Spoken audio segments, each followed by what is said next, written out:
The church bells tolled in slow, deliberate intervals, their deep chimes reverberating through the grand cathedral. Each note was met with the crisp, rhythmic clack of high heels against the polished marble floor. A bride walked forward, shrouded in elegance, her ivory gown trailing behind her in a cascade of silk. The priest stood at the altar, his voice steady as he called her name, Edith Reigelhoff. The groom awaited her, expression unreadable. Everything about this moment was pristine, a flawless, dignified ceremony orchestrated by the Duke's family, a wedding that exuded nothing but grace and grandeur. And yet, Edith could feel the weight of countless eyes upon her, their gazes sharp and filled with unspoken judgments. Some were laced with cold contempt, others with thinly veiled amusement. And then there were the worst ones, those that roved over her with predatory hunger, her fingers curled into fists beneath her bouquet. No matter how beautiful this wedding appeared on the surface, no matter how divine the priest's blessing sounded, this was a marriage built on anything but love. Edith knew that no amount of ceremony, no elegant vows, could rewrite the truth. She was walking toward a fate she loathed, marrying a man that despised her, a destiny she had no choice but to embrace. Misfortune had followed her across lifetimes, because this was not her first life. In the past, she had been someone else, a woman who fought to survive in a world that never showed her kindness. She remembered her older brother, a parasite who drained her dry, always demanding money to feed his insatiable gambling habit. She remembered the day she refused, the way his anger swelled like a storm, his body pressing forward as she backed away. Behind her, the staircase loomed, a silent, yawning abyss. Then the push. For a fleeting second, she had been weightless, suspended in midair, the cold grip of death wrapping around her as she plummeted. The moment her body hit the ground, her life should have ended, but it didn't. She woke up in someone else's skin. The first time she saw her reflection, her breath caught in her throat. The face staring back at her was foreign, delicate, refined, hauntingly beautiful. It wasn't her. It was Edith. At first, she was paralyzed by confusion. Then came the recognition, the slow, dreadful realization that she had read about this woman before. A villainess. She had spent an entire night devouring the pages of Escaping from Possession, a romance novel where the protagonist, Reese, shined like the goddess of spring. An illegitimate daughter turned noble lady, she was the embodiment of innocence and virtue, a woman beloved by all. And around her, the main leads of the story, two powerful brothers, once bound by loyalty, now rivals in love. And then there was Edith, the perfect antagonist, the jealous, cruel, and selfish noblewoman who burned with envy, the one who tormented the heroine with elaborate schemes, sending her poisoned gifts and tarnishing her name. A woman so blinded by love and hatred that she had no redemption. And now she was her. Reality crashed down like a tidal wave, sweeping away any illusions of choice. The maid had entered her chambers, calling her Lady Edith, preparing her for the grand event ahead. But none of it mattered. Not the luxurious silks draping her figure, not the careful touches of makeup that enhanced her beauty. The moment she stood before the man she was meant to call father, the truth became inescapable. The wineglass in his hand gleamed under the light as he set it down with an impatient clink. His eyes, cold and calculating, swept over her with thinly veiled irritation. A father's warmth, a family's love, nothing but a farce. And then, a voice whispered in her mind. Edith's 13th life activated. Identification successful. Memory upload complete. Her breath hitched. The world blurred as she was pulled into a void, a sea of memories rushing toward her like an unstoppable flood. Scenes from Edith's past unfolded in cruel clarity. A girl kneeling on cold stone floors, her delicate hands trembling as she begged for mercy. A father's stern voice, a brother's sneering demands. A lifetime of suffering, locked away in dark chambers, punished for disobedience. Outside, She was adorned in jewels and silk, a noble lady of high status. Inside, she was a pawn, a caged bird, a weapon crafted for her father's ambitions. No one in the novel ever spoke of Edith's childhood. Now she knew why. Her father's hatred for Duke Rudwick ran deeper than she had imagined. Decades ago, the two families had stood on equal footing. But when the Rudwick family rose in power, claiming the title of Duke, Count Regelhoff always believed that the position had been stolen from him. His vengeance had been brewing for years, and now she was his chess piece. A bride sent to infiltrate the enemy. A lifetime ago, Edith might have played her role obediently, but this Edith was different. She followed her father and brother to the lavish palace of the Rudwick family, her every movement a careful performance. The grand hall was brimming with nobility, the dining table a lavish display of wealth, and at the head of it all, him. Cliff, the male lead, golden-eyed, devastatingly handsome, the man whose fate was intertwined with Rhee's. Beside him, the heroine glowed with an ethereal beauty, the centerpiece of the story, the one whom everyone adored. And the man she's going to marry is sitting next to the female lead. Edith couldn't help but drool when she saw his stunningly handsome face and body. Somehow, she suddenly thought, being strangled by him doesn't seem bad at all. He had a straight, sharp nose and a defined jawline. To Edith, he seemed both sensitive and cold. Other than that, he had a broad chest, a lean waist, and some really muscular thighs. Wow, how does someone even look like that? Edith was curious. Still, she needed to keep her attention on what was happening instead of getting lost in thoughts about her future husband's looks. The feast began, and Edith played her part. She ate exquisite food, smiled when necessary, and responded with perfect etiquette. But the true game began when her father spoke. He made his move, a seemingly harmless request, that she bring her own attendants to the Duke's estate. The room stilled. The Duke and Duchess exchanged wary glances, their silence laced with suspicion. The Duchess responded first, declining with polite finality. There was no need. The mansion already had capable staff. But Count Regelhoff was relentless. He feigned concern, disguising his insistence as a father's love. A masterful performance, but one she saw through completely. And so she took control. She turned to her father with a serene smile, her voice soft yet firm.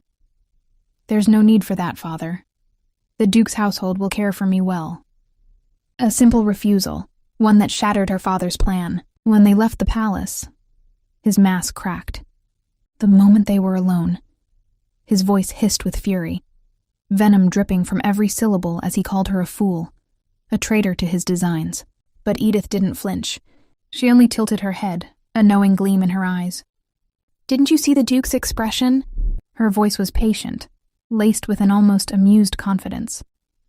If he had pushed too hard, the Duke would have grown suspicious. Even if she had brought attendants, they would have been useless under scrutiny. She would have to gain their trust first, lower their guard. For the first time, her father hesitated, and in that moment Edith knew she was rewriting the story. This time she would not play the role of the foolish villain. This time she would carve her own path. After everything went according to plan, her marriage proceeded just as expected. Standing beside her new husband, she felt relieved. Not because she had married an undeniably handsome man, but because she would never have to return to that dreadful house. As the priest bestowed his blessings, she eagerly awaited the moment when she would finally shed the name Edith Regelhoff. Two angelic children approached, carrying the wedding rings. They were adorable, but she was too distracted to admire them for long. Across the way, Killian was frowning at her, looking impatient. The ceremony was nearly over. Good. She extended her hand for him to place the ring on her finger. He did so in the fastest, most reluctant way possible, barely touching her. When it was her turn, she reached for his hand, only to realize that he had already slipped the ring onto his own finger. Wow, he really hates me, she sighed, but refused to let it bother her. She patted the children's heads and praised them for doing a great job, much to Killian's surprise. He shot her a wary glance, as if trying to figure out what she was up to. Finding nothing suspicious, he quickly looked away. Well, whatever. She had achieved what she wanted, a new life, far from her father's and brother's abuse. That night, she changed into a long nightgown, though it wasn't very comfortable. Tight dress, unbearable heels, all because it's Edith's style. Sighing, she brushed her hair in front of the mirror. Then there was a knock at the door. A gentle voice called out, addressing her as Lady Edith. She turned around, surprised to see Lady Reese standing there. "Why are you looking for me?" she asked, already piecing together the situation. Reese hesitated, looking at her with an innocent expression. Then it hit her. This was a scene from the novel. In the original story, Reese had come to apologize for Killian's cold behavior, only to be met with Edith's wrath. The original Edith had snapped at her for wearing a white dress to the wedding, scolding her for trying to steal the spotlight. Oh, how embarrassing. Female supporting characters getting angry at the female lead? That was basically self-sabotage. No way was she making the same mistake. Just as in the novel, Reese nervously apologized on Killian's behalf, explaining that he wasn't as heartless as he seemed. Edith listened, amused. This girl really is beautiful when she smiles. How could anyone hate her? With her golden hair, bright blue eyes, and saintly aura, Reese was practically a living angel. Edith smiled and reassured her. "Don't worry. I won't resent my husband, even if it's just on paper." Reese's eyes sparkled. "Lady Edith, you're so kind and mature." The light hitting her face made her look dazzling, almost too dazzling. Edith blinked, suppressing the urge to pinch her cheeks. "That dress suits you well," she added, making Reese blush. Just then, a servant announced that Edith's bath was ready. Reese, looking flustered, quickly excused herself. Edith waved her off with a smile before stripping out of her dress, finally feeling free. Sinking into the warm bath, she relaxed, savoring the thought of her new life. No chores, no financial worries, no abusive brother, just peace and luxury, or so she thought. A cold voice interrupted her daydream. Taking a bath without waiting for the groom? That's rather heartless. Her eyes snapped open. She covered her chest, glaring at the intruder.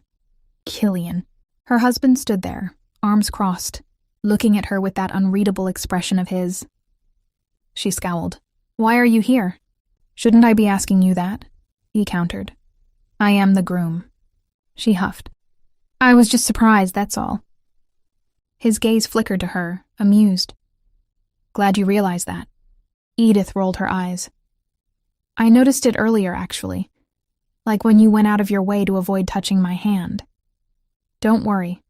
I'm not the type to cling to someone who clearly hates me."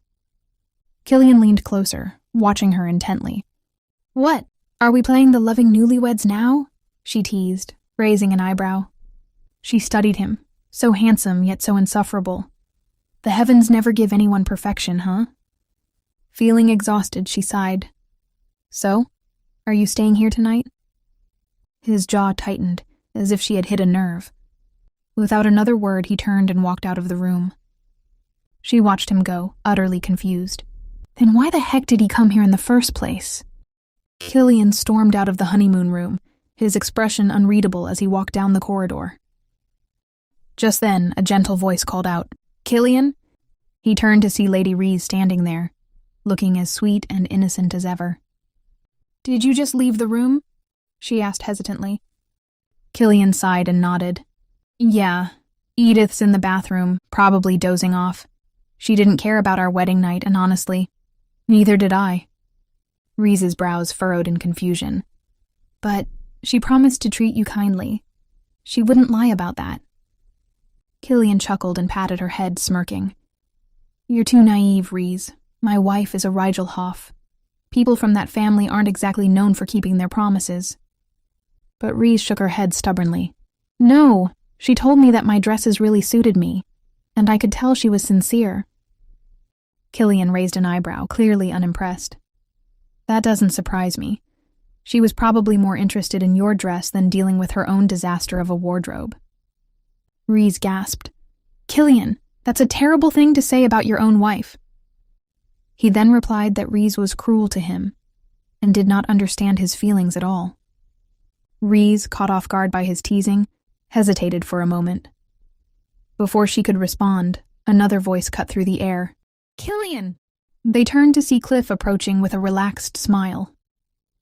Didn't expect to run into you here? Reese's attention immediately shifted to the handsome man with golden eyes, and just like that, Killian was forgotten. Killian sighed. Again? Why does this always happen to me? When Edith woke up the next morning, something felt different. Wait, why do I feel so refreshed?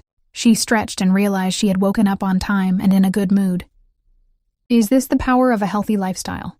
Her mind was unusually clear, and memories from the novel came flooding back. Killian was just a side character, one who secretly loved Lady Reese. She frowned. Well, I probably can't win Killian over, but maybe I can win over his parents. After all, the Duke and Duchess had once taken Lady Reese in. If they could open their hearts to her, they could do the same for their new daughter-in-law. Step 1. Fix my relationship with my in-laws. Step 2. Survive in luxury. She yanked the bell rope, excited to test out this fancy noblewoman system. Within seconds, a maid appeared.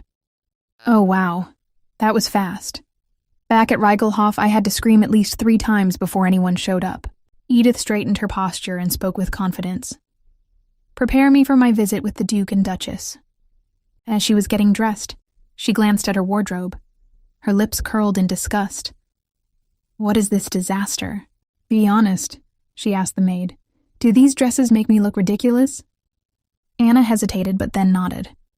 Edith groaned. Great. Just great. Take them all to the tailor. Remove the ridiculous frills, tone down the necklines, just make them less loud. Anna rushed off to fulfill the request, leaving Edith pleasantly surprised. Servants here actually follow orders? Amazing. Her eyes drifted toward the bed. A thought popped into her mind. Should she leave a blood stain to make it look like the wedding night actually happened?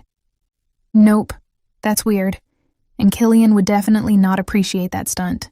She sighed, remembering the original story. Killian Rudwick had saved himself for only one woman, Lady Reese. Edith frowned. Handsome, loyal, and still a pure. And the author just threw him at a side character? Shaking her head, she muttered, Why am I feeling bad for this guy? Just then, a maid entered. My lady, your dress and hairstyle are ready. Edith stood up, straightened her back, and smirked. Time to charm my new family. Mission. Impress the in-laws. Or at least, don't get kicked out. Edith entered the Duke and Duchess's parlor, her posture as graceful as possible. She gave a polite bow. Good morning, your graces. I hope you slept well. The Duke and Duchess exchanged a glance. Oh? They weren't expecting that. The Duchess smiled and motioned for Edith to sit beside her. That's when Edith realized something. Oh no. They know Killian didn't spend the night with me. The Duke cleared his throat. I am aware of the Count's daughter's noble education, but I wonder, how skilled are you in managing an aristocratic household? Edith blinked. Okay, so we're doing an interrogation now? Keeping her expression calm, she responded, I am well versed in handling budgets and documents.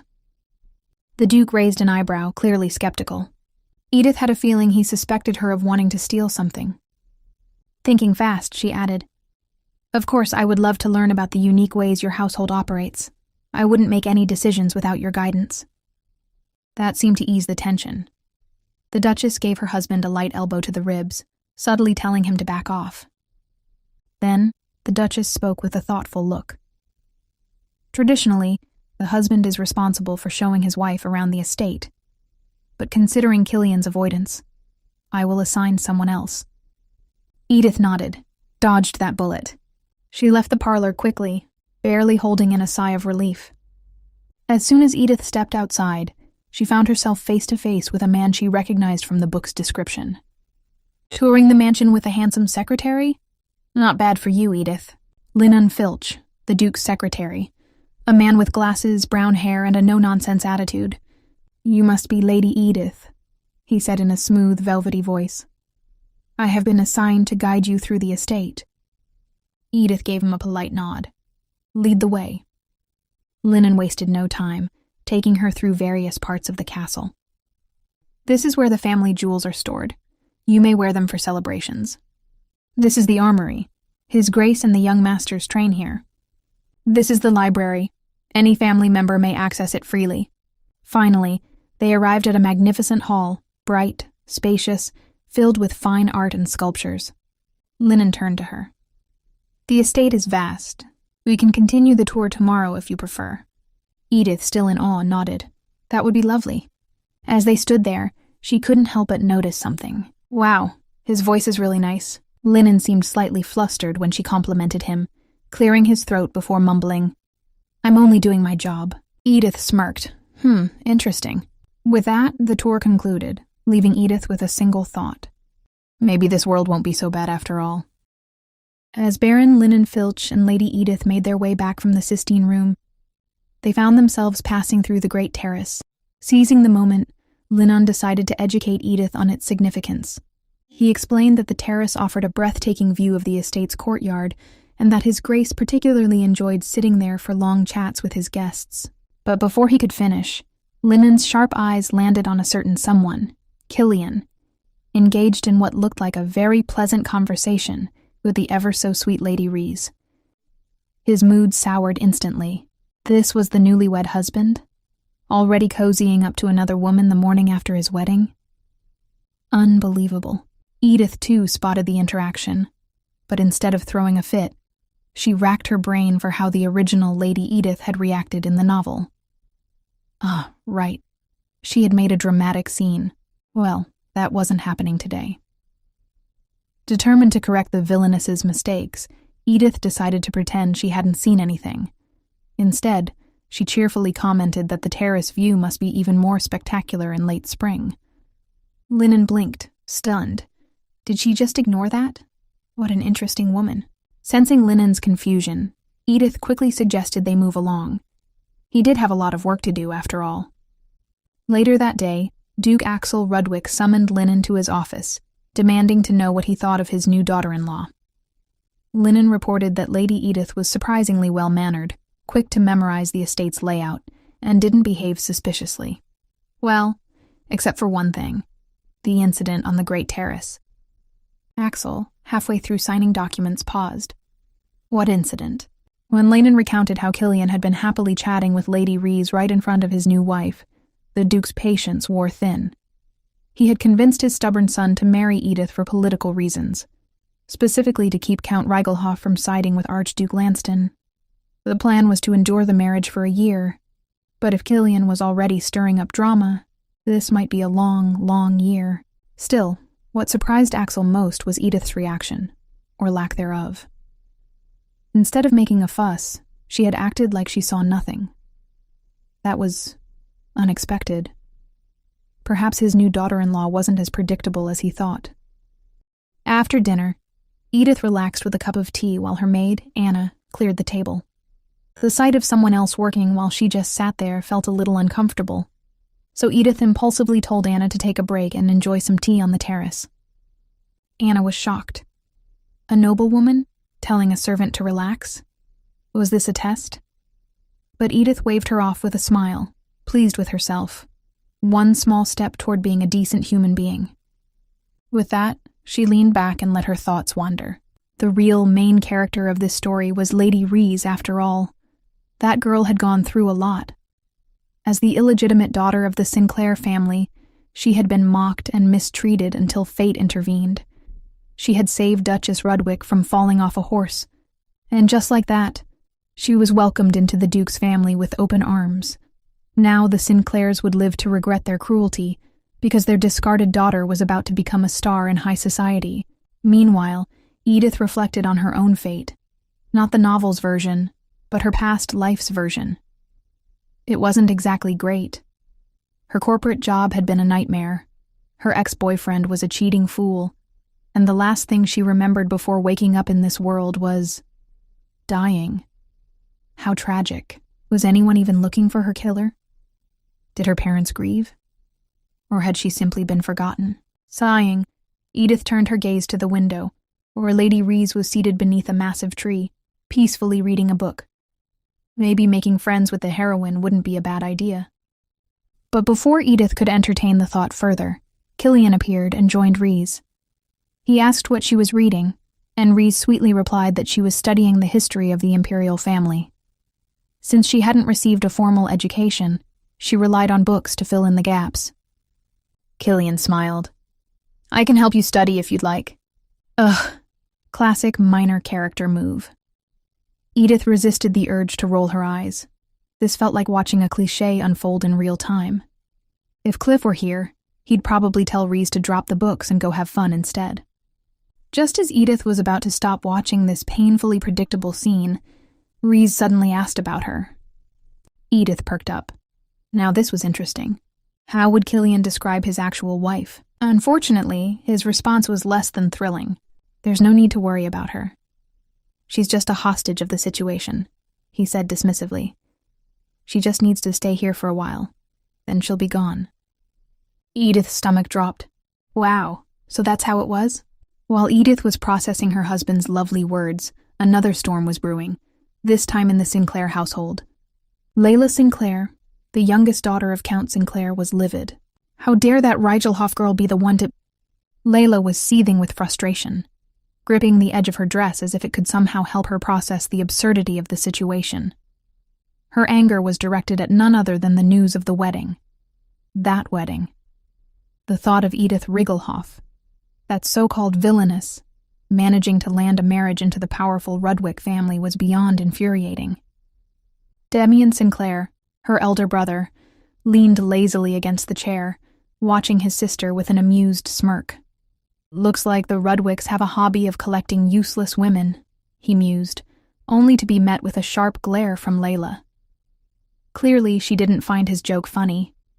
Scoffing, he added, I don't see why you're wasting your energy over this. That made Layla pause. Her brother was too calm. He knew something. Narrowing her eyes, she crossed her arms and demanded, What do you know? Demian, ever the one to take his time, exhaled dramatically and leaned forward. Let's take a step back and actually think about why this marriage happened in the first place. Layla impatiently tapped her fingers against her arm. Because the Rudwicks needed Count Rigelhoff's support, she said, as if it were the most obvious thing in the world. Demian nodded. Exactly. Count Rigelhoff controls iron mines, the source of raw materials for weapons, and right now, power depends on who has the strongest military force. He watched as realization flickered across Layla's face. So you mean the Empire is divided between Archduke Lanston, who wants the throne, and the faction supporting the current emperor. The Rudwicks had to secure Count Rigelhoff's allegiance to keep him from siding with Lanston. Layla groaned. Tell me something I don't already know. That's where it gets interesting, Demian said, his smirk deepening. The Rudwicks think they've secured Count Rigelhoff's loyalty, but they haven't. Layla frowned. What do you mean? Demian leaned back, recalling a memory. A few years ago, I visited the Rigelhoff estate and saw something rather curious. Count Rigelhoff was furious with his daughter. I watched as he berated Edith while she begged for mercy. Layla's jaw clenched at the mention of that woman. And? He told her she had to extract information from the young Earl of Everston. When she hesitated, he threatened to starve her for an entire week. Layla's lips parted in shock. Wait, you're saying that Edith Rigelhoff's entire persona as an arrogant villainess? A complete fabrication, Demian said, his voice laced with amusement. She's not the one pulling the strings. She's just another pawn in her father's game. Layla shook her head, unable to believe it. Count Rigelhoff is using his own daughter for espionage? Seems that way, which is why we should sit back and watch how this unfolds. When the time is right, we'll expose the truth behind the Rigelhoff family's little secret. Layla exhaled, her earlier frustration morphing into something else. Determination. If what her brother said was true, then Edith Rigelhoff wasn't the only one playing a game. And Layla Sinclair had every intention of winning. As the sun shone brightly over the grand estate, Lenan Filch led Lady Edith to the second exit of the Great Terrace. This marked the final day of her week-long tour of the castle. Edith admired the estate's beauty and vastness, but her heart sank at the realization that, after today, she would have nothing left to occupy herself with. Sensing her unease, Lenan reassured her that she wouldn't have to worry about idleness anymore. Duchess Rudwick had arranged something for her to do. Delighted, Edith rushed into the courtyard and excitedly confirmed the location of the Duchess's study with Lenon, proudly recalling all the details he had taught her. Lenon, amused, acknowledged that after 7 days of explanation, it was only natural for her to remember. The moment Edith entered the study, she was warmly greeted by her mother-in-law and Lady Rees. Beaming with excitement, she hurried over to Rees, thrilled at the prospect of working together, and eagerly asked to be taught her new duties. Lady Rees flushed with embarrassment at being entrusted with such responsibility, but before she could respond, the Duchess interrupted, expressing her joy at their budding friendship. Edith quickly apologized for not greeting her properly, to which Duchess Rudwick responded with a kind smile, before instructing Lady Rees to help Edith sort through documents. As the two women busied themselves with paperwork, the Duchess paced the office expectantly, waiting for someone. Curious, Edith discreetly asked Rees what was happening, and the blonde explained that they were expecting the Taylors. Finally, the much-anticipated guests arrived, Taylors from Rold's esteemed shop. The Duchess immediately invited the ladies to join her in the living room. Edith recalled that such an event had taken place in the original novel, but she couldn't remember the details. She would have to navigate the situation as best as she could. As Duchess Rudwick browsed through the dress catalogue, she realized how her taste had grown increasingly monotonous over the years. An idea struck her. Why not have the girls select something for her? Edith immediately saw this as a test and grew anxious. She was certain that Lady Rees, as the story's original heroine, would make the perfect choice and win favor effortlessly. Moreover, having lived with the Duchess for so long, Rees undoubtedly knew her preferences well. Just as Edith had feared, Lady Rees made a stunning selection, a beautiful blue gown that complemented the Duchess's fair skin and amber eyes. The seamstress praised Rees's refined taste, noting that the dress was from an exclusive new collection favored by the imperial family. Then, the Duchess turned to her daughter-in-law. Edith hesitated, admitting that she couldn't possibly surpass Lady Rees's choice. However, the Duchess insisted, urging her to share her pick. When Edith finally presented her selection, the Duchess was visibly taken aback. The dress was bold, combining unconventional colors in a striking way. Edith explained that if the Duchess ever wished to experiment with fashion, this could be a fresh, daring choice. The Duchess admitted she understood the sentiment, but found the design a bit too extravagant for her usual style. Edith wasn't discouraged. She knew she couldn't outshine the protagonist just yet. Instead, she aimed to gradually earn favor and establish her presence in the household. She smiled and complimented her mother-in-law, emphasizing that the Duchess's elegance and grace would make any dress look stunning. Flattered, the Duchess decided to trust Edith's taste and ordered both dresses. Satisfied with their choices, the Duchess then suggested picking outfits for Lady Rees as well. Shocked, Rees protested that she had plenty of clothes, but her objections fell on deaf ears. The Duchess and Edith eagerly flipped through the catalogue, considering various designs. They agreed that a floral dress would be perfect for tea parties. Edith pointed out a pink gown, convinced it would suit Rees's fair complexion and rosy cheeks. The seamstress chimed in, suggesting an Empire-style white dress, accentuated with an aquamarine brooch. Despite Rees's insistence that she didn't need new dresses, her pleas went ignored. The Duchess proceeded to place an order for 5 gowns. Next, the Duchess turned to Edith, offering to help her pick new dresses as well. However, Edith declined, claiming she was already overwhelmed by the sheer number of outfit choices. Instead, she turned to Madame Roald with a different request: dress alterations. At Edith's command, a pile of various gowns was brought in. She then specified her modifications, removing excessive embellishments such as rhinestones and sequins, and adjusting overly revealing necklines. Once her orders were set, She left the room feeling content. Today had been productive. Not only had she taken steps to refine her wardrobe, but she had also strengthened her relationship with the Duchess. If she could start calling Duchess Rudwick mother, their bond would deepen even further. As Edith approached her room, she noticed Killian waiting outside. His expression was unreadable, his sharp eyes locked onto her. With a stern voice, he informed her that Lady Rees had hosted a tea party on the terrace and invited a guest. Edith frowned. This event wasn't in the original novel. Why was she suddenly being included? Before she could respond, Killian ordered her to follow him without a word. She guessed that Rees had asked him to escort her, though he hardly seemed pleased about it. As she trailed behind him, her gaze unconsciously lingered on his figure. His narrow waist, broad shoulders, and effortless grace. He was undeniably handsome. Suddenly he stopped, turning sharply. Edith froze, worried that he had caught her staring. Then he spoke coldly. "Watch your words. Don't say anything unnecessary. Lady Rees is family. She's more important than you." The words stung. Edith knew her place in this household, but hearing it stated so bluntly made her chest tighten. Killian, noticing her reaction, raised an eyebrow. "What? Are you actually offended? I didn't think you had feelings, Snake." "You're truly a model of politeness, my dear husband. Are you trying to set an example for me at the tea party?" She knew what he was doing. He wanted to provoke her, make her lash out, so he could paint her as the villain in front of his family. But she wouldn't give him the satisfaction. "I won't lose my temper," she said coolly. "But congratulations, my lord. You've succeeded in offending me." Without another word, Edith turned on her heel and strode toward the terrace alone, leaving Killian standing there, stunned. Finding the terrace on her own, Edith was greeted warmly by Lady Rees.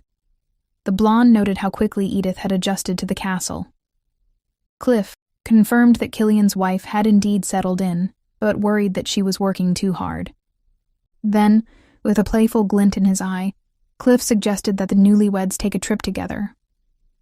Edith saw through his ploy immediately. He was trying to get rid of his rival so he could have more time alone with Lady Rees. Killian, unimpressed, brushed off the suggestion, claiming he was far too busy. However, he slyly encouraged Cliff to travel alone, noting that the end of winter was the perfect time to survey the lands. Cliff wasn't deterred. Instead, he grinned and turned to Lady Rees. "Then why don't you come with me?" Rees's eyes widened in shock. "What?" Cliff leaned in slightly, reminding her of how she had always dreamed of traveling. Killian's expression darkened. "Stop putting her in an awkward position." Cliff smirked. "Why? If she goes alone, won't she feel even more awkward?" Edith, watching the scene unfold, realized that this situation was deviating further and further from the original story. If Cliff left, rumors were sure to spread. And in this household, rumors could be deadly. Cliff, ever the troublemaker, smirked and suggested that people might misunderstand the situation and assume Killian, Edith, and Lady Rees were caught in a scandalous love triangle. Edith, amused by Cliff's sharp thinking, thought that his golden eyes weren't just for show. His mind was just as dazzling. She chuckled and complimented him, noting that a protagonist's brilliance is reflected in their wit. Cliff, enjoying the attention, turned to Edith and casually asked how she felt about him leaving her alone with her husband and Lady Rees. His question sent a ripple of awkwardness across the table. Killian stiffened. Lady Rees's eyes widened. Even the teacups seemed to hold their breath. Edith, however, was unfazed. The Rudwick family truly has no sense of etiquette, she thought dryly. How bold of Cliff to bring up such a topic over tea. Her eyes flickered toward Killian, who looked like he had just swallowed a lemon. Poor thing. He was terrified she'd make things worse for him. But Edith had no interest in trapping her husband. If she couldn't have his love, she certainly wouldn't make him suffer needlessly. Edith responded to Cliff, "Oh, I don't care." That answer did not sit well with Killian's arrogant older brother. Edith, playing dumb, elaborated with a sweet voice. The land inspection trip is simply a result of my deep love for my dear husband." Killian nearly choked on his tea. She then added, "And as his wife, I have no right to tell him whether he should go or not." Cliff rolled his eyes. "That's not what I meant." But Edith ignored him and continued her rant. "Bringing along a companion, though, could be so exhausting. Especially Lady Rees isn't even your wife, Cliff. Can you imagine how tiresome a long carriage ride would be for her?" Lady Rees, who had been nodding approvingly at Edith's words, suddenly frowned. Her face shifted from satisfied to troubled in an instant. Edith raised an eyebrow. "Huh? What was that? Was Lady Rees upset? That was oddly fast. Maybe Edith was imagining things." With a pout, Lady Rees turned to Cliff and asked in a soft, heartbroken voice, "So, are you leaving right away?" Cliff, caught off guard, hastily reassured her. No, those were just my sister-in-law's words, nothing more." Edith glanced at Cliff's overly confident expression, and, for the first time, saw him as something more than just an arrogant noble. "Ah, so this is my real enemy." That night, Killian took a stroll on the grand terrace, but even the cool night air couldn't clear his thoughts. His mind replayed a moment from the tea party. Edith, smiling sweetly, effortlessly dodging Cliff's jabs. He frowned. That woman, what was she really up to? Just then, Lady Rees appeared in her nightgown, rubbing her sleepy eyes. "Killian? Is something wrong?" Killian, snapping out of his thoughts. "Nothing serious. Just needed some fresh air before bed." Then, as if to change the topic, he added, "I heard you received new dresses." Lady Rees sighed. "Yes, thanks to the Duchess. She always orders so many for me. It's a bit much." Killian chuckled. "You shouldn't feel guilty. Mother expresses love through gifts." Lady Rees smiled, then teased, "Then she'd be even happier if she could buy clothes for your wife." Killian blinked. "Wait, Edith refused new dresses?" "Yep. She's been altering her old ones instead." Killian's jaw nearly dropped. "Edith Reigelhoff? The woman who used to flaunt her extravagant dresses and never wore the same thing twice?" He scowled suspicious. "What game is she playing?" Killian convinced himself that Edith must be disgusted by the atelier's selections. And yet, she had personally chosen dresses for the Duchess and Lady Rees. His brows furrowed. So she's generous to others, but refuses luxuries for herself. He clicked his tongue. She's a hypocrite. Lady Rees gave him an unimpressed look. "Killian, you still dislike her?" His expression darkened. "Edith Reigelhoff is a venomous snake. Right now, she's just lying low. But one day she'll bare her fangs again." Lady Rees sighed. "Men are so dense." The next morning, Edith's maid, Anna, hesitantly informed her, "My lady, we're running low on rouge and perfume. Shall I call a perfumer and cosmetics dealer?" Edith stared at her, dread creeping in. Oh no. It was bound to happen. Cosmetics were expensive, but thankfully she had saved the gems removed from her altered dresses. She sighed, thinking back to her past life. She used to hoard her salary, too afraid to spend a dime. Even on cheap lipstick, she'd sneak to the restroom to apply it in secret. Pathetic. But now? Now she was an aristocrat. She had to learn to enjoy luxury. "Fine," she said with mock seriousness. "Summon the perfumer." Soon, bottles of perfumes filled her vanity, their aromas wafting through the room. The perfumer inhaled a paper strip soaked in her current fragrance. "Ah, Ashley's Rose. I can certainly recreate it, my lady. The price will be—" He named a number that made Edith's soul leave her body. $2,000 for perfume. Anna, noticing her mistress's stricken face, jumped in. "What about other rose-based scents?" The perfumer lit up. "Ah, yes. Titania's Rose is very popular, though its scent is too rich for a young woman like Lady Edith. Might I suggest Tess Rose's or Nathaniel's Rose instead? A deeper, more luxurious fragrance." Edith's fingers trembled. "And how much would that cost?" He told her. She nearly fell out of her chair. "Twice as expensive?" Swallowing her despair, Edith forced a smile. I don't want to change my scent too abruptly. Anna, feeling pity for her frugal mistress, spoke up again. Then why not mix the usual Ashley's rose with Nathaniel's rose? A compromise between familiarity and luxury. The perfumer gasped. Brilliant! The combined price would be an average of the two. Edith nodded, barely holding back tears. At least it's slightly cheaper. Even so, she bargained. The perfumer, stunned by her persistence, chuckled. The Duke is lucky to have such a thrifty daughter-in-law. In the end, he caved and gave her a discount. As he left, Edith slumped in her chair, drained. Why is everything in this world so expensive? Anna neatly arranged the purchases on the vanity, but Edith's frugal soul wept. All this money, just for perfume and rouge. She sighed, trying to convince herself. This is fine. This is normal. I'll get used to spending money. One day, she'd swipe her husband's credit card, if that's even apply in her new world, without a second thought. For now, though, she would settle for baby steps.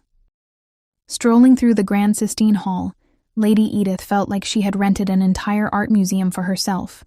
As she admired the variety of sculptures and paintings, she couldn't help but think that no luxury perfume could ever match this kind of beauty. One painting in particular caught her eye, a masterpiece by Monet, capturing light in a way that almost seemed magical.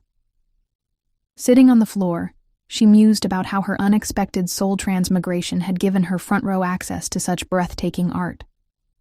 Her peaceful moment was interrupted by a familiar voice. Turning around, she saw her husband, Killian, standing there, casually commenting on her unusual way of appreciating art. She hadn't expected to run into anyone, but Killian admitted he wanted to take a look at the estate's collection. Of course, he couldn't resist taking a jab at her, remarking that since her father had no interest in art, it must be shocking for her to find such a sophisticated room in the mansion. Unbothered by his attempt to provoke her, Edith coolly responded that she was indeed surprised, but found one painting particularly intriguing, the one depicting a warrior and his horse. She analyzed the piece, pointing out the raw emotions, the brutality of war, and the warrior's reluctance to celebrate victories that came at great cost. Killian, clearly testing her, revealed that the painting was about his grandfather's war against the Yunnik kingdom. Caught off guard, Edith quickly apologized for not knowing its history. Curious, Killian asked what had suddenly sparked her interest in art, given that she had never cared for it before. Getting up from the floor, she casually replied that tastes change with age. Still skeptical, Killian pressed on, asking if she even knew any famous artists. Edith suspected he was setting her up for another jab, and truthfully admitted she didn't, explaining that back in her home county, no one cared much about art. As they continued walking, they stopped in front of a painting of a young boy wrapped in a sheet, standing next to a sheep. When Edith took a closer look, she noticed the boy bore a striking resemblance to her husband. Amused, she asked about it. Killian explained somewhat sheepishly that as a child, he had been a model for an artist who was acquainted with his father. Edith simply stared at the painting, deep in thought. After a long pause, she finally concluded, "It's a bit small." Killian was offended.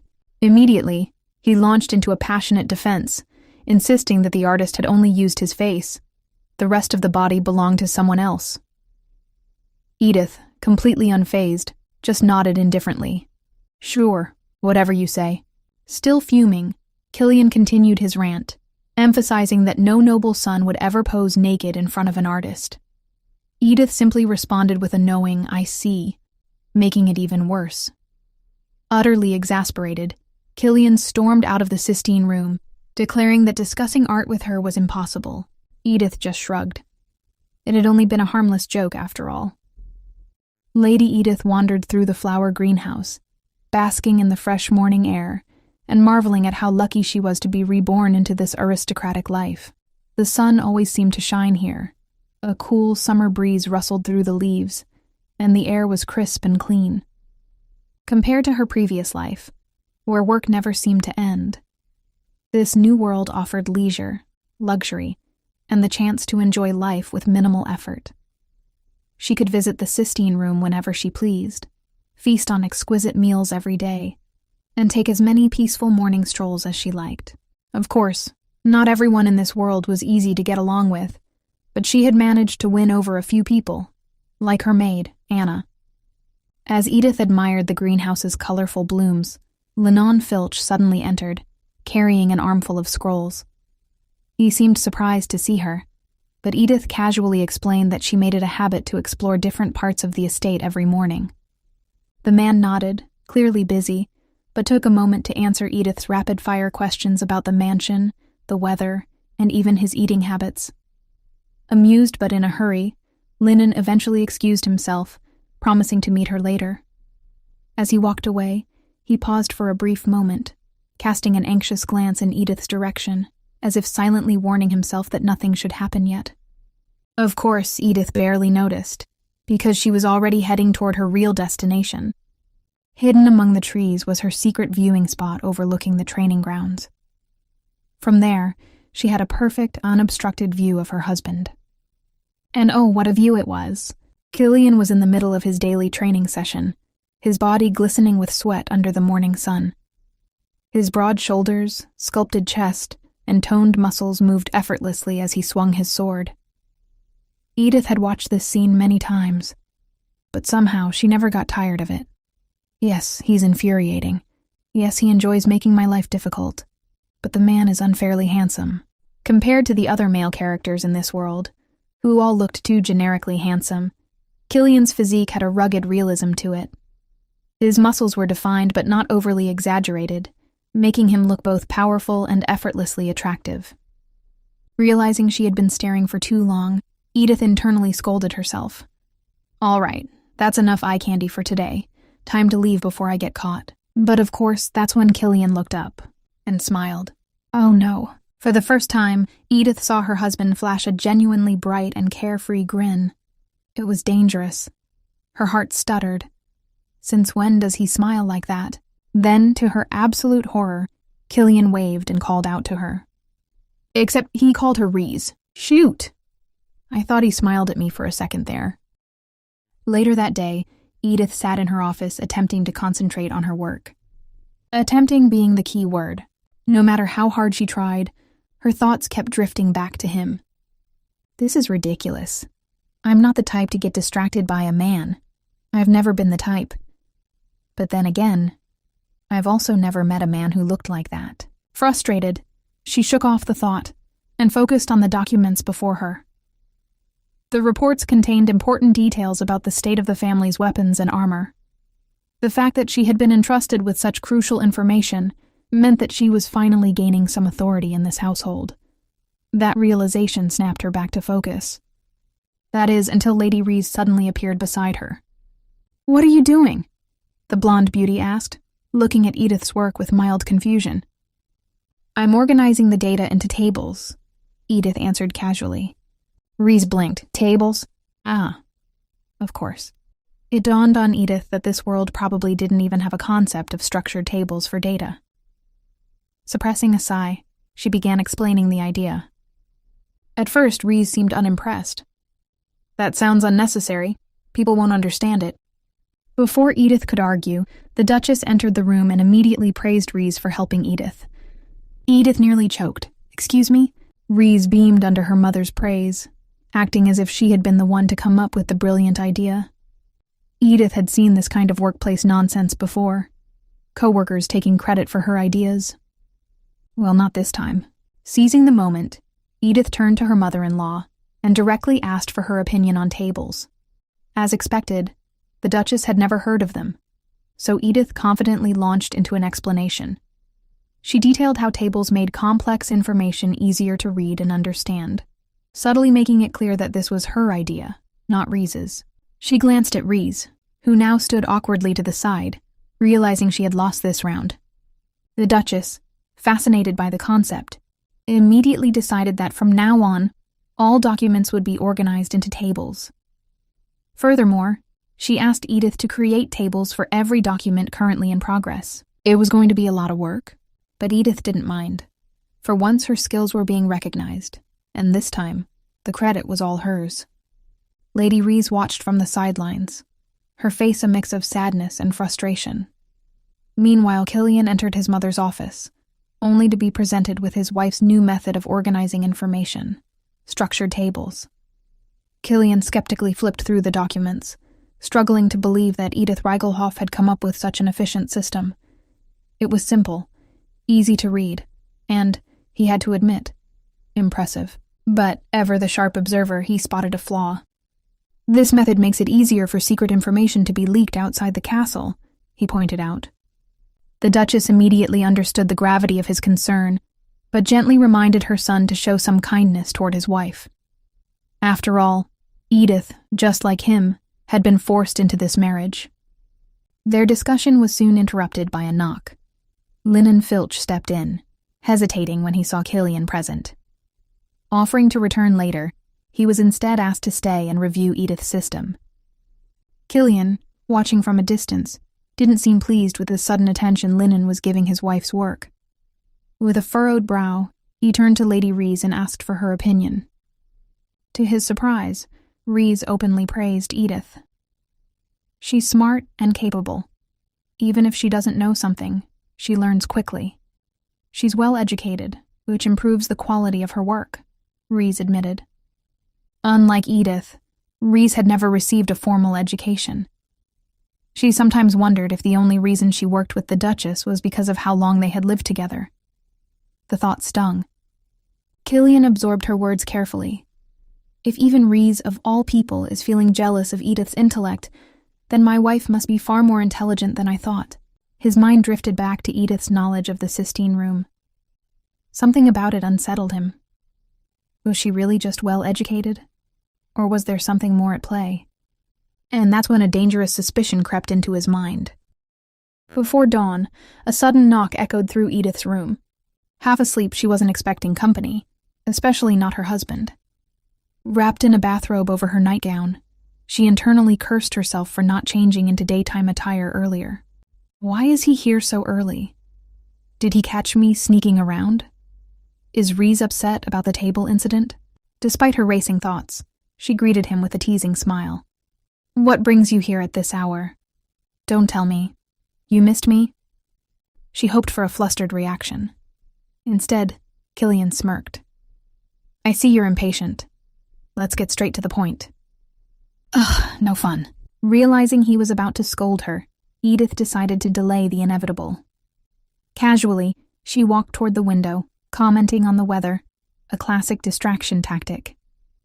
Killian waited, patiently, but when she reached for the window handle, he snapped. In an instant, he was behind her, slamming the window shut. Leaning in close, his voice dropped to a whisper. "Enough with your tricks, Edith. I know what you're hiding." Killian accused her of deliberately avoiding their family's favorite atelier, an establishment she used to frequent. A known fashion enthusiast like Edith Reigelhoff, leaving empty-handed, highly suspicious. Edith mentally rolled her eyes. Seriously? Sure, she hadn't ordered anything, but that was because she wanted to shed her old image of being wasteful, not because of some deep, hidden agenda. Her patience finally snapped. "You don't know me at all," she shot back, pushing him away. She accused him of constantly looking for reasons to blame her, convinced that he was the only victim in this marriage. Even at their wedding, she had noticed. Every single day, he found a new way to accuse her of something. Killian was taken aback. He had never seen her so openly emotional before. But instead of softening, he smirked. "Nice act, but I don't buy it." He reminded her that their marriage only happened because of blackmail and threats from her family. Edith argued that she never orchestrated any of it, but Killian remained firm. She was still a Reigelhoff, daughter of the cunning count. For a moment, Edith froze. That's when it hit her. No matter what she did, she would always be seen as one of them, a member of a family infamous for its deceitful nature. A bitter smile played on her lips. "You really know nothing about me," she murmured. For the first time, Killian hesitated. The intensity of her expression made him pause. He turned to leave, but left her with one final warning. "Mother praised your work today. Don't do anything suspicious." As soon as he was gone, Edith collapsed onto the floor, hugging her knees. Tears of frustration welled in her eyes. She had experienced this kind of judgment before. It never got easier. Wiping her tears, she made a decision. I need to leave this place. No amount of luxury is worth this. Back in his room, Killian couldn't shake the encounter from his mind. A headache pounded behind his eyes. Was it the overwhelming scent of roses in Edith's room? Or something else? He had always believed she was just another spoiled noble, someone no different from her father. But today, something felt off. His mind replayed her words. You really know nothing about me. Before he could dwell on it further, a gentle voice interrupted his thoughts. Killian, you look pale. It was Reese. Concerned, she placed a hand on his forehead. The faint scent of violets clung to her, light and pleasant, so unlike the overwhelming perfume from earlier. The moment he inhaled the fresh floral scent, something clicked. The answer to his unease was simple. Edith was pretending to be someone she wasn't. A spy, a traitor. His hand is on Reese, murmuring, I just met the most deceitful and unhappy woman today. To his surprise, Reese scolded him. Don't speak so harshly about Lady Edith. But in his mind, the decision was already made. She can't be trusted. On the flip side, Edith stood by her window deep in thought. In her past life, whenever she was upset, she would grab a large Americano and wander through the city aimlessly. Now she had no such escape. She turned to her maid, Anna. Let's go for a walk. Anna hesitated. Should I inform the Duchess? Edith shook her head. I just want to explore outside the manor. This would be her first time venturing beyond the castle grounds. Despite her confidence, a flicker of uncertainty settled in her chest. She knew nothing about the world beyond these walls. Anna, sensing her nerves, smiled reassuringly. If you tell me where you want to go, I can guide you. Edith hesitated before admitting, I haven't even been to the main street yet. The maid chuckled. Then let's start there, my lady. And just like that, Edith took her first steps into the unknown. As Edith pondered her escape plan, Anna, her ever-resourceful maid, suggested various places they could visit during their outing. She described La Belle Marie Street, where top-tier jewelry shops, a famous tailor, and a delightful dessert cafe were located. Then, she mentioned Darcis Street, known for its grand theaters, museums, art galleries, secure banks, and the legendary Paradox Confectionery, a bakery so popular that people lined up before dawn just to get a taste of its treats. Impressed by Anna's extensive knowledge, Edith jokingly suspected that her maid was like an all-knowing encyclopedia, placed in her life solely for the convenience of a writer. Wanting to familiarize herself with a reliable jeweler, Edith asked Anna for recommendations. To her surprise, Anna effortlessly listed 3 reputable shops, further proving her theory that the maid knew everything about this world. When they finally left a jewelry store, Edith clutched a hefty sum of money, profits from selling jewels removed during dress alterations. Anna pointed out that even small gems fetched a high price. Seizing the opportunity, she suggested they visit a bank in Darcis Street. After completing her transactions, Edith threw her hands up in celebration, relieved that managing a bank account had been far easier than expected. With her money safely outside the castle, she finally felt some control over her fate. Feeling guilty for spending most of their outing on errands, Edith let Anna choose a restaurant. Over a delicious meal of fish and crispy batter with a spicy sauce, Edith contemplated her future escape. She discreetly asked Anna about travel methods for commoners without personal carriages. The maid explained that such people either rented carriages, or if they were short on money, rode in the cramped and shaky freight cars of a train. She also warned Edith about cheap inns with questionable hygiene, where travelers sometimes had to spend the night. Realizing that Anna, as a loyal servant of the Duke's family, might report her escape plans, Edith quickly ended the discussion. Thanking Anna for accompanying her, she returned home feeling significantly better. However, more answers were needed, so she spent the following days in the library, devouring books on various subjects. One day, a servant informed Edith that the Duchess was looking for her. The family jeweler had arrived. Edith's heart sank. In the original novel, this event had led to her humiliation. She braced herself, determined to rewrite the scene. The entire family, except for the Duke, gathered in the living room, focusing solely on Lady Rees. Edith, once again, felt like an outsider. Rees, noticing this, tried to include her in the conversation. She held up a ruby necklace, suggesting it would suit Edith. However, Edith found the design too plain and suspected that Rees was subtly insulting her by offering something so unimpressive. Rees denied any ill intent, but Edith, accustomed to such backhanded compliments, brushed it off with sarcasm. In the original storyline, this was the moment where Killian's brother, Cliff, spitefully purchased every other piece of jewelry, leaving Edith stuck with the necklace. Determined to alter her fate, Edith played along this time.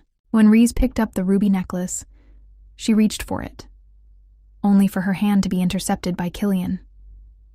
He unexpectedly took the necklace himself and told her to turn around so he could put it on her. His face showed clear reluctance, making it obvious that he was only being chivalrous because his mother was watching. Amused, Edith decided to act the part of a loving wife and sweetly asked for his opinion. Momentarily caught off guard, Killian admitted that the necklace suited her and asked for the bill.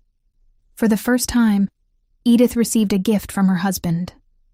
With a playful thought, she considered selling it for a good sum of money. However, when Cliff, driven by jealousy, offered to buy every remaining piece of jewelry for Rees, the Duchess objected, saying that would leave nothing for Edith. To everyone's surprise, Edith responded that one necklace was enough for her. But as she held the necklace, a dreadful realization hit her. No matter what happened, she could never sell this gift from Killian. Even if she were on the verge of poverty, this necklace would stay with her. Evening comes, and Edith sat by the fireplace, sifting through a pile of letters. She casually tossed social invitations into the flames, wondering if her past self had been a frequent partygoer. Amid the stack, an envelope bearing the crest of Count Reigelhoff caught her eye. Her stomach dropped. As she read her father's letter, her hands trembled. The Count coldly reminded her that she had lived in the ducal estate long enough, and that it was time to fulfill her duties. He had heard rumors that she was assisting the Duchess with official documents, and he demanded that she steal information about the Rudwick family's armor and weaponry, or at the very least provide a summarized report. Realization dawned. There were spies from the Reigelhoff family within the castle. Someone had been watching her. The thought made her blood boil. Without hesitation, Edith grabbed a quill and wrote a sharp response. She informed her father that life in the ducal estate had opened her eyes to how beautiful stability could be. If anyone dared to threaten the duchy, they should be prepared to lose everything. She firmly reminded him that noble titles were granted by the Emperor's will, and despising the Rudwick family was pointless. With the Emperor and the royal family still alive and strong, Archduke Lanston had no real chance of claiming the throne. Lastly, Edith urged her father to abandon any thoughts of treason and instead form an alliance with Duke Rudwick, accepting his protection. Sealing the letter, she exhaled deeply, feeling a strange sense of relief. Still, she knew her father was too ambitious to give up his schemes so easily. Even so, she reminded herself, she was no longer Count Reigelhoff's pawn. She was a married woman, in her own right. Whatever he planned next was no longer her problem. Edith was quite proud of her work, but little did she know that Duke Rudwick would soon accuse her of disgracing her father and dragging the family's honor through the mud. A few days later, she found herself summoned to the Duke's office, where he sternly questioned whether she had leaked Rudwick family documents to outsiders. Without hesitation, Edith denied the accusation. But the Duke wasn't satisfied. He demanded that she swear on her father's honor to prove her sincerity. Unfazed, Edith swore not only on Count Reigelhoff's honor, but also on her own life. The Duke's sons and his assistant, Linon Filch, stood by, watching intently. That's when the Duke anxiously broke the silence, warning Edith that she had just insulted her father and trampled on their family's dignity. Confused, Edith asked what he meant. The Duke signaled to Linon, who then presented some documents. Edith quickly realized they were the very ones she had worked on. The Duke confirmed her thoughts, explaining that he had personally instructed Linon to prepare these papers for her.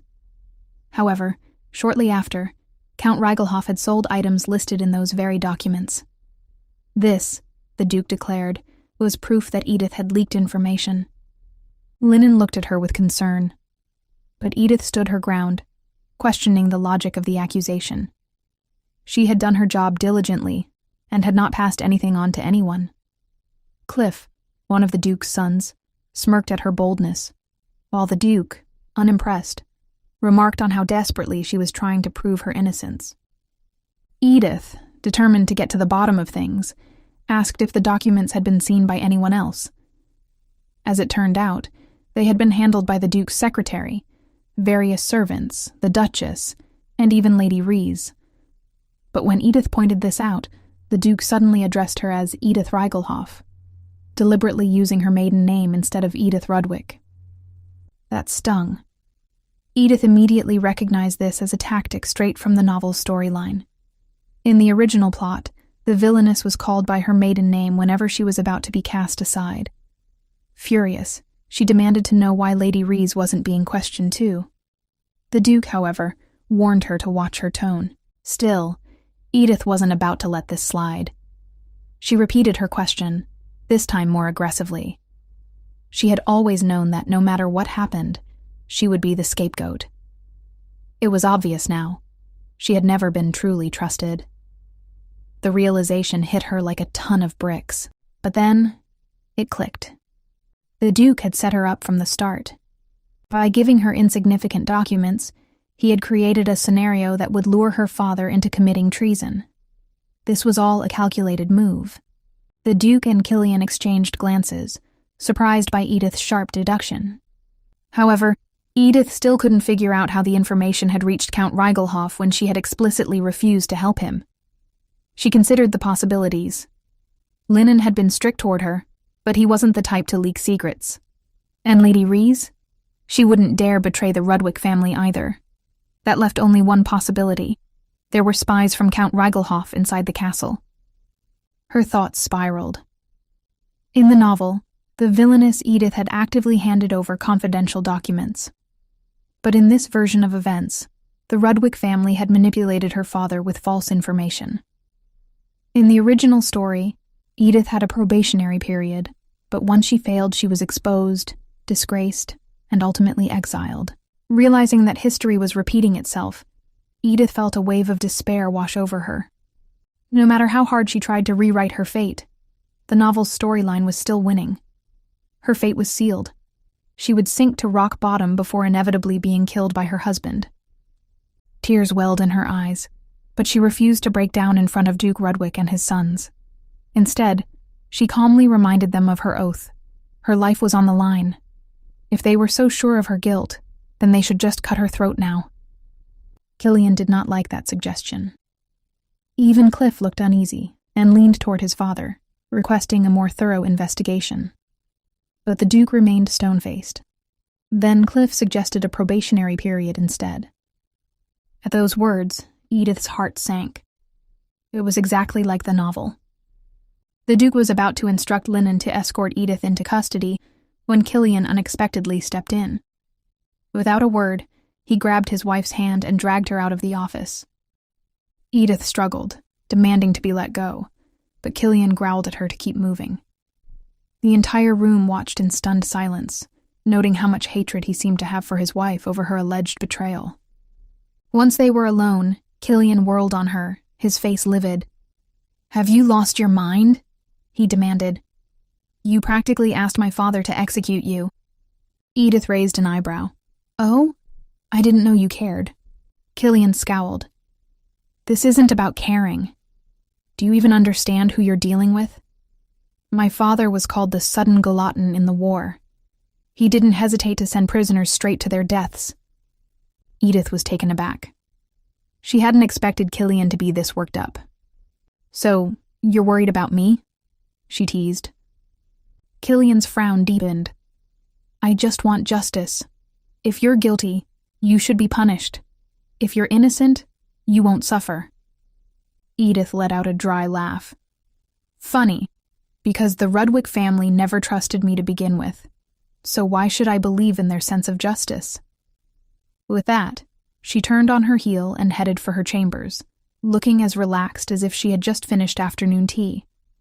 Once inside, Edith slumped against the table. Her fate rested entirely in the Duke's hands. If the Rudwick family was truly investigating, she was doomed. There was no way they would side with her. Killian watched her carefully before making a decision. "I swear on my honor I'll conduct a fair investigation," he promised. Edith raised an eyebrow at his unexpected sincerity. "Oh, you mean without bias?" Killian nodded. "Yes. I'll make sure no false accusations are thrown your way." Edith smirked. "Good. Then let me ask you something, dear husband. If Lady Rees ends up being a suspect, what will you do?" Killian froze. He had not been expecting that. Meanwhile, at the Imperial Palace, Cliff stepped out and graciously helped Lady Rees down. Before they could get too far, an energetic voice called out, "Rees!" The sound of hurried footsteps echoed on the cobblestones as a short-haired young woman dressed in a sharp suit dashed toward them. Princess Catherine Iberia. Beaming, she threw her arms around Rees. "I missed you," she declared. "It's been so boring without you around." Catherine, the Emperor's younger sister, was infamous for her rebellious nature. She flat out refused to wear dresses, even at royal events. Her cropped hair and unruly behavior had earned her the nickname, the Walking Terror of the Palace. As the guests greeted her, Catherine waved them off. "No need for formalities, just call me Catherine." Then, leaning in close to Rees's face, she asked mischievously, "So, have your fondness for me changed?" Cliff, clearly uncomfortable, quickly stepped in. "Princess, please stop teasing Lady Rees." Catherine laughed. "Oh, come on, I was just joking." Cliff sighed. "With you, it's hard to tell." As soon as Princess Catherine and her guests entered the castle, she immediately asked where Killian was and why he hadn't come. Lady Rees explained that her brother was now a married man and couldn't leave his wife behind. Cliff, however, scoffed at the idea of calling it a marriage and smirked, saying it was nothing more than a political deal with the Reigelhoff family. The princess rolled her eyes, clearly uninterested in such dull political talk. "Did you all come here just to gossip about those annoying Reigelhoff and Lanston people?" she asked. Cliff chuckled and confirmed her suspicion, adding that things were going even better than expected, since Edith Reigelhoff turned out to be more foolish than he thought. Catherine let out an exasperated sigh, and without hesitation, dragged Lady Rees away from the conversation. "Enough of this nonsense. Let's go have some real fun," she declared. Just then, the Imperial Secretary appeared in the hallway and announced that the Emperor was ready to receive guests. The princess smirked and bid farewell to Cliff, teasing that at least now he had someone else to bore with his political chatter. As she whisked Rees away, Cliff watched them go and muttered something about showing the princess the horses in the stables later. Meanwhile, Cliff had a run-in with his brother, Killian, in the hallway. He casually asked if things were going smoothly, but Killian, already in a foul mood, barked at him to mind his own business. "Why are you going to the palace now? It's too early to present the investigation report," Killian snapped. Cliff, unfazed, replied that their father had sent him. Killian tried to argue that the investigation wasn't finished yet, so he must have forgotten it. The scene shifts into a small, sickly girl lay in a hospital bed, tears streaming down her face. Beside her, another little girl, Ada, watched with concern. "Does it hurt a lot?" Ada asked gently. The sick girl nodded and admitted she wished she could just disappear. "I'm such a burden to my family," she whispered. Her parents were struggling. Her older brother refused to be her bone marrow donor, and he even wished for her to die quickly. "Maybe it would be better for everyone if I just ended things myself," she said. Ada, however, leaned back on her hands and smiled. "Not everything in life goes the way we want," she said, then added, "But you know, I envy you. You have a family." She then shared her own dream. She wanted to grow up, turn 20, and experience life as an adult. She imagined tying her long hair into a ponytail, putting on makeup, walking through the bustling streets, and simply enjoying life. "As long as I have the chance to live, I'll endure anything," she said with determination. The sick girl looked at her in awe, and that moment remained etched in her heart forever. Edith suddenly woke up, tears in her eyes. That memory from the hospital flooded her mind. Back then, Ada had been terrified of dying, and yet once she got her bone marrow transplant, she left without even saying goodbye. That experience taught Edith a valuable lesson. No matter what, as long as she was alive, she could endure anything. Later that afternoon, Edith found herself in a surprisingly good mood.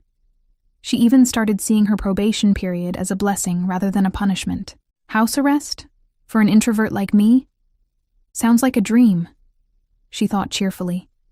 She planned to spend her time alone, indulging in hobbies and self-care. But of course, her plans were quickly disrupted by none other than her husband, Killian. Killian showed up unannounced, wanting to have dinner together. However, as they sat at the table, he remained completely silent. Edith figured he didn't want to talk in front of the maids, but when they left, he still said nothing. Irritated, she finally broke the silence. "So, why the surprise visit?" she asked. Killian muttered something about not having time to talk, and continued eating, dunking bread into his soup. His dismissive attitude made Edith fume. "If you're busy, then hurry up and leave," she snapped, then started studying his face. She never understood why she found him attractive. His cold demeanor and arrogance were unbearable. And yet, his good looks and toned physique made it hard to ignore him. Does he think he can get away with anything just because he's handsome? She mused. She recalled a past life discussion on a marriage forum. Apparently, fights in a relationship could be avoided if the wife simply admired her husband's face. She shook her head, embarrassed by her own thoughts. Pushing aside her musings, she focused on her meal. The food was absolutely delicious, and she savored every bite. Killian, however, stared at her in disbelief. "You're eating a lot," he finally said. She just grinned and kept chewing. Killian then mentioned that the investigation was progressing, and that Rees was now officially a suspect. Edith feigned mild interest and continued stuffing her face. Killian watched in amazement. How was she not choking? "You're really not worried, are you?" he said. Edith simply smiled. "Why should I be? I know I'm innocent." Then she let out a sigh of disappointment. Her soup was gone. Before she could complain, Killian pushed another bowl toward her. "Here. I had them make an extra portion," he said. She blinked in surprise but accepted it with a cheerful, "Bon appétit to me." After dinner, Edith returned to her room, feeling an odd sense of emptiness. In her past life, she had so many hobbies, reading web novels, doing origami. There was always something to pass the time. But here, nothing. She asked her maid, Anna, what noble women usually did for fun. Anna listed embroidery, painting, and horseback riding. Edith cringed at the idea of embroidery. She had never been good with a needle. Painting was out of the question, too. The last time she tried, her puppy drawing was mistaken for an elephant. As for horseback riding? Absolutely not. Horses were terrifying. Seeing her struggle, Anna suggested another hobby, designing outfits for wooden dolls. Apparently, it was a trend among noble children, and parents encouraged it to develop sewing skills. Edith's eyes lit up. "Oh, it's just like dressing up Barbie dolls," she thought. In her past life, she could never afford real Barbies. But here, curious about the cost, she pulled out her wallet and handed Anna enough money to buy dolls, fabrics, and sewing tools. "Keep the change as a bonus," she added. The maid's eyes widened in shock. "Oh no, my lady, I don't need a bonus. Serving you is my duty," she protested. Edith smiled. "Anna and Lennon are probably the only two people in this whole household who treat me decently," she thought. Even if it wasn't always in their best interest, they still looked out for her. And for now, that was enough. Lady Edith insisted that Anna accept the money, assuring her that the amount was too small to be considered a bribe. She didn't want to hurt the maid's pride, so she urged Anna to take it as a token of appreciation. Edith even warned her not to refuse, or she'd take offense. That evening, Edith spent time on her new hobby, sewing. At first, things seemed promising, but soon enough, she realized that making outfits wasn't exactly her strong suit. Earlier in the day, she had imagined a relaxing session of stitching, but reality proved much more complicated. Meanwhile, Anna had been busy preparing. She carefully made purchases, visited the tailor to order different pattern designs, and even bought a ready-made set of dolls, one male and one female. The maid reassured Edith that if she needed anything else, she just had to ask.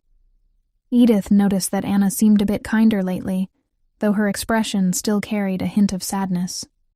Despite the difficulty of sewing, Edith reminded herself that it was just a hobby, something meant for fun and relaxation. She reflected on how, in her past life, she never took time to enjoy things without worrying about how long it took or whether the expense was justified. Looking at the dolls she had dressed, she felt a sense of accomplishment, until she turned them inside out. The outside looked great, but the inside, a complete disaster. Still, she decided to celebrate her successful sewing session with a little moment of fun. She brought the dolls together for "Now kiss." Just as she was about to move on to embroidery, the door suddenly flew open.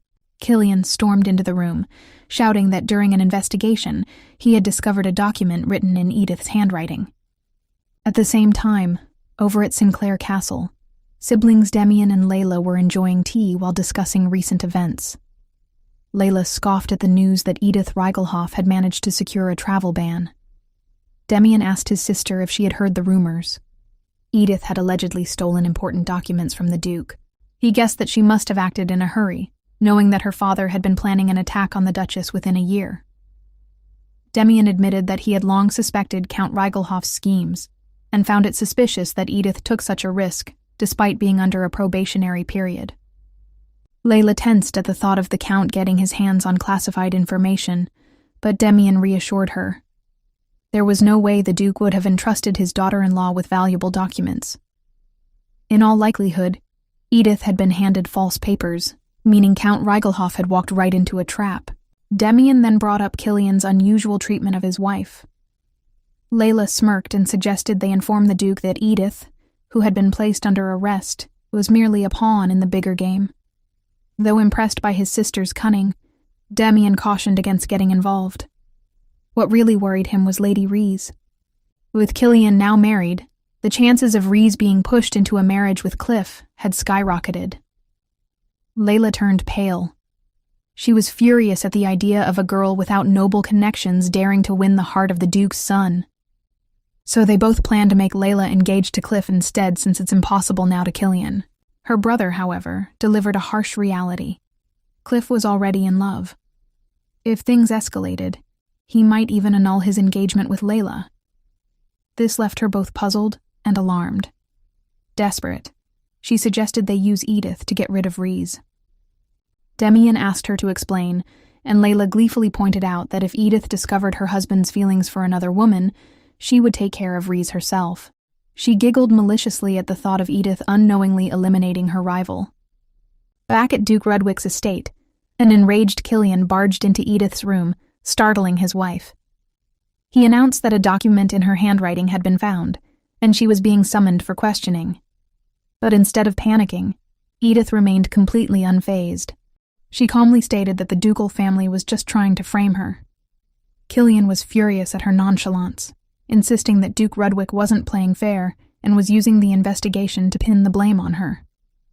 Edith, however, recalled how things played out in the original story, though the Duke eventually forgave his daughter-in-law, despite her actual crime.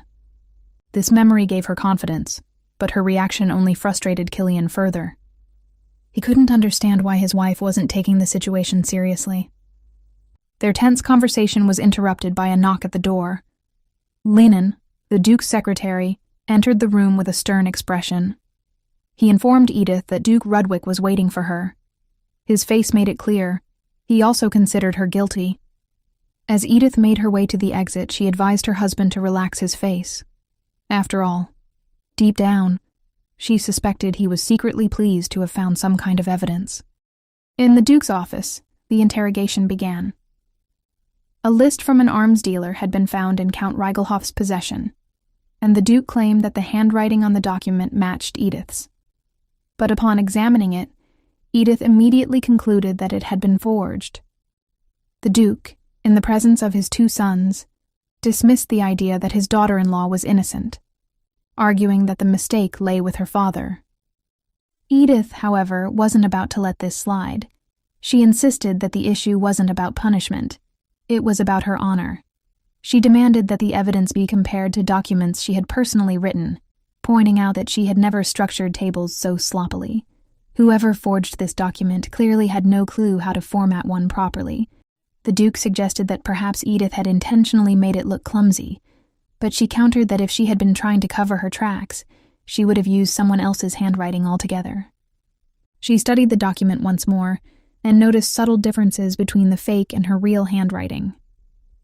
Determined to prove her innocence, she suggested they compare the tables with entries in her personal diary. The Duke agreed and ordered Linon to fetch the diary. As Edith waited, she wondered who could have set her up and why. It seemed like fate itself was trying to push her back into the original storyline. When the Duke and his sons compared the diary with the supposed evidence, they discovered that several letters had been written differently. Realizing that the forgery had been done with great skill, Duke Rudwick admitted that someone had deliberately framed Edith. Seizing the moment, Edith sternly advised her father-in-law to start looking for the mole who had leaked information to Count Reigelhoff. At that moment, Lady Rees knocked on the office door and entered. Cliff was visibly surprised to see her. The Duke, however, revealed that he had summoned her himself. The interrogation shifted to Rees, who had worked under the Duchess for 4 years. The Duke asked her about the use of tables and documentation, and Rees eagerly confirmed that Edith had taught her how to organize information in this way. She enthusiastically explained that even the Duchess had been pleased with the system. The Duke then asked who else knew about this method. Rees pointed to Killian and Cliff, saying they might have a general idea. He concluded that, at most, only family members and Edith would have known how to use tables like this. However, Rees suddenly claimed that she hadn't actually understood the system. This startled Edith. She clearly remembered Rees grasping the concept perfectly. Rees then asked why she was being questioned, but the Duke brushed her off and told her not to mind it. After Rees left, the Duke turned to Edith with suspicion. He coldly declared that despite all the evidence, everything still pointed to her. Edith was shocked. She had provided enough proof of her innocence, yet the Duke refused to believe her. It made no sense. Why was Rees's word taken at face value, while her own evidence was dismissed? Then, she noticed something alarming. Her personal diary was missing. Looking up, she saw Killian, carefully reading its pages. Edith lunged forward, snatched the diary from her husband's hands, and scolded him for his lack of manners. Strangely enough, the Duke's demeanor shifted. Instead of getting angry, he decided to let it slide, saying there was no need to blame his daughter-in-law. In fact, he even canceled her probation. Edith bolted out of the office, only to be followed by Killian. Killian, ever the skeptic, told Edith that he couldn't trust her. She merely sighed. This was nothing new. After all, she was from the Reigelhoff family, and people already had a bad impression of her. Killian tried to console her, saying she shouldn't take offense since her terrible reputation was already well known, but Edith had had enough. Furious, she shouted that she was tired of proving herself to him. She had changed. She wasn't involved in any of the Count's shady dealings anymore.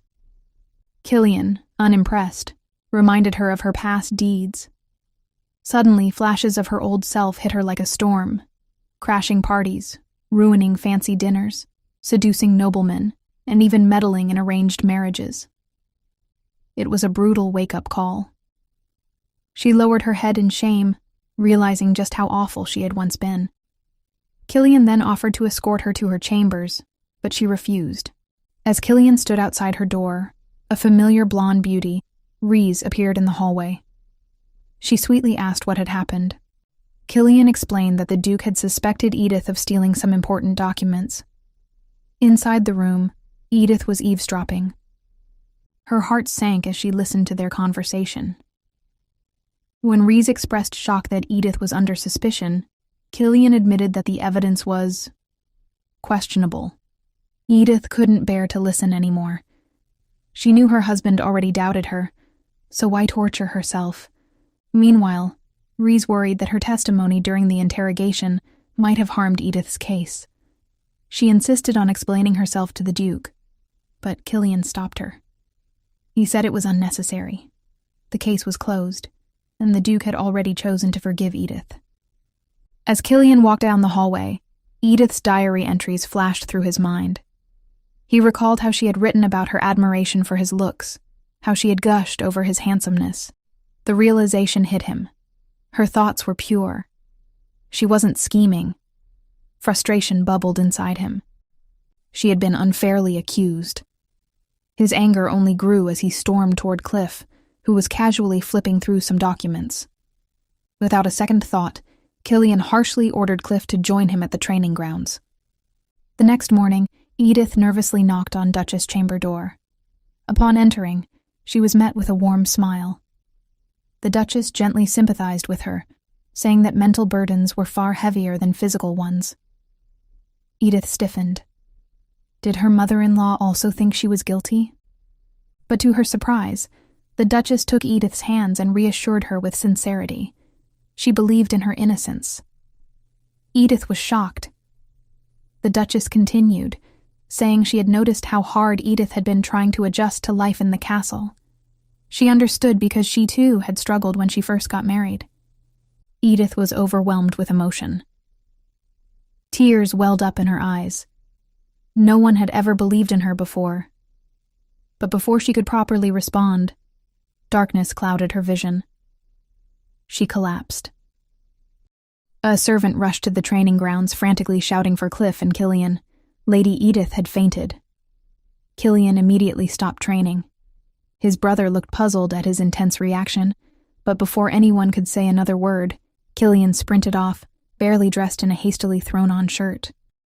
Next, the doctor examined Edith and concluded that she had simply overexerted herself due to stress. She would recover soon, but needed rest. Killian gazed at his wife's tear-streaked face, deep in thought. She had endured the interrogation without shedding a single tear, but now she had broken down completely. He couldn't understand. Was this really the same arrogant Edith Reigelhoff he had known? Wanting answers, he turned to his mother. The Duchess explained that Edith had sworn she hadn't forged any documents, and she believed her. Killian was stunned. The realization hit him. Edith had only burst into tears because someone finally believed in her. No one had ever done so before. His head throbbed as memories of his own distrust flooded back. His mother noticed his discomfort and offered to call the doctor, but he quickly dismissed her concern, claiming he just needed rest. As he turned to leave, he nearly collided with Reese. She had rushed over after hearing about Edith's collapse. However, her words trailed off as she noticed how pale Killian looked. She instinctively reached out to touch his face, but he quickly pulled away, muttering that he needed to rest. Meanwhile, inside her unconscious mind, Edith found herself drifting in a dark void. Panic set in. Had she died? But then, a giant glowing green sign appeared before her. It warned her that she couldn't reveal any secrets until she passed the 3rd stage. Wait, what 3rd stage? Before she could make sense of it, a strong gust of wind lifted her, and everything went black. When she finally woke up, she was back in her body. Her loyal maid, Anna, sat by her bedside, looking relieved. Apparently, Edith had been unconscious for 3 whole days. She tried to recall what she had wanted to say to the Duchess, but was interrupted by a coughing fit. Asking for water, she took a moment to gather her thoughts. For a second, she considered asking about Killian, but she shook her head, getting lost in her own memories. When she first arrived in this body, she had assumed she was the villainess of a novel. She had played nice, hoping to avoid her inevitable doom and befriend the main character. She had even foolishly tried to win over Killian. But it was all pointless. Reality had a way of forcing things back on track. No matter how hard she tried, events from the original story kept happening. It was as if something, some unseen force, was ensuring the plot stayed the same. She wasn't the protagonist, she was a side character, and in this story, the villainess was doomed. A terrifying thought struck her. Her fate was already sealed. Her own husband was destined to slit her throat. At night, Edith woke up in a cold sweat. She had only a limited amount of time left. Today marked the beginning of an important event. Without hesitation, she sneaked into Killian's bedroom. Standing beside his bed, she studied his face. Why did he hate her so much? Was it because he saw her as the villainess? Because their marriage was arranged? He could barely hide his contempt for her, even when he tried to be polite. Yet, looking at his peaceful, sleeping face, she realized something shocking. She had fallen in love with him. A book character. Yes, she had fallen in love with him. Biting her lip, she leaned over him. If she was doomed anyway, why not steal a kiss while she still could? Edith knew she had completely lost her mind. Sneaking into Killian's bedroom and kissing him while he slept? Absolutely insane. But oddly enough, accepting her doomed fate seemed a little easier now.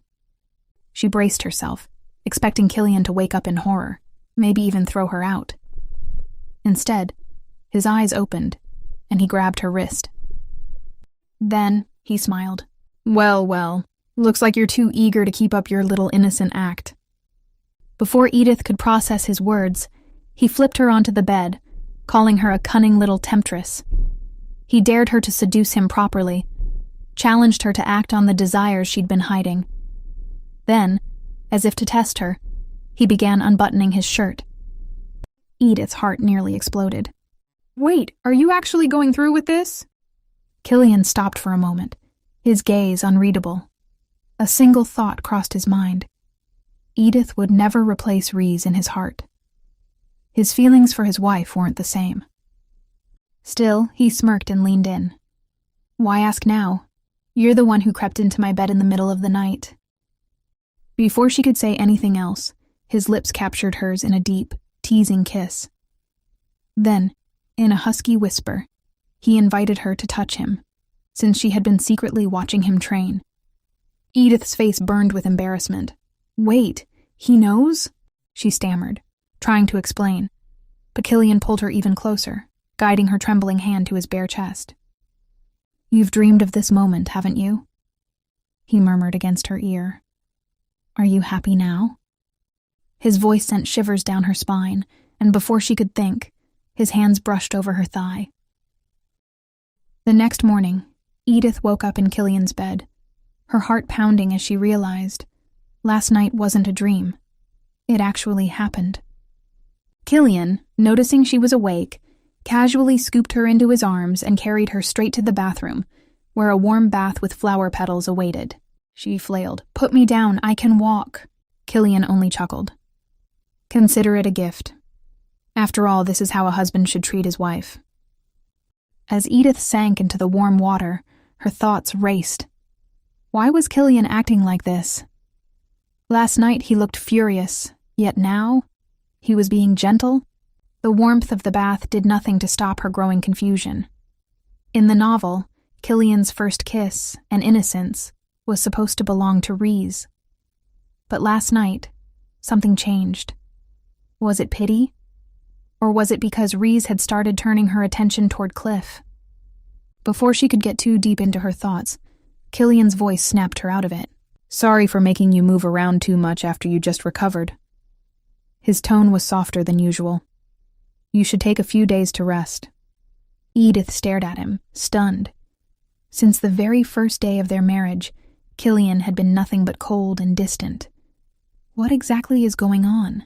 The next day, Edith still couldn't stop thinking about what happened. Her head felt like it would explode from all the overthinking, so she decided to clear her mind. When the night comes, she had another strange dream. Once again, she found herself in darkness. Suddenly, a glowing message appeared before her.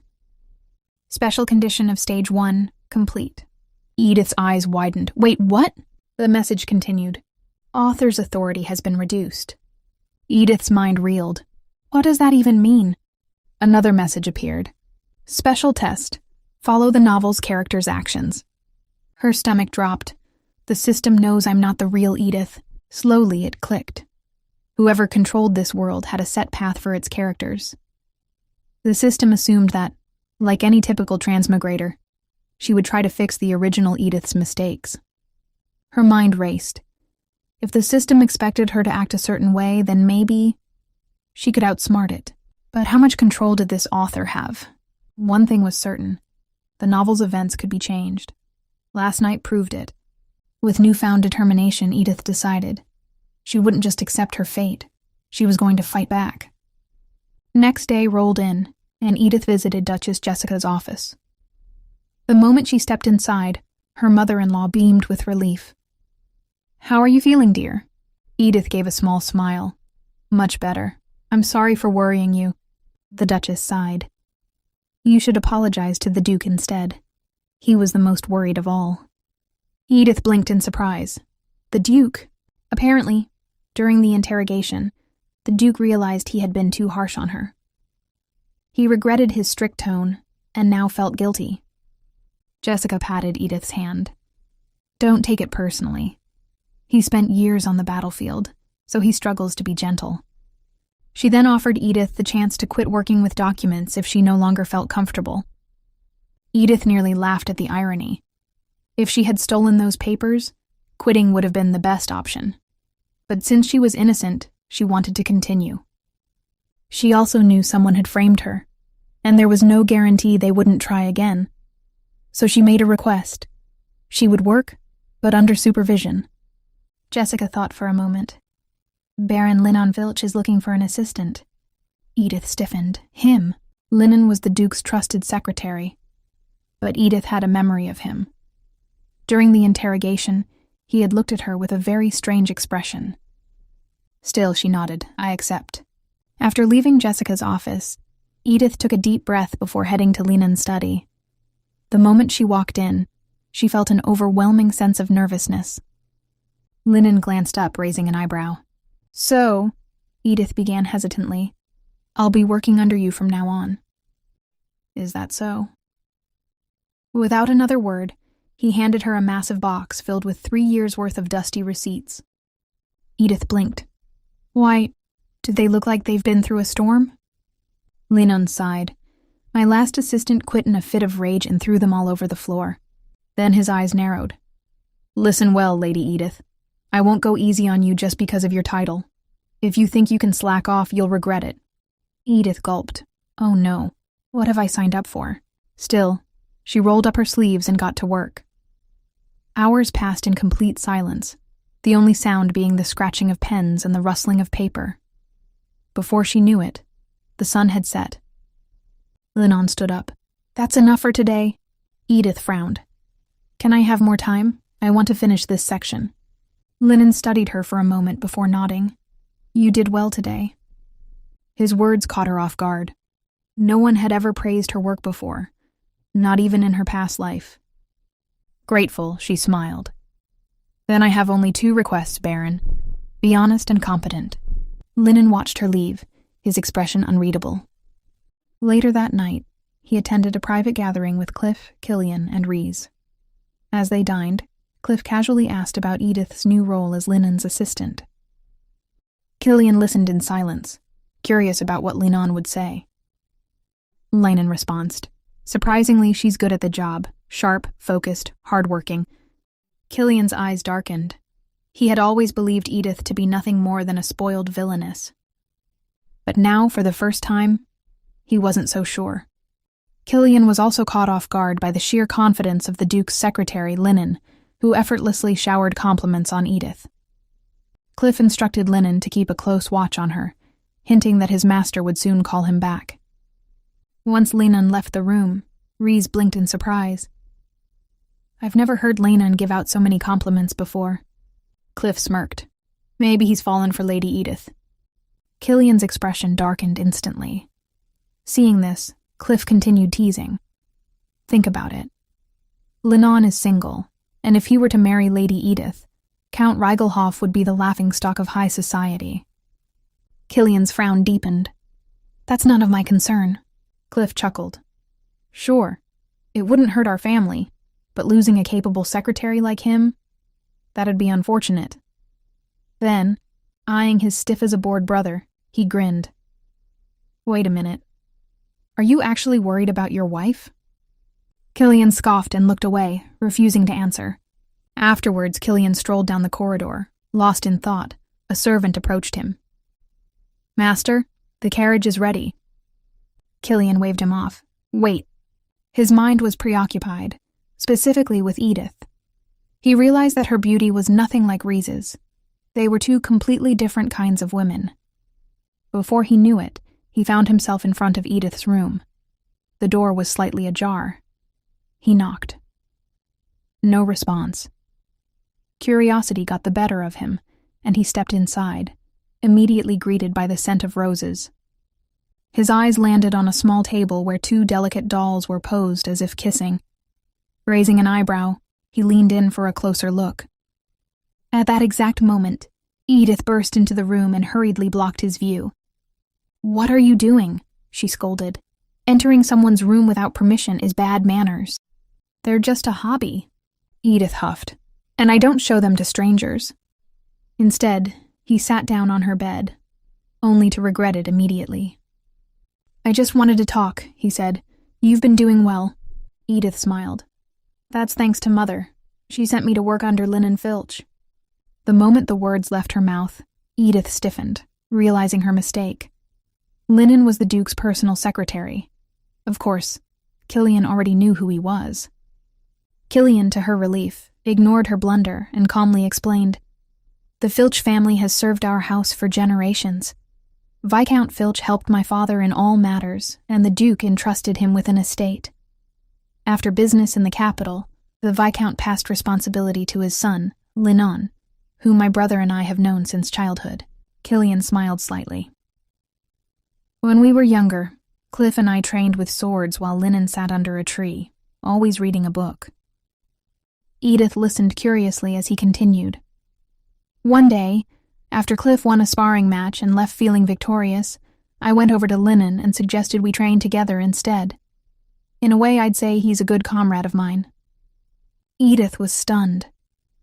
In the original novel, she barely paid attention to Linon, assuming he was just a minor character. But hearing Killian's story, she realized he was deeply connected to the Rudwicks. Thinking about him made Edith wonder. Perhaps in this world, characters weren't always identical to their novel counterparts. Then, another thought hit her. Killian hadn't visited her since their wedding night. So why had he come now? Sensing her silent question, Killian answered, I'll be inspecting the Risen estate soon. Edith tilted her head. There's an estate there, Killian continued, which will eventually belong to me since, as the Duke's second son, I won't inherit the title. It's a few days away by carriage. I came to inform you of my absence. Then out of nowhere he asked, Do you want to come with me? Edith was so taken aback that she just stared at him. Was this a joke? Killian's expression stiffened. Without waiting for an answer, he turned and left, feeling frustrated. He had asked sincerely, but Edith clearly hadn't taken him seriously. Foolish, he muttered to himself, irritated at his own behavior. The following day, Edith was in the office, working tirelessly through a mountain of documents. After finishing, she stretched in satisfaction, only to notice Linon staring at her. Is something wrong? She asked. He flustered, immediately looked away. No, it's nothing. Then, clearing his throat, he mumbled, The Duchess is expecting you. If you've finished your work, you may go. Relieved to have an excuse to escape, Edith eagerly went to see her mother-in-law, leaving Linon alone in the office. The moment she left, he walked over to her desk and glanced at the documents. His eyebrows lifted in surprise. How did she organize so much information so quickly? In the Duchess's study, Edith and Rhys listened as the Duchess excitedly announced, "Bazaar is happening next month," she beamed. "To celebrate, we'll be holding an embroidery gathering at the castle. Would you two like to join?" Edith instantly recalled that, in the novel, noblewomen adored these bazaars, as they were charity events showcasing aristocratic embroidery skills. Rhys hesitated. I don't think I'm very good at sewing." "Nonsense," the Duchess reassured her. "There's no need to worry." Unlike Rhys, she had zero sewing skills. Trying to avoid embarrassing herself, she attempted to politely decline. Before she could, Rhys grabbed her hands. "I'll feel less nervous if you're there." The Duchess clapped her hands. "Exactly. Don't worry, Edith. Just come and enjoy yourself." Edith sighed. The main character of the novel, Rhys, would obviously excel at this event. But somehow, she had been roped into participating too. On the day of the embroidery gathering, Edith quickly realized she had made a mistake. All the noblewomen crowded around Rhys, marveling at her beautifully embroidered scarf, while Edith observed from the sidelines, racking her brain. Did the novel ever mention Rhys being an expert at embroidery? Before she could figure it out, Rhys turned to her. "What will you be making, Edith?" Caught off guard, Edith blurted, "A handkerchief?" Internally, she panicked. She had no idea how to sew. After the gathering, Edith sat flipping through a catalog, trying to find the simplest design. Rhys stayed behind to help, but Edith knew the blonde girl just felt sorry for her. The woman joined them, peering at the design Edith had chosen. "Oh, my niece made the same one last year." Edith stiffened. "How old is your niece?" 16. Edith felt like crying. Even a child could make this, and I'm struggling? Then, in a desperate attempt to sound confident, she said, "I'll use gray and blue threads. Those colors remind me of Killian's eyes." The Duchess lit up, placing a hand on Edith's shoulder. "Oh my, how sweet. You truly are a woman in love." At the Risen estate, Killian inspected the land alongside the Duke. "This place is far from the capital," the Duke noted, "but it has great potential." Killian nodded, impressed. The estate was in much better condition than he expected, thanks to the hard work of the caretakers. Yet, as he gazed around, he thought, would Edith find this place too dull? For the first time, he wondered. Would she truly be happy here? Killian knew that the manor's interior needed a makeover, but that wasn't his only concern. He asked about the winter temperatures there, and the Duke assured him that it wouldn't be much colder than in the capital. Just a lot of snow. That didn't scare Killian one bit. With a satisfied look, he admitted that he liked the estate. His father asked if he was truly pleased, and Killian imagined himself finally venting everything he had bottled up, asking if his father wanted him to demand more land or a higher title.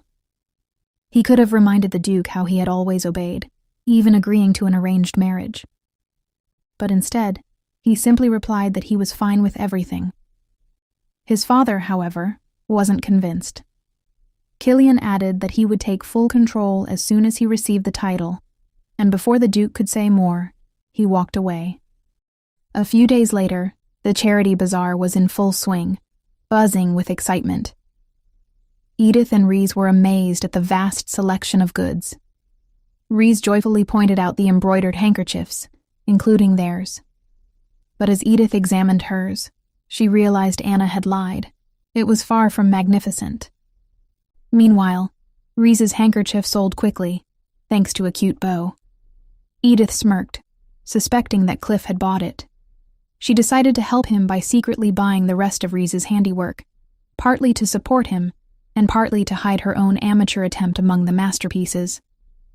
As they walked, they overheard noble ladies gossiping. One sneered that the capital's standards had fallen. After all, an illegitimate daughter was walking around like she belonged. Another countered that while Rhys was illegitimate, the Rudwick family had fully accepted and cherished her.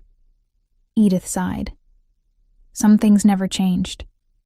In her past life, too, people would gossip just loudly enough for her to hear. Then, An aristocrat cruelly suggested that Reese had been taken in like a pet. Shocked and hurt, Reese squeezed Edith's hand, whispering that she didn't know how to respond. Edith assured her that these women were just trying to pick a fight. One particularly bold noblewoman turned to Edith, making snide remarks about her background. But Edith wasn't one to back down. With a sweet smile, she commented on how loud the gossip was. Was this noble lady from a faraway village? The woman, offended, introduced herself as Lady Brinch, to which Edith casually responded that after marriage, her surname had changed, implying that Brinch should have done her research before gossiping. Furious, Brinch lashed out, claiming that Edith had a terrible reputation. Edith playfully suggested that they ask Cliff what he thought about someone insulting the Rudwick family. That shut them up. The gossiping women quickly fled, though not before muttering that they pitied Killian for having such a wife. Afterward, Reese apologized, feeling guilty that Edith had been dragged into the insults, but Edith assured her it was nothing, flashing a confident smile. Soon, Reese was surrounded by noble ladies showering her with compliments about her embroidery. Edith, sitting off to the side, reflected that they were now about a quarter into the original novel. Reese shyly downplayed her beauty, but a noblewoman reassured her that even the Duchess saw her as a future daughter-in-law. Edith listened in silence, realizing the ladies were deliberately ignoring her, the actual daughter-in-law. Lost in thought, she didn't notice Killian approaching Reese. Edith snapped out of it when she finally spotted her husband. She hesitated. Should she greet him? Would it look bad if she didn't? Deciding to play it safe, she approached and casually asked how his trip went, though she wanted to say she had missed him. Killian, happy to see her, answered that the journey was fine and asked if she missed him. Teasingly, she replied that he thought too highly of himself. The two sat together, chatting, until Edith suddenly stood up, excusing herself to powder her nose. On her way back from the restroom, she was grabbed by the arm. A blonde man in a purple suit stepped from the shadows. Confused, she had no idea who he was, until he dramatically huffed, asking if she really didn't recognize her own brother. It was Shane Reigelhoff. Edith hadn't expected to see her brother, though it made sense. All noble families were invited to the bazaar. Shane immediately started interrogating her. What had happened since she left? What was her relationship with the Rudwicks now? And most importantly, had she lost her mind when she sent that bizarre letter about stopping attacks on the Duke? He had assumed it was just a trick to fool potential spies, especially when she later sent fake documents. But now he wasn't so sure. Edith pulled her hand away, firmly stating that the letter was real. She had never sent any fake documents. On the other hand, Killian was growing impatient. Edith had promised to return quickly, yet she was still gone. He assumed she had been caught up in the usual noble gossip, probably about their arranged marriage, his supposed indifference, and all the other usual nonsense. Concerned, under the guise that he accidentally spilled his drink, he goes to the restroom and decided to check on her. As he made his way, noble women fluttered around, attempting to grab his attention with compliments. He politely excused himself. He was in a hurry. Near his destination, he finally spotted Edith, arguing with Shane. He couldn't hear much, but it was clear they weren't getting along. As Shane left, Killian stepped forward, asking why Edith had taken so long. Caught off guard, Edith quickly came up with an excuse. She had just been admiring the restroom's elegant decor. Without questioning further, he simply escorted her back to the bazaar. Smiling, Edith asked if he had been looking for her. Killian, without hesitation, replied that he was. As the couple strolled into the bustling market square, they were met by the bazaar's organizer, who excitedly announced that all the goods had been sold, with the earnings going to orphanages. Edith clapped her hands in delight. This meant her embroidery had also found a buyer. Killian instinctively reached into his pocket, his fingers brushing against the handkerchief he had purchased. His mother had mentioned the day before that the embroidery on Edith's handkerchief featured a bird the same color as Killian's eyes. To his surprise, the Duchess then revealed that Edith had confessed to stitching the design while thinking about her husband. This revelation left Killian stunned. However, he quickly convinced himself that Edith had simply chosen the bird design to impress his mother, and he had only bought the handkerchiefs to avoid any gossip about it being left unsold. Back at Regelhof Castle, a loud, frantic voice called for Edith. As she stepped onto the porch, she was met with an unexpected scene. Her brother, Shane, standing near the entrance. She had thought their conversation was over, but clearly he had other plans. Apologizing for the commotion, Shane gestured to a distressed maid clinging to him and calling for Edith. He explained that Sophia, Edith's servant since she was a child, had nearly lost her mind without her mistress. Shane had also heard troubling rumors that Edith was being closely watched within the duchy, preventing her from attending her friends' tea parties. Edith, however, had deliberately ignored the invitations. The Duchess seemed confused about the proposal Shane was referring to, but her brother's expression gave nothing away. Yet, Edith felt his gaze held an ominous message, as if he were silently telling her that hiding in Rudwick Mansion was useless, because she was doomed regardless. Suddenly Killian's voice rang out. He declared that Edith's maid should stay at the castle, as she had cared for Edith since childhood. His words were carefully chosen. Letting Count Regelhof's household keep a watchful eye would put their minds at ease. However, before Edith tried to protest, stating that arrangement had never happened. But mid-outburst, she suddenly clutched her chest, gasping for breath. Overcome with dizziness, Edith bowed deeply in a desperate attempt to steady herself, only to be caught by a newly arrived servant, Sophia. With a whispered, "It's been a long time, my lady." Sophia discreetly guided Edith back to her chambers. Once inside, the servant wasted no time in bringing up Shane's concerns. According to Sophia, the red-haired lady had comfortably settled into her new life, but now the real trouble was about to begin. Investigations and poisonings were next in the plot.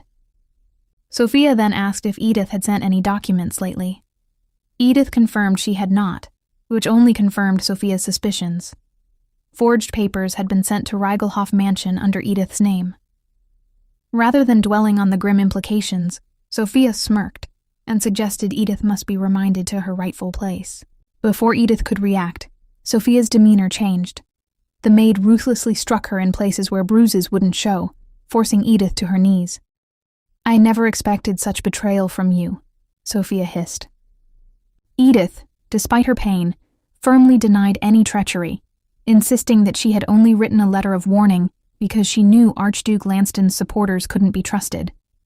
She reminded Sophia that her father was notorious for discarding his allies once they were no longer useful. This response enraged Sophia. "You've lost your fear, haven't you?" she sneered.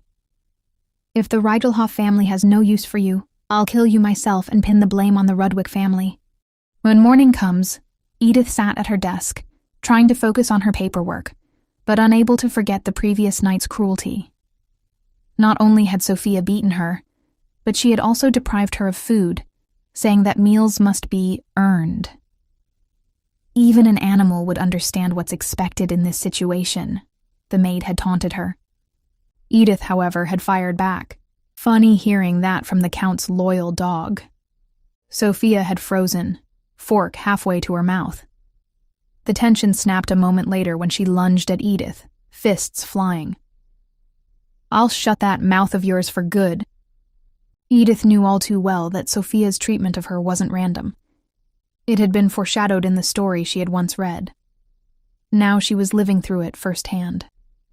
Later that day, Edith found herself standing beside Baron Linen's desk, nibbling absent-mindedly. She suddenly realized she had nearly finished an entire plate of cookies. Embarrassed, she tried to justify herself. "The pastries are just unusually delicious today."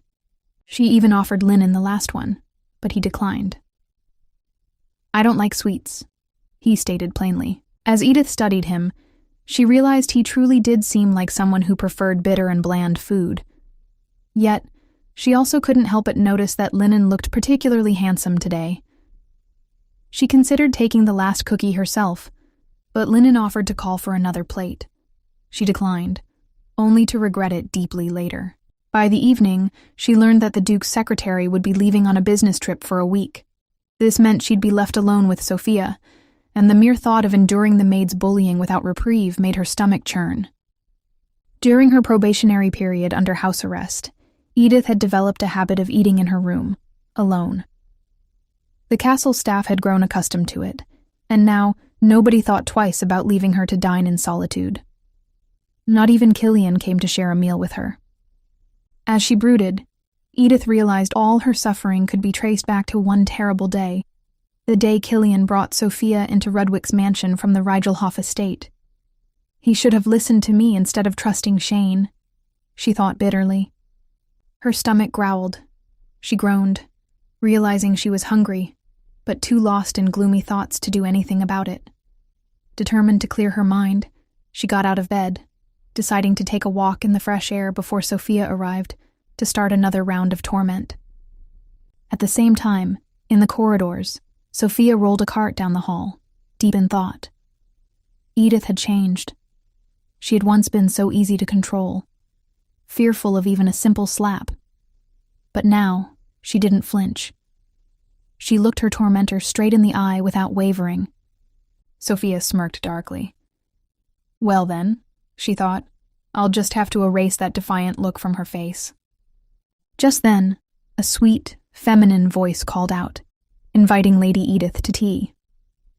Sophia instantly recognized it. It was Lady Rees. Memories resurfaced. Before she had left for the Duke's castle, Shane Rigelhoff had asked her to keep an eye on Rees Sinclair, a woman he had long admired. He had instructed Sophia to secretly gather information about her and report back in personal letters. Though Sophia had been puzzled by the request, she had agreed. Now, gripping the handle of the cart tightly, Sophia seethed. She knew she could never become Shane's wife, but she had at least hoped to be by his side, supporting him. And yet, here was Rees Sinclair, the illegitimate daughter of a noble, winning his attention with nothing but a pretty face. A few hours later, Edith sat alone in her room, hunger gnawing at her insides. She was growing desperate. She knew that if she tried eating outside her quarters, Sophia would force her to vomit. She recalled the way she had stared longingly at the food during tea with Rees and Killian. She must have looked pitiful. Tears welled in her eyes at the thought. Just then the door creaked open. A maid entered carrying a tray. Edith's heart skipped. Food? Sophia set down a plate of cake. Lady Rees sent this, she said casually. I figured I'd give it to you so the Rudwick family doesn't get suspicious. Edith stared at the tray, torn between gratitude and the bitter realization that even this kindness had ulterior motives. Edith never expected kindness from Sophia, so when the maid offered her food, she didn't hesitate to dig in, only to end up coughing up blood. Panic set in as she realized the food was poisoned. As she struggled to breathe, a memory from the novel surfaced. This was the infamous poisoning scene. But wait, she never put poison in the food. So who did? Next, Sophia kept up her act, pretending to be a concerned maid. When she interrogated Rees, the lady swore she had only wanted to share a pie with Edith. But Sophia wasn't letting go so easily. Edith, now barely able to think straight from the poison, recalled that in the novel, she was the one who tried to frame Rees for poisoning. Yet, in reality, someone was using this moment to make her look guilty. The commotion attracted Killian and Cliff, who stormed into Edith's room, only to find Sophia dramatically playing the part of a worried maid. Edith, still woozy, tried to speak, but Sophia quickly hushed her. Edith caught on. Sophia wasn't helping. She was making sure she couldn't talk. Determined to regain control, Edith brushed off the incident, claiming she must have a peach allergy. Cliff wasn't buying it and ordered a room search. Edith panicked. What if they found something incriminating? And sure enough, acting like a detective on a mission, pulled out a jar with a skull sticker from Edith's closet. What? That's not mine, Edith protested, but Cliff pressed her. Was she saying someone else had sneaked in? If the poison was found so easily, either Sophia was incredibly sloppy, or this was a setup. Rees, sensing Edith's distress, intervened. "Enough, Cliff. She's sick. Leave her alone." After that, Edith was left alone with Sophia, who casually remarked that Cliff had really lost his mind to search the room so suddenly. Edith shot back, "For someone who acts so smart, you sure can't make your own decisions." Sophia grinned but didn't expect what Edith thought next. If she really wanted to die, at least it would save her from this awful stomach pain. Meanwhile, Cliff asked the doctor about the poison. She confirmed it wasn't very strong, just caused stomach pain and bleeding. Killian, overhearing, was furious. "Then give her something for the pain." But the doctor shook her head. Medicine wouldn't help because Edith had been starving for days. Killian was stunned. Starving? But Edith eats everything. Why would she suddenly stop? Then it hit him. Was she really so desperate for attention that she poisoned herself? He remembered how Edith used to thrive on public recognition before their marriage. Did she feel so forgotten now that she had to resort to such lengths? That night, Killian visited Edith's room, thinking she was asleep. He whispered, "Why did you poison yourself?" Edith, weak but awake, barely managed. "So, you really think I did it, huh?" Killian was relieved she was conscious, but Edith, hurt by his lack of faith, turned away from him. As she lay there, she realized something. It no longer hurt as much that he didn't trust her, but somehow, it still stung. Later, the entire Reigelhoff family gathered in the Duke's study. Reese was arguing in Edith's defense. If Edith wanted to frame me, why would she immediately claim she was sick? The others were skeptical, but Reese was hurt. She had genuinely thought she and Edith could be friends. She had been so excited for Edith to come to the estate. Following a couple of days, Edith finally recovered. Wanting to thank Reese for her kindness, she gifted her fine silk embroidery threads. Just when Edith was ready to move on, Killian burst into her chambers, furious. "Edith, what did you do this time?" Edith blinked. What?" Killian fumed. "Reese was using the threads you gave her, and she collapsed. The doctor says she was poisoned." Edith was stunned. "That's impossible. The threads were sealed when I bought them." Then she remembered. This was just like the novel's scene where Sophia poisoned Reese's embroidery needle. She had given Reese the threads specifically to prevent that, yet the plot twisted back. As Edith tried to explain, Killian hesitated. Her argument made sense. Why would she poison Reese after all the suspicion surrounding her? But too many things about her were suspicious. Edith suddenly had a brilliant idea. "Then assign me a maid to monitor me. If I'm constantly watched, I can't possibly be the culprit, right?" Sophia, eavesdropping, was not happy with this plan. "You're treating this like some kind of game," Edith responded. "Not at all. If I'm innocent, I have nothing to worry about." Killian sighed, but agreed. Moments later, he was ordering the castle steward to assign Anna as Edith's personal maid. Edith was pleased. If she played her cards right, she'd finally get rid of Sophia. Back to the investigation. Killian and Edith discussed possible suspects. Who had access to Reese's gift after she received it? Killian listed only her maids, himself, and Cliff. Edith considered. Someone was clearly trying to frame her. Was it Count Sinclair?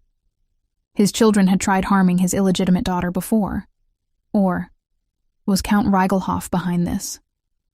Killian was shocked by her reasoning. "You really think someone is targeting Reese and using you as the scapegoat?" "Isn't it obvious?" Edith replied. "They're trying to take down two people at once." Killian was quiet for a moment. "I believe you, but my family won't." Edith snorted. "As if I care what they think. The only person I want to believe me is Reese." Killian stared. "Wait, don't you hate her?" Edith burst out laughing. "Jealous of her? Killian, I'm Edith Rudwick. I have no reason to envy anyone." Something about her confidence made Killian's heart race. He reached out, running a hand through her ruby-red hair. Edith barely had time to react before, bam! His lips crashed onto hers. Edith's brain short-circuited. 100 questions filled her head, but none made it past her lips. When the kiss finally ended, Killian looked horrified. I'm sorry, Edith, dazed, mumbled. It's fine. But later she couldn't stop wondering, why did he do that? Days later, Anna reported that the investigation had been inconclusive. There wasn't enough proof to accuse anyone. Edith imagined Rhys forgiving her, but knew Cliff wouldn't forget this so easily. At the Imperial Palace, Princess Catherine Iberia was fuming. "What do you mean Edith's probation is over?" Cliff, who had personally broken the news to her, was just as baffled. "Apparently my father agreed with Killian's judgment." Catherine clenched her fists in frustration. She hadn't been able to contact Rhys and was desperate to check on her, but her brother had forbidden her from leaving the palace. Cliff recalled the heated discussion in the Duke's office regarding the poisoning. Killian had argued that Edith couldn't be the culprit. After all, no one had even entered Rhys's room. Cliff, however, wasn't convinced. "It's obvious," he had insisted. "The poison was placed on something Rhys was bound to touch." Killian wasn't having it. "You're jumping to conclusions. Edith couldn't have slipped past the palace guards. They're too well trained for that." The Duke, listening to the debate, finally put an end to it. "There's truth in what you're both saying," he admitted. Then, rising from his seat, he declared, "Regardless, this discussion is over. After the cake incident, Edith and her maid were thoroughly searched." Back in the present, Cliff turned to Princess Catherine with another bombshell. "The Duke is planning to visit the Imperial Palace soon." The princess's expression darkened. Little did Cliff know, the Duke wouldn't be coming alone. Back at the Duke's estate, Edith's mother-in-law asked how she was holding up. Edith smiled. "Honestly, I feel fantastic." And mentally, she thanked Anna for finally bringing her decent food again. The Duchess mentioned that Lennon had inquired about Edith's well-being and even offered her a job back in his office. However, before she could return to work, the Duchess insisted she visit the Imperial Palace. Apparently, Princess Catherine wanted to see her.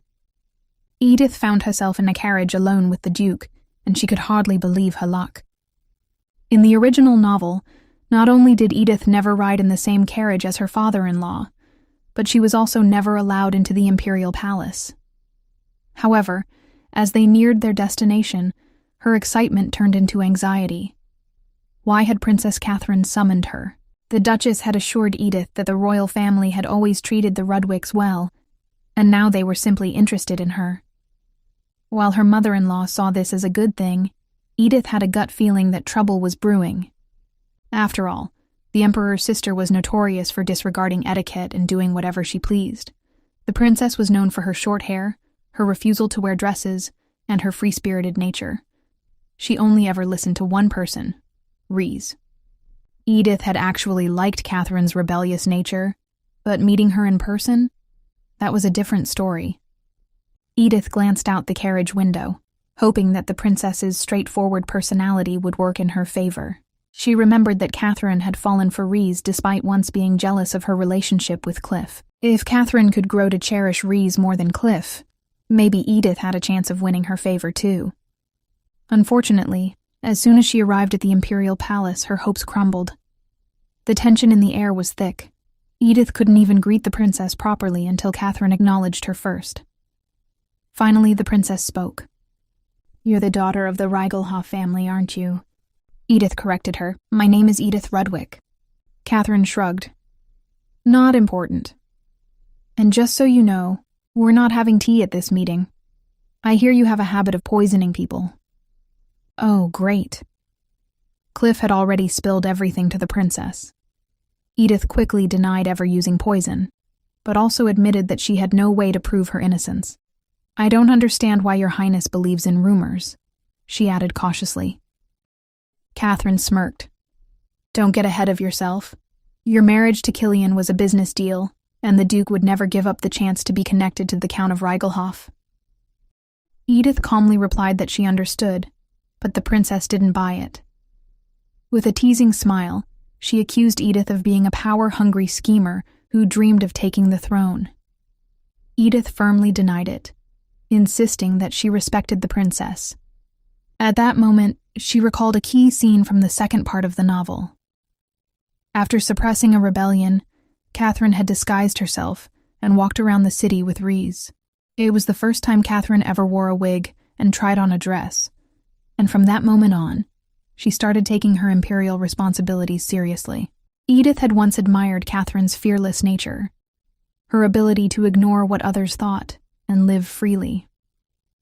So she gathered her courage and told the princess, "I only ask that your highness judge me fairly and not let the noble's bias cloud your opinion."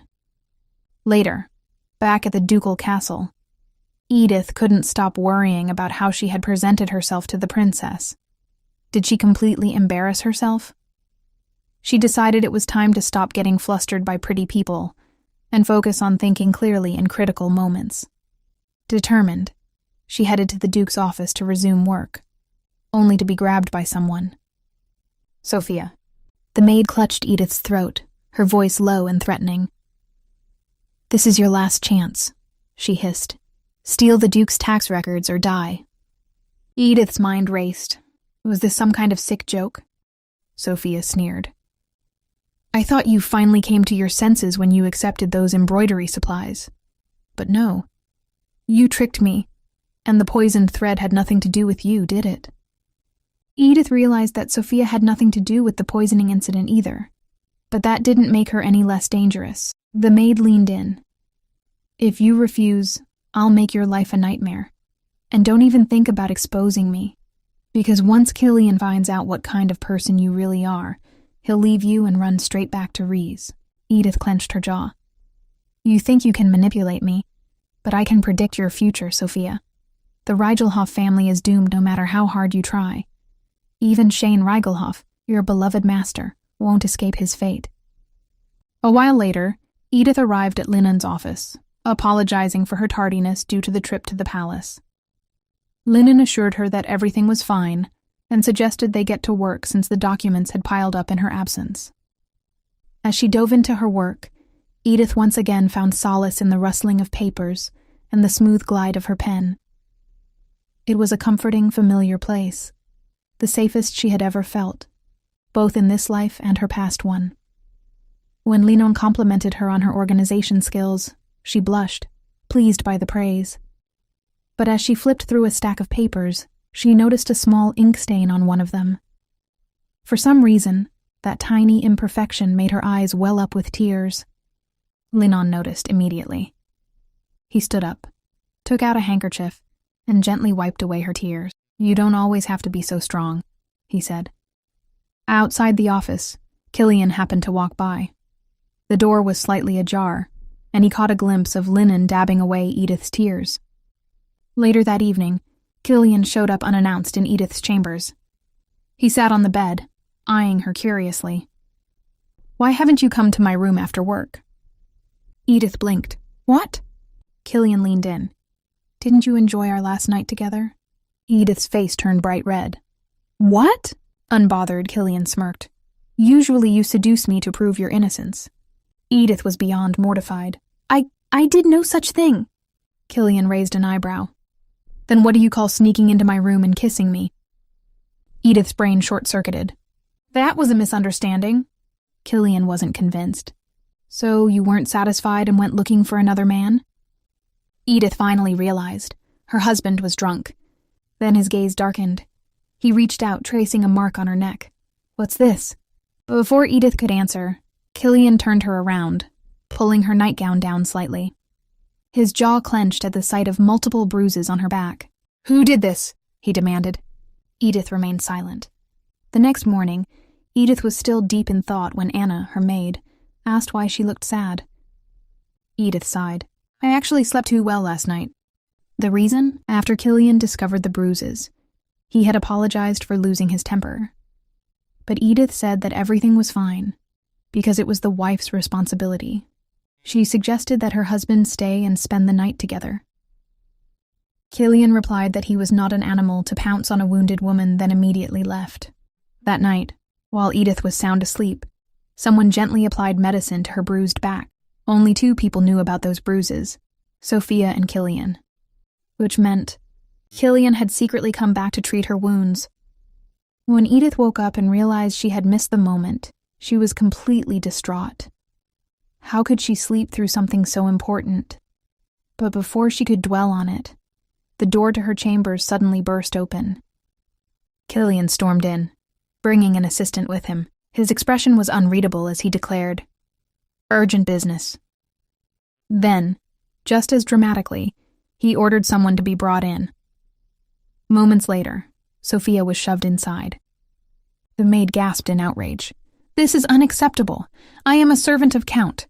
I was sent here to look after the mistress." Killian, unfazed, tilted his head. "A maid who can't do her job properly is of no use to my wife." Sophia clutched her chest as if she had been personally attacked. "I have served Lady Edith since childhood. I was trained to be her personal maid from a young age. God himself has blessed me with this role." Killian gave her a sharp look. A good maid would have reported her mistress's injuries. A great maid would have treated them. His gaze darkened. Yet the only person who knew about those bruises was you. Edith stared in shock. Killian had figured it out just by looking at her wounds. He took a step closer to Sophia. "Did you really think the bruises on my wife's body would go unnoticed? Just because they were hidden under her clothes?" His voice was low, cold, and lethal. Then he turned to Edith. "I'll personally see to it that the maid is removed from this castle. Besides, the Count's family has already asked for her return." Edith blinked. Wait. It was still early morning, and Killian had already managed to catch Sophia, investigate the matter, and contact her father. For the first time, she felt like her husband was truly on her side. He was protecting her, worrying about her. As Sophia was dragged away, Edith couldn't help but find the whole situation absurd. The Reichelhoff family was supposedly afraid of rumors, yet they valued their loyal hound so much that they immediately sent a carriage to fetch her. Just then, Killian turned to Edith with his usual unreadable expression. "I'm going to visit Rees." And just like that, Edith's short-lived victory was crushed. Later, as Edith prepared to change clothes, Anna helped undo the corset of her dress. That's when the maid froze in shock. "Milady, what happened? Why didn't you say anything?" Anna's voice trembled as she took in the sight of countless bruises on Edith's back. Edith quickly assured her that she was fine, but Anna wasn't convinced. "Wait here. I'll go get some medicine." She was touched by her maid's kindness. At that moment, she truly appreciated Anna's loyalty and care. Somewhere in a dark void, an unknown figure in a hood stood in front of a glowing green sign. Condition for the second stage, complete or face a penalty. The hooded figure scoffed. Seriously? The first stage was completed perfectly, but now the requirements are getting weirder and weirder. As she read the message, a thought crossed his mind. The villainess of this novel had been acting far too naive. Like a sheltered noble girl who had lived a privileged life. Her biggest mistake? Trying to fix relationships with the main characters instead of coldly proving her innocence when accused. Shaking her head, the hooded figure muttered, "But Edith 13 is different among other Ediths. This one instead acted calmly and rationally pleaded for her innocence. Although I made her give up successfully at first. She even used that desperation to fulfill the exception of first stage in an unexpected way. Still, I can't understand why Killian have to do that. I only have control over the main characters. The side characters are a different story." Her lips curled into a smirk. Things were about to get interesting. In Lady Rees's chambers, Cliff frowned at his brother and asked, "Have you completely lost your mind? Why would you just let that maid go? She could be connected to the poisoning." Killian, unfazed, leaned back. "An accusation without solid proof isn't enough. Just because she was sent by Count Reichelhoff doesn't mean we can pin anything on her." Cliff's frustration grew. "So you're just letting her walk free?" "Of course not. I found the perfect excuse to kick her out of the castle without causing a scene. That girl was nothing but trouble for the Rudwick family." Cliff and Lady Rees exchanged surprised glances. They both recalled how Killian had personally brought Sophia into the castle. His sudden change of heart made no sense. Sensing their confusion, Killian added, "My decision was approved by the Duke." Lady Rees nodded. I agree with him. Cliff groaned in frustration. Why? What's your reasoning? Rees tucked a blonde strand behind her ear. Because we need to focus on the real issue. The poisoning. Finding the culprit is more important than debating about one dismissed maid. She sighed. It doesn't matter whether the poisoner is from the Sinclair family or the Rigelhoff family. What matters is that someone hates me enough to want me dead. She smiled bitterly. It'll hurt more when I finally find out who it is. Killian observed her quietly before saying, At least you spoke to the Duke about it. As he said this, a troubling thought crossed his mind. If his father got too involved, he might start looking into Edith's situation. If he realized that she was of no real value to Count Rigelhoff, their marriage, built purely on political interests, could be at risk. Killian clenched his jaw. Was that why Edith had never spoken up about the abuse she endured? Then, a memory resurfaced. Edith had once asked for Anna to be assigned as her maid. On the surface, it seemed like an innocent request, but was she trying to prevent suspicion? A realization hit him. Edith wasn't just suffering in silence. She was using him for her own survival. His thoughts were interrupted by Cliff's voice. What's with that look? What are you thinking about? Killian blinked. Nothing. Just, I've got a lot on my plate. Lady Rees gave him a knowing look. You mean because of Edith? Killian sighed. Mostly yes. Rees smiled gently, brushing away tears. Then you should pay more attention to her. Take care of her. Killian was taken aback. Why? Rees's voice softened. While I was recovering, I kept thinking about Edith. She suffered through the poisoning just like I did. And unlike me, she's been alone this whole time. She glanced at Cliff. You and Killian have been visiting me frequently, but Edith? She must have been sitting alone, feeling abandoned. Why don't you do something nice for her? Maybe take her on a walk or have a conversation. Meanwhile, as twilight stretched into the late hours, Edith lay awake in bed. Sleep refused to come as thoughts of Killian and recent events filled her mind. She was certain now. Killian had figured everything out. The pieces were too obvious to ignore. 1. Edith had suffered constant abuse from her governess.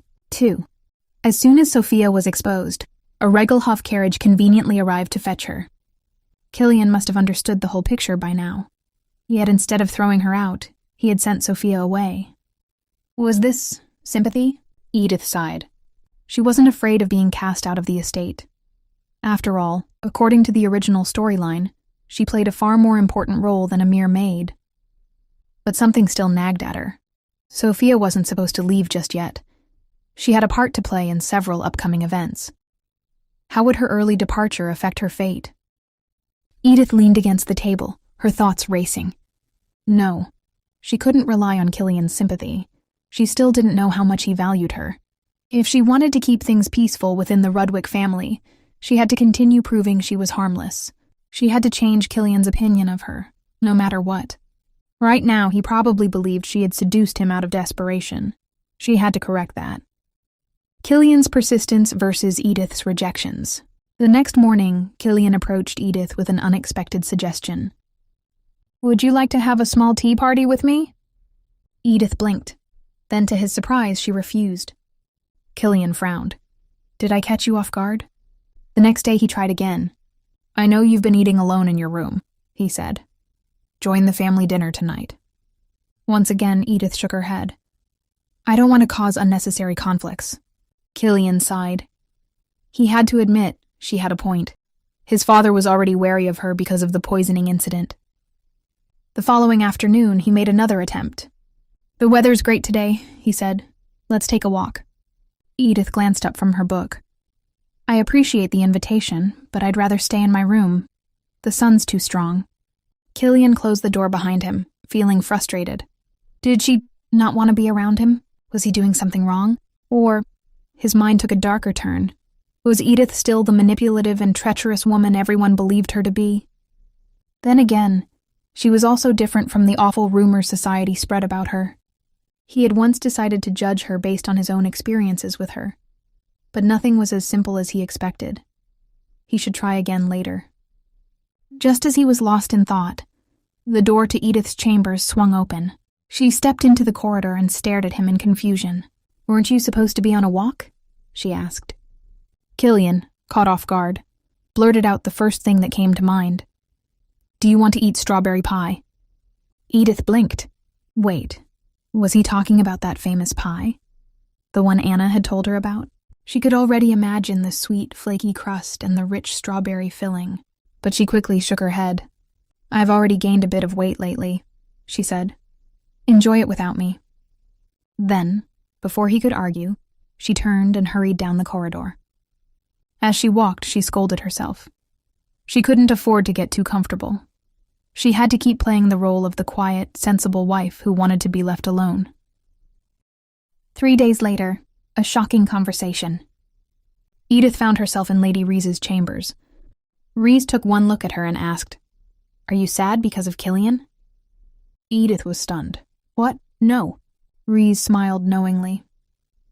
"You don't have to hide it. The maids have been whispering. They say Killian keeps trying to talk to you, but you keep turning him down."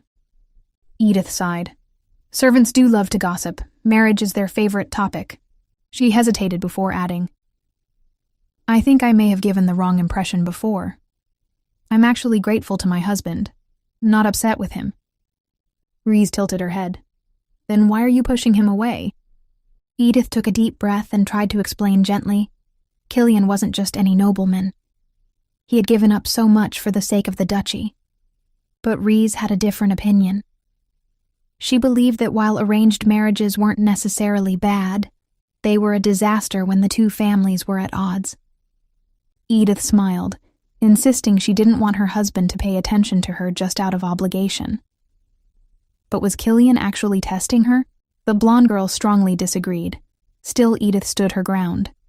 In fact, Killian had been constantly showing up with different proposals. Just recently, he suggested she improve her health through exercise. When he asked if she could ride a horse and she said no, he immediately offered to teach her. Edith, however, refused, barely managing to escape from her annoyingly persistent husband. Edith then whispered to Reese that Killian had been sneaking into Lennon's office for 2 days straight, watching her work. Reese was shocked at Killian's strange behavior and begged Edith to be more understanding toward him. Then one day, Killian confidently approached Edith, declaring that he knew she had free time and should spend it with him. Edith thought about it. Her entire day consisted of helping Lennon with work and eating. That was all. So why did Killian keep seeking her out? Killian suggested going to the opera, but once again, Edith refused. Instead, she suggested he spend time with Reese, since she was feeling better. That response completely stunned Killian.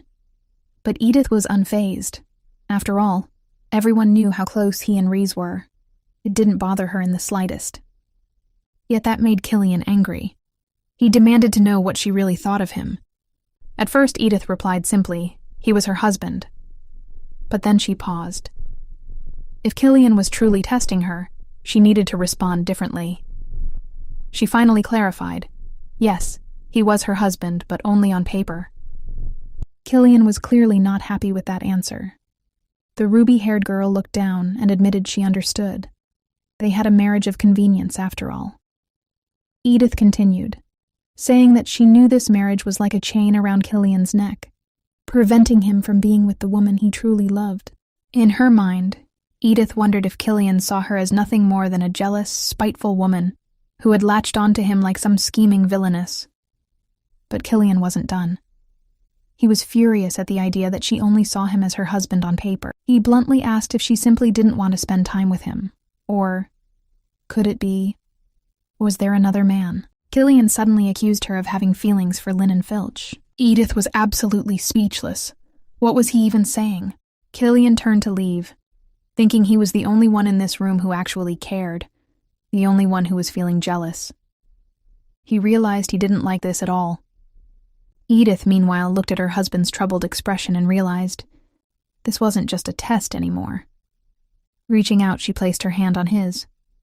Killian touched her hand, and with an intense gaze, asked, even if I'm just your husband on paper. Can I at least hold you in bed?"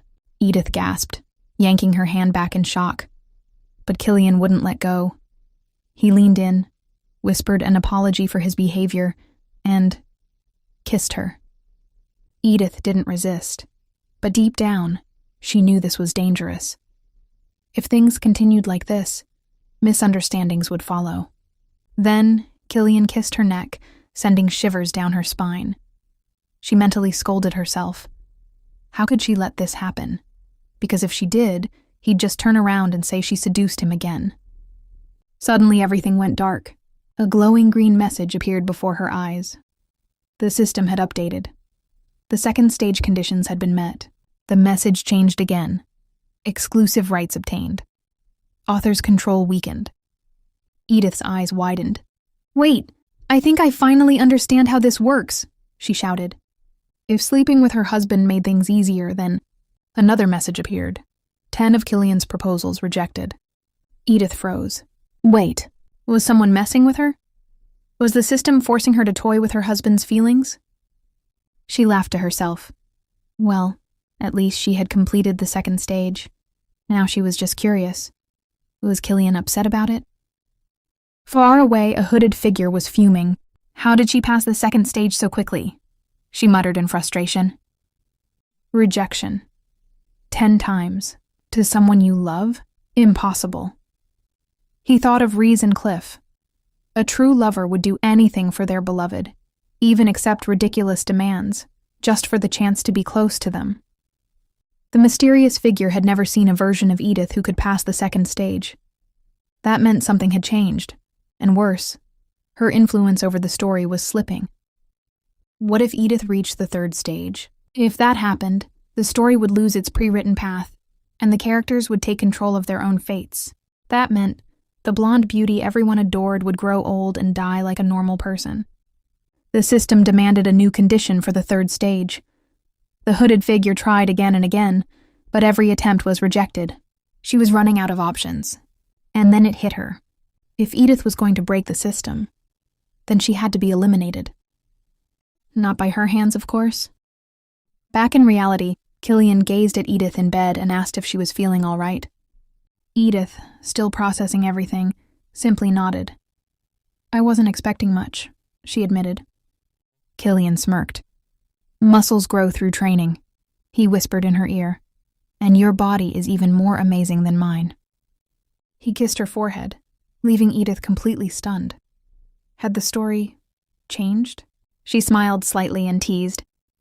Are you planning to crush me with how tight you're hugging me? Killian suddenly looked at her seriously. Tell me something, he asked. When you said I was your husband only on paper, did you mean that? Edith blinked. Why was he asking as if he actually cared? Yes, she confirmed. But that response made her wonder. Was this just pity? If so, why was he going this far? In the novel, Killian had always lived in his older brother Cliff's shadow. Cliff was the stronger swordsman, the heir, and the one who had the love of the woman Killian wanted. Maybe Killian saw Edith as someone who understood loneliness, just like he did. She gently touched his cheek. What do I have to do? She asked softly. To make you believe me. Following that, Killian invited Edith to the theater. She was amazed by its beauty and grandeur. From the balcony, she could see the entire audience, but she wondered, could they even hear the performance in such a massive hall? Killian was surprised. This is your first time at the Capitol's theater. Edith thought about the original Edith's past and felt a pang of sympathy. Her father had restricted her from books and music, afraid she'd grow too independent. She changed the subject, asking about the play. Killian explained the tragic story of Odalit, a noble girl who fell in love with a wounded runaway prince named Laszlo. But when her father arranged for her to marry the rich Baron Hubert, she chose family duty over love. The performance was deeply moving. Edith even shed tears. Afterward, Killian asked, if you were in Odalit's place, what would you have done? Easy, Edith said. I'd marry the rich baron. Killian was taken aback. She explained that Laszlo was no hero. He had hidden his identity and manipulated Odalit into a cruel test of loyalty. The conversation took a turn. Edith compared the story to Killian's life. Maybe the author had made Cliff the ideal hero, but in reality, time changed people. Even hardened hearts could soften. Killian stared at her, wondering, was she just saying sweet words again? But as he gazed into her sincere eyes, he realized she truly believed it. For the first time, he took her hand and led her on a walk through the glowing evening streets. And just for that moment, Edith thought, maybe, just maybe, she could break free from this story's fate. As the evening sun bathed the city in golden light, Edith strolled alongside her husband, Killian. A thought crept into her mind. He seemed too familiar with the streets, walking as if he'd been here before with someone else. The idea left her feeling uneasy, even a little sad. Just then, she noticed a young flower seller and paused. She couldn't resist asking about the price of a bouquet. Before she could react, Killian stepped in, handed the girl a few bills, and assured her it was enough. Both Edith and the flower seller were stunned by his unexpected generosity. To her surprise, he handed the bouquet to her, remarking that she must be the only noble woman in the empire who would try to buy flowers herself while her husband stood right beside her. Blushing with happiness, Edith thanked him and admitted it was the first time she had ever received such a bouquet. Killian, a little flustered, assumed she simply meant it was the first time she got an evening bouquet and suggested she should have gotten a fresh one in the morning. But Edith quickly clarified. This was truly the first time in her life that someone had gifted her flowers. Her mind wandered back to her past life. Her parents never wasted money on impractical things like flowers. Her only lover back then couldn't even keep their relationship from falling apart, let alone buy her a simple bouquet. Even the book version of Edith, as a noblewoman, probably had flowers sent her way, though she doubted she ever saw them, since Shane Reigelhoff likely had them removed. She gazed at the bouquet, inhaling its soft fragrance. Receiving flowers felt strangely thrilling. Killian noticed how mesmerized she was, but before he could say anything, Edith snapped back to reality. She quickly suggested they continue their walk, and when Killian agreed, she took his hand without hesitation. Like carefree children, they wandered through the lively streets, stopping at various shops, laughing and joking along the way. Killian, clearly enjoying her happiness, offered to buy her a treat, delicious popsicles on a stick. As they walked, they came across a street performer, a clown entertaining a small crowd with tricks. Edith, intrigued, stepped closer. The clown noticed her and playfully tried to pull her into the act. But she hadn't accounted for one thing. Clowns were terrifying. Her face twisted in horror, and Killian, unable to hold back his laughter, reached out a hand and calmly asked the clown to return his wife to him. Edith's heart skipped a beat. He had called her his wife, so naturally, in front of everyone. In that moment, she looked around and truly saw the city, the cozy streets, charming buildings, and bustling shops. These were things meant for the main characters of the story, yet now she was the one experiencing them. Had she reached the second stage? A thought struck her. If she was right, then fulfilling the third condition might truly free her from the original plot. Watching the ordinary townsfolk go about their lives, she wondered, could she and Killian really make their own choices? To decide when to be happy or sad, whom to love and whom to fight? Maybe they can start to have a normal couple relationship and be happy together. Following his first date with his wife, Killian was lost in his own thoughts. When he invited her to the opera and suggested a walk afterward, he had worried she might find it boring. But she loved art, so he took the risk. He assumed she had visited the theater many times before, with other men, perhaps. But her pure, unguarded reaction surprised him.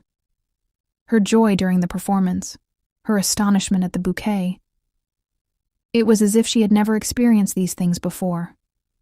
He recalls when their wonderful time came to an end, Edith turned to him with a warm smile. "Thank you," she said. Tonight, I discovered so many new things. Killian paused. A realization settled in his heart.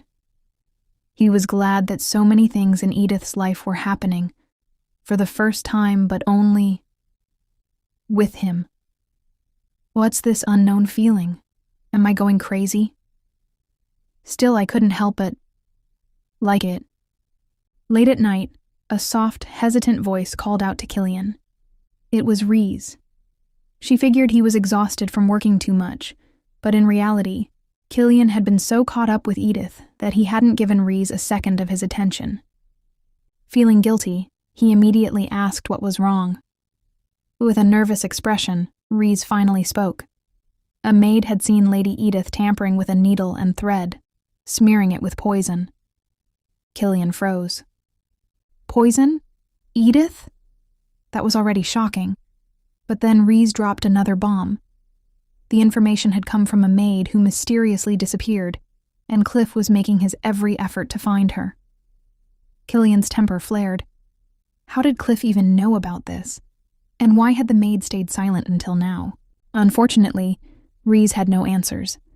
She explained that Cliff had simply told her he would handle it himself, but keeping quiet about something this serious didn't sit right with her, so she came straight to Killian.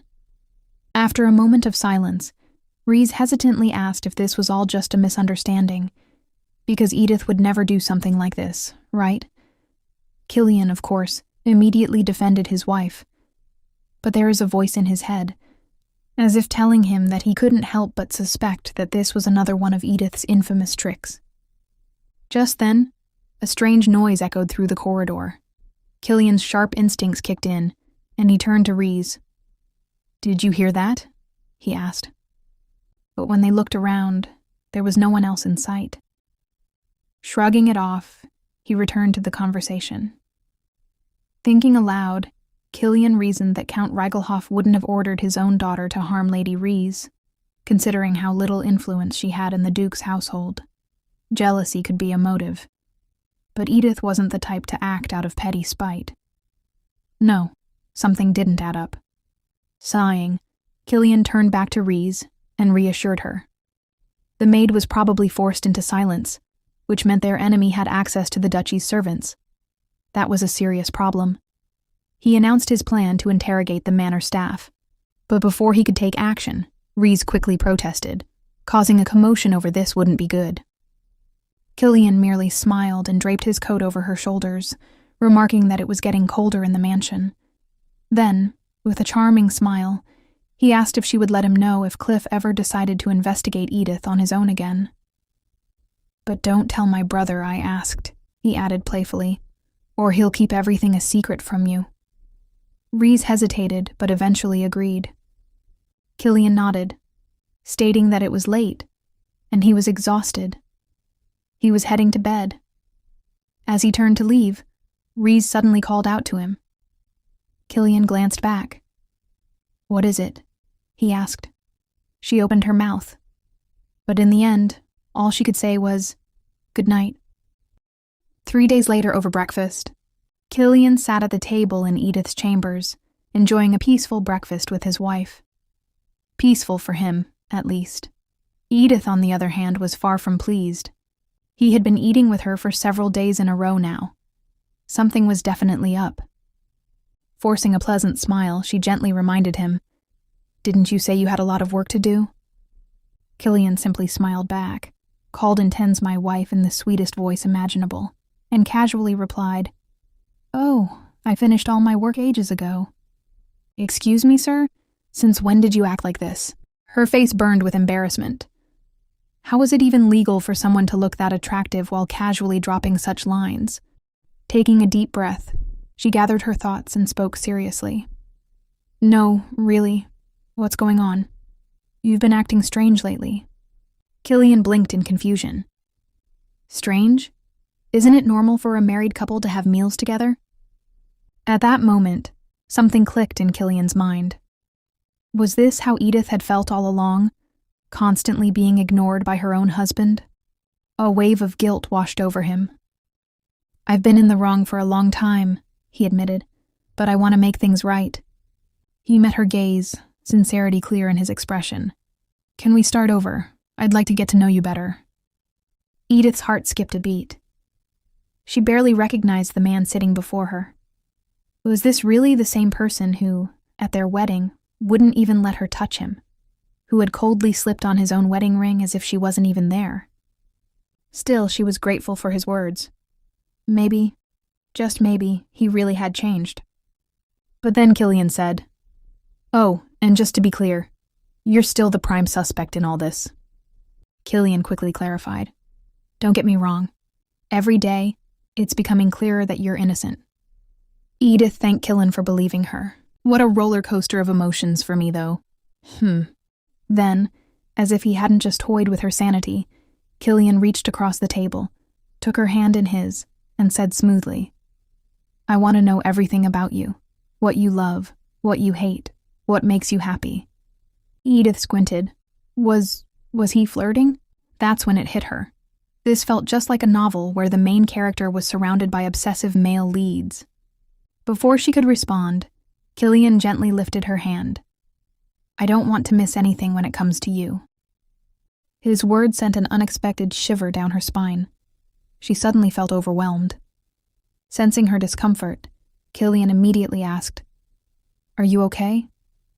Edith internally groaned but still continued her meal like usual. "Oh my, please continue, 'cause I don't mind at all." Thus began the observation phase. Killian stuck to Edith like glue. At first, she thought she'd be incredibly uncomfortable under his constant attention. But oddly enough, it felt natural, comfortable even. They spent more time together, talked more openly, and for the first time, Edith felt like she was truly part of a married couple. One day, the two were enjoying tea on the terrace with Cliff and Reese. Killian, ever the doting husband, told Edith she should take a coat with her. It was getting chilly. Edith waved him off. "Summer isn't over yet. If I catch a cold, no one will even notice," she added nonchalantly. Killian gasped in outrage. "Don't say nonsense. If you ever hide your pain or any sickness again, I won't leave you alone, so you better not be saying that in vain." He even apologized afterwards when he noticed Edith's reaction. Before Edith could respond, Reese suddenly blurted, "Wow, you two really act like a married couple."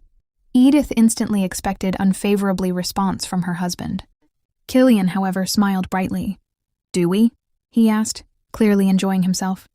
Edith is so surprised. In a desperate attempt to change the subject, Reese announced that today's tea was strawberry-flavored from a famous shop in the capital. Edith perked up. "I can already smell the strawberries." Killian chuckled. "You really like strawberries, don't you?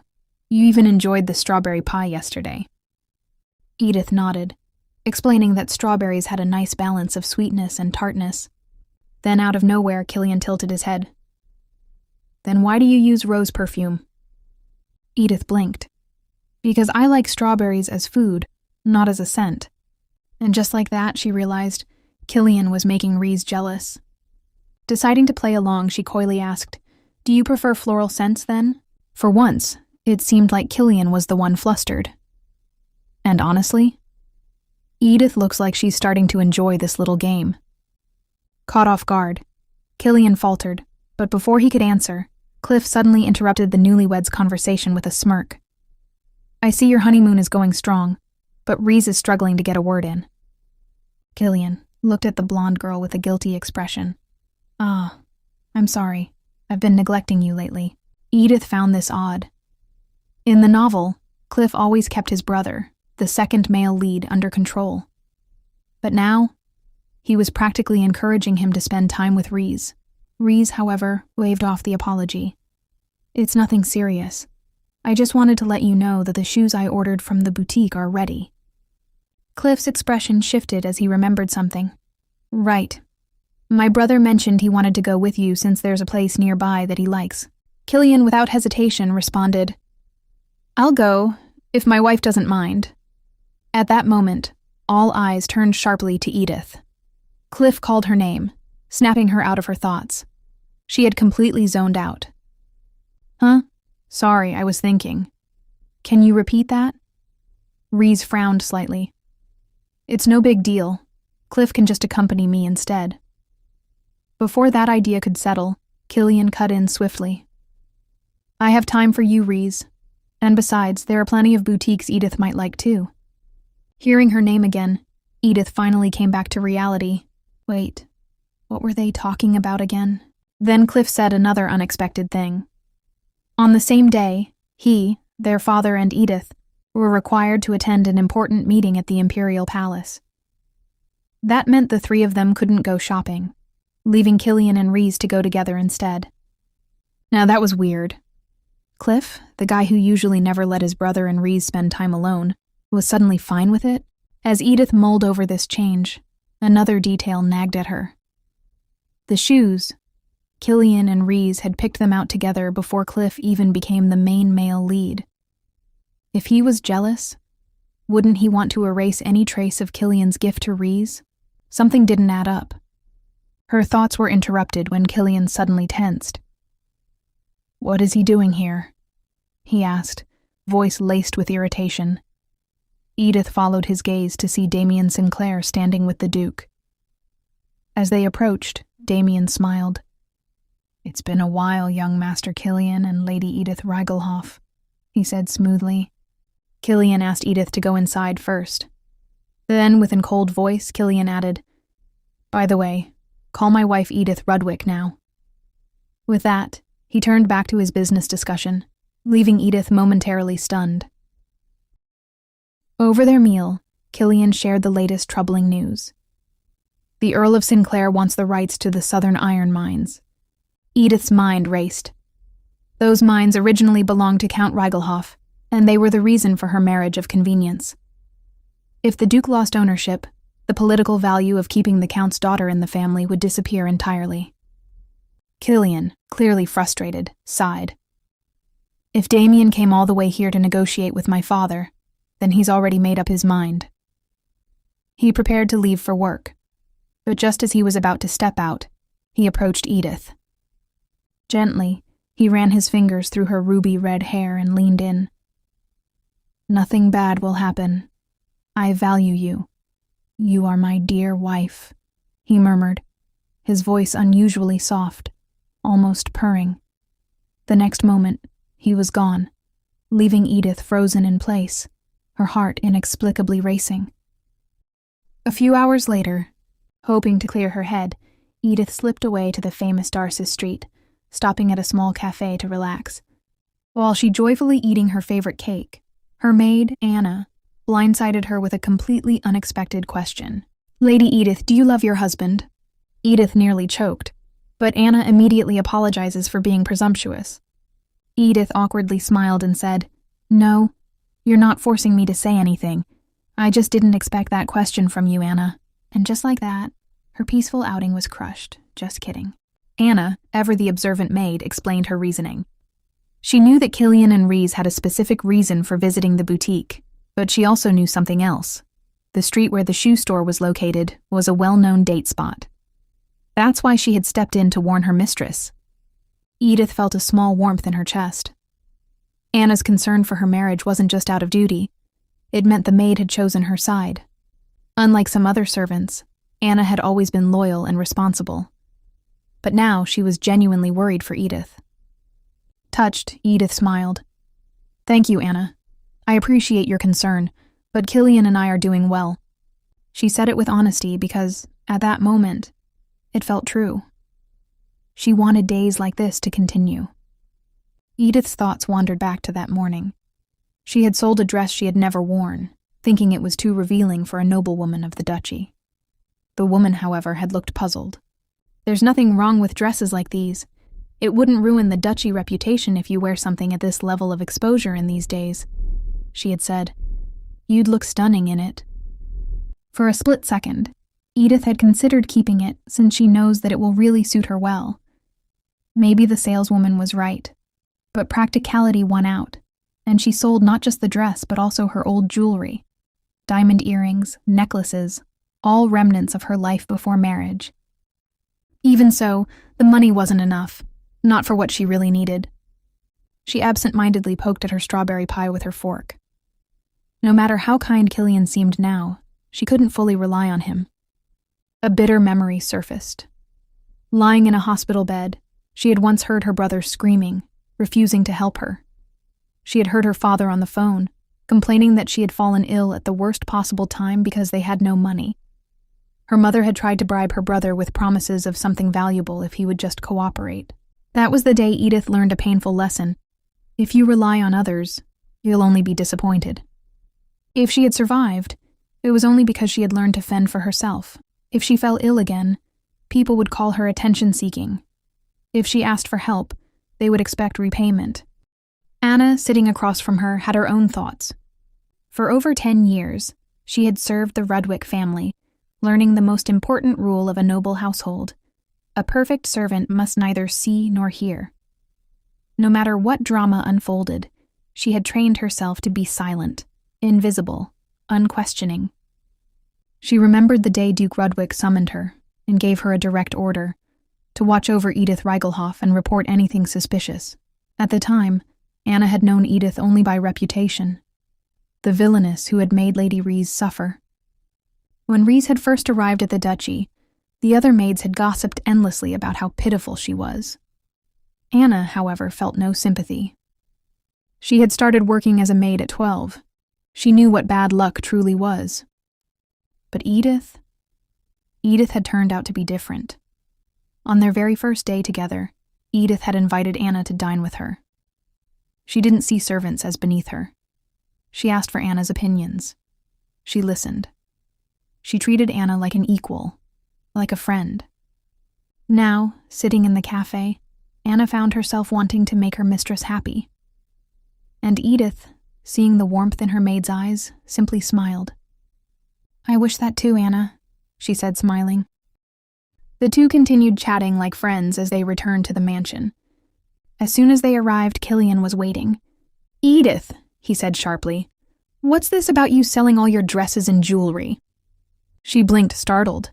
How did he find out so quickly? "That's nonsense," she said quickly. "I didn't sell everything. Just a few things I didn't need." Killian frowned. "You do realize that when high society hears about this, there will be rumors, right? A noblewoman suddenly selling her belongings? It's going to look bad for the duchy." Edith's stomach twisted. He was right. As the Duke's daughter-in-law, her actions wouldn't go unnoticed. She sighed. "I didn't think it would be such a big deal." Killian asked, "And why exactly do you need the money?" Edith hesitated. "I don't have any personal funds. The only money I had was from my dowry." At that, Killian's expression darkened. "What are you talking about? You receive a monthly allowance." Edith stared at him, completely lost. "I do?" His jaw clenched. "Edith, why didn't you say anything? You always do this. You never tell me what's wrong. Just like before, when you were covered in bruises, when you were poisoned, when you starved. Do you really think I can't protect you?" The sudden intensity of his words caught her off guard. He reached out, his fingertips brushing her cheek gently. For a moment, Sophia's cruel words echoed in her mind. "Killian will kick you out the moment he learns about your secrets." Edith swallowed hard. She gently held his hand but didn't meet his eyes. "There are things I can't tell you, Killian," she admitted. "And you'll have to accept that." He exhaled sharply, but didn't argue. Instead, he muttered something about getting Linon to handle her finances and promised to buy back her dresses. "Killian, that's not necessary. If all of it came with you to this house means it all matters to you," he said firmly. Edith sighed in defeat. An hour later, as the carriage rolled toward the palace, Edith found herself lost in thought. The conversation with Killian left her unsettled. But right now, she had a bigger concern. Cliff. Next to her, Cliff finally broke the silence. "If you keep staring at me like that, I might start to think I've done something wrong," he teased. She blinked. "Oh, sorry, I was just thinking and didn't want to make you uncomfortable." Cliff smiled. "You've been spending more time with Killian lately." Edith sighed. "It's too soon to say anything. Just because things are peaceful now doesn't mean they'll stay that way." Cliff chuckled. "You know, there's no point in comparing your marriage to Killian's past with Rhys." She tensed. "Is that what you wanted to talk about?" "Not exactly." He leaned in slightly. Killian needs you, and I need Reese. Edith frowned. What are you getting at? We both have a common goal, Cliff said smoothly. It would be in our best interest to keep an eye on things. Edith immediately shook her head. I have no interest in tying anyone to me. Cliff raised an eyebrow. Not even your own husband. Her lips parted, but she hesitated. He smirked. See, you're not very convincing. Changing the subject, Cliff started telling her about Killian's childhood, his love for sailing, his passion for art, his complicated relationship with Cliff, stating that Killian has an inferiority complex because Cliff always wins against Killian. Edith listened, intrigued. The novel had mentioned the brothers' rivalry, but not like this. She had never truly understood why they were at odds. As the carriage pulled up to the Imperial Palace, Cliff gave her a parting thought. Use what I told you, he said as he stepped out. Trust me, you have nothing to lose. Then, just as he was about to leave, he casually asked, By the way, do you know a maid named Sabina? Edith blinked. No? Ah, too bad. He smiled cryptically and walked away. Before she could question him further, a palace maid approached. Lady Edith, she said politely. I'll take you to Her Highness, but first you must change your clothes. Edith straightened, her mind shifting to the new challenge ahead. Whatever the palace had in store for her, she would face it head-on. Deep in the royal stables, Princess Catherine was gently stroking her horse when she suddenly froze. Why? Because she finally noticed Edith, the girl with striking ruby-red hair, standing nearby. Edith, still adjusting to the whirlwind of events since her arrival, introduced herself and naturally asked what was going on. She had barely stepped in before being handed a new outfit to change into. Princess Catherine raised an eyebrow and commented that she had heard Edith couldn't ride a horse. Yet, here she was, standing there, looking way too comfortable in riding gear. Uh-oh. Edith had completely forgotten to fake her awkwardness. After all, these were pants she had worn often in her previous life. Thinking quickly, she joked, Oh, my body's totally fine with it, but my soul, not so much. Catherine chuckled before motioning for Edith to follow her. Apparently, the princess had decided to personally teach her how to ride. Oh dear, what a privilege. Or is it a punishment?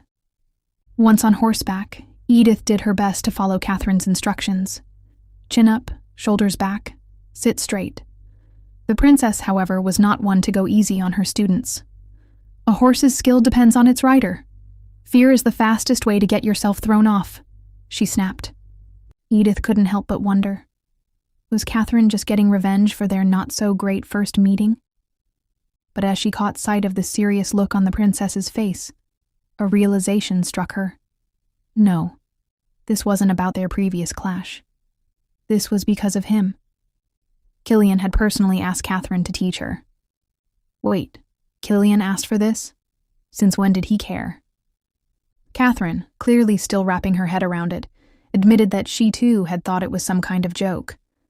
But nope, Killian was dead serious.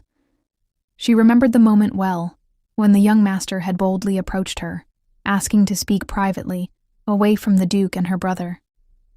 At first, Catherine had been annoyed by his persistence, but then he made his request.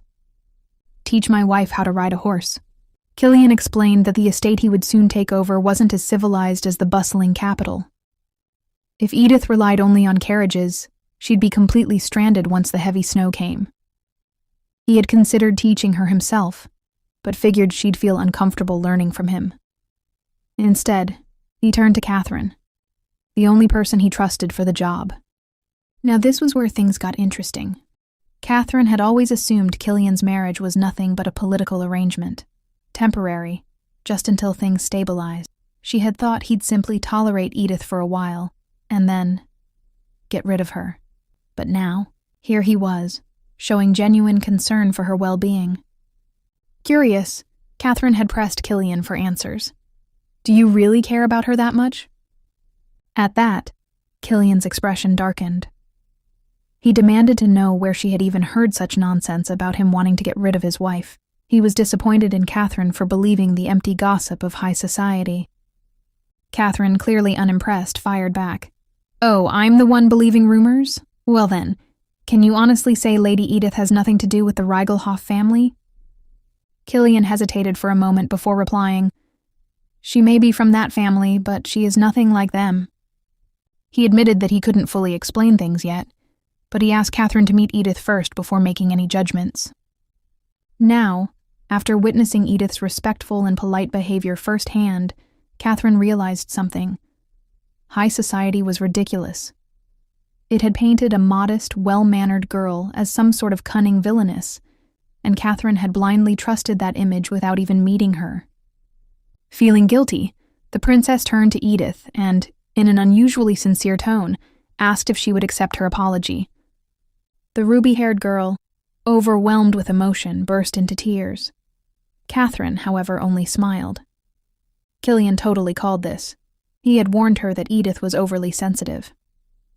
On the flip side, Reese and Killian were strolling down a busy street, headed toward a well-known boutique. Lady Reese had been excited to visit a particular shoe store, but to her horror, it was closed. Confused, she checked the time. That didn't make sense. Had she messed up the store's opening hours? Killian knew they had left according to schedule, despite being delayed in Lennon's office. Turning to Reese, he asked sternly, "Were you hoping to buy something specific here?" Reese quickly shook her head. "No, there's another store with similar shoes. Let's go there instead." Once inside, Killian carefully selected a pair of powder-colored shoes, decorated with a white ribbon and bow. He then knelt down, gently slid them onto Reese's feet, and fastened the golden clasps. As he admired the way they looked on her, a memory surfaced, one from his childhood. It was a warm summer day, and little Reese had gotten her shiny blonde hair tangled in a tree branch. He had thought, "This girl is the kindest, most radiant person I have ever met." Back then, he had believed that was love, but now he wasn't so sure. A phrase from his wife echoed in his mind. "There comes a time when wounds heal and things change." And the catch? It was Edith's voice in his head, not Reese's. Shaking off the thought, Killian finalized his purchase and asked the shopkeeper how long it would take to make 4 pairs of winter shoes. When the seller estimated 2 months, Killian frowned. That was too long. He explained that he would soon receive his title and leave for his domain. Reese hesitated before asking, "Will Lady Edith be going with you?" Killian, caught off guard, didn't know how to respond. Why was she asking? Seeing his hesitation, Reese quickly added, "It's just surprising. After all, she's my friend." Killian mentally kicked himself. Of course. Reese barely had any friends her age. Ever since childhood, thanks to Count Sinclair's strictness, she had rarely interacted with people. Even after moving into the duchy, she had been under constant supervision, leaving little chance to form close bonds. As they continued down the street, Killian noticed something else. This walk felt different. It wasn't like the simple, carefree strolls he had shared with Edith, filled with laughter and cheap street treats. His thoughts were interrupted when Reese squeezed his hand. She confessed that she was worried about his upcoming departure. Killian, surprised by her concern, didn't know what to say. To lighten the mood, Reese suggested they visit another shop. The boutique she chose was filled with elegant accessories. Trying on a floral hairpin, she turned to him with a hopeful smile. "What do you think?" Killian, ever composed, nodded. "It suits you." Then, without hesitation, he asked the shopkeeper to pack everything Reese had tried on and send it to the duchy. Reese gasped. "Killian, that's too much." But he simply reassured her. "It's fine. We don't get out often anyway." However, when they entered his chosen boutique, Reese noticed something. This store had a completely different atmosphere. Killian confirmed it. He was here to buy something for Edith. And for reasons she couldn't quite explain, that stung. Later that evening, Cliff was passing by Edith's room when he heard a woman's delighted gasp. Curious, he peeked through the slightly open door. Inside, Edith was admiring the beautiful gifts Killian had picked for her. When he offered to exchange them if she didn't like them, she protested, saying they were perfect. Smiling, Killian carefully tied a floral ribbon with pearls into her braid. When she shyly asked, "How do I look?" he froze. For a moment he was utterly speechless. "Beautiful, isn't she, Killian?" Then, regaining his composure, he murmured, "It suits you very well." Watching this tender moment, Cliff smirked to himself and walked away, shaking his head. As for me, just keep going, guys, 'cause I want more. Stepping inside the room, he was met with a sight, boxes upon boxes scattered around. He immediately assumed that Killian had showered Reese with gifts, making her day. But oh, how wrong he was. Reese sat there, her usual grace shadowed by gloom. Her voice, thin and trembling, barely carried as she muttered how terribly single-minded Killian was. On the verge of tears, she confessed that she shouldn't have asked Killian to accompany her earlier. Now, Cliff wasn't one to watch a lady in distress without acting. So, he did the most logical thing to do, comfort her, quite no accidentally, knocked over some of the gift boxes. With his striking golden eyes, he reassured her, "You don't need to worry about Killian." But Reese's sharp gaze questioned him. "I always worry about you and Killian," she admitted. That was just her nature after all. Cliff, however, had a different concern. With a serious expression, he asked, "Can I be the only person you trust and lean on?" He noted how troubled she seemed over Killian, but Lady Reese brushed it off, claiming she was just tired from an unexpectedly long shopping trip. Then, shifting the topic, she inquired about Cliff's day. Well, that certainly caught him off guard. She had thought about him during her walk. He took the chance to mention that during his carriage ride today, he had discussed with his sister-in-law how Killian had not set foot on his yacht this summer. Reese tilted her head. "Why bring that up?" she asked. Before she could get another word out, Cliff suddenly closed the distance between them. His voice dropped, filled with intensity. "I exist for you, Reese. Whatever you desire, I'll give it to you." He held her hand, his gaze unwavering, and softly pleaded, "My beautiful goddess of spring." She hesitated. "Cliff, look only me and don't ever look on anyone else but me." Cliff replied with a very strange smile. "Or more than I do? Then things are going to be more dangerous from now on." Oh no, this is bad news for Edith.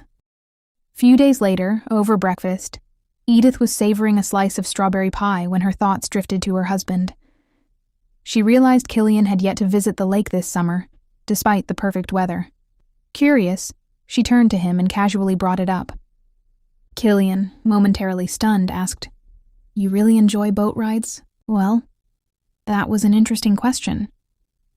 Edith, deep in thought, recalled how in her previous life, she hadn't even been on a regular boat, let alone a luxurious yacht. That memory alone was reason enough for her to bring up the topic now. Cliff had previously mentioned in the carriage that Killian hadn't used his yacht since his wedding. That small detail gnawed at her, pushing her to discuss it with her husband. Killian, much to her surprise, was pleased she brought it up. "Small boats can be dangerous," he explained, "but no need to worry. I have a yacht, and we can ride it together." Edith smiled, satisfied, but then a thought struck her. What if she hadn't mentioned it at all? Would they have missed out on this moment? Killian, completely unaware of her inner thought, casually mentioned, "I hope the weather is good tomorrow." Then, without hesitation, he called Anna and instructed her to tell Samuel to get the yacht ready. The next morning, in the estate courtyard, Lady Reese and Edith crossed paths. The blonde beauty, as always, took a moment to praise Edith's appearance before curiously asking where she was headed. "Killian invited me to the yacht," Edith replied. Lady Reese gasped, her eyes twinkling with excitement. "Oh, Killian and I used to sail every year." She then paused, thinking back. "He always fished when we went. Will he fish this time?" Edith blinked. I don't think so," Reese sighed. "Fishing is fun. What a shame if he doesn't do it this time. That's when something clicked in Edith's mind. Reese seemed awfully interested in a certain someone. Still, the conversation didn't last long. Killian arrived, calling for his wife, announcing that everything was ready. Reese, as graceful as ever, bid them farewell. I was just taking a walk when I ran into Edith, so we started talking, she said sweetly before excusing herself. As they boarded, Edith found herself marveling at the clear water, the boats gliding past, and the sheer beauty of it all. Killian, ever the practical one, noted, "The boats are all out now because it's not too hot in the afternoon."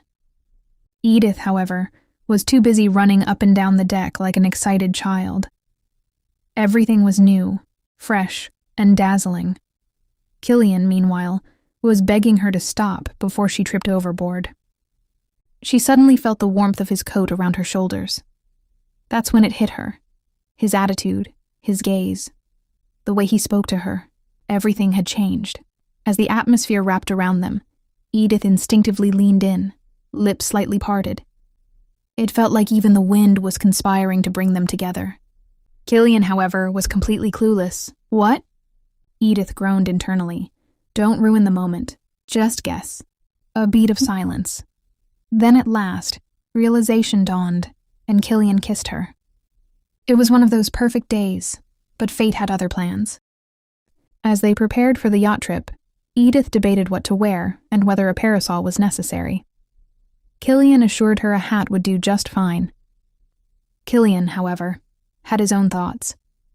He had hesitated to invite her on a yacht trip, assuming she had already been on such excursions with other men. But her earlier words assured him otherwise. Meanwhile, he made his own preparations, instructing Samuel to double-check the yacht. Samuel assured him that everything was in perfect condition.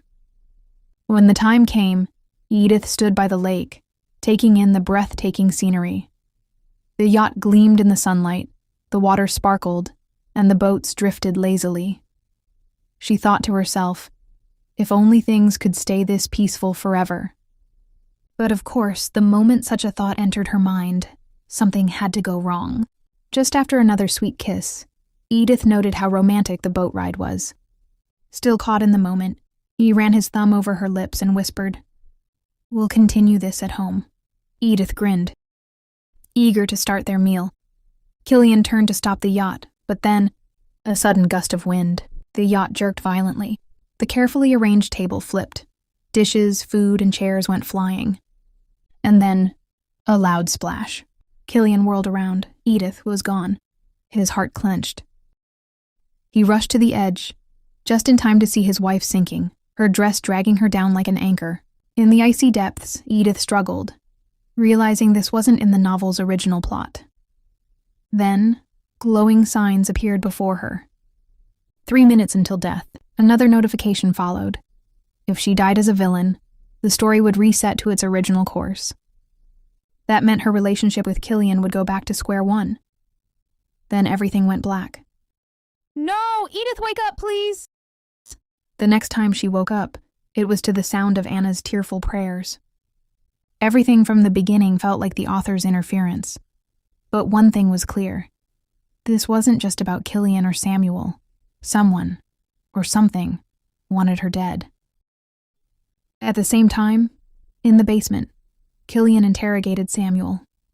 His mind replayed the horrifying moment when he pulled Edith's almost like a lifeless body from the water. He had never felt such terror before. Killian called out Edith's name, his voice filled with desperation. But her eyes remained shut. He hugged her body, begging her to wake up. He still had so much left to say. As he held her, memories flooded his mind, taking him back to the day he had gone on a shopping spree for her. He had picked out some accessories, thinking about what would suit her best. When Edith saw his efforts, she had smiled so brightly and told him how happy she was that he had thought of her even when he was outside. That smile, it was beautiful. And now, here she was, lying unconscious before him. Fate really had the worst timing. Killian recalled how flustered he had been by Edith's words that day, and had awkwardly suggested they go shopping together next time. He had even informed the shoemaker in advance that they'd be ordering boots and shoes before they left. What he hadn't admitted back then was how often he thought of her. Every little thing he saw made him wonder, would Edith like this? But before that sweet moment, he had treated her terribly. He remembered how they had once walked down the corridor, arguing. In his anger, he had yelled that he couldn't trust her. Edith, unfazed, had simply replied that she wasn't surprised.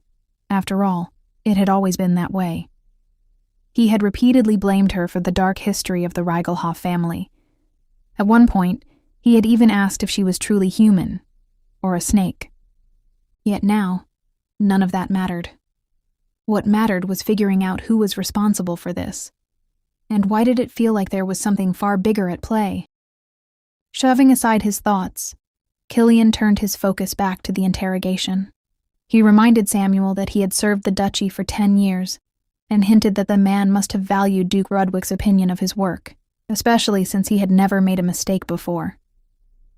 But then, Killian's patience snapped. His voice rose in anger as he demanded to know who was behind this, and whose orders Samuel had followed. Just then, a frantic knock came from outside. Killian turned to see a terrified Anna, who gasped out, "The mistress, she's awake." Killian wasted no time. He rushed to Edith's chambers, nearly throwing the door open in his haste. Edith, lying in bed, hadn't expected him to arrive so quickly.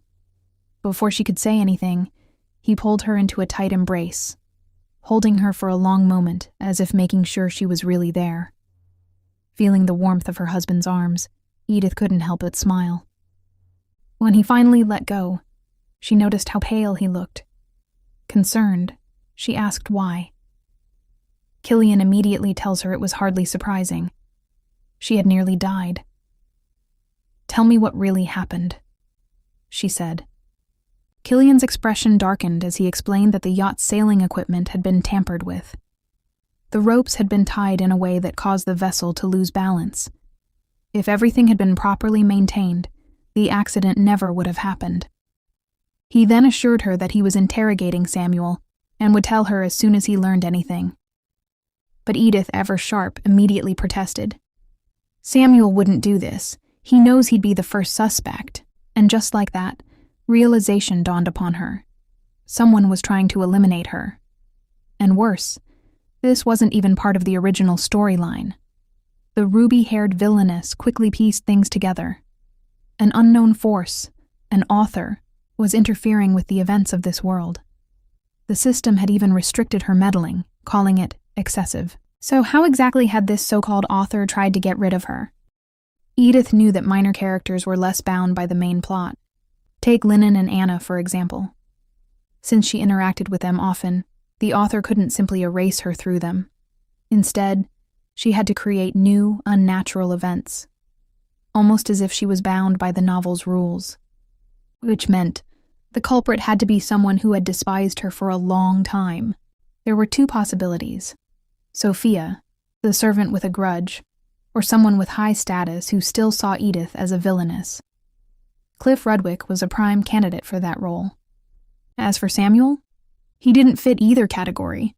He wasn't even mentioned in the original story. Regret filled Edith. She couldn't explain any of this to Killian. All she could do was hope that he would trust her judgment. And trust me, Edith, because Killian did. When Edith insisted Samuel had been framed, Killian returned to the interrogation room and ordered the guards to release the man. Samuel, still shaken, hesitated. "Does this mean you're firing me?" To his surprise, Killian shook his head. "There's no evidence against you. I won't punish an innocent man." The older man was stunned. Killian added that Samuel could take the day off, but Samuel only bowed deeply and insisted that he wanted to catch the real culprit. He couldn't just stay silent after everything the mistress had done for him. Edith's kindness is truly amazing, because this man, once a suspect, was now willing to help them. Left alone in his office, Killian found himself staring at the haunting image burned into his mind. Edith's almost lifeless body in the water.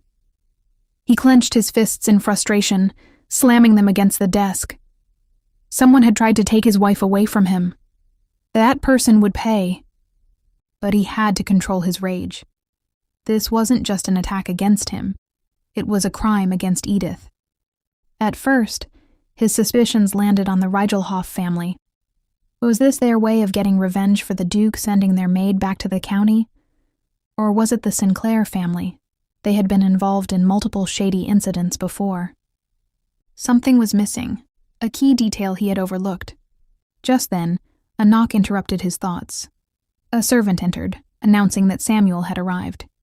Killian gestured for him to come in. Samuel hesitated before speaking. He firmly denied having any part in the incident. He had personally checked the yacht, and it had been in perfect condition. But then, he mentioned something interesting. That morning, he had parked the yacht by the lake when young Master Cliff approached him. Cliff had been searching for something that belonged to Lady Rees and had asked for help. The distraction had been brief, but if something had happened to the yacht in that time, then it was his fault. Killian narrowed his eyes. Why would Samuel admit this now, especially after being freed? Samuel's answer was simple. Because I want to catch the person who tried to hurt the mistress. Killian studied him. The man was furious that someone had dared to harm Edith. Again, the power of her kindness never ceased to amaze him. Samuel even bowed his head, prepared to be punished for his mistake. But Killian told him to stand tall. Edith never wanted to punish anyone. That hasn't changed. After Samuel left, Killian sat in deep thought. Cliff had been at the lake early that morning, searching for something of Rees's. It was a small detail, but it gnawed at him. He remembered how, before the yacht trip, he and Edith had met Rees. Was she waiting for Cliff? Killian's mind began connecting dots. During the poison thread incident and the data leak, Cliff and Rees had been nearby. Too nearby. He had promised Edith he would conduct a fair investigation back then. Yet, despite all the evidence proving Edith's innocence, everyone had believed Rees's words instead. Now it was clear. Cliff and Rees weren't just bystanders. They needed to be investigated. And Killian had every intention of doing just that. Keep it up, Killian. From now on, shield your beloved wife from harm. Oh, and exercise caution when dealing with snakes. Okay? Caring means loving, right? Of course.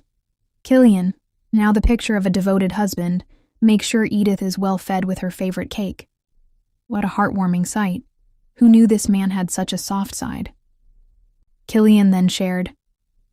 Samuel stopped by my office recently to apologize for what happened. He wanted to make sure you knew how sorry he was about the accident. But that wasn't all. Killian admitted that thanks to Samuel, he had gained even more insight into the accident's circumstances, and to think it was all because of Edith's kindness. Edith blushed and thanked him, but Killian was quick to protest. No, I should be the one thanking you, he insisted, offering her another bite of cake like the true gentleman he was. Just as things were getting all warm and cozy, in walked the last two people they wanted to see, Cliff and Rees. Excuse me, Cliff started, handing Edith a bouquet. I feel bad. I think you got hurt because of me. Oh, really now? This guy sure knows how to play innocent. Killian, not missing a beat, asked him what he meant. But Cliff brushed it off, saying he was just being nosy and that he had been the one to suggest she go boating with Killian. Edith, always quick on the uptake, realized something important. Authors tend to have key characters stir up situations that weren't even in the original novel. The bigger the role, the more influence they have over the plot. If the author's power still followed the original story, then the culprit had to be one of the major characters. Could it be Rees, Cliff, the Duke, or Killian? The mere thought shook her to her core, making it hard to focus on anything else. Edith, are you all right? Rees's voice jolted her back to reality. Rees expressed guilt about not following the doctor's orders, and honestly, she had a point. Even the doctor had stressed that Edith needed rest and should avoid crowded places. Killian chimed in, admitting they hadn't done a great job enforcing that rule, so he took matters into his own hands. And this was coming from the same guy who stayed with her until late every single night. If that's not devotion, what is? Killian then suggested that they all leave so Edith could finally get some proper rest, promising he would return once she was awake. But before stepping out, he shot a suspicious glance at the first two to leave. Honestly, Who wouldn't? Edith, seeing his worried face, quickly reassured him that she was fine. Killian's frustration boiled over. How can you say you're fine? The culprit is still out there. Before he could go on, Edith gently placed her hand on his face, cutting him off. Have you been sleeping well? She asked softly. I appreciate how much you worry about me, but I've been thinking. If something like this ever happens again, you can't just throw yourself into danger for me. It's too risky. Killian looked utterly betrayed. So you expect me to just stand there and watch you drown? To his utter shock, Edith replied, That's exactly what you should do. Or, do you want to die with me? Killian was stunned into silence. And in that moment, Edith took the opportunity to explain. She wasn't saying this to push him away. She just wanted to take care of him too. Because as much as she appreciated his heroics, things could have ended very differently that day. Days passed, and at last, Edith was well enough to take a stroll outside. But it wasn't just her health that had improved. There was a noticeable change in the atmosphere around the mansion. Every servant she passed greeted her warmly, their smiles so bright that one might think she was the most revered figure in the entire Rudwick estate. Perplexed by this sudden shift, Edith turned to Anna. Why is everyone acting like this? She asked, genuinely curious. Anna smiled for a moment before explaining. Well, it's probably because you helped Samuel avoid punishment. He's been working here for years, and has always been kind to others. To be honest, before this, Sabina disappeared for a while. Sabina, the source of past drama, Anna continued, lowering her voice slightly. Before she vanished, she was spreading nasty rumors about you. Because of that, some people thought you were the reason she was gone. But when you saved Samuel, even after nearly dying in that accident, those rumors completely faded. What a plot twist. One moment, she's the supposed villain. The next, she's the mansion's most admired lady. Life sure has its way of keeping things interesting. At the same time, in a luxurious parlor where noble ladies gathered to sip tea and stir up trouble, a juicy topic was making waves. Did you hear? Lady Edith Reigelhoff nearly died in a boating accident, one woman exclaimed, instantly drawing everyone's attention. Some murmured that it had been just an unfortunate mishap, while others weren't so convinced. Perhaps someone had tampered with the yacht's rope on purpose. At the mention of Edith's near-death experience, Layla's lips curled into a sinister smile. Oh, what delightful news. But her glee was short-lived. The moment someone added, "And you know what? Killian jumped into that freezing lake without a second thought to save her." Layla's expression twisted into sheer disbelief. Hold on. Killian? Her Killian? Jumping into the icy water for Edith like some devoted love-struck hero? The reality of it hit her like a ton of bricks. Layla's frustration flared, but she forced herself to stay composed. That is, until she heard another unsettling detail. The culprit was still roaming free. Even the person in charge of the yacht had been released without punishment. How was that possible? It didn't add up. With wicked eyes, she leaned in and shared her own theory. Maybe the Rudwicks planned this, she speculated dramatically. Think about it. Lady Edith, the Duke's only daughter-in-law, almost drowned, yet no one has been held accountable. Doesn't that seem suspicious? Oh, Layla, always finding a way to twist the narrative to fit her wishes. And just like that, her earlier frustration vanished. A wicked sense of satisfaction took over. She might not know who was behind the attempt on Edith's life, but to her, it didn't matter anymore. She was now convinced that the Duke's family simply didn't want Edith around. In her mind, it was only a matter of time before Edith was gone for good, and when that moment came, well, Layla would be right there, ready to claim Killian's heart. Someone, please hand her a reality check. The Rudwick mansion was unusually lively, with servants bustling about in a flurry of activity. Curious about the commotion, Edith turned to Anna, who quickly filled her in. The young masters have been called to the dressing room. Anna explained.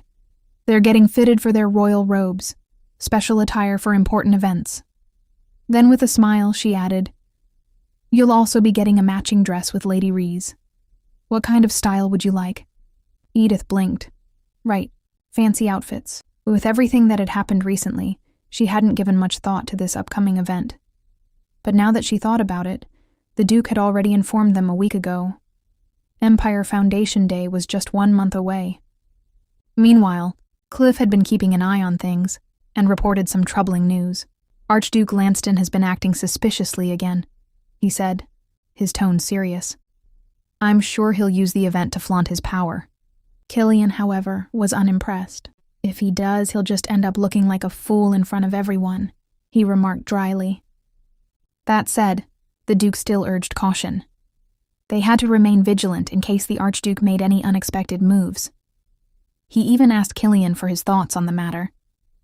Killian, ever the strategist, admitted that the Crown Prince would likely ignore the Archduke's threats, at least for now. As for Edith, she reflected on the original storyline. The Empire's foundation was too crucial to the plot, meaning neither the author nor anyone else could significantly change what must happen. Still, Edith had a mission to fulfill, one given to her by Sophia in the novel. The problem? Since Rees was the main focus of the story, even Edith had no idea what actually happened to Villainess Edith in the original version of this scene. Lost in thought, she barely noticed when Anna called her name. Quickly snapping out of it, she apologized. Sorry, I was just thinking about something, she said before adding, I don't really mind what kind of dress I wear. After all, she had plenty of options. Killian had already brought back all her dresses. Technically, the original Edith was supposed to be the type who never repeated outfits, but to her, every single one of those dresses still felt brand new. Yup, thrifty mode activated once again. Before Edith could get on with her day, she found Killian waiting for her, inside Lenon's office. His reason for being there?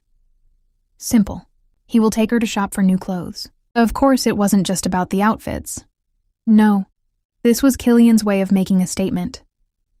He planned to attend the event with Edith, dressed in coordinating outfits, to both show her off and put an end to any lingering rumors.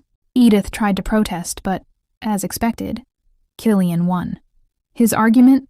This would be their first official outing as a married couple. Apparently, their little theater date didn't count in his mind. But honestly, not a single complaint here. As the couple left, Lennon returned his focus to the book in his hands. The title, A Study on Curses, Manipulation and Control. Oh, so now he was researching brainwashing and mind control? Could it be that this was under Killian's orders? Things were getting more and more interesting now. When Edith entered the boutique, she expected a standard shopping trip. What she didn't expect was the extravagantly dressed Moffat Dahlia, the shop owner, personally greeting them. The enthusiasm was one thing, but the way he carried himself. Calling him humble would be quite the understatement.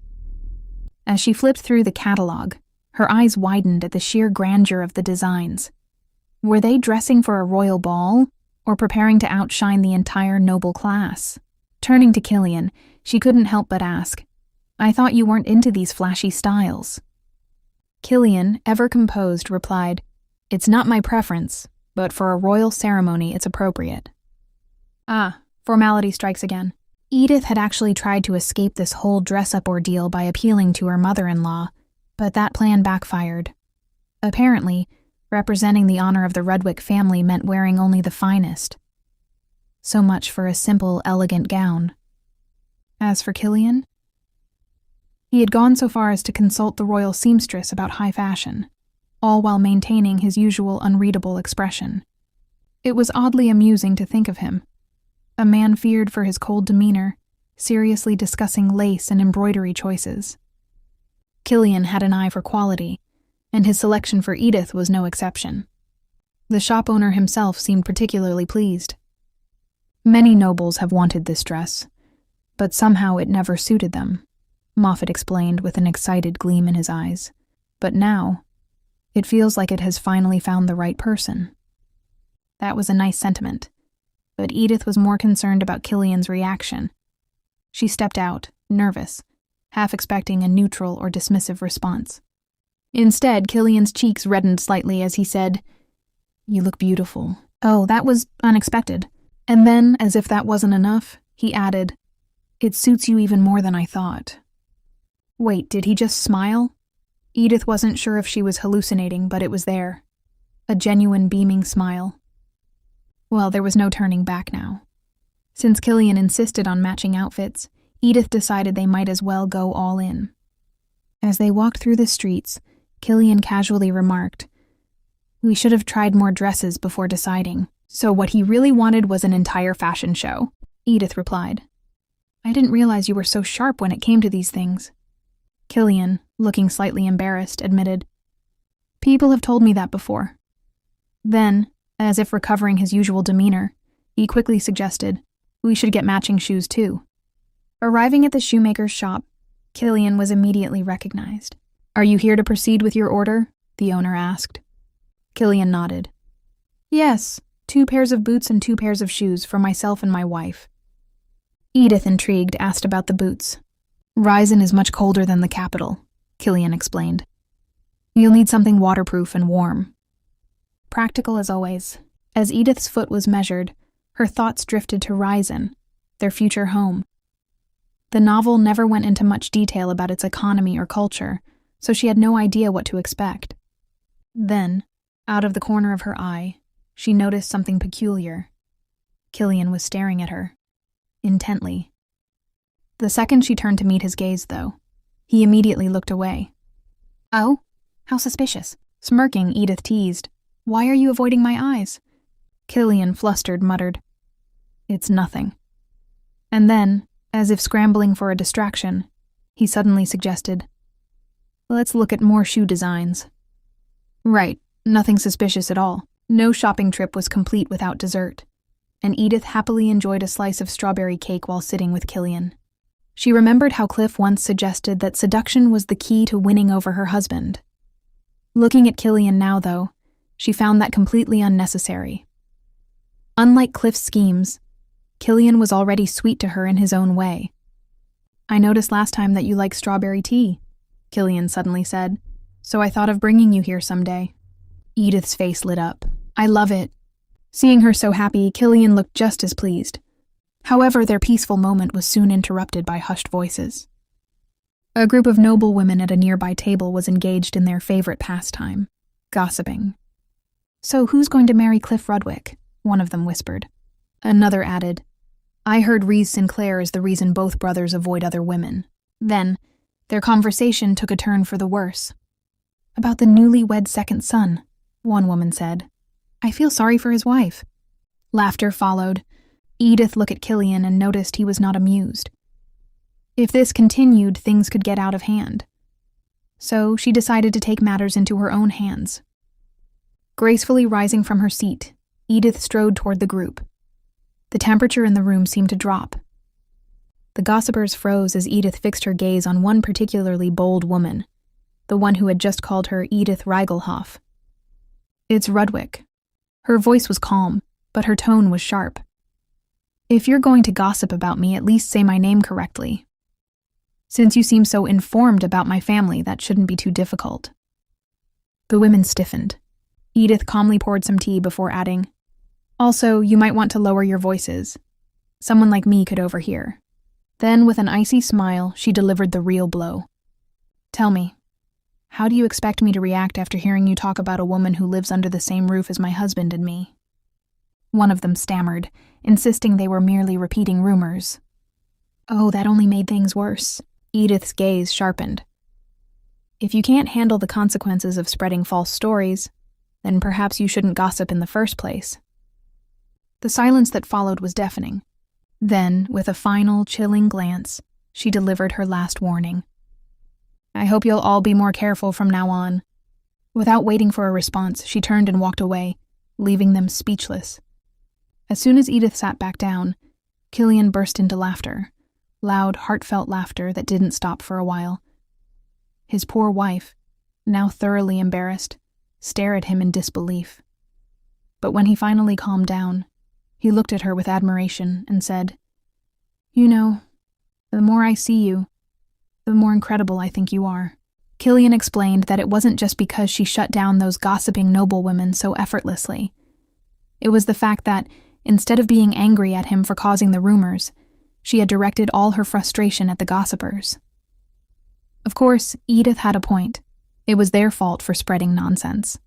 However, Killian admitted that he wasn't completely innocent. His actions, whether careless or not, had fueled those rumors in the first place. Then, just like that, his mood took a sudden nosedive. He sighed and muttered, "I know. You don't love me, so I guess it doesn't really matter to you." And before Edith could even react, he apologized and told her to forget what he had said. Edith froze. If only he knew. The truth was, she loved him so much that no amount of gossip could shake her feelings.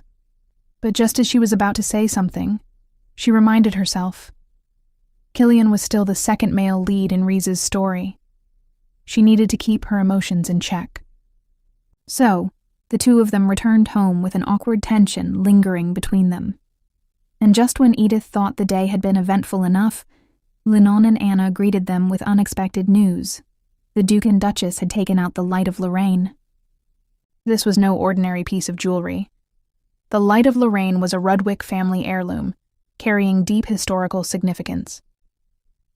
In the original story, Reese wore it publicly, marking her as someone closely tied to the Duchy of Rudwick in the eyes of the Empire. Edith wasn't particularly surprised by this development, but Killian, he was fuming. Without wasting a second, he grabbed Edith's hand and stormed toward the Duke and Duchess. The moment he barged in, his father scolded him for his lack of manners, but Killian didn't back down. "I apologize for my rudeness," he said stiffly. "But while Edith and I were out getting fitted for our National Day outfits, you brought out the Light of Lorraine. That means it's for Edith to wear, isn't it?" Edith's heart nearly stopped. Oh no, she knew very well that necklace wasn't meant for her. It was for Reese. But technically, Killian had a point. That heirloom was supposed to be worn by the Lady of Rudwick at her first public appearance after marriage. As the tension in the room thickened, Killian took things even further. He offered the pair of matching earrings, ones that complemented the necklace, them to Edith in front of everyone. Panic set in. How was she supposed to reject this without embarrassing him? Thinking fast, she blurted out, "I don't like it. It's not my style." Silence. Absolute silence. Everyone was stunned. Well, technically she wasn't lying. Her dress was gold. Her hair was ruby red. Pairing it with a blue necklace would be a fashion disaster. That was a valid excuse, right? I'll let it slide this time. With Killian forced to apologize on her behalf, Edith quickly dragged him out of the room under the excuse of needing rest. Crisis averted. Once the couple left, Reese immediately apologized. However, the Duchess reassured her that the decision was entirely theirs, so it wasn't her fault. Then she suggested that Reese and Cliff get some rest as well. After the room had cleared, the Duke turned to his wife and admitted, "I never knew our son could be like that." The Duchess, on the other hand, was lost in thought. It was obvious that if Reese wore the necklace at the National Day event, it would create a tricky situation for Edith. But what troubled her even more was something else entirely. How did I not think of Edith at all while preparing for this? She murmured to herself. Back in Edith and Killian, she was busy scolding her husband for barging into rooms without knocking. Eventually, she asked him, "Why were you so upset earlier?" Killian's response was unexpected. "Why aren't you angry, Edith? If Reese wore that heirloom necklace, even though she doesn't even have the Rudwick name, can you imagine the kind of rumors that would spread about you?" That's when Edith noticed. Killian's hands were trembling. His voice, though controlled, carried an underlying frustration. "Do you have any idea what people say about you? What they'll say at the National Day event?" Brushing it off, Edith replied, "I've heard plenty already. Like what happened at the cafe today. How much worse could it be? I'm used to it." Killian explains. "It's not about them calling you Snake or Villainess," he said. "The rumors now are different. People are saying our marriage is falling apart. That if we were to divorce, no one would be surprised. And worse, they think you're so cruel to Reese that even the servants despise you." Edith's reaction? A simple shrug. "Let them talk. I'll handle it just like I did back at the cafe." That seemed to lift Killian's mood. He smiled and teased. "So, you'll put on a show again at the National Day banquet?" Honestly, Edith's reputation was already at rock bottom. What was one more scandal? But Killian wasn't as indifferent. He reached out, cupping her cheek as he softly admitted, "When everyone told me my future wife had a terrible personality, I thought my life was doomed. But, thanks to you, I've been happier than I ever expected." And then, in the sweetest voice, he added, "I think this is that mood you mentioned before. If I close my eyes, will you kiss me?" Edith would be lying if she said she wasn't nervous about the National Day banquet. She knew the things she'd hear wouldn't be pleasant. But before she even had time to feel hurt, Killian would already be there, angry on her behalf, shielding her from the pain. So in the face of his unwavering kindness, what did it matter? Their passionate kiss deepened, until Killian suddenly pulled away, remembering her health. Ever since the yacht incident, he had been extra cautious about not tiring her out. But Edith wasn't about to let him off the hook. With a playful glint in her eyes, she teased, "Oh my, are you pretending to be innocent?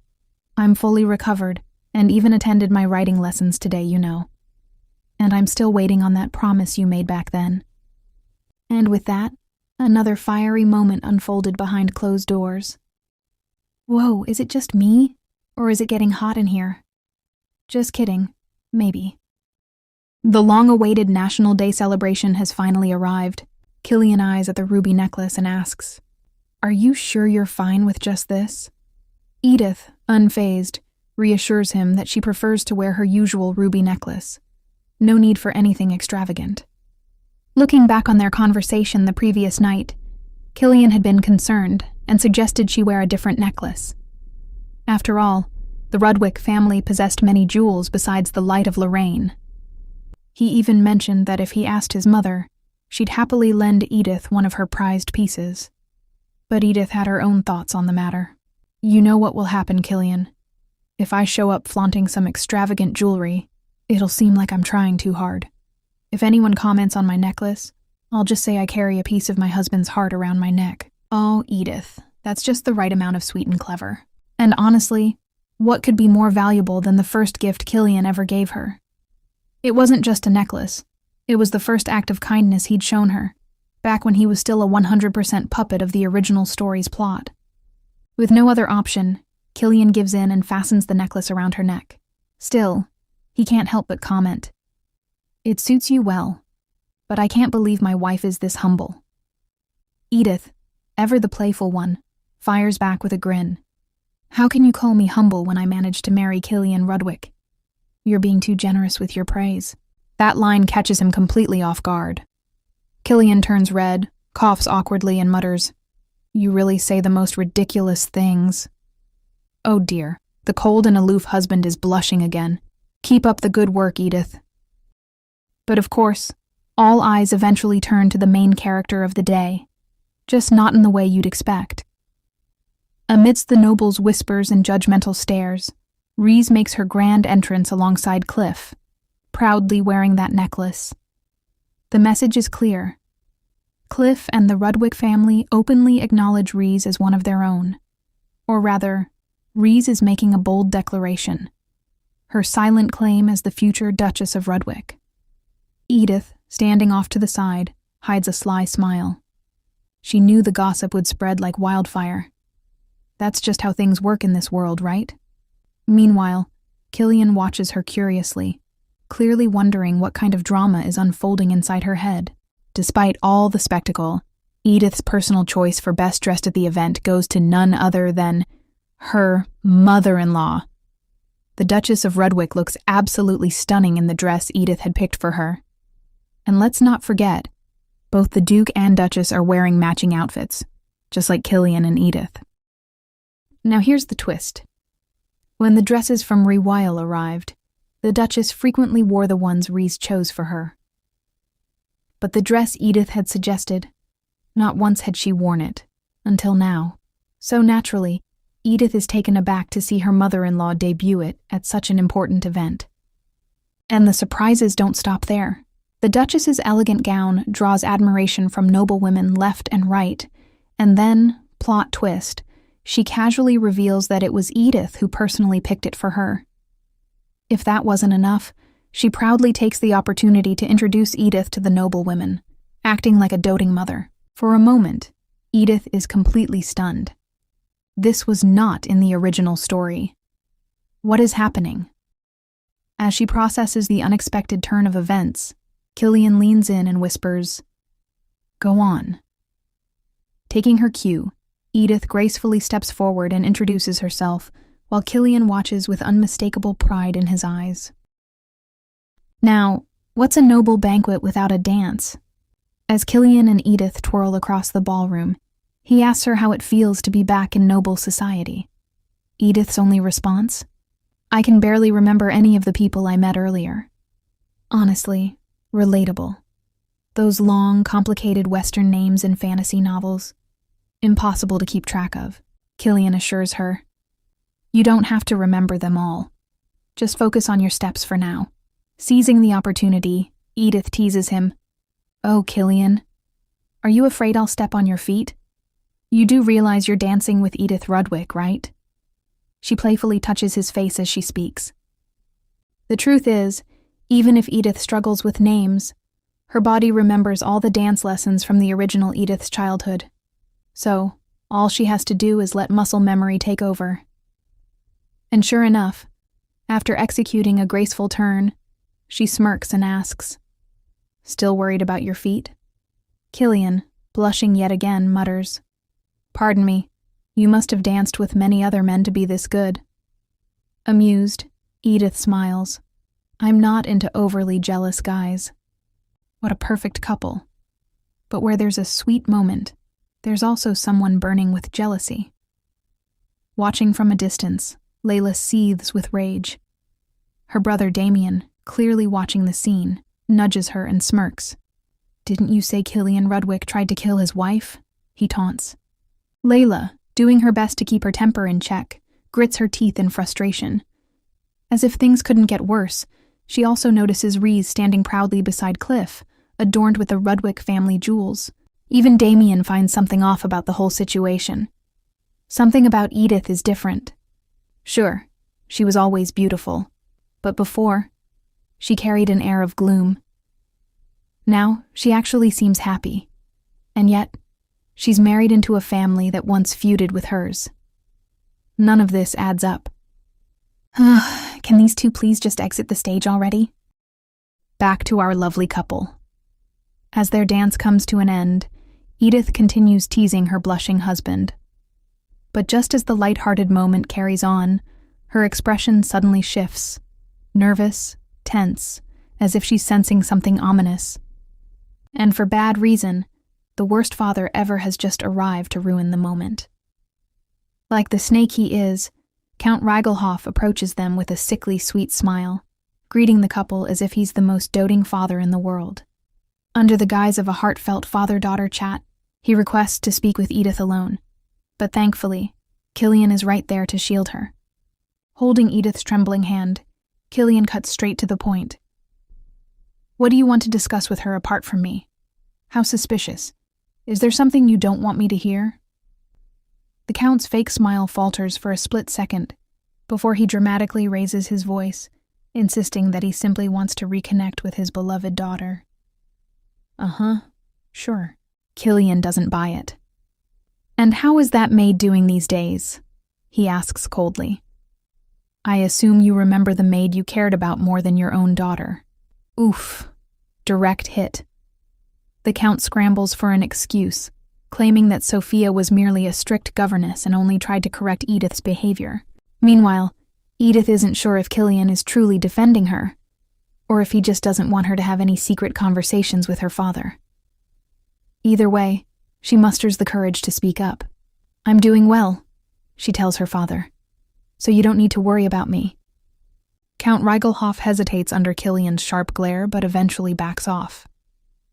Of course, the moment he turns around, his true nature resurfaces. His face twists with resentment. How dare Edith be so ungrateful? Expecting an interrogation from Killian, Edith braces herself. But instead, he simply reminds her that the Emperor will be arriving soon, and they must prepare to greet him as a family. He extends his hand. Shall we? As the Rudwicks wait for their turn to greet the Emperor, Edith's mind is elsewhere, specifically stuck on the original story. According to the book, this is the moment when the entire high society finds out about Rhys's close friendship with Princess Catherine. This should be a grand moment for Rhys.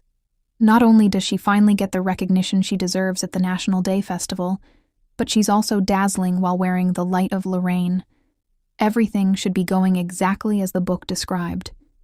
And yet, why is the princess looking at her instead? Uh-oh. Edith has a bad feeling about this.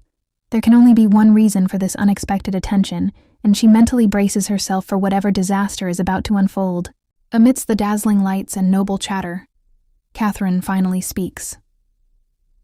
The only good thing about these grand events, she muses, is that I get to see everyone I cherish in one place. The Duke and Duchess Rudwick and their children. My dear friend Rhys is positively glowing today. And, Edith Rudwick, did you just coordinate your outfit with Killian's? A hush falls over the nobles. Matching outfits? The rumors surrounding Edith and Killian have been all over high society, yet the Rudwicks continue to present themselves as a loving family. If Catherine's words weren't enough to shock them, what she says next certainly does. Now that I think about it, Catherine continues with a pleasant smile, I've always invited Edith and Rhys separately. Maybe next time I should have you both visit together. Gasps ripple through the crowd. The Duchess, of course, is beyond pleased. The princess treating her children with such kindness, after all. But for the nobles? Oh, the whispers are running wild. Edith and Rhys, friends with the princess. That's not something everyone is happy about. Speaking of not happy, Killian's sharp eyes catch something odd. For a brief moment, Rhys's expression isn't one of joy, but something less pleasant. It vanishes the second Cliff checks in on her. But that flicker of an expression? Suspicious. Could it be? Is she a White Lotus? A few moments later, Killian approached Edith with a concerned expression, offering her a glass of wine. How are you? He asked. Edith, keeping it casual, simply smiled and replied that her feet hurt a little, but it was nothing serious. Of course, that was only half the truth. Deep down, Edith was completely baffled by everything happening around her.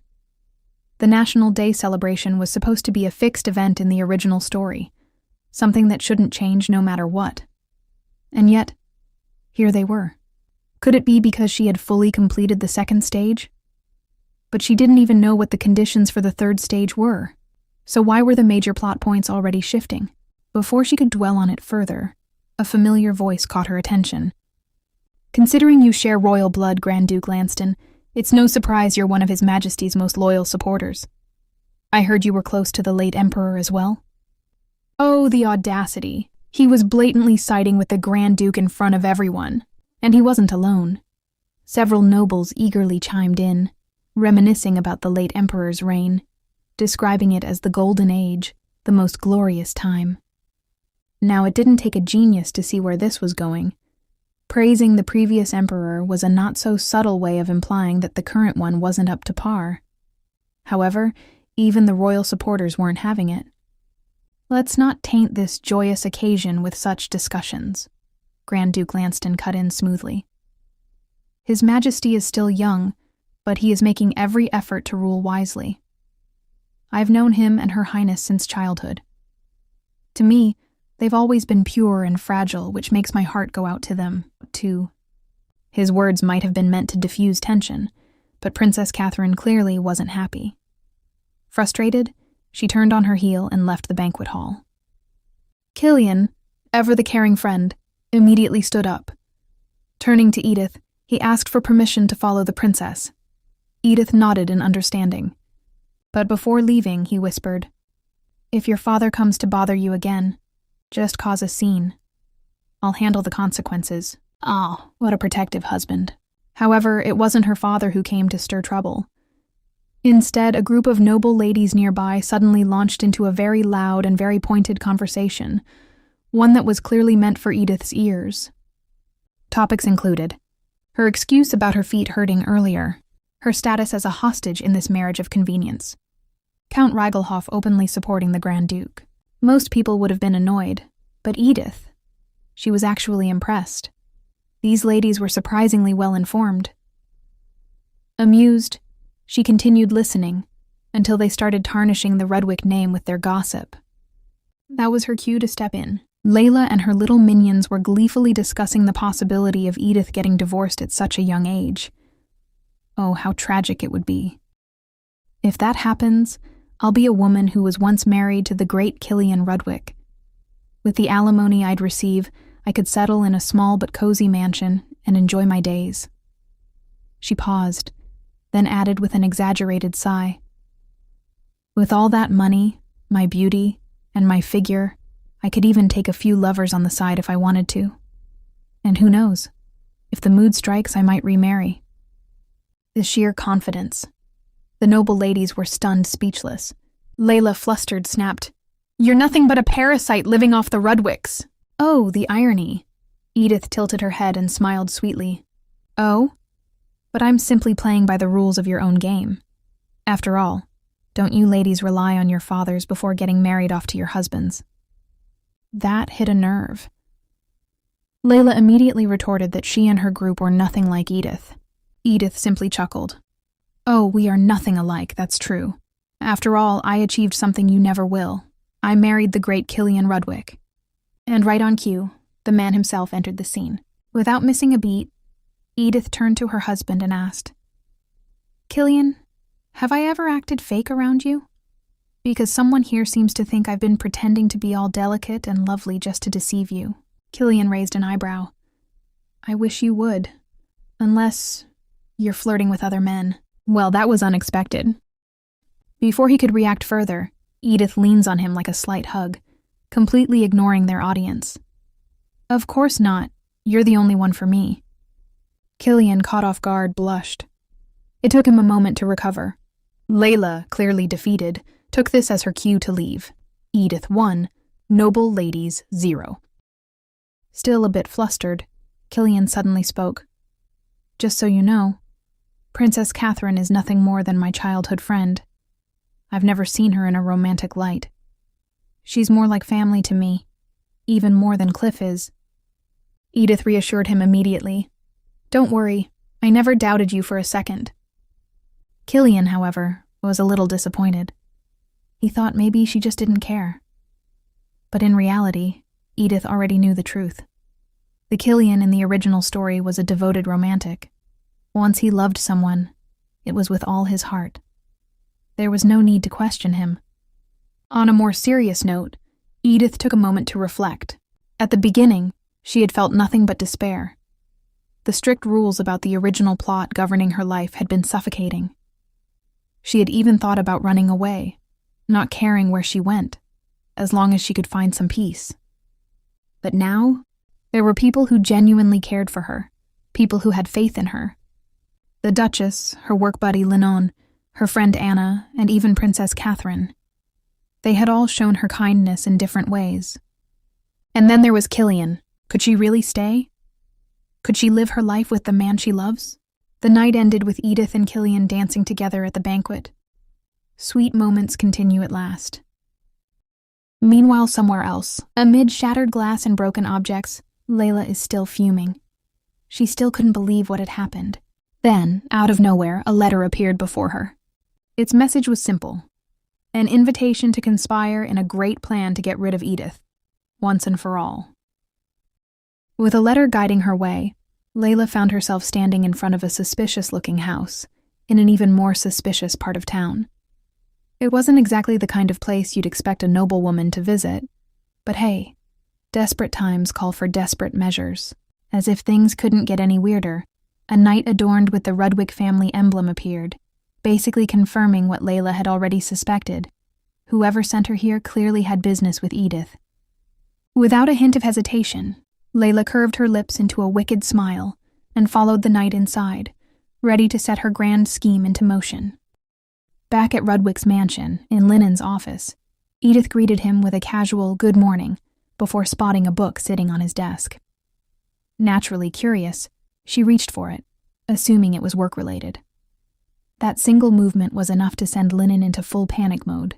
His eyes widened, and without missing a beat, he lunged forward to slam the book shut with the urgency of someone hiding a deep, dark secret.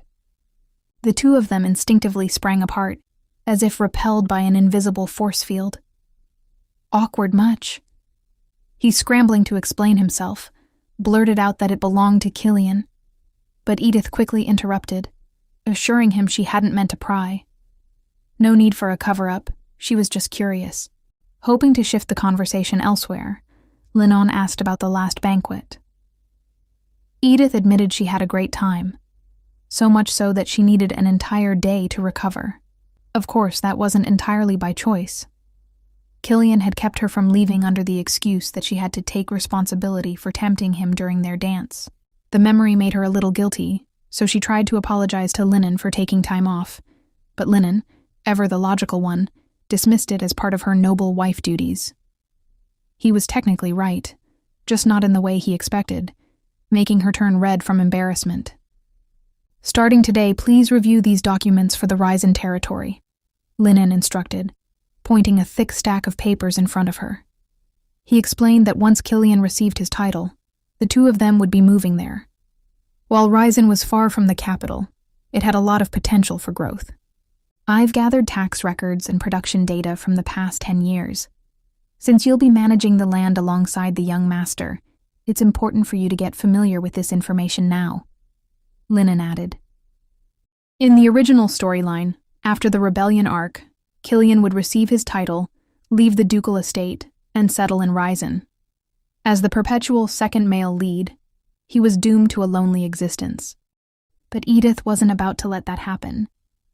If she could survive the rebellion, she and Killian could build a new life together, far away from the capital and its endless drama. Even if he didn't love her in some grand, passionate way, they could still be happy. That thought alone filled Edith with determination. Then, out of nowhere, Lennon hit her with a question. "Lady Edith, doesn't Lady Reese make you uncomfortable?" Edith blinked. "Not really. Things have just been chaotic lately, but there's no real reason for us to be uncomfortable with each other." Oh, how naive she was, because the next day, Edith found herself in a very uncomfortable situation with Reese. Why? Reese had invited her on a little trip to La Belle Marie Street. "A casual shopping trip," she said. "An opportunity to see the beautiful year-end decorations," she insisted.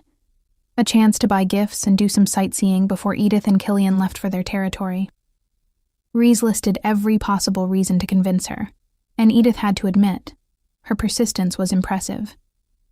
Still, Edith couldn't help but wonder, why was Reese suddenly clinging to her instead of sticking to Cliff, as she usually did? Trying to politely decline, Edith reasoned that she had a lot of work to do, and simply didn't have time for an outing. Now, considering the original novel's events, this was definitely strange. The heroine and the villainess, hanging out, that never happened. But Edith had a theory. Reese, despite being surrounded by admirers like Cliff and Killian, had never really formed friendships with other noble ladies, except for the princess. In the book, there was an event where Reese visited La Belle Marie Street with Princess. It was part of her growth arc. But with recent changes, like the unexpected announcement during the National Day celebration, Edith had a sneaking suspicion that some plot points had shifted, meaning the event that originally involved the princess had now fallen onto her instead. If she refused Reese's invitation, the story would likely revert to its original course. And Edith wasn't about to let that happen. She wanted to help the princess, so in the end, she accepted Reese's offer. The moment Killian heard about this plan, his reaction was, well, predictable. You and Reese are going somewhere? By yourselves? His worry was practically radiating off him. La Belle Marie Street. We're just going to do some shopping and look around, Edith explained. Killian immediately offered to go with them, but Edith reminded him that he had an important meeting at the palace that day. Besides, it wasn't like they were sneaking off into danger. It was a public street, in broad daylight. Especially after what Her Highness said at the banquet, I thought it'd be good for Reese and me to show others that we're friends, she added. Despite her reassurances, Killian didn't seem convinced. Edith misunderstood his reaction and assumed he was still worried she might try to harm Reese. In reality, Killian's concern ran much deeper. He had a gut feeling something was off, but no matter how much he investigated, he couldn't find any solid proof against Cliff and Reese. All evidence related to Edith's case had been secured by the Duke himself, and gathering new testimonies from the household staff was too risky. The only thing Killian had was a book about witchcraft and curses, but that wasn't exactly something he could present as evidence. Lennon, always the voice of reason, pointed out that if the Duke discovered they were investigating Cliff behind his back, it would only seem like Killian was jealous of his older brother and trying to frame him. Lennon also understood that Killian had no feelings for Reese, but without proof, there was nothing they could do. Worse yet, when Killian asked if Lennon had ever heard a strange voice in his head, criticized Edith just like he always had, Lennon's answer was a firm no. That shook Killian more than he cared to admit. If no one else could hear it, was it just in his imagination? Was he simply making up excuses to justify his guilt? In the end, he had no choice but to let Edith go with Reese. At the very least, he could assign a knight to protect her. And just in case, Killian warned her, narrowing his eyes, don't try anything funny tomorrow. My dear Edith, please don't misunderstand your hubby intentions, okay? The day of Edith's outing with Reese arrived in the blink of an eye. Reese, practically bouncing with excitement, eagerly led Edith through the bustling streets, pointing out all the must-visit shops. From the famed Moonlight bookstore, brimming with the latest swoon-worthy romance novels, to the Fiancé boutique, a treasure trove of bonnets, parasols, and elegant accessories. Reese had recommendations for everything. But just as she was about to gush about another spot, she noticed Edith looking a bit drained. Concerned, she stopped in her tracks. Sorry, I was lost in thought for a moment, Edith admitted before flashing a curious smile. You seem to know this street like the back of your hand. Do you come here often with Cliff? Reese quickly dismissed the idea. Not at all. I just read about it in the magazines that La Belle Marie Street publishes every 3 months. They introduce the best shops, and I love flipping through them, she explained, a wistful look crossing her face. I always thought, if I ever had a friend, I'd love to stroll around here with them. Edith paused, reflecting on Reese's words. It hit her. Reese, like the other characters, wasn't intentionally acting against her. She was just playing her part in the story, guided by the author's pen. In the novel, Reese, as the heroine, had been an unavoidable thorn in Edith's side, a constant reminder of her villainous fate. That's why Edith had kept her distance. But now, things were different. Edith had broken through the second-level confines of the plot. She had even managed to win over the princess, a crucial character in the novel. If such an unexpected friendship was possible, maybe, just maybe, she could befriend Reese too. Determined, Edith decided she wouldn't turn a blind eye to Reese's loneliness any longer. The duo spent the day shopping like best friends, trying on hats, walking arm in arm, and diving into the shelves of a bookstore in search of the perfect romance novel. Naturally, Edith couldn't resist teasing Reese a little, casually picking up a book with some spicier content. The moment Reese realized what kind of story it was, her face turned as red as a rose. But then, plot twist. Turns out Reese wasn't as innocent as she seemed.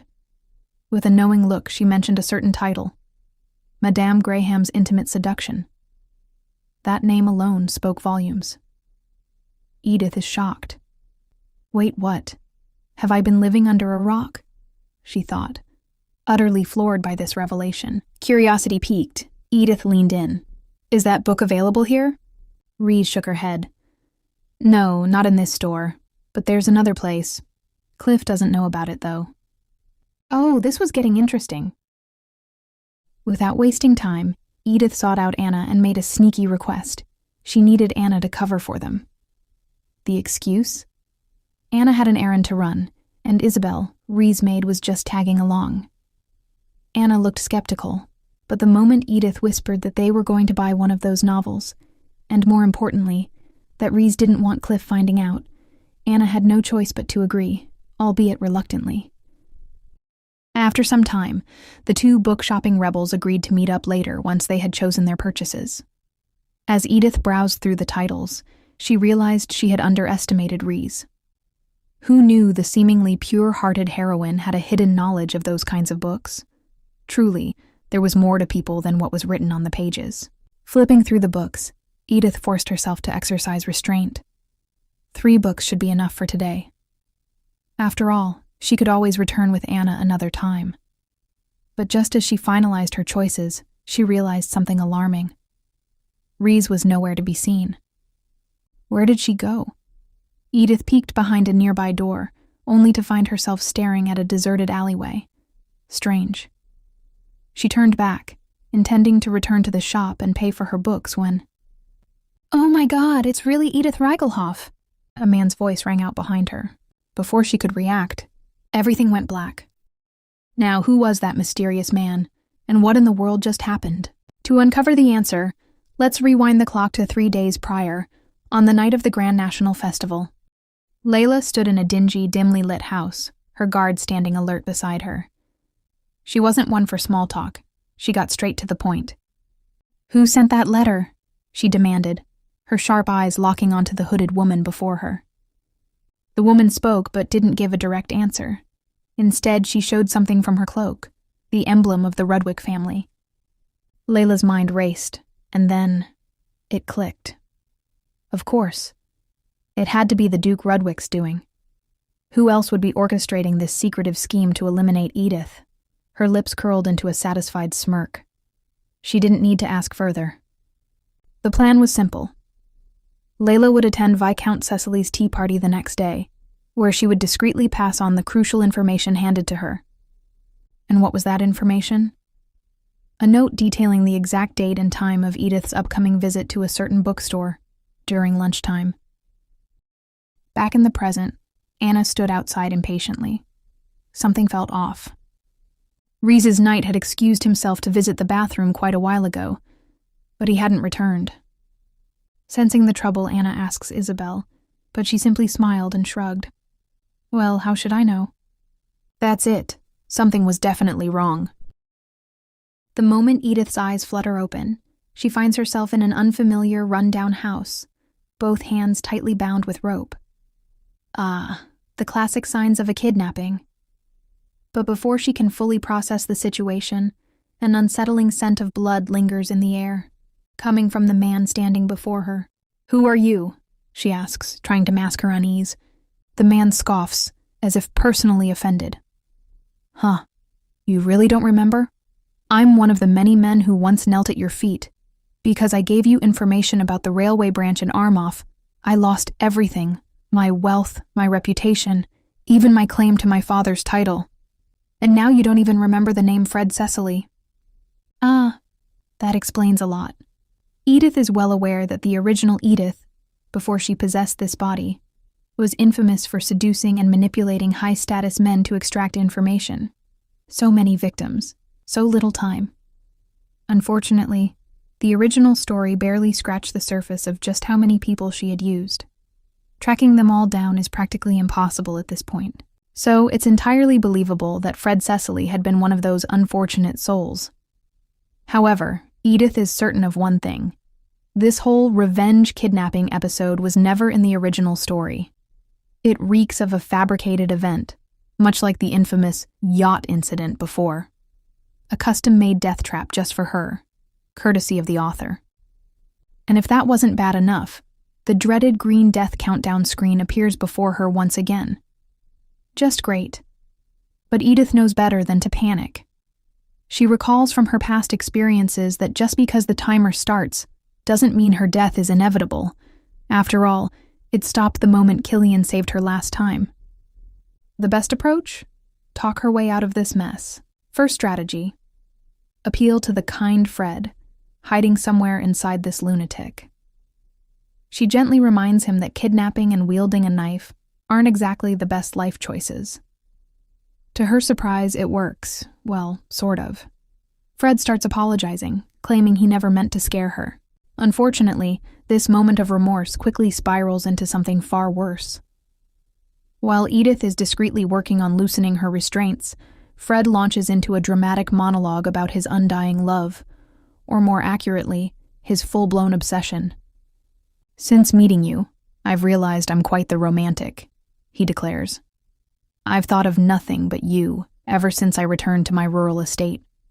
When I heard about your marriage, I nearly lost my mind. A man like me could never compete with Duke Rudwick. So, I came to a conclusion. If I can't have you in this life, why not just die together and start over?" Ah, yes. Nothing says healthy love like a murder-suicide pact.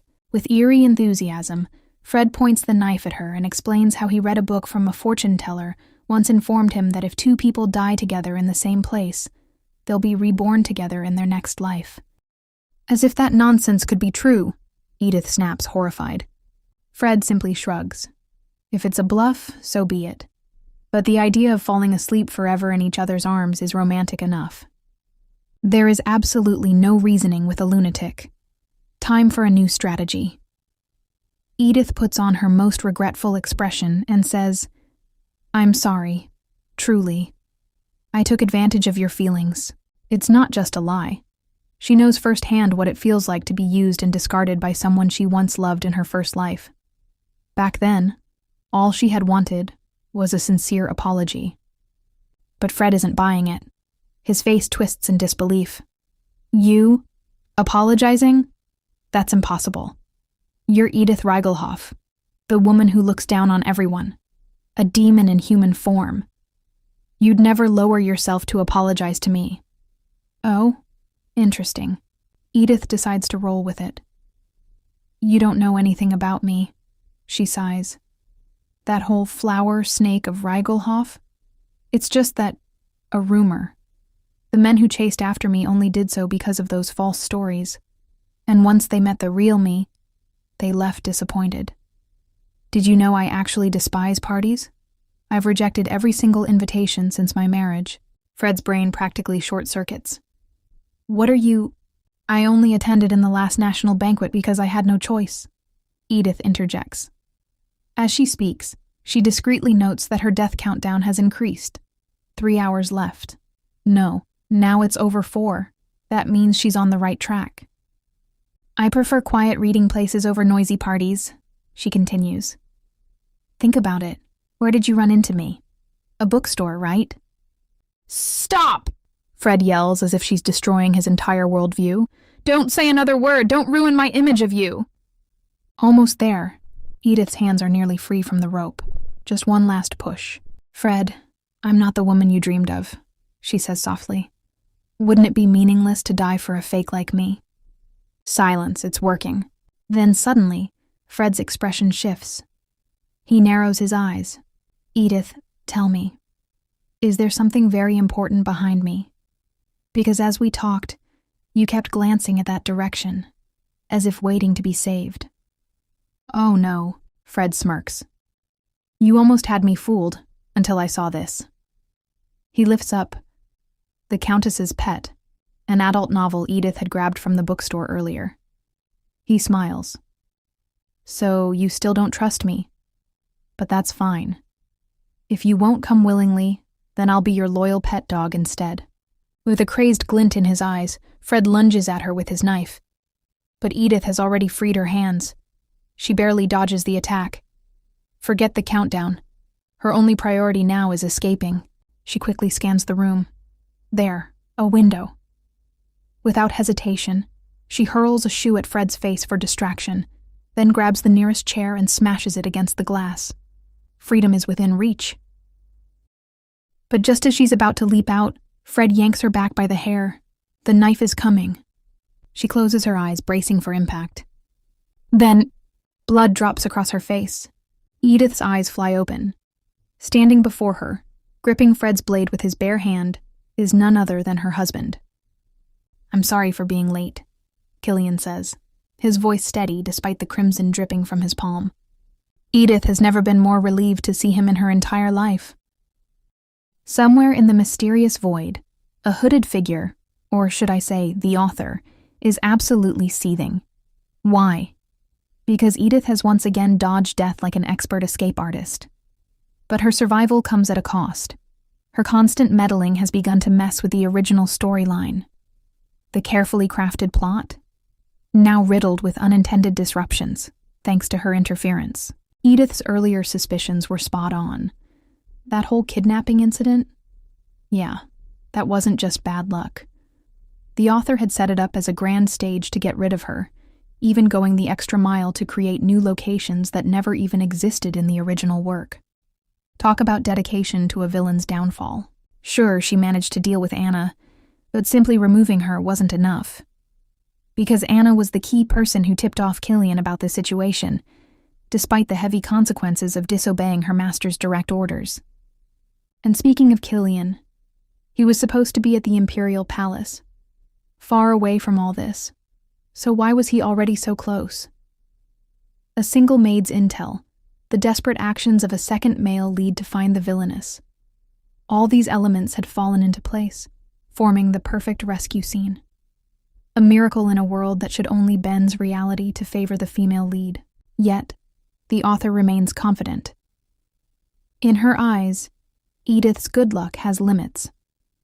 She might have survived a few life-threatening scenarios, but there's no way she can surpass the final hurdle. Eventually, things will return to their rightful order, and the story will reach its proper conclusion. Even with her lack of information, all Edith can do is hold on for as long as possible, the author mutters to herself. On the flip side, Edith is greeted with yet another system notification. The author's control is significantly weakened. But instead of feeling relief, she's fuming. Playing with people's lives like this? Unforgivable. And yet, despite her anger, the only response she gets from the system is silence. The realization is chilling. If things continue this way, she might never reach the third stage condition to confront the author.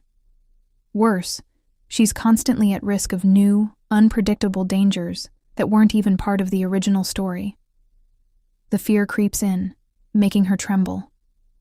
Just as she considers abandoning everything and running far, far away, creak, a door unexpectedly swings open behind her. She steps inside and finds herself in a strange space filled with doors. A possible escape route? Maybe. Desperate, she pushes one open. But instead of freedom, she's hit with a gut-wrenching scene. Edith's childhood, where she was beaten mercilessly. Her stomach drops. It doesn't take long to realize that every door here holds a different piece of the original Edith painful past.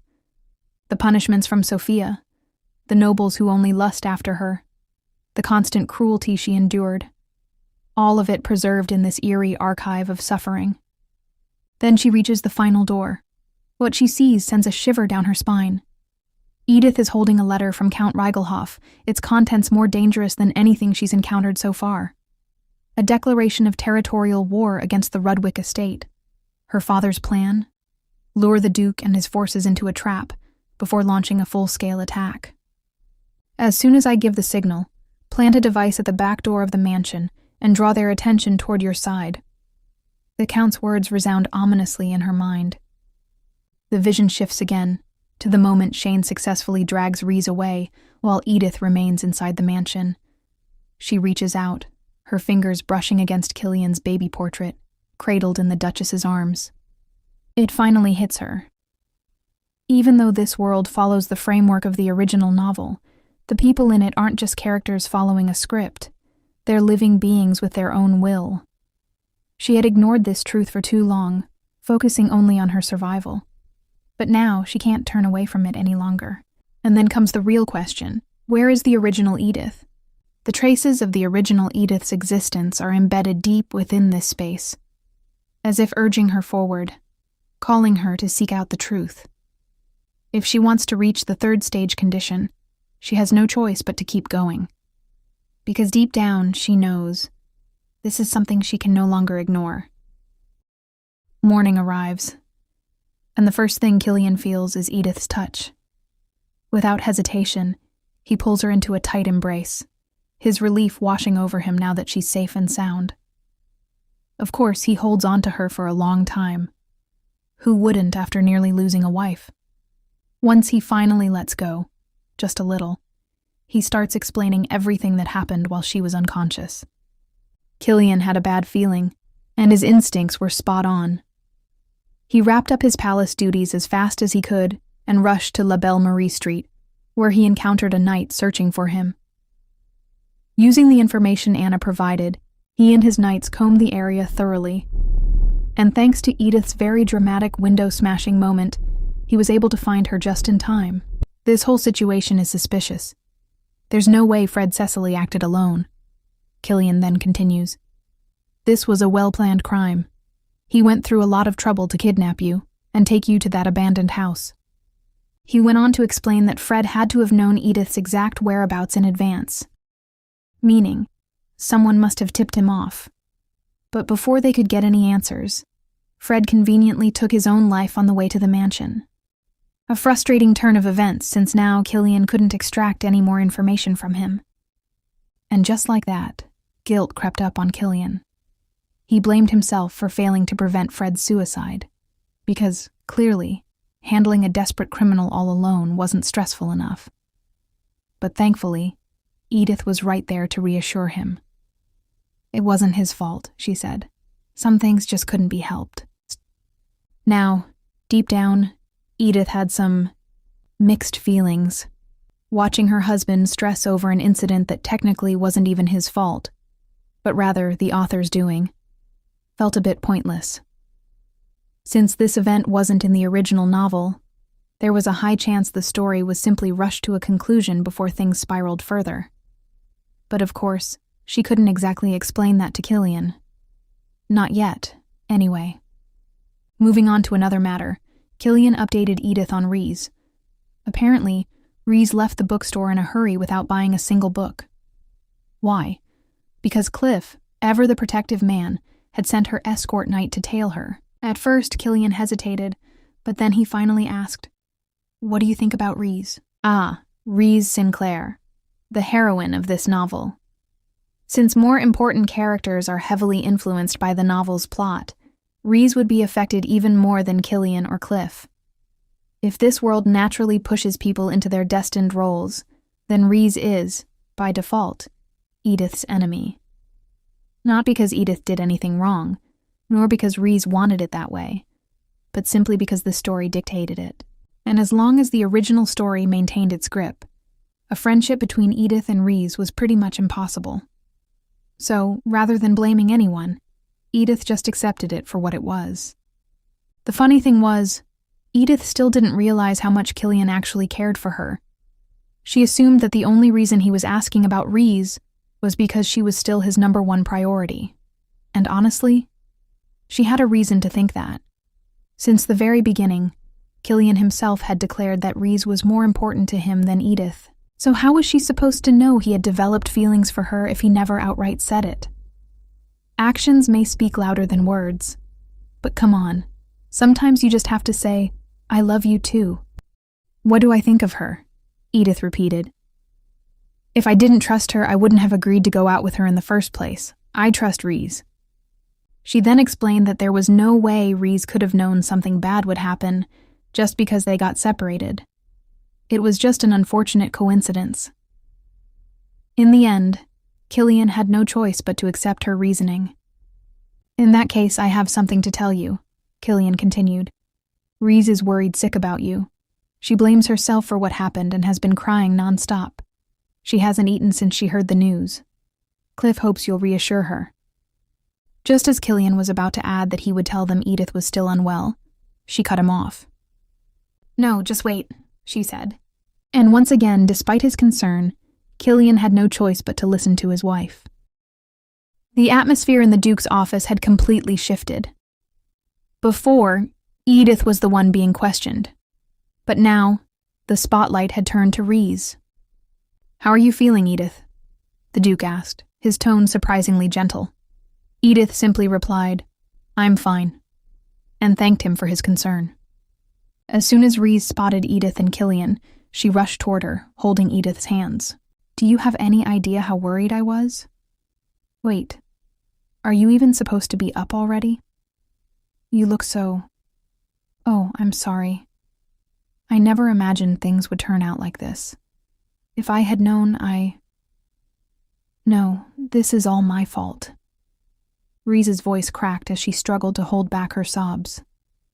Edith could understand why Reese felt guilty, but for some reason, having her cling to her like this didn't feel right. So, ever so slightly, she pulled her hand away and reassured her.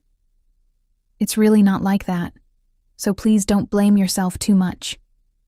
Shifting her attention back to the Duke, Edith asked if the investigation into the kidnapping was still ongoing. The Duke nodded in confirmation. That's when Edith shared the key details that Killian had uncovered earlier. This wasn't just an isolated incident. Fred Cecily hadn't acted alone. There had been a greater plan at play. With that in mind, Edith turned to Reese. "Reese, did you tell anyone that we were heading to La Belle Marie Street that day?" she asked. Before Reese could even respond, someone else did. "You're suspecting Reese now?" Cliff's voice rose in anger. Edith tried to explain, but Cliff wasn't having it. "She hasn't been eating. She's trembling from guilt, even though none of this was her fault. And you, of all people, never even comforted her. Instead, you say things like that?" Cliff continued his rant, his frustration spilling over. Then, as if he hadn't said enough, he added, "You make it sound like Reese deliberately leaked the information." Killian, of course, was ready to jump in, but Edith stopped him. No, this was something she needed to say herself. "Cliff, is that really the only way you know how to speak?" Edith asked, her voice steady. "So, what? You expect me to act like almost dying was no big deal? When did I ever blame Reese? But if you want someone to take the blame, fine. I'll blame you instead. I heard Reese ran out of the bookstore because of you. So tell me, why is it that Reese is the one drowning in guilt and not you?" Silence. But Cliff had the audacity to try and fire back. He even brought up the ridiculous rumor about Edith's bad karma for supposedly playing around with multiple men. Before he could say anything too outrageous, the Duke slammed the brakes on his son's outburst. "Enough," the Duke said, his patience running thin. He sided with Edith without hesitation, scolding Cliff for his behavior and promptly kicking both Cliff and Reese out of the office. If they weren't going to cooperate with the investigation, then there was no reason for them to stay. With that settled, Edith and Killian remained behind to discuss the case further with the Duke. But in the end, just like the previous incidents, the investigation went nowhere. Since Fred Cecily had committed suicide, whatever crucial information he had died with him. The case was buried, deemed pointless to make public. As a form of apology, Viscount Cecily's family issued a formal statement and paid a hefty compensation. Not wanting to stir up more gossip, especially after the whole yacht fiasco, Edith decided to just let it go. A week later, Killian casually asked, "Would you like to visit the palace this Friday?" Edith tilted her head. "But I was told to avoid any strenuous activities for 2 weeks," she reminded him. Killian response. "Of course horseback riding is out of the question, but there are plenty of other ways to enjoy yourself." Hearing that, Edith was instantly reminded of the picnics she had with the princess after their riding lessons. But just as she was getting lost in the memory, she noticed something odd. Killian's expression had turned unreadable. It turned out that the Sinclair family would also be visiting the palace on Friday. Even Killian didn't know why they will come, but he has a couple of theories. It could be related to the iron ore distribution rights, or perhaps it had something to do with Reese, who had gained quite a bit of attention during the last national founding celebration. Either way, Killian suggested, rather than staying at the mansion that day, Why don't you just spend time with the princess instead? Edith starts to think. If she recalled correctly, there was a scene in the novel where the Sinclair family regretted not able to be in-laws with the Rudwick couple and tried to win their favor instead. But for some reason, she couldn't shake off the uneasy feeling creeping up on her. The day of the Sinclair family's visit arrives, but Duke Rudwick still seems as distant as ever around Layla. She notices this right away and wonders what's up with him. Meanwhile, Damien has his own theory. He's convinced that Duke Rudwick himself was the one who sent that mysterious letter to Layla. Flashback to when Damien first uncovered Layla's involvement in a secretive scheme, thanks to some unknown informant. Upon hearing the news, he immediately scolded Layla for being reckless, warning her about how dangerous it was to trust the letter's contents so easily. She tried to defend herself, pointing out that the hooded woman she met was wearing the Rudwick family emblem, just like the knight who escorted her to that eerie abandoned house. But Damien wasn't buying it. That was until Layla dropped a crucial piece of information about the spread news that Killian and the Rudwick Knights were searching for Edith on the same day, written on the note that Layla received from her unknown intel, although there was no news about her being kidnapped.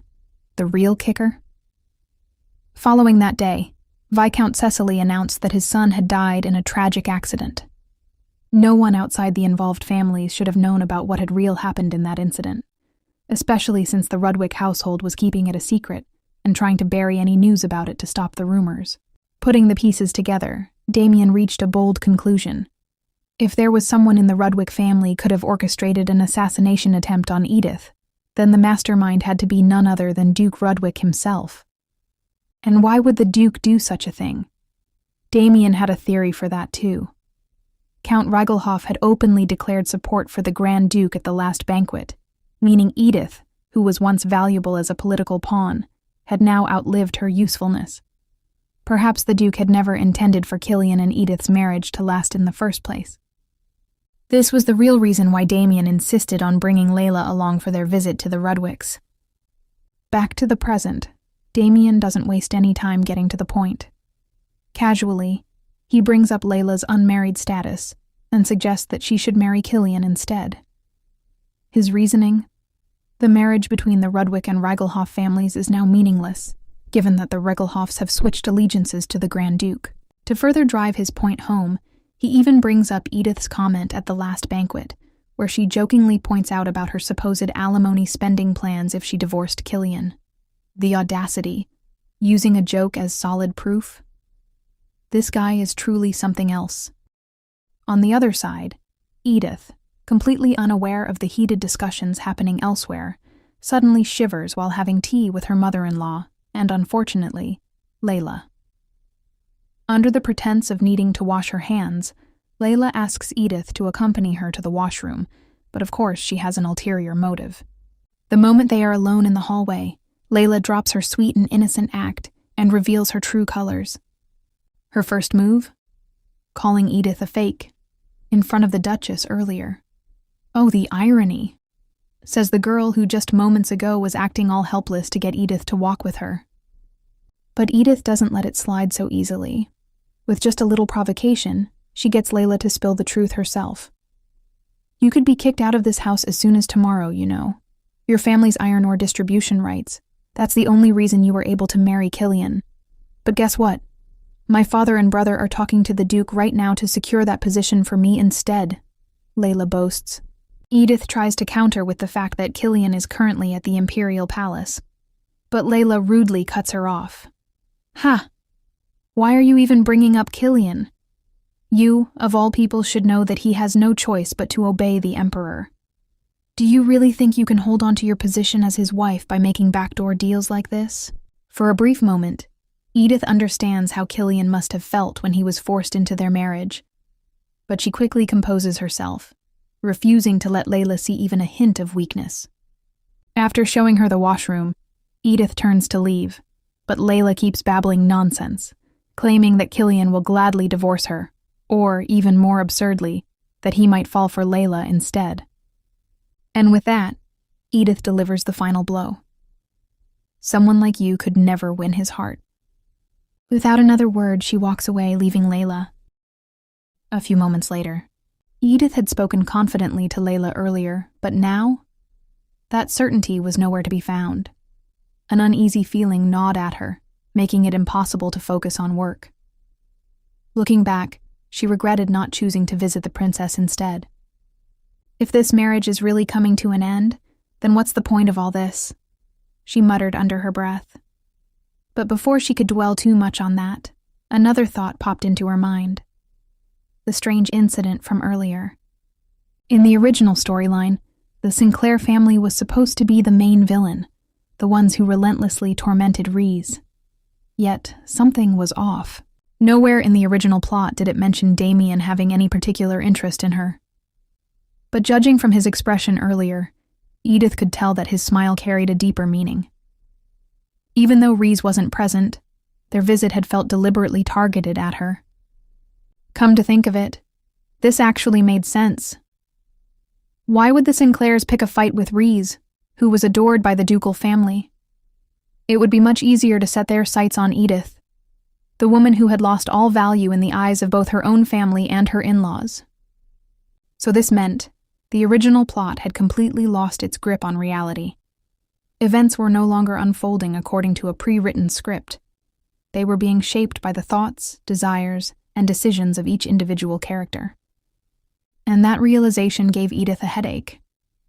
Avoiding the original tragic ending wasn't enough anymore. Now even the characters themselves could turn into unexpected obstacles. "You don't look well, my lady. Are you all right?" Lennon suddenly asked, snapping Edith out of her thoughts. "If you're tired from entertaining guests, you should rest." His words reminded her of something important. Sure, there were people who disliked her without being influenced by the plot. But there were also people, like Lennon, who genuinely liked her. So let's not be too afraid, Edith reassured herself. Instead of worrying about the characters that followed the script, she would focus on the ones who thought and acted freely. Later that day, Killian finally returned. Without wasting time, he immediately reported to the Duke about the noble families supporting the Grand Duke, even bringing along some additional documents to back up his findings. At that moment, the Duke recalled a yesterday conversation with Cliff. "I can't believe you left tomorrow's Imperial Palace visit to Killian," the Duke had said, his tone heavy with disbelief. "What's the meaning of this?" Cliff's response? He casually explained that since Reese didn't seem interested in going to the palace, he thought it would be nice to take her to a park on the outskirts of the city instead.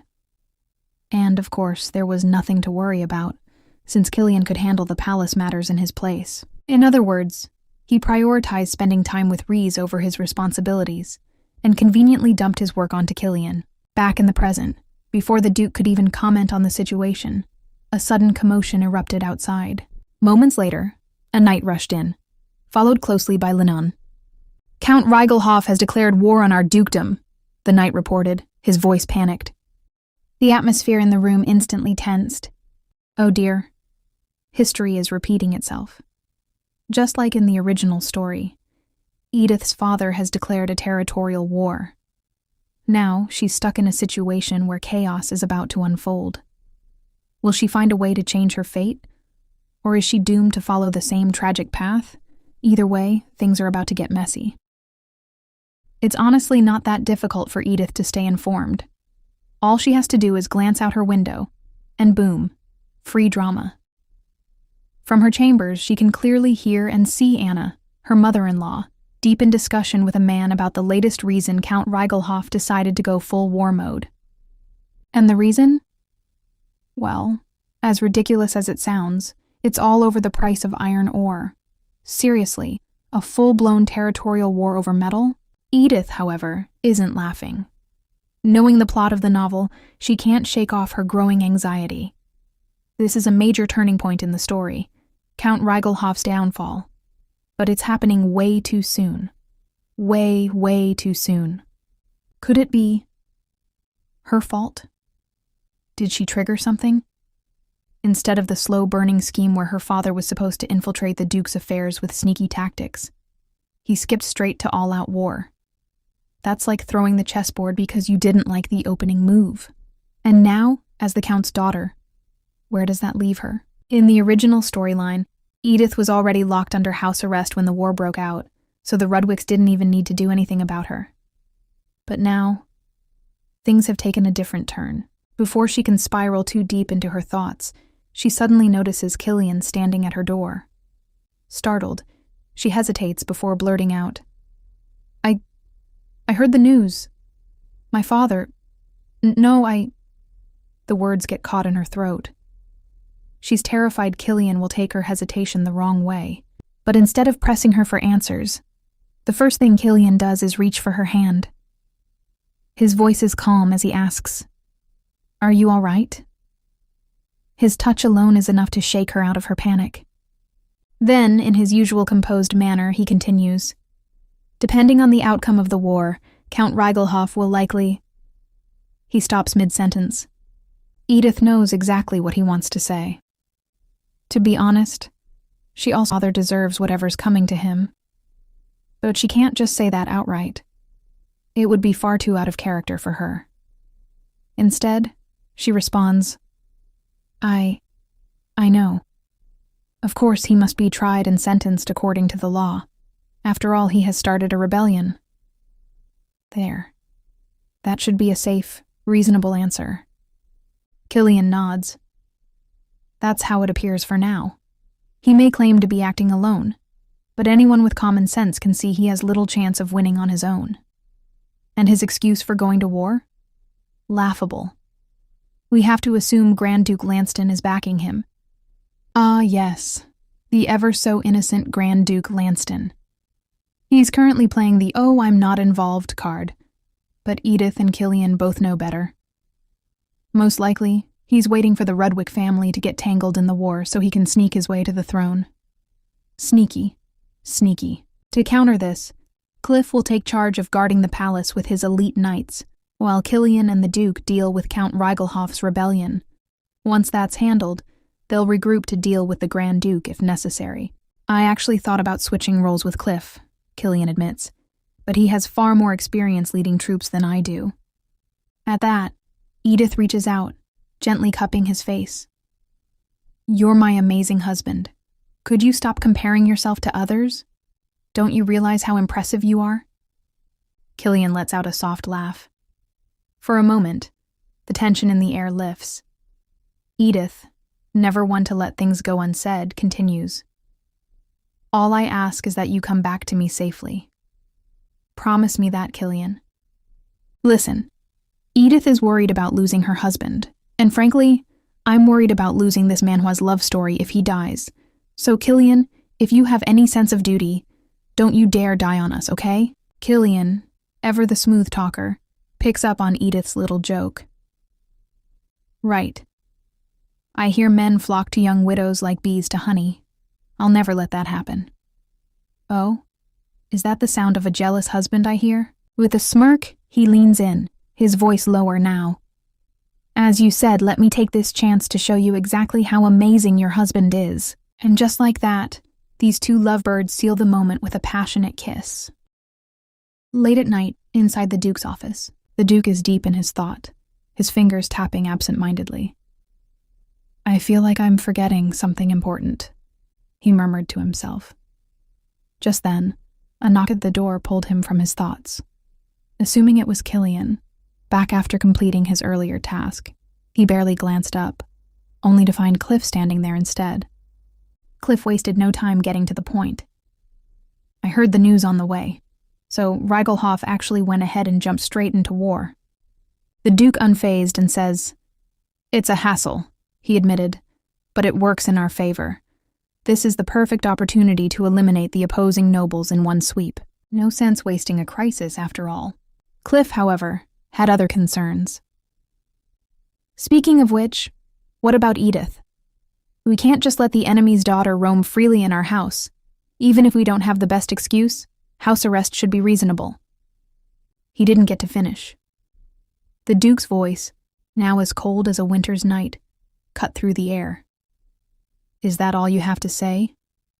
Cliff stiffened, realizing that maybe, just maybe, he had overstepped.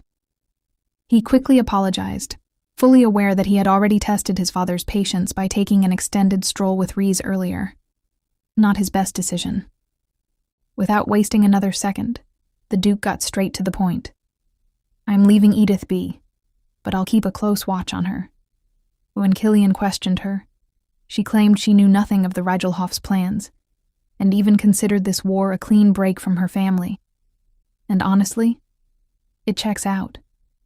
The Rigelhoffs haven't paid much attention to her for a while now. Back when they were so desperate to send that maid, they still had some interest. But now, they're declaring war while their own daughter is under my roof. It wouldn't be a stretch to assume they've completely abandoned her. Cliff wasn't convinced. Or, this is exactly what they want us to think. What if it's all part of her father's plan? Maybe they're just trying to lower our guard while Edith plays along. Once again, the Duke's icy voice shut him down. Enough. His tone left no room for debate. I've made my decision. Focus on your own duties before worrying about Edith. Then, his gaze sharpened as he gave his final orders. While Killian and I leave the city to handle this war, you must prepare for Grand Duke Lanston's potential rebellion. Do not disappoint me. Killian was deep in paperwork, reviewing documents that Edith had meticulously organized. Her method was so efficient that even he, who rarely handed out praise, had to admit she was absolutely brilliant. Then his mind wandered. He recalled her expression from earlier. She didn't look happy, he murmured to himself. And really, how could she be? Her father, without a second thought, had practically invited war with the Rudwicks. Not only that, but he also put Edith in a position where she could easily be used as a hostage. Even so, what concerned Edith the most wasn't her own safety. It was Killian's. She was too kind, too selfless, and because of that, Killian made up his mind. Once this war was over, he would take Edith to their new home, far away from everything. I want to leave my broken family behind. I want to escape the endless schemes and conflicts of high society. The two of us will build a new future together. Just as he settled on this decision, a knock echoed through the room. Assuming it was Edith, Killian got up to open the door. But instead of his wife, he was greeted by Reese, standing in the dimly lit hallway, dressed in a thin nightgown. Killian. Her voice was quiet, hesitant. Then she asked something completely unexpected. If I weren't born illegitimate, do you think things could have been different between us? No, Killian, walk away. Do not entertain this. Killian had been investigating Cliff and Reese for a while now. The latest incident only added to his suspicions. However, since Reese had little political influence, his focus remained on Cliff, especially considering how he treated Edith. And yet, a certain voice in his head never missed an opportunity to badmouth Edith. She's a snake. She's deceiving you. If you trust her, you'll regret it. Ugly whispers filled his mind, accusing Edith of being involved in Rigelhoff's schemes. But strangely enough, that same voice always spoke highly of Reese, never saying a single bad word about her. That's when Killian finally noticed the odd pattern. Why did that voice only praise Reese? Why was it so fixated on Edith being a villainess? And that faint scent of flowers. Then, Reese started reminiscing. She talked about their first meeting, about how her hair once got caught in a branch. But instead of getting lost in nostalgia, Killian had only one thought. When did I start hearing this voice? And just like that, the realization struck him. The love he had felt for Reese all these years had never been his in the first place. Oblivious to his inner turmoil, Reese continued, I know it's too late to say this, but when I heard you were going to war, I couldn't bear it. I was terrified of losing you forever. But Killian only felt distant. The woman standing before him felt unfamiliar. The Reese he had known. Had she ever really existed? Even so, he remained composed. Reese, both you and Edith are worrying too much. Rigelhoff's army isn't even close to matching ours. He took a slight step. Now it's late. Let me walk you back to your room. Yes, Killian, keep that distance. Also, shout out to the mysterious voice, that author, controlling his love life. Your scheme has officially been exposed. When Killian returned to his room, he found Edith fast asleep at the table. The moment she sensed him, however, her eyes fluttered open. "Why aren't you in bed?" he asked. "I wanted to greet you when you got back, but I guess I dozed off," she admitted with a sheepish smile. And just like that, Killian's lips curled into a rare smile, too. "Well, now I'm smiling as well. This is sweet." Without hesitation, he scooped her up into his arms. "Let's get some proper rest." As Edith slept in his embrace, Killian remained awake, deep in thought. "Once my father and I leave for battle, only my mother will be left to watch over Edith. For some reason, Edith trusts Reese completely. But what if..." His grip around Edith tightened slightly. "What can I do to protect you from Reese?" On the other hand, Cliff was having a terrible night. For the first time ever, his father had reprimanded him. Worse, the Duke had taken Edith's side over his. Cliff had never experienced such humiliation. Still seething, he stormed through the halls, eventually stopping at Reese's door. Maybe seeing her would make him feel better. And sure enough, the moment he laid eyes on Reese, all his anger faded away. As long as he had her, he didn't care what else changed. Approaching her slowly, he noticed her trembling. "Why are you shaking?" "I'm a little nervous," she admitted. Cliff smiled, brushing her concerns aside. "There's no need to be. We've already planned out our strategy for the war." Then he leaned in closer. "But here's the real plan. I'll pretend to leave with them, but I'll actually stay behind and patrol the nearby city." His voice dropped into a whisper. "Don't forget, Reese. I'd do anything for you." "Oh, they are definitely up to something shady. Somebody keep an eye on these two." The sunlights are visible, meaning the morning rolled in, just when it hit Edith, Killian. "The sun is rising," she said. But his response. "Ah." Edith is quite surprised, thinking that Killian would have said something different, like suggesting to have some more sleep instead.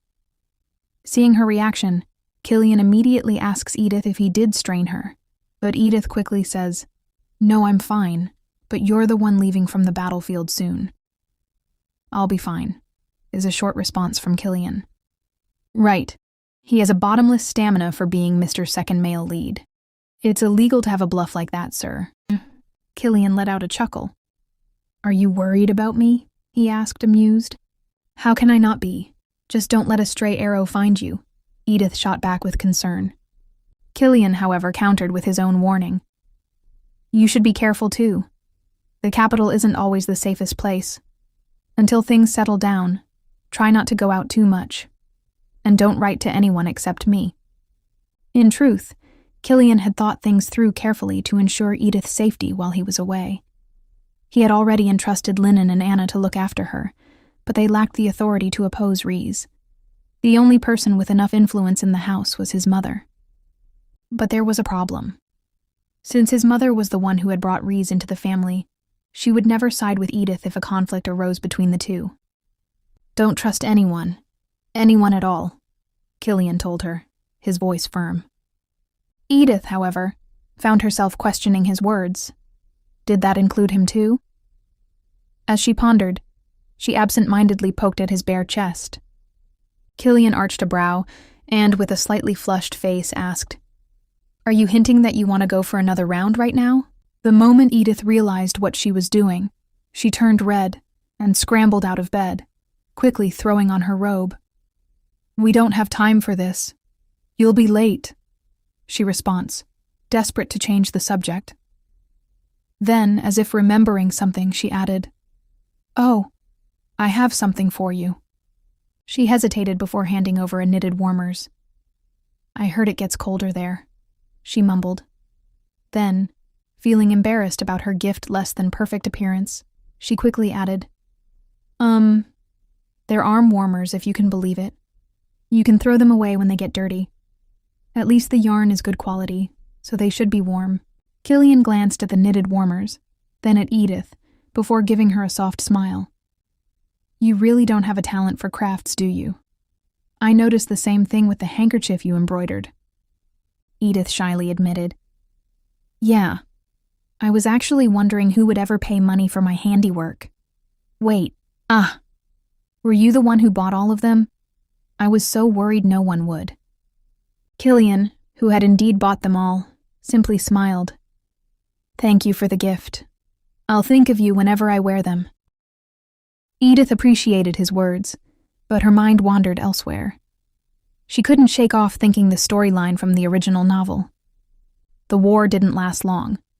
The Rudwicks, who had built their power through military strength, easily crushed the Reigelhoff family, who, in reality, were nothing but empty bravado. The Rudwicks then uncovered evidence of Reigelhoff's treason. The result? Every single member of the Reigelhoff family, including Grand Duke Lanston, was sentenced to death. And that meant Edith, too. As Killian finished putting on his armor, he leaned in and placed a kiss on Edith, then another, and another. Killian, Edith protested, but clearly enjoying it too. You're going to be late. Killian sighed dramatically before wrapping his arms around her, hugging her tightly. But I don't want to leave, he murmured. Edith clung to him, but her thoughts drifted once more. She remembered the last scene of the original Edith's life. Would history truly repeat itself? After the war, would Killian really kill her? Shortly after, Duke Rudwick officially handed over all family affairs to his wife. Of course, he also instructed Linen to assist with managing the household. He left orders with Sir Gordon, who oversaw security, along with Philip, Madame Louise, and even Rhys. But notably, he hadn't left any specific instructions for Edith. Naturally, Edith's mother-in-law had her own thoughts about this, and tried to talk to her about it. However, Edith cut her off with a polite but firm response. Mother, I'm fine. I can't imagine how worried he must be to leave Count Reigelhoff's daughter behind in his house. But I'm not bothered at all. However, Killian's concerns didn't go unnoticed by Edith. When she reached his side, he gently reminded her, Never forget that you are now Edith Rudwick. Hearing that, Edith finally had a realization. The original plotline had already changed beyond recognition. The story had diverged, not just because of her actions, but also because of the author's adjustments. With things having already veered off course, expecting the exact same conclusion as before was a bit of a stretch. That's right, Edith. No need to worry about your husband cutting off your head. That's never happening. She held Killian's hand tightly and smiled sweetly. Take care of yourself, don't get hurt, and come home soon. Then, with glint in her eyes, she added, I'll keep your promise in mind. You said you'd impress me with your skills, remember? Killian smiled and brought her hand to his lips, placing a lingering kiss on it. Gladly. A week later. The newspapers were flooded with headlines. The Rudwick family's unfair manipulation of iron ore prices sparking war, feuding noble families on the brink of rebellion, reports from Trickia's citizens about the war's condition, and the public's growing discontent with the emperor, who remained suspiciously silent. Edith thinks for a moment, eyes scanning the latest updates. The palace still hadn't issued a single statement.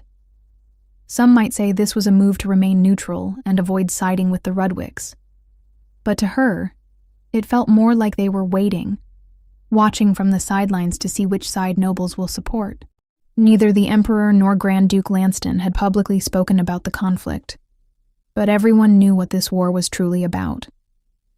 Her thoughts drifted to the princess. How had she reacted to all of this? Edith recalled how genuinely surprised the princess looked during the National Day celebrations when the Grand Duke made his move. The novel always portrayed the princess as uninterested in politics, someone who abandoned all royal responsibilities, leaving her brother to handle their uncle's rebellion. But the book never explained why the so-called rogue princess could possibly ignore a situation this serious. Yet, at the last banquet, she seemed not aware. Edith couldn't think of her reasons, and with the palace maintaining its so-called neutrality, it wasn't like she could just march in and ask the princess. Her train of thought was interrupted by the sudden bitter taste in her coffee. She coughed, nearly choking. Anna, ever the attentive maid, rushed over in concern. But Edith quickly waved her off, requesting water instead. Ever since the Samuel incident, Edith's reputation had improved within the Rudwick household. However, things had also become incredibly awkward. Her father had declared war to reclaim the mines that had been given as her dowry. And now, just a few months into her marriage, she was stuck in this strange limbo between two opposing families. The servants, completely unsure how to treat her now. Some trusted her. Others, not so much. Still, she wasn't alone. The Duchess and Linon worked tirelessly in the Duke's absence, and Anna, somehow, had taken on even more responsibilities than before. Edith simply didn't want to burden them more. If someone thought lacing my coffee with rough grounds was a harmless prank, I guess I'll let it slide. Edith sighed internally, forcing herself to tolerate it. You can continue working on the paperwork for the Ryson territory today. Thanks to your efforts, we're almost done with this project. Lennon spoke smoothly, only to stop mid-sentence when he noticed something odd. Edith looked completely exhausted. It wasn't just a little fatigue. She was holding her quill in her left hand when she was clearly right-handed. Realizing this, Linon immediately suggested she take a day off. The project wasn't urgent anyway, and she clearly needed rest. But knowing Edith, he also knew she wouldn't listen. True to form, Edith admitted she hadn't slept well, but still insisted on working. Classic Edith. Like a hiring manager conducting an interview, Linon decided to switch gears. All right then, what's your vision for Ryson? He asked. Edith smiled as she answered, I'll discuss it with Killian first, but personally, I want Ryson to become a city of commerce and leisure. People assume it's too isolated because it's on the other side of the Philiac Mountains, but when I looked at the map, I noticed several areas with easier terrain, she continued, her enthusiasm growing. If the lords invest in building proper routes to connect the territory, open up passages through the mountains, and improve the roads for carriages, Ryson would become the closest forested region to the port city of Drevern. Linon listened attentively as Edith laid out her plans. Once the infrastructure was set, businesses would naturally follow, transforming Ryson into a thriving trade hub. But that wasn't all. Her next move was even more ambitious. She wanted to build luxurious resorts for the nobility, giving them a place to unwind while surrounded by nature. Hearing this, Linon was genuinely impressed. At this rate, Ryson will be an entirely new city in just a decade, he remarked, unable to hide his admiration. Edith, pleased with the compliment, added, I want to travel north and see everything with my own eyes. I plan to discuss these ideas with Killian, but with the war breaking out, I haven't found the right time. Linon, ever the reassuring presence, reminded her that the dukedom's forces vastly outnumbered the rebels. There was no real threat. Even so, Edith sighed. I just want all of this to be over soon. And honestly, who wouldn't? Deep within the enemy's stronghold, Count Reigelhoff is at his wits' end. No matter how much he strategizes, it's painfully clear. He and his son are completely outmatched. The Rudwick's military strength is on another level, and there's simply no way to overpower them. And to make matters worse, the biggest obstacle standing in their way isn't just the Rudwick army itself. It's Killian. That man practically bulldozes through the battlefield like a storm, wiping out enemies left and right. With their current forces, victory is nothing more than a dream. If they want to keep their word to the Grand Duke and tie the Rudwicks down, they need to think outside the box. Enter Sophia, and better ready to dodge some flying sandals right now. As expected, the Reigelhoffs have received a crucial piece of intelligence, the exact travel route of Duchess Rudwick. And who do they have to thank for this? Their ever so mysterious anonymous helper. At first, Sophia was skeptical. Who wouldn't be? But considering how many noble families hold grudges against the Rudwicks, she figured their informant must be from one of those circles. They've already provided valuable intel, Sophia noted. We've received precise details on the servant entrances, when they're left open, the knight's daily schedules, and even a full staff assignment list. Everything matches what I observed during my short stay at Rudwick Manor. Knowing that the Grand Duke's entire plan hinges on their success, Count Reigelhoff doesn't waste a second. He orders Shade and Sophia to put Plan B into action, heading straight for the capital. And with a sinister smirk he proclaims, "Even Axel, the great and mighty, will bow before me once his family is in my grasp." A glint of anticipation flickers in his eyes. I can't wait to see the look on his face. Despite the different takes from various newspapers, one thing was certain: the Rudwicks were winning the war. However, it didn't seem like they had the public's favor. Whispers were spreading that a previously neutral noble house had become the target of the Grand Duke's propaganda machine. That was precisely why Duchess Rudwick and Rees decided to attend tonight's ball, despite their jam-packed schedules. And right there with them was Edith Rudwick. The Duchess, ever the concerned mother-in-law, asked Edith if she was truly okay with going out with them to the event. Edith, however, was resolute. "If I hide away, people will gossip and make their own assumptions about where my loyalties lie. As Count Reigelhoff's daughter and Duke Rudwick's daughter-in-law, I need to face this situation head-on." "Well said, Edith. You go, girl. Just imagine your handsome hubby cheering you on if anyone tries to give you a hard time. You've got this." "Madam Wyndham, thank you for graciously accepting our last-minute invitation response," the Duchess said smoothly. The evening's hostess, Countess Wyndham, held an important position within the neutral faction. Her family's vast fortune, earned through international trade, granted her a powerful network that spanned across all sides: the neutrals, the Grand Duke's passionate supporters, and even the staunch loyalists. This made her ball the perfect stage for the Duchess to counter the rumors circulating in high society. When Countess Wyndham casually mentioned that the Duchess must be worried about her husband and 2 sons, the Duchess simply smiled. "Worried? Over a little skirmish like this? Not at all. If anything, it's a good chance for them to sharpen their battle skills." "Now that's confidence." Edith, knowing her mother-in-law well, was certain that just flashing her composed smile would be enough to make the noble crowd fall in line. Sure enough, Edith didn't have to wait long before someone approached her. "You've been avoiding parties for quite some time now. You've ignored all my invitations. One might think the Rudwicks have locked you away," Lady Clara remarked, her words dripping with fake concern. Edith, keeping her composure, dismissed the notion, explaining that she had simply been busy learning the responsibilities of her new household. "It's been ages. Won't you spend a few minutes with your old friends? Everyone is eager to see you again." Clara pressed, clearly trying to corner Edith into an uncomfortable situation. Edith, however, wasn't fooled. Even in the original Edith's memories, those so-called friends were nothing more than a group of people who banded together out of necessity. Hardly the warm, welcoming crowd Clara wanted to imply.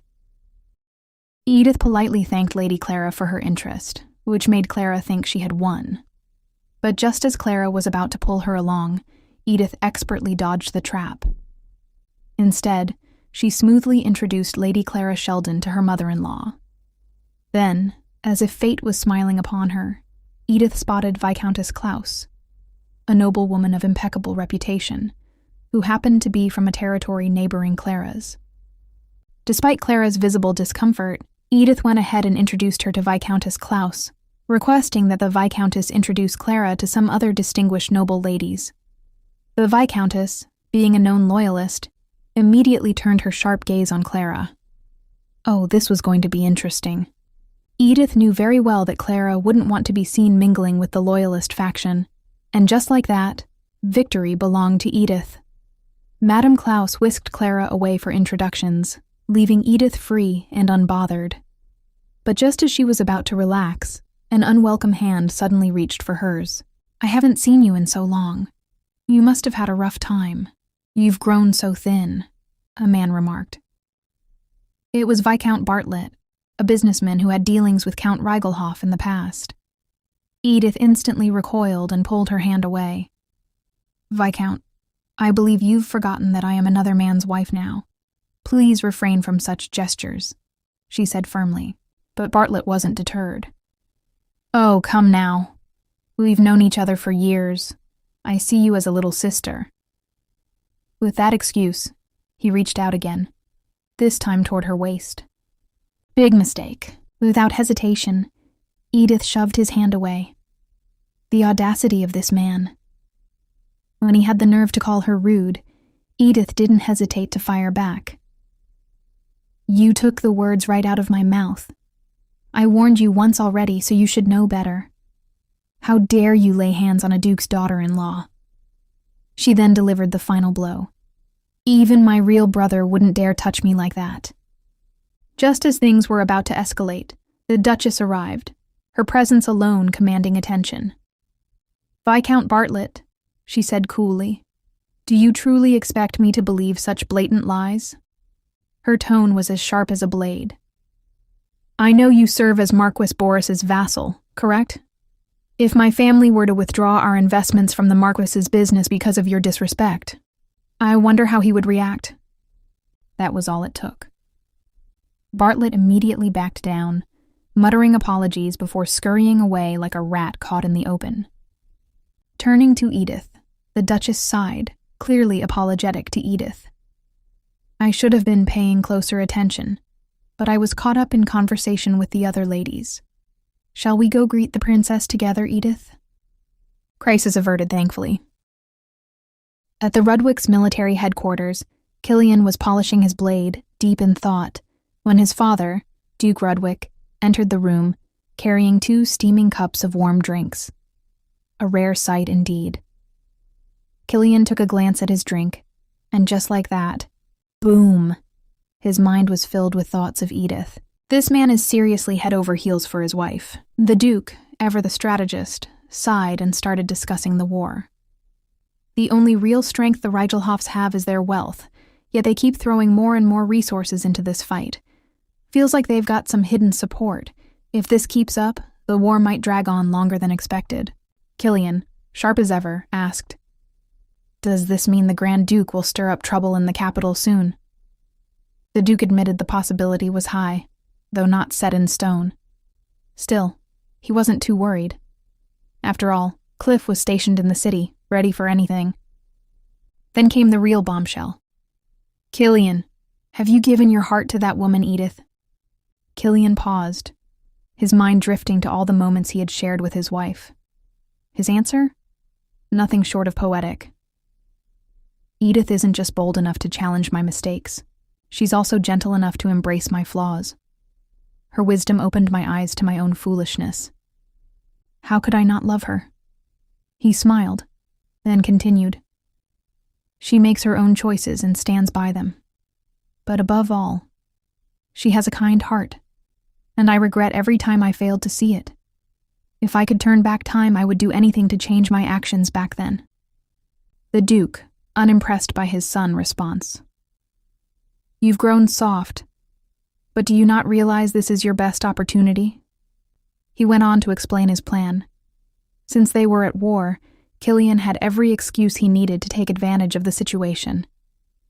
His first marriage might not have worked out, but at least he got married before Cliff did. So why not use this moment to align himself with a powerful family, like the Sinclairs? If he played his cards right, he might even surpass Cliff one day. Killian's response was firm. "Your Grace, I gave up on such dreams a long time ago." At that moment, a childhood memory surfaced in his mind. A time when Cliff was studying chess with their father beside him, guiding him through every move. Little Killian, still calling the Duke father back then, had excitedly asked to join in. Cliff, being the older brother, agreed, thinking it might be a good learning experience. The Duke, though mildly annoyed by the interruption, allowed it. Fast forward to the end of the match. Killian lost, but he didn't mind. "I lost, but I had fun," he had thought. Full of determination, he had asked the Duke if he could learn more about chess. And the Duke's response? A crushing offhand remark. Was Cliff this bad at that age? That was probably the moment Killian's inferiority complex was born, along with the endless comparisons that followed between him and Cliff. Snapping back to the present, Killian spoke with unwavering resolve. There was a time I thought I could earn your favor. But now, I've found something better. When the war ends, I plan to move to Ryzen with Edith." The Duke tried to reason with him, saying the decision was too sudden, but Killian cut him off. "Life in the capital won't be easy for Edith. I trust you understand why I made this choice. And if, by any chance, I ever seek power again, it will be for Edith's sake alone." With that, he ended the conversation. "Your Grace, I bid you good night. I have to patrol the next barricade." And there he went, a devoted husband, an absolute green flag, and the kind of man who would move mountains for his wife. After two individuals slinked away from the ball in utter humiliation, the remaining supporters of the Grand Duke seemed to instinctively keep their distance from Edith and her two companions.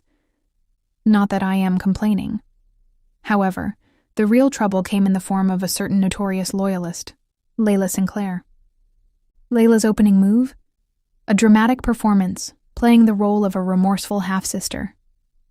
She tearfully confessed to being an immature child in the past and pleaded for Reese's forgiveness. And she made sure to do it in front of an audience, too. Because really, who could reject a tear-streaked apology in public without looking heartless? Clever move, Layla. As expected, Reese, being the kind soul she was, gave a small nod of acceptance. But the moment that happened, Layla's true target for the night was revealed. Edith. With a sweet yet venomous smile, she turned and declared, "When I heard that Reese almost died because of Lady Edith, I was so worried I could hardly sleep." Naturally, the Duchess wasn't about to let that slide. She immediately demanded to know where Layla had heard such absurd claims. But Layla, ever the actress, played coy. "Oh, you can call it nonsense if you want, but I've heard it from several sources. Her maiden family and in-laws are practically at war, yet instead of keeping a low profile like any respectable lady would, she had the audacity to parade into this ball. With all things considered, can you really be surprised that such rumors are spreading?" The classic, "there's no smoke without fire" argument. Layla continued to ramble about Edith's past, no doubt hoping to turn the crowd against her.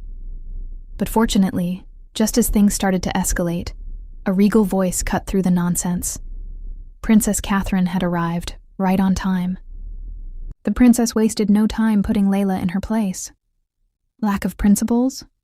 Oh, how amusing. A shameless liar and gossip monger lecturing others about principles. Do you enjoy flaunting your idiocy for all to see? Then, with a perfectly arched brow, she added, "At least you recognize your own princess. Or were you just pretending to be an idiot so you could insult the Duke's family under the guise of ignorance?" Edith, once again, found herself utterly shocked. This was now the second time Princess Catherine had publicly sided with her, completely disregarding Reese, who stood awkwardly beside them looking rather terrible. But the real bomb dropped when the princess suddenly announced, "Can't you all see? Killian is absolutely head over heels with Edith. Never in my wildest dreams did I think I'd see him look at a woman like that." Edith, still processing everything, wasn't sure how to respond. But when the princess directly asked for her opinion, she hesitantly replied, I have enough self-respect not to go around boasting about things like that." "Catherine?" She burst into laughter. However, just when Edith thought she could breathe, another storm brewed. Enter Damien Sinclair, yet another troublemaker demon in human form. "As a loyal supporter of His Majesty, I can't ignore what the princess just said," he declared. "The Duke's family should be the Empire's greatest allies, yet their second son is clearly being controlled by Count Reigelhoff's daughter." Catherine quickly tried to clarify her statement, but Damien cut her off, doubling down on his accusations. The Reigelhoffs betrayed the palace and ignited a war. If the Duke's family truly stands with the imperial family, then shouldn't they sever ties with Count Reigelhoff's daughter? Oh, Damien. If you thought Edith would stay quiet just because she had earlier, you were sorely mistaken. With an icy calm, she retorted, "Lord Sinclair, before I address your sheer rudeness, let me remind you, I am Edith Rudwick. I've held that name for months now, and yet, you still insist on referring to me as a Reigelhoff?" Damien, crossing his arms, shot back. "Ah, yes, your Rudwick name, the one you obtained through marriage, the same name you plan to trade for an endless alimony and a small mansion during the national ball. Or are you going to claim I'm making things up again?" Edith chuckled lightly. At least now she understood how Damien had managed to win Duke Rudwick over the last time the Sinclair family visited. Sensing an opportunity, Damien attempted to rally more support from those who had witnessed Edith's past statements. But before he could finish, Edith cut him off with confidence. "I never imagined anyone would actually take those words seriously. I was merely stooping to your sister's level of ridiculousness," Damien, unfazed, countered. "You spoke of your family as if they could be exchanged for money, and now you claim you were just joking?" Edith didn't hesitate. "Of course it was a joke. Ah, but I see now, someone like you would misunderstand. After all, you didn't even consider your own sister valuable. You neglected her, mistreated her, and sold her off at the first opportunity. No wonder you thought I was being serious. You can't even begin to comprehend the struggles Reese faced, yet here you are, forcing her into a public reconciliation." And just when Damien thought that was the end of her attack, Edith went in for the final punch. "Ah, and let's not forget, this isn't the first time you've pulled this stunt. Even now, your sister is shamelessly chasing after another woman's husband, yet instead of stopping her from humiliating herself, you encourage her in hopes of personal gain. How utterly ridiculous." Layla, livid, tried to insist that the Duke had approved her marriage to Killian. But before she could even finish, Damien, perhaps realizing the mess she was creating, swiftly intervened. "My sister must have had too much wine," he muttered. Then, turning back to Edith, he said while lowering his head, "I'm curious to see how long you'll be able to keep up this confidence. I'll be waiting." Edith's final move? A cool, cutting remark. "Before you concern yourself with other people's lives, perhaps you should focus on the one sister you have left." And just like that, the battle ended. What a showdown. But honestly, props to Edith for standing her ground so fiercely. Though, amidst all the chaos, a bittersweet thought crossed her mind. In a way, she envied Layla. Despite everything, at least she had a brother willing to fight for her. Edith, on the other hand, had never experienced that. Not in this life, nor in the last. But just as that melancholy thought settled, a warm touch pulled her back to reality. Her mother-in-law, ever perceptive, as if gently reminded her that she's not alone. And of course, she couldn't resist teasing her as well. "I knew it. You deserve every bit of Killian's affection. You handled them all with such grace, despite their vulgarity. No wonder Killian can't take his eyes off you." Cute Edith, blushing like a ripe tomato, and Princess Catherine? Well, she had mysteriously disappeared from the scene. Weird, right? Edith wandered outside, scanning her surroundings in search of the princess. After a bit of looking around, she finally spotted her, perched high up on a sturdy tree branch, lounging like it was the most natural thing in the world. Well, that explains why she was nowhere to be found. Edith, of course, had no way of joining her there. Climbing trees in a dress? Not exactly practical. So instead, she settled down beneath the tree, making herself comfortable on the grass. A brief silence stretched between them before the princess finally broke it. "Aren't you worried your father might die in battle, Edith?" Oof. She really went straight for the heavy topic, huh? And honestly, if I could answer on Edith's behalf, I might have jokingly said, "Actually, I wouldn't mind if he dropped dead, but that would be impolite." So moving on. Edith, unfazed, responded, "Would it make me sound too heartless if I said a traitor deserves punishment?" The princess, however, didn't seem satisfied with that answer. "That's not necessarily what I meant." "Ah." Edith caught on quickly. This wasn't really about her father. The princess was using Edith's situation to circle back to her own concerns, trying to ask about personal worries without saying them outright. And sure enough, the princess finally voiced what was really on her mind. How can you talk about this so casually? I don't understand. All this political mess surrounding the throne. Why does everyone care so much? Why can't things just go back to how they used to be?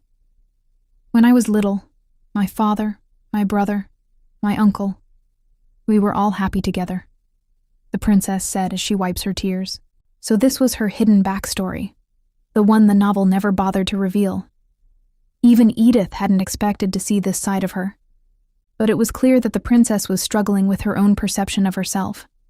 She thought she wasn't good enough. And to her, that was a flaw she couldn't ignore. And without hesitation, Edith asked, "You love your brother, don't you?" The princess, as always, was a force of nature. Wild, unpredictable, and impossible to control. Even befriending Reese hadn't magically transformed her overnight. In fact, the original novel never really explored the depth of her feelings toward her uncle either. But Edith had a strong hunch. If there was one person responsible for triggering the princess's character growth, it was the Emperor. If only I could help her find a way to reach her goal without losing herself in the process. Edith pondered to herself. The princess, slightly caught off guard by the question, and said, "Do I love my brother? What kind of question is that? Of course I do. He's the only one who stood by my side when no one else would." Her response was immediate, as if there had never been a doubt in her mind. Edith took a moment before sharing her own thoughts.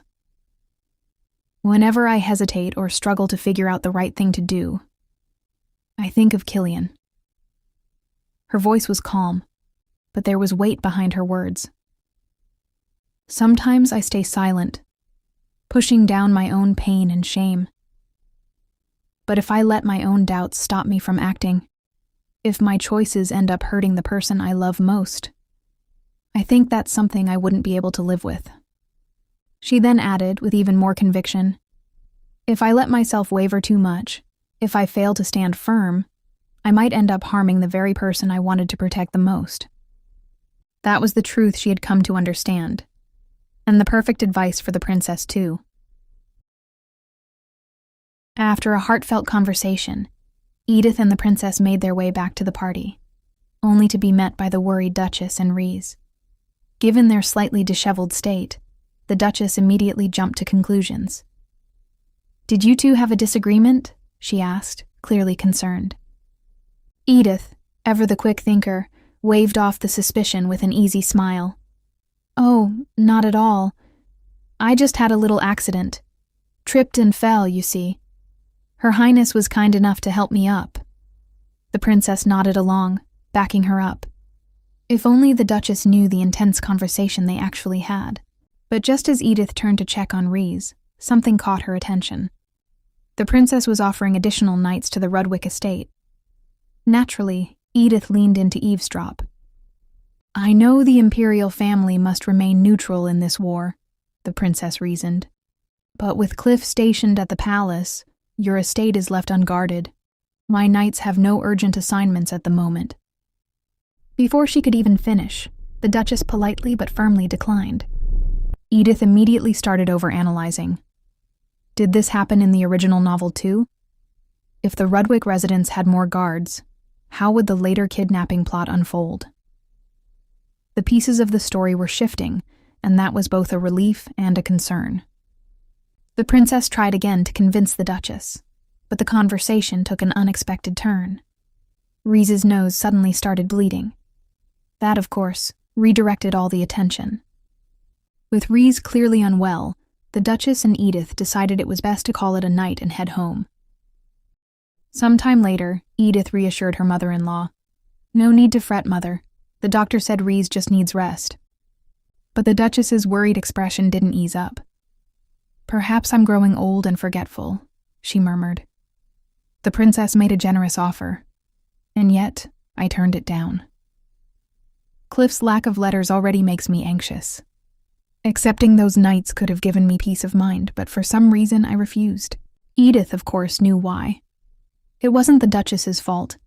It was the invisible hand of the original storyline, ensuring that events unfolded a certain way. The Duchess sighed again. "And then there's the matter of the Light of Lorraine. My mind feels so scattered lately. I'm far too young to be this absent-minded. If Edith had a choice, she would tell her mother-in-law everything. But how could she explain that she was merely a character in a pre-written story, her decisions influenced by some unseen force? That knowledge would only cause more distress. Instead, Edith simply suggested, "You must be exhausted, Mother. You should rest." After some time passed, Reese finally woke up. But then, out of nowhere, she uttered something that gave me shivers. "Proceed as planned, Isabel." "Excuse me, what? A plan? What plan?" I had a very, very bad feeling about this. The next morning, Edith sat in Lennon's office, lost in thought. Her mind kept circling back to Killian. Is he safe? Sure, he was a main character, but with the story already going off script, anything could happen. Before she could dwell on it further, the Duchess and Lennon rushed into the room looking pale. "The palace was attacked," the Duchess announced. "Her Highness sent a messenger. We must leave at once." The plan was to take a mountain route, avoiding any unwanted attention. Lennon, meanwhile, would stay behind to manage the Rudwick estate. But before they could even set off, Reese ran up to them, breathless. "I am coming with you. I refuse to stay behind and worry myself sick." Everything was moving at lightning speed. Edith barely had time to process the situation before she was packed into the carriage, heading straight into another danger. Why? Because unbeknownst to them, Shane and Sophia were already lying in wait with their troops, ready to execute their grand kidnapping scheme. Suddenly, the carriage lurched violently. Then, darkness. When Edith regained consciousness, the first thing she saw was her mother-in-law, cradling her protectively. But there was blood. A lot of blood. "No. Please open your eyes. Mother!" Edith's voice trembled as she shook the Duchess gently, willing her to wake up.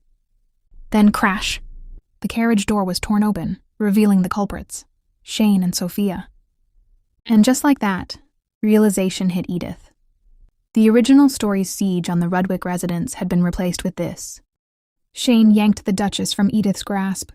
"No!" Edith protested, clinging desperately. Sophia scoffed as she pulled. "Edith. Mother? You call her your mother? You turned your back on your real father the moment you got married, and now you're acting like this woman is your true family." Edith didn't back down. "Yes, she is my true family, the one I chose for myself, you evil." Before she could finish, Sophia struck her. Hard. In an instant, Edith's world faded to black again. And where was Cliff during all of this? Oh, just casually slaughtering enemies left and right in his unwavering mission to protect the Emperor. But something felt off. Even the Emperor noticed. Their attacks are too reckless. And my uncle isn't the type to act so rashly. That's when a dying rebel chuckled through bloodied lips. "This is all going according to my master plan," he rasped. "Even young Master Rudwick won't be able to stop it. It's over for you. I've successfully lured you away from your manor." Cliff didn't waste a second. Ignoring everything else, including the Emperor's safety, he bolted, determined to return home. Watching from a distance, Princess Catherine saw the whole thing about Cliff and his elite knight moving away from the palace. At first, she was shocked. But then, understanding dawned. Without hesitation, she returned back toward the palace. On the flip side, Killian and the Duke had finally achieved victory over Count Reigelhoff's forces. But that wasn't the best part. The real prize was a letter they discovered, written by none other than Grand Duke Lanston. And this wasn't just any letter. It was undeniable proof that the rebels had been plotting all along. Not only had they intended to stir up a territorial war between the Rudwicks, but the Grand Duke himself had been after the throne. Treason, plain and simple. However, despite his defeat, Count Reigelhoff's reaction was unsettling. He wasn't panicked. He wasn't begging for mercy. Instead, he was kneeling while laughing there, as if he had already won. The Duke remained calm, still confident that they had the upper hand, until the Count opened his mouth. "You fools," Reigelhoff sneered. You think this is a victory? You haven't won anything. Soon you'll lose everything. Your family in the capital, the emperor you swore to protect. Axel Rudwick, everything you hold dear will be taken from you. Back at the palace, chaos painted the halls in blood. Lifeless bodies were scattered everywhere, and at the heart of the destruction is the emperor, wounded, face to face with his own uncle, Grand Duke Lanston. The Grand Duke let out a mocking chuckle. Didn't you once say that a nation couldn't be ruled by just one person? And yet here you are, the only one left. The Rudwick fool abandoned you, all because of Reigelhoff's little distraction. His smirk widened as he continued. And your dear little sister, nowhere to be found. If she's lucky, she might survive. But even if she does, do you really think she'd bother avenging you? The Emperor, despite his injuries, didn't waver. His voice was steady. You don't understand anything, Uncle. Catherine is much wiser than you think. And unlike you, she doesn't betray family for power. That must have struck a nerve, because Lanston's expression twisted in fury. Without hesitation, he raised his sword high, preparing to bring it down in one decisive strike. But just before the blade could fall, crashed! Out of nowhere, Princess Catherine came charging through the window on horseback. Yes, on horseback, landing directly where Lanston stood. And just like that, the Grand Duke met his end. The Emperor, still in shock, looked up at his sister. Catherine, how did you know? The princess barely spared a glance at her fallen uncle. Instead, she focused on her brother. I ordered the city guards to come. Just hold on a little longer. Get on, brother. The princess's decision to trust in Edith's advice had changed everything. Because believing in Edith didn't just save her brother, her only family, it saved her too. Now she's really thankful that she trusted Edith. The moment Edith opens her eyes, she's greeted by a rather unsettling sight. Her older brothers Shane and Sophia standing with their men inside an unfamiliar place. Not exactly the kind of family reunion anyone would want. Sophia, ever the sharp observer, immediately notices that Edith is awake and wastes no time calling her their little troublemaker. And just like that, the duo starts chatting as if they're on some kind of leisurely picnic instead of a tense hostage situation. Shane firmly tells Sophia not to refer to Edith as their, since she's a traitor. Meanwhile, Edith, still trying to gather her thoughts, is more concerned about how long she had been unconscious, especially after getting knocked out by Sophia. But when her gaze falls on her unconscious mother-in-law, with Reese beside her worry intensifies. The Duchess already suffered a head injury from their earlier fall, and according to the original novel, Cliff should be coming to the rescue. But the real question is, when? If everything were still following the storyline, the male lead would swoop in right about now to save the female lead before things got out of hand. But with the plot having strayed so far from the original, Edith has no idea what to expect anymore. Will Cliff really show up in time?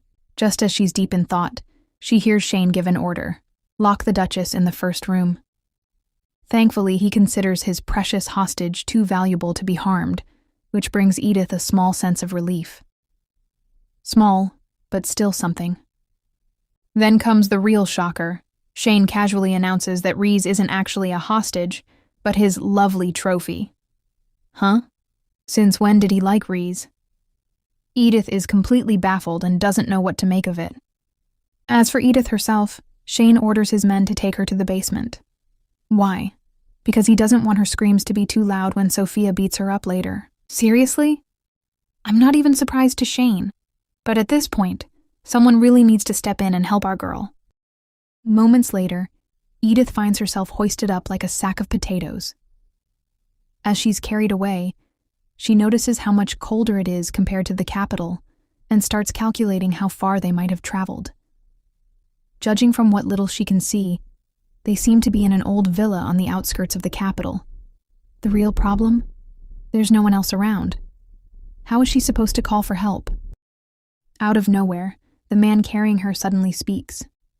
What's your relationship with my client? He asks, sounding oddly curious. Oh, so he's just a mercenary, huh? I couldn't help but notice you two seem to know each other, he adds, sounding somewhat worried. And I don't like it. I thought this was just your average ransom kidnapping. He's my brother, Edith replies. That revelation shocks the mercenary, and he immediately follows up with, Then why is he doing this to you? Good question. Edith doesn't have a clear answer either.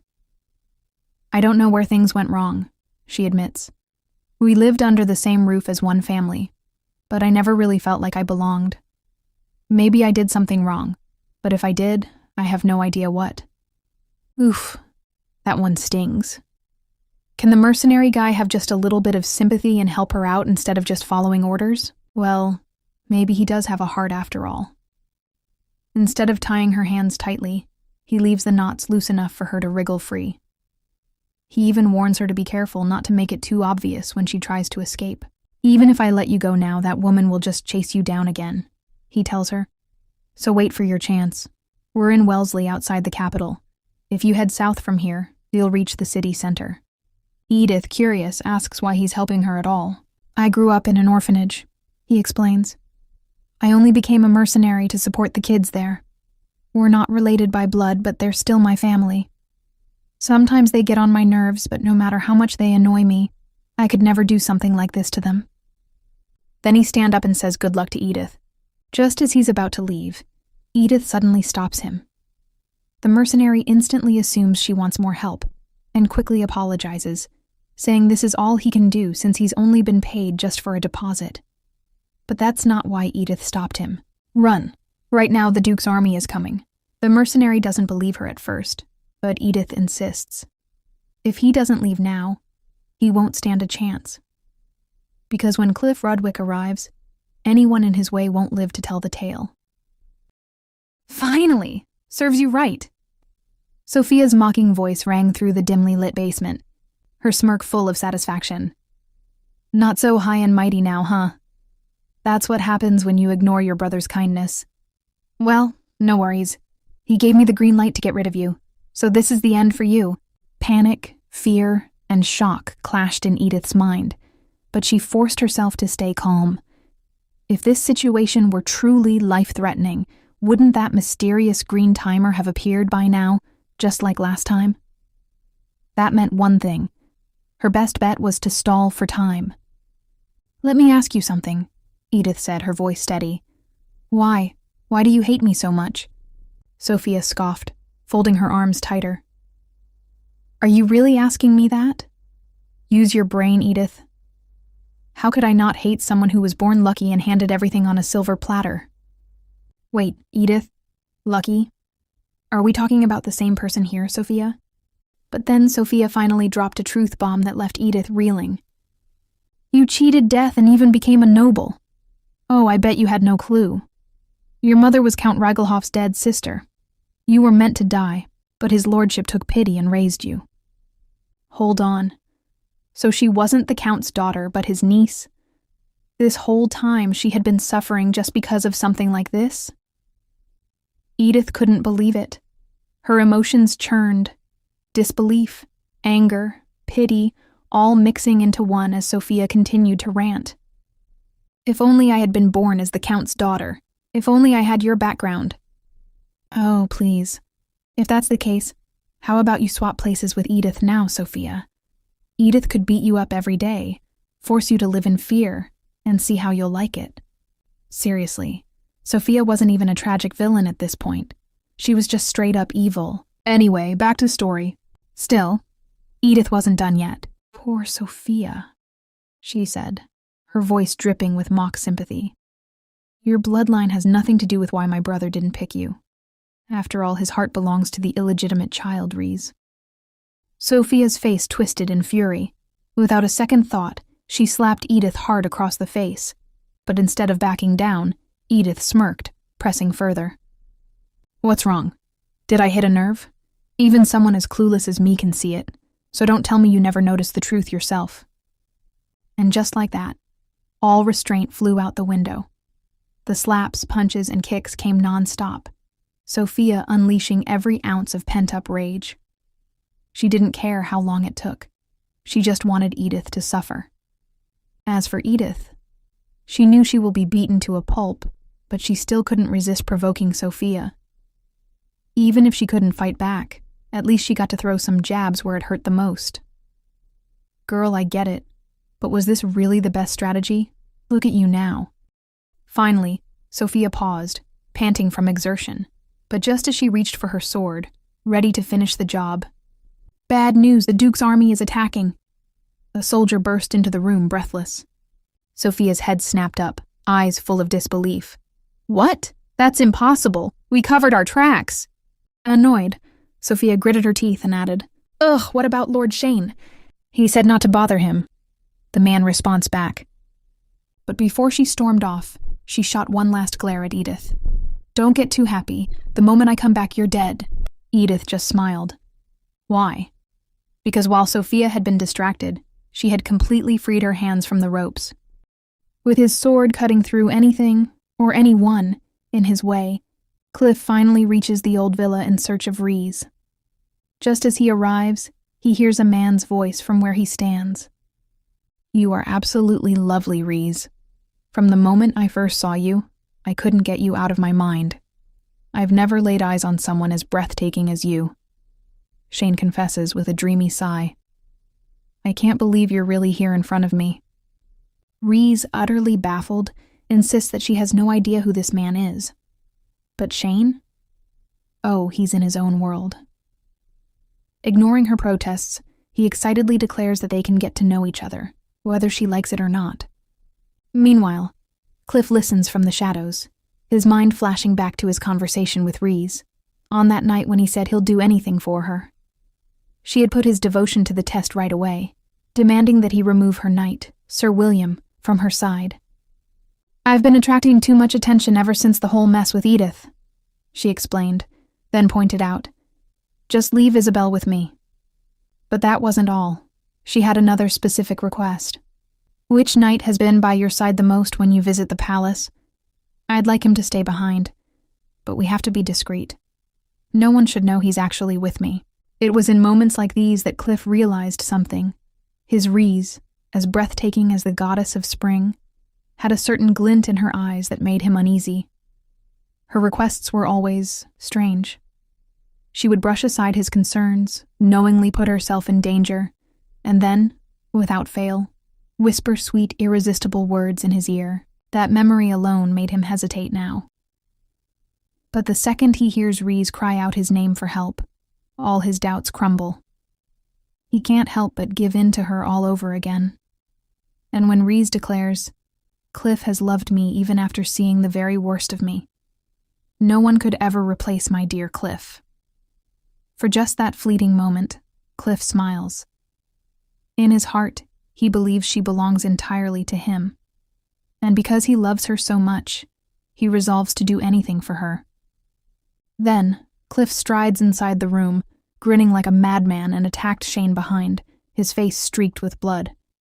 He turns to Reese and casually asks, So? Did everything go as planned? Now what should I do? Should I kill him? Don't kill him, Reese responds without missing a beat. Just let the court handle his sentencing. If you kill him now, you'll get yourself in trouble, and I don't want that. But Cliff? He knows better. He's already seen every side of her. Her sharp mind, her cunning schemes, and the darkness hidden behind her innocent smile. Chuckling, he dismisses her attempt at reason. You don't need to make excuses, he says smoothly. You told me yourself. I'm the one who loves even the very worst of you. And you were right. You're the only one I want. Your trust, your love. So just tell me what you want, and I'll do anything for you. Remember that mercenary guy from earlier? The one Edith convinced to run? Right now he's dashing away as fast as he can, clutching a ruby necklace in his hands. Edith's necklace. Talk about an unexpected bonus. Flashback to a few moments ago. Before he left Edith trapped in the basement, she handed over her precious ruby necklace, practically bribing him to escape. That way, he wouldn't hesitate or linger, waiting for payment that might never come. Now, as he recalls that moment, his steps slow, He glances back, concern flickering in his eyes. She better survive this. At the same time in the basement, Edith is finally free. After struggling for what felt like an eternity, she managed to loosen the ropes binding her hands. Honestly, they weren't that tight to begin with, but her hands were too weak to break free right away. Not exactly the dramatic escape she was hoping for, but there's another problem.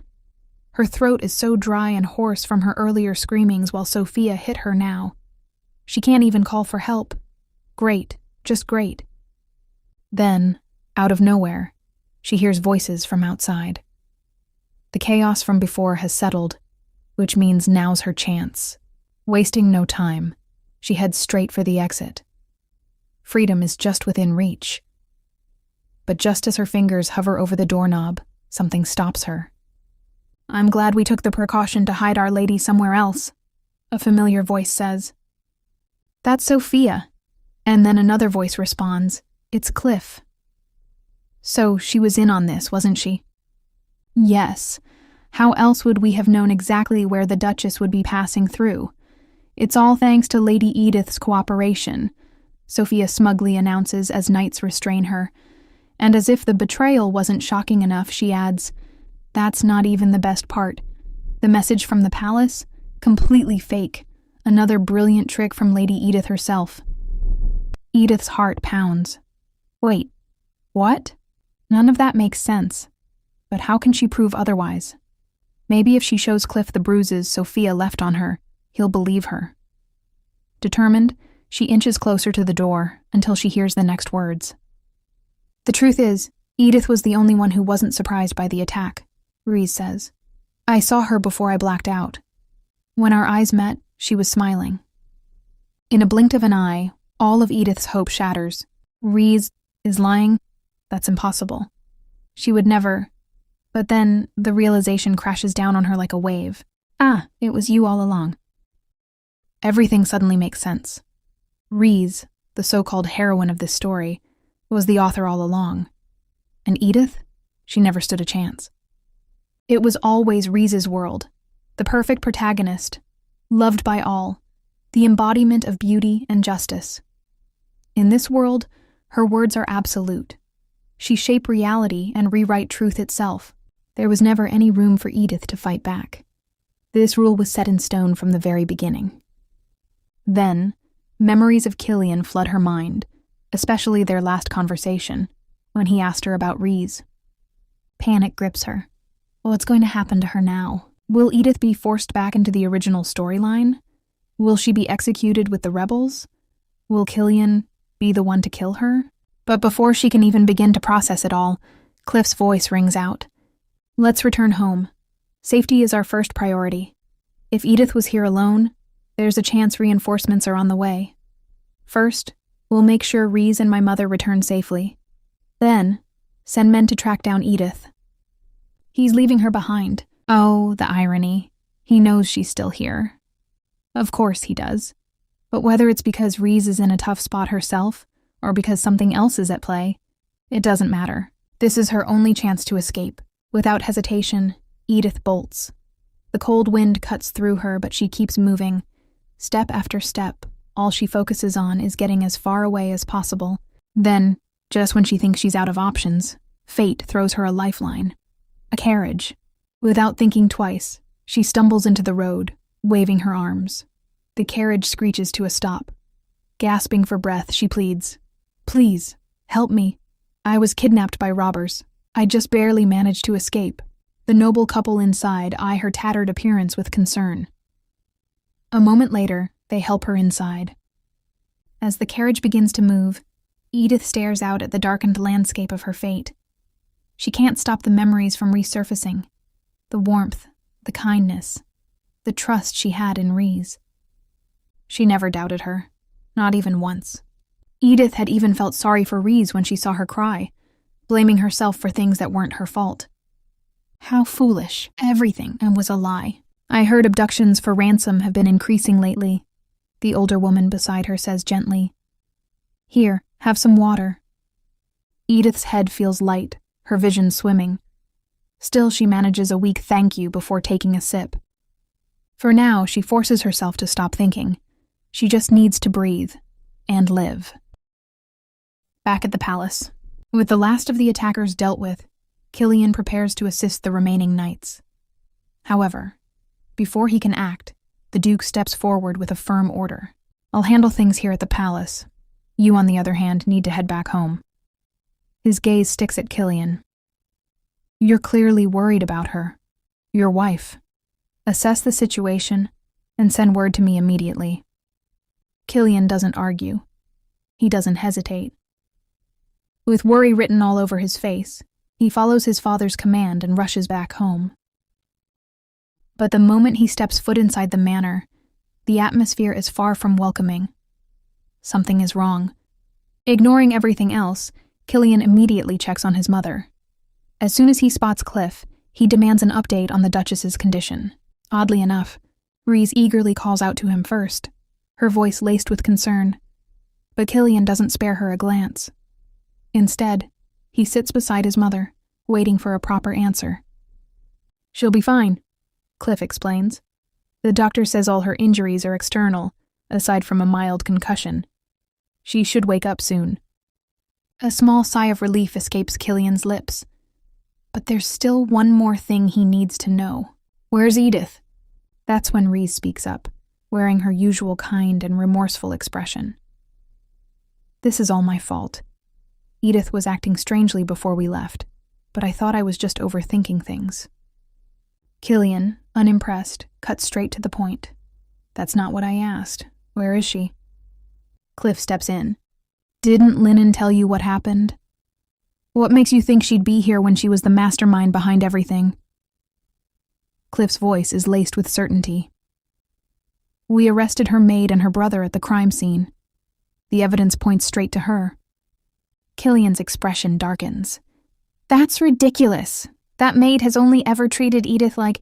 But before he can finish, something strange happens. A wave of dizziness washes over him. His head feels heavy, his vision blurs for a moment. And the words he so desperately wants to say get stuck in his throat. What was that?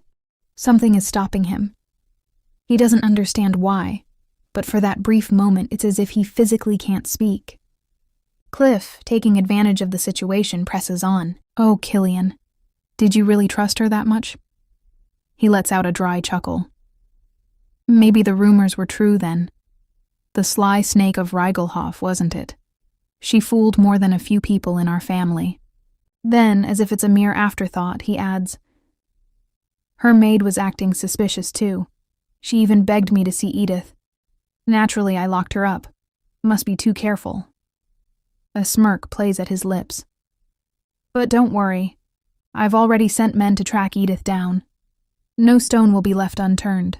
She won't get far. Killian doesn't waste another second. Without a word, he storms out of the room. If Cliff's men find Edith first, she's as good as dead. As for the real villainess, Rhys watches him leave, unfazed. In her mind, everything is still going according to plan. Edith is running now, after all, and she'll never fulfill the third condition anyway. After reaching the city, Edith finally parts ways with the kind, noble couple who helped her. She's deeply thankful for their kindness. In truth, they even offered to escort her home, but going back to either the Reigelhof mansion or Rudwick is the last thing she wants. No, she needs to disappear. Her first order of business? Withdraw her money. Luckily, the information Anna once shared with her is proving to be useful. Using a fake name, Edith successfully retrieves all the money from her account. Smart move. If she had used her real name, Rudwick would have been alerted immediately. As she steps outside, snowflakes drift down from the sky, the first snowfall of the season. No wonder it's been so unbearably cold. At first, she assumed it was just because she was in the outskirts of the city. Turns out, the entire weather changed overnight. Still, she doesn't have time to stand around. She needs clothes, something to replace her current ruined outfit. As she walks through the streets, aimlessly wandering, another thought crosses her mind. In the novel, Edith's story also ended in the winter. Not this time. After buying clothes, medicine, and other necessities, Edith steels her resolve.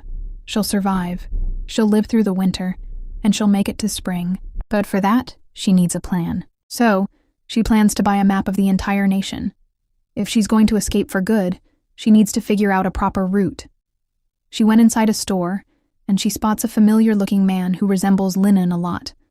Now, her map is secured. She doesn't have much time. She needs to leave the city while Reese is still preoccupied. With her mind set on her next step, she moves quickly. However, just as she's making her way toward her destination, she encounters a knight from Rudwick. Her breath catches in her throat. Will this be the end? Will she be captured and executed? Or will she find a way to escape once again? The wind howls, but Killian barely registers it, because his only focus is the road ahead. With his knights struggling to keep up, he pushes his horse to the limit, hooves pounding against the frozen ground as he races toward Wellesley, outside the capital. Every second wasted is a second too long. Edith is out there, away from him, and he refuses to let anyone else find her before he does, especially not Cliff's men. The cold bites through his armor. Exhaustion weighs heavy on his body. He hasn't rested once since returning from the battlefield. But none of that matters. Nothing does. Not until he sees Edith safe with his own eyes. Despite the risks, because let's be real, the criminals could still be lurking around, Killian doesn't hesitate for even a second. His knights try to caution him, but do they really think he's going to listen? Of course not. The moment he arrives, he storms into the old villa, searching every possible hiding place. But Edith is nowhere to be found. Then, a gut feeling, a pull deep in his chest, the basement. One of his knights murmurs that he doesn't recall this place even having a basement before, but Killian isn't listening. His feet move on their own, his heart pounding louder than ever. And that's when he sees it. A few strands of red hair lying on the ground, right next to an empty chair. His breath catches in his throat. His vision tunnels. His hands tremble as he crouches down, reaching for the strands as if they might disappear before his very eyes. She was here. She was right here. Then, like a floodgate bursting open, Linen's report crashes back into his mind. Shane Reigelhoff and his treacherous maid orchestrated this. That cursed maid. She was the one holding Edith here. She was the one who hurt her before. And if she had Edith in her grasp again... A sharp, unbearable pain twists in his chest. He can't lose her. "Search the entire area," he orders, his voice raw with desperation. "Now!" His knights scatter, combing through every inch of the villa, overturning furniture, breaking down doors. But as the minutes stretch into agonizing eternity, their efforts yield nothing. No Edith. No trace of where she went. I can't find any sign of her," Killian whispers, disbelief settling like ice in his veins. And then, "Young Master Killian!" Knights rush forward, dragging a man with them. "We arrested this man nearby," another knight adds. "We believe he was hired to assist in the kidnapping." "Oh, it's the mercenary guy again." The man immediately speaks, trying to explain himself, but before he can finish, Killian grabs him. Have you seen my wife?" His voice trembles as he clutches the man-arms. "I promised her I'd return safe and sound. But what if something terrible happened to her while I was gone?" His breathing is ragged, his emotions unraveling. She has red hair and brown eyes. She's a beautiful woman. She's incredibly smart, stronger than most. But she never thinks about her own safety. It's terrifying how little regard she has for her own life. And I cannot live without her. Desperation swallows him whole. Please tell me she's alive," the mercenary exhales. "There's something you should see." Slowly he raises his hand, a ruby necklace. "Does this belong to the person you're looking for?"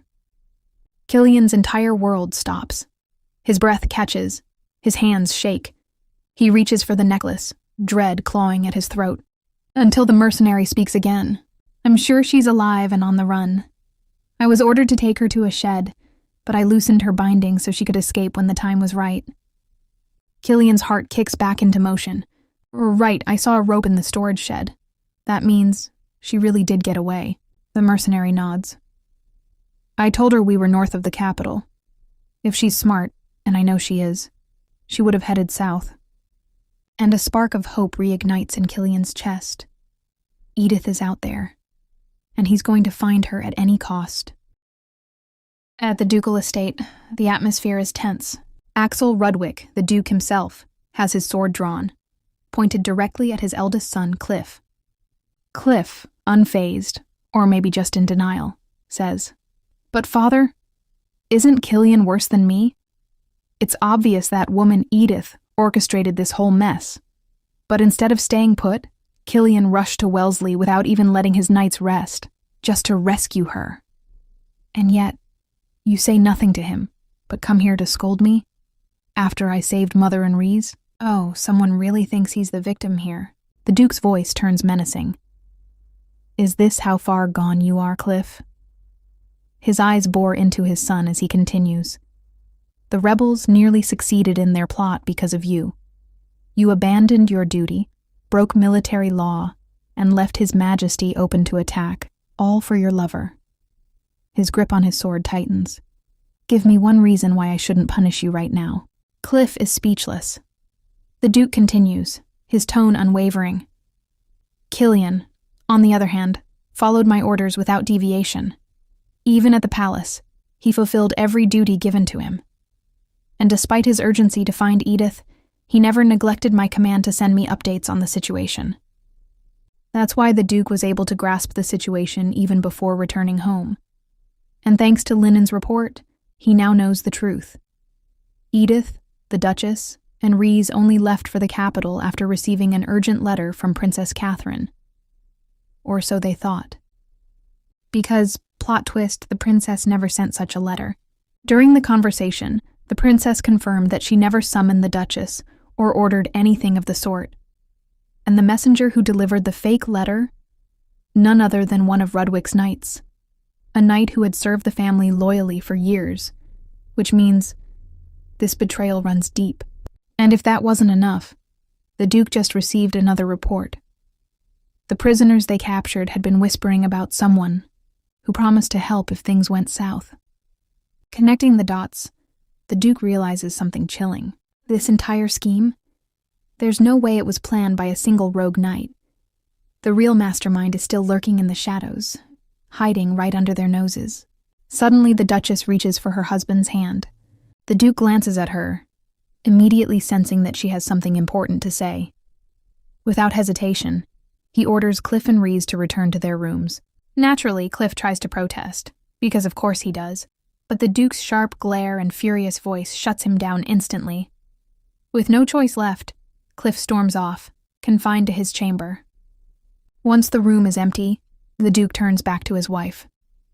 "Now, tell me, what is it that you need to say so urgently without our son?" "Ooh, is it time for a revelation? What shocking truth does the Duchess have to share?" And now the real question is, what happened to Edith? Just as she's making her escape, she spots a Rudwick knight searching the area, undeniably looking for her. With the knight still unaware of her presence, Edith seizes the opportunity. She covers her face and moves swiftly, her heartbeat drumming in her ears. This is it, my one and only chance. After what feels like an eternity of careful maneuvering, she finally reaches the train station without any trouble. Now, she has a choice to make.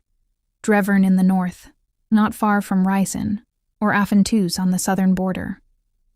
Both are port cities, meaning either destination could be her gateway to freedom. As long as she reaches the port, she can board a ship and disappear. And thanks to Killian securing her private funds, money won't be an issue. If she finds a quiet town where no one knows her, she can start over, open a small shop, buy a cozy little house with a garden, and live peacefully.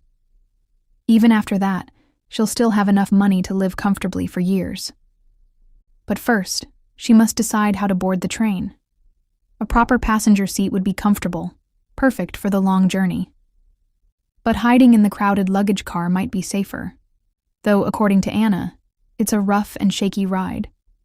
Safety or comfort? Tough call. "All aboard for a fantasy," The announcement echoes through the station. Without hesitation, Edith moves toward the train, ready to follow her escape plan. But then, hesitation creeps in. If I leave, then what? What will I have left to live for? These thoughts swirl in her mind, making her footsteps falter. In the end, instead of running away, she chooses to rest and stay. Killian, on the other hand, continues his desperate search for her, focusing on the southern path based on the mercenaries' tip. Despite his knights reporting that they've thoroughly searched the area without finding a single clue, he refuses to stop. Instead, he apologizes for making them work so late. "My lord," one knight speaks up, hesitant. "Are you sure we can trust that mercenary? He was hired to abduct Lady Edith, yet he's helping us now, even refusing payment. Doesn't that seem suspicious?" Killian remains firm. If anyone could change a man like that, it would be Edith. That's just who she is. She's never cared about status or background. She's kind to everyone. I don't believe he would betray us. Noticing his knight's exhaustion, Killian offers them the option to return and request reinforcements.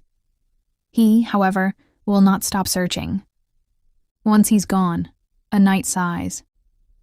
At least we got some rest back at the manor. But Lord Killian? He hasn't rested at all.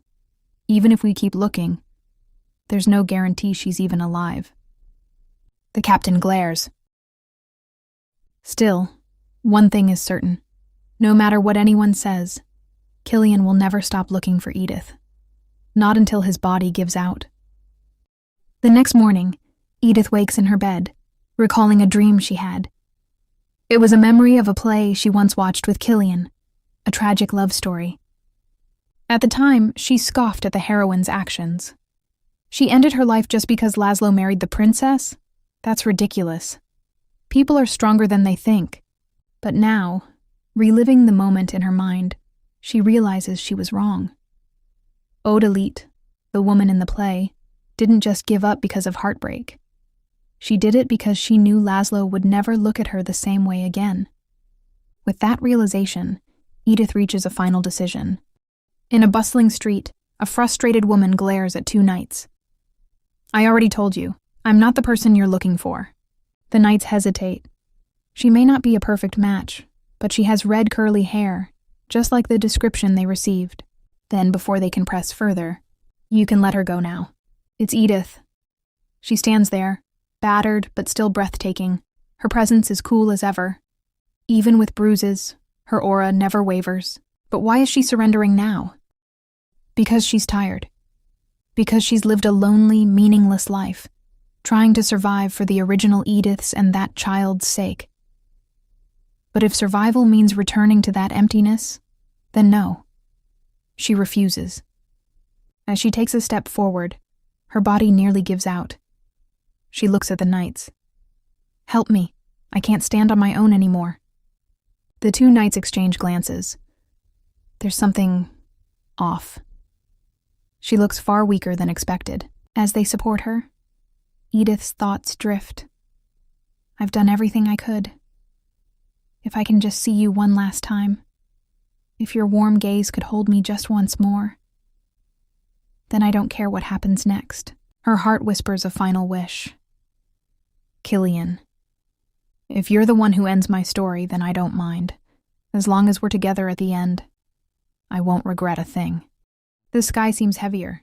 Is someone crying? No, definitely not me. But where is Edith's beloved husband now? Killian, exhausted beyond measure, continues his search.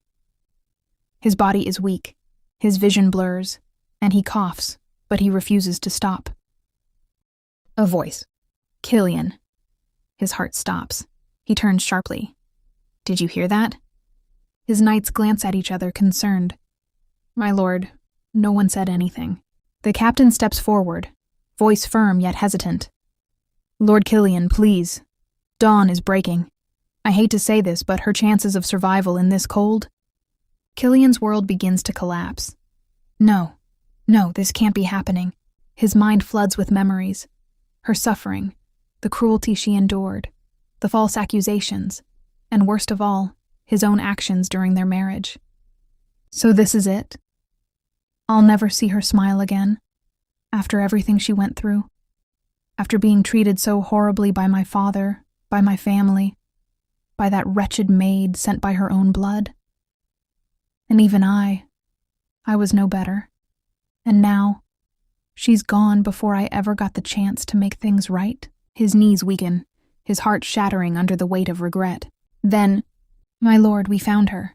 Lady Edith was found in the capital. Hope reignites in an instant. Oh, Killian and Edith, after everything you've been through, you deserve happiness. Please, just hold on a little longer. The grand execution of the Rigelhoff family for their treason is taking place in front of a massive audience. Nobles, royalty, and of course, the Rudwick family. Before the execution even begins, a knight leans in close to Duke Rudwick and whispers, "Your Grace, Lord Killian's knights have found her. The young master has received the news and is on his way here." Naturally, the sharp-eared princess catches this and discreetly orders, "Make absolutely certain he doesn't cause a scene." With a raise of his hand, the emperor officially begins the trial, his voice carrying over the crowd. The Rigelhoff family and their allies stand accused of treason. Not only did they conspire against the crown alongside Grand Duke Lanston, but they also resorted to the despicable tactic of abducting their enemies' families during wartime. However, Duke Rudwick managed the situation with great restraint, and so I leave the sentencing in his hands. Duke Rudwick steps forward, his expression cold as steel.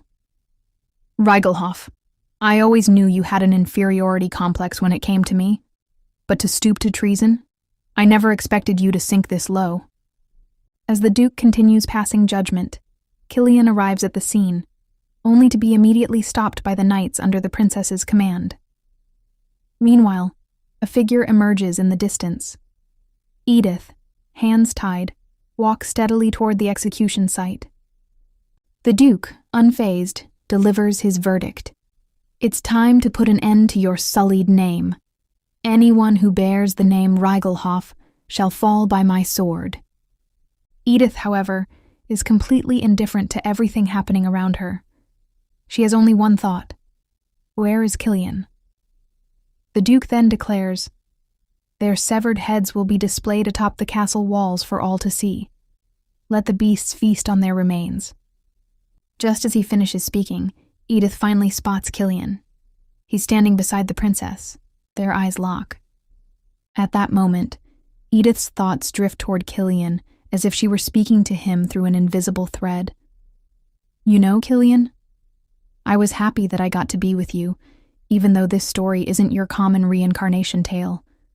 And so, in the end, it will all play out just as it was originally written." Kneeling beside Sophia, Edith never reacts when the woman has the audacity to mock her one last time about her so-called family. But not today, Sophia. Someone interrupts the execution. "Wait, there's something I don't understand." The Duke's voice cuts through the tension. "This trial is for the Rigelhoffs who participated in the rebellion. So why is Edith Rudwick among them? Why the sudden shift in tone? To understand, we need to rewind to the day before. Is it true that Rhys and Cliff went that far?" the Duke had asked his wife. The Duchess's face was grave. "I wouldn't have believed it if I hadn't seen it with my own eyes. They must have thought I was unconscious when they started blaming everything on Edith. But I know the truth. Edith is innocent. I will vouch for her. She never colluded with the Rigelhoffs." She had seen everything when they were attacked by Shane and Sophia, while Edith called the Duchess as her family. She had heard how Cliff and Rhys conveniently shifted all blame onto Edith in front of Killian, too. The Duchess then gently reminded her husband, "Axel, I know how seriously you took selecting your heir. You pushed your sons to their limits, training them rigorously. But in the end, they are your sons first, and heirs second. Killian has been keeping his distance from you for a reason. You know that." When the Duke suggested further investigation, the Duchess firmly shook her head. "We don't have time. This might be our last chance to make things right before it's too late." Back in the present, the Duke gazes at Edith, who remains steady, unflinching. Even with this unexpected turn, she doesn't act rashly. She doesn't even look hopeful. If he were to be honest, the only real issue the Duke had with Edith was that she was a Reigelhoff. Yet, despite that, he had always admired her resilience and sharp mind. And now, looking at her, he wonders. Perhaps his soft-hearted son, Killian, needs someone like Edith more than he ever needed his strict discipline. At the same time, Killian is struggling to restrain himself, just as the princess advised. She knew that the Reigelhoffs wouldn't go down without a fight. And sure enough, they start shouting in protest. "If we die, then Edith must die too," one of them cries out. "What makes you so sure she's not a Reigelhoff?" Count Reigelhoff sneers. Shane jumps in, his voice dripping with venom. "She's always sided with us. She's the mastermind behind everything. She should be punished." Slam! The princess bangs her armrest. "Do you take us for fools?" she demands. "From the moment she met me, Edith has always introduced herself as Rudwick. I, too, was suspicious at first, but over time, she proved herself. She earned my trust. She encouraged me to step up as a leader and played a crucial role in stopping this rebellion. So hear me now. I hereby proclaim Duke Axel Rudwick, Killian Rudwick, and Edith Rudwick are the heroes who protected the Empire from the usurpers. Anyone who dares question Edith's loyalty or attempts to implicate her in the Reigelhoff's crimes will face severe consequences." Each line builds on the other, like a perfectly crafted play. The princess delivers her final, dramatic declaration, one that will spread like wildfire across the Empire, forever severing Edith from the Reigelhoff name. The moment Princess Catherine orders Edith to be freed, Killian doesn't hesitate. He rushes toward her, no longer bound by the original story's chains. With this, the third condition has been fulfilled. The plot has officially changed. But when did it happen? Edith wonders. And what about the author? I mean Reese. She turns, trying to spot Reese. Before she can find her, she's enveloped in warmth. Killian. His arms wrap around her, and for the first time, Edith lets the tears fall freely. And the true villainess of the story, well, she's left completely dumbfounded. Her master plan? Ruined. Her triumph? Shattered. She can only slap herself in frustration. Oh well, that's what she gets. Hooray for love and kindness, because in the end, it always win. To Edith's right, the villains were finally getting what they deserved. To her left, the heroes of the story stood proudly beside her. And in the center of it all, Killian and Edith's heartwarming love story, making the whole scene feel straight out of a fairy tale. "Killian, you look exhausted," Edith noted, concern evident in her voice. But Killian, never one to lose in a battle of words, simply replied, "You're one to talk." Then, as if the moment couldn't get any more perfect, the two shared a deep, heartfelt kiss. The crowd, completely overwhelmed. Some were crying from emotion, others probably because they just witnessed the ultimate romantic finale live. When Killian and Edith finally pulled away, the cheers were deafening, but amidst all the celebration, something nagged at Edith. Did Killian really never suspect that she was the mastermind behind Reese and the Duchess's abduction? Reese definitely would have spread the news by now. So how was he so calm about it? Before she could even ask, Killian interrupted her train of thought. "There's no time for this. Let's get you treated first." Without another word, he scooped her up in his arms, completely unfazed, before politely excusing them in front of the princess. All right, maybe now wasn't the best time for confessions, but getting carried off like this, not a bad way to make an exit. A long, long time ago, well, not that long, there was a high school girl named Kay. She was just your average teen, a little immature, a bit gloomy, and way too invested in web novels. One day, as she scrolled through a story on her phone, she scoffed. "The beginning had me hooked, but this plot is falling apart. I could write something better than this." And so she did. What started as a fun little hobby turned into a best-selling novel. Before she knew it, major publishers were reaching out, eager to officially release her work. Readers adored the world she built, and Kay tasted the sweet, sweet victory of success. Until her second novel crashed and burned. Among the characters she had poured her soul into, Rhys Sinclair was everything she wanted to be. Cliff Rudwick embodied all her deepest fantasies. Their magical love story played out perfectly on the pages she created. But as Kay watched her characters live their dream, she couldn't help but think, why can't I be happy like them? A wave of envy hit her. If only I were Rhys. And just like that, a mysterious green box popped up before her eyes. A character from your fictional universe has requested to summon the original author. Okay, maybe she really needed to stop pulling all-nighters. But before she could dismiss it as sleep deprivation, her entire world flipped upside down. When she opened her eyes again, she was no longer Kay. She was Rhys Sinclair, the female lead of her very own novel. It felt like a dream. Just like in every fairy tale, her story unfolded beautifully, leading to a grand romantic wedding with Cliff. But then, snap, she was back at the beginning. Confused, she tried again. She lived another year, reached the wedding, and then, snap, back to square one. After that reset, it hit her. This wasn't a normal reincarnation life. The story itself was looping with a fixed beginning and ending. Determined to break free, she made a bold choice. This time she would choose Killian instead. Yeah, that didn't work out. I'm sorry, Rhys, Killian told her, looking genuinely remorseful. I didn't understand my own feelings. I do love you, but only as a sister. You will always be the most precious person in my life, and that will never change. Then he went off to his new domain, and soon after he returned, in a coffin. Don't cry, Rhys, Cliff consoled her. Killian wouldn't want you to grieve like this. And just like that, Rhys convinced herself it was Killian's fault. How dare he reject the lovely Rhys? Without skipping a beat, she turned to Cliff and asked, Cliff, you love me, right? Always, Cliff responded as if on cue. Every time the loop reset, Cliff's obsession with Rhys only deepened, and so she clung to the idea that he was the perfect man for her. Kay just saying, obsession equals true love? It's a total wrong equation, girl. She repeated this cycle again and again and again, until one day something changed. She found herself in a strange space, like a room with a computer. A new notification appeared. The first Edith has reincarnated into this world. Choose her first condition to fulfill. When she returned to Rhys's body, her mind was buzzing with questions.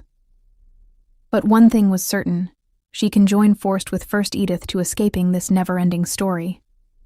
Luckily, having a private talk with Edith wasn't too difficult. All it took was excusing herself to the restroom. Then Rhys volunteered to help Edith. Smart move, Rhys.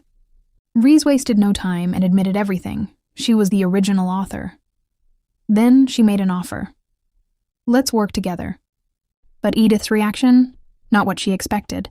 Sighing, Edith looked unimpressed. Why did you write such an awful story? You really didn't have to give the villainess a tragic backstory. Do you even know what it felt like to get beaten for the first time? Oof, not the response Rhys was expecting.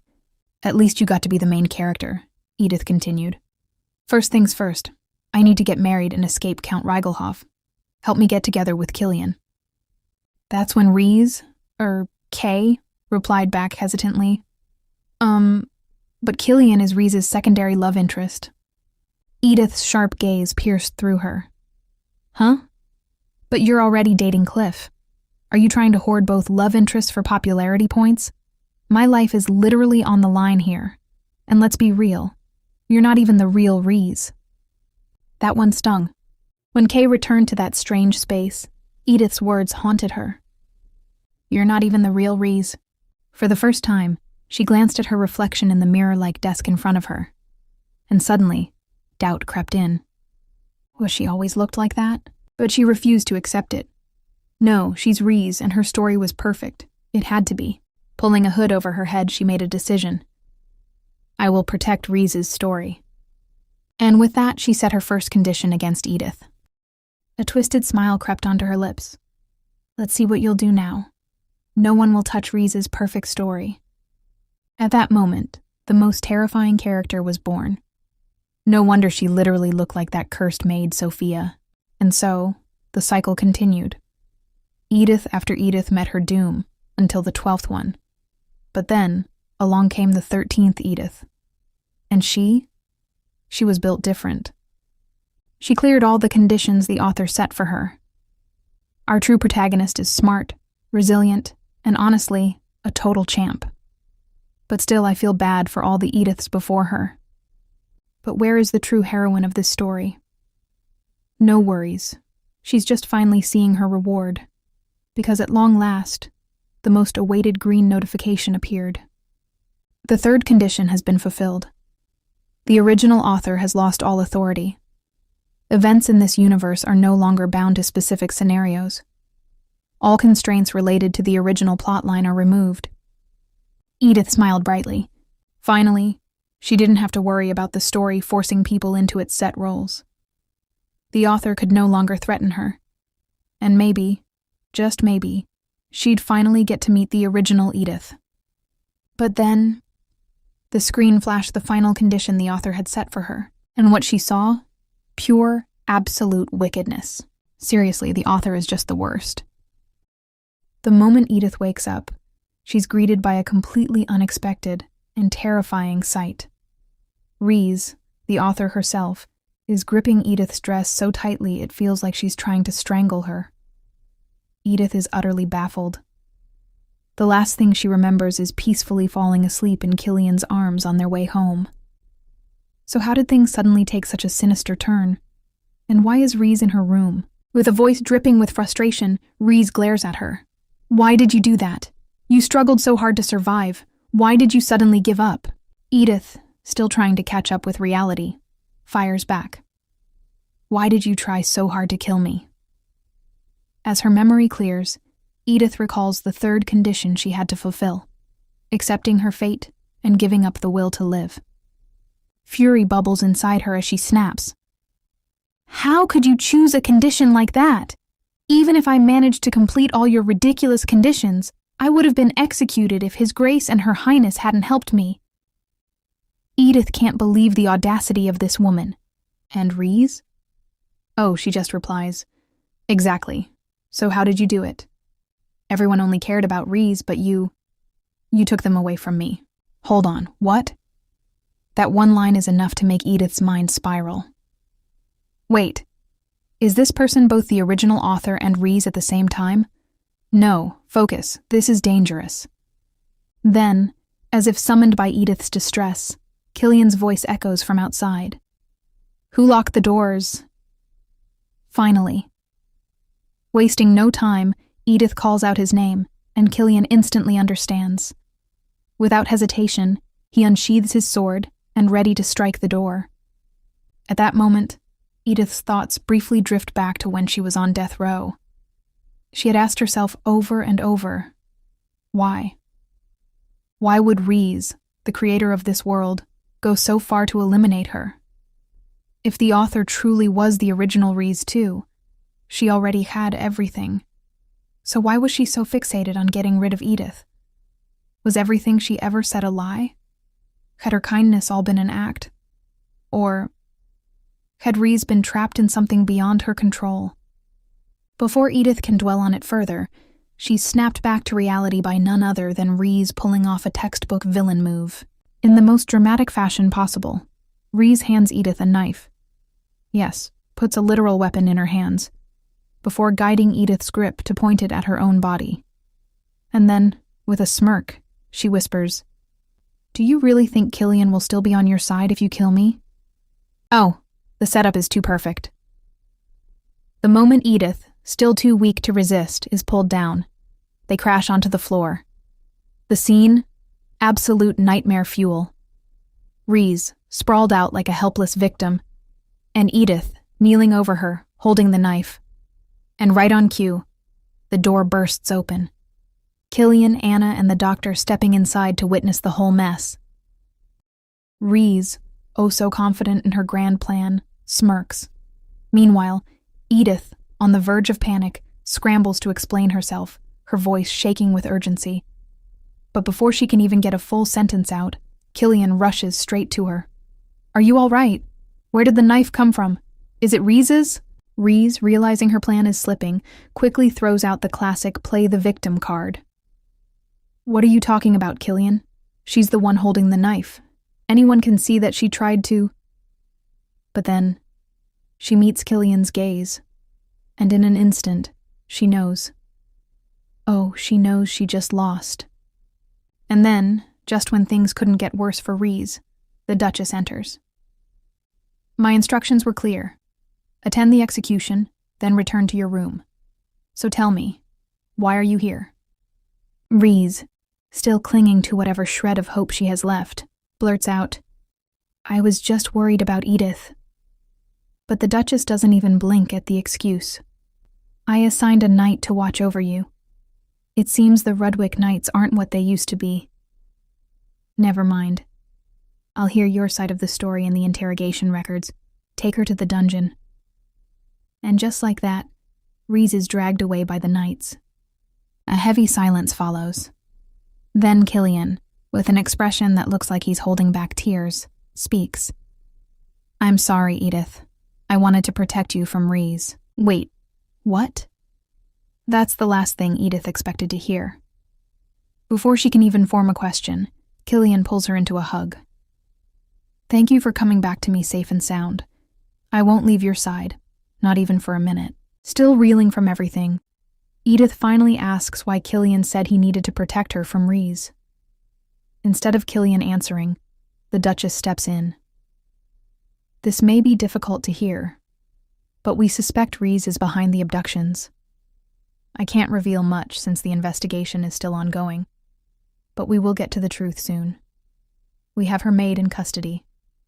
Perhaps she was behind the other crimes we couldn't solve as well." Then, with a deep sigh, the Duchess adds, "This is my fault. I kept seeing her as the innocent girl I first brought here, and I let that cloud my judgment. I'm sorry for everything you went through, Edith. My husband and I will personally apologize in due time. For now, just focus on recovering and spending time with Killian." The Rigelhoff family, including Sophia, face the ultimate punishment: execution. Even Reese, who always had a way of slipping out of trouble, couldn't escape this time. With the original storyline no longer holding any sway over this world, justice ran its course. So everything should be settled now, right? Then why does Killian still look so troubled, his face clouded with worry and sorrow? What could possibly be weighing on his mind? Sensing something's off, Edith gently asks, "Killian, is something wrong?" He hesitates before finally admitting, "It's nothing. I never did anything for you. I couldn't even find you in time. And because of that, you ended up on death row. It was Catherine and my father who saved you from execution, not me. In the past, I used to wish you would rely on me more." His voice grows heavier as he continues. "But now that I think about it, I need you. But you don't really need me. If anything, all I ever do is hurt you or completely miss the point. I just realized that maybe you never needed me at all." That's the most ridiculous thing Edith has ever heard. "What are you talking about?" she blurts out, her disbelief clear. "How could you say your search for me didn't mean anything? You trusted me, helped me despite everything. You even called a physician for me." But Killian shakes his head. "That mercenary helped you escape. You could have left for good if you wanted to. If you'd gone somewhere no one knew you, you could have survived on your own. But you didn't. Instead, you chose to throw yourself back into danger without hesitation, just like always. Just like you never expect anyone to trust you." His eyes darken with guilt. "And the reason you think that way is because of me, your husband." And then, as if that wasn't heartbreaking enough, he confesses something even more. "At one point, I actually believed there was some kind of supernatural force controlling my thoughts. That's how badly twisted my mind had become. I judged you based on appearances and rumors, and there was even this voice in my head constantly trying to make me choose Reese over you. He lets out a sigh. I thought it might be sorcery, brainwashing, or even a curse. I even dragged Lennon into this mess to search for books on the topic. But now I realize how ridiculous it all was. A disembodied voice? That was just my own warped thoughts. Hearing all of this, Edith's heart aches. She wants to stop him from spiraling further. Please, Killian. That's enough. But Killian isn't done. His voice trembles as he pleads.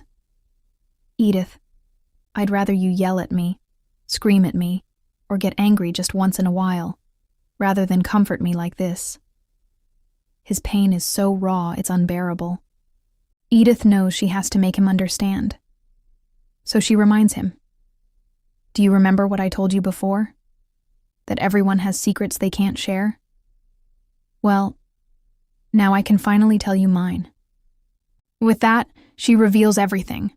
The truth about her reincarnation, the novel, and the world she once knew.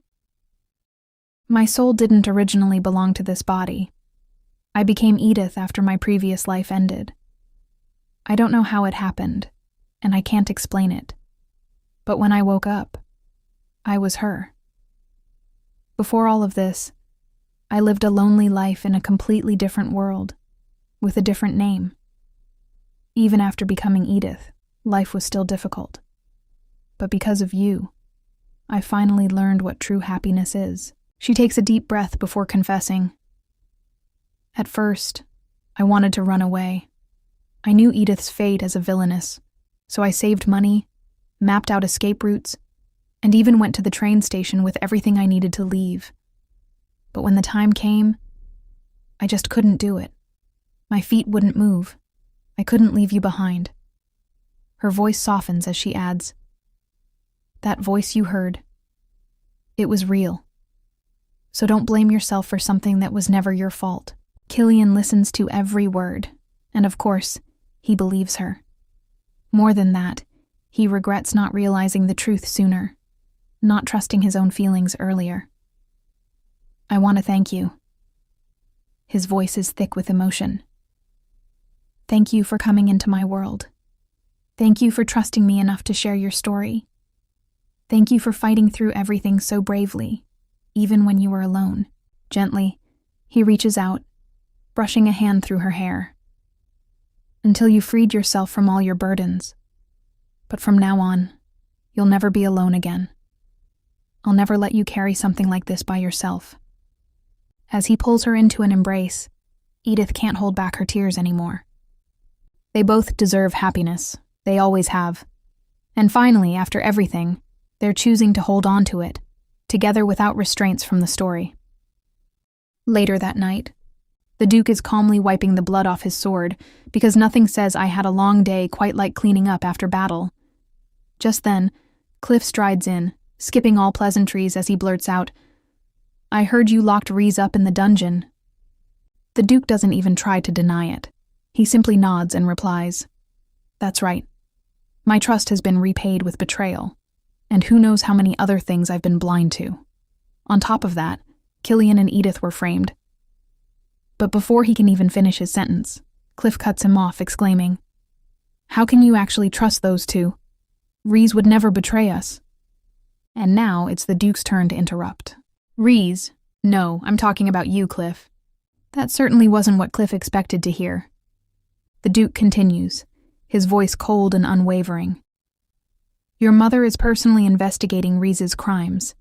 We have plenty of evidence and witnesses, so the truth will come out soon enough. She is taking the betrayal personally, but honestly, I'm not surprised that an outsider would be ungrateful for our kindness. But you had no excuse. The air turns even icier as the Duke adds, You've failed to uphold your duty as my heir.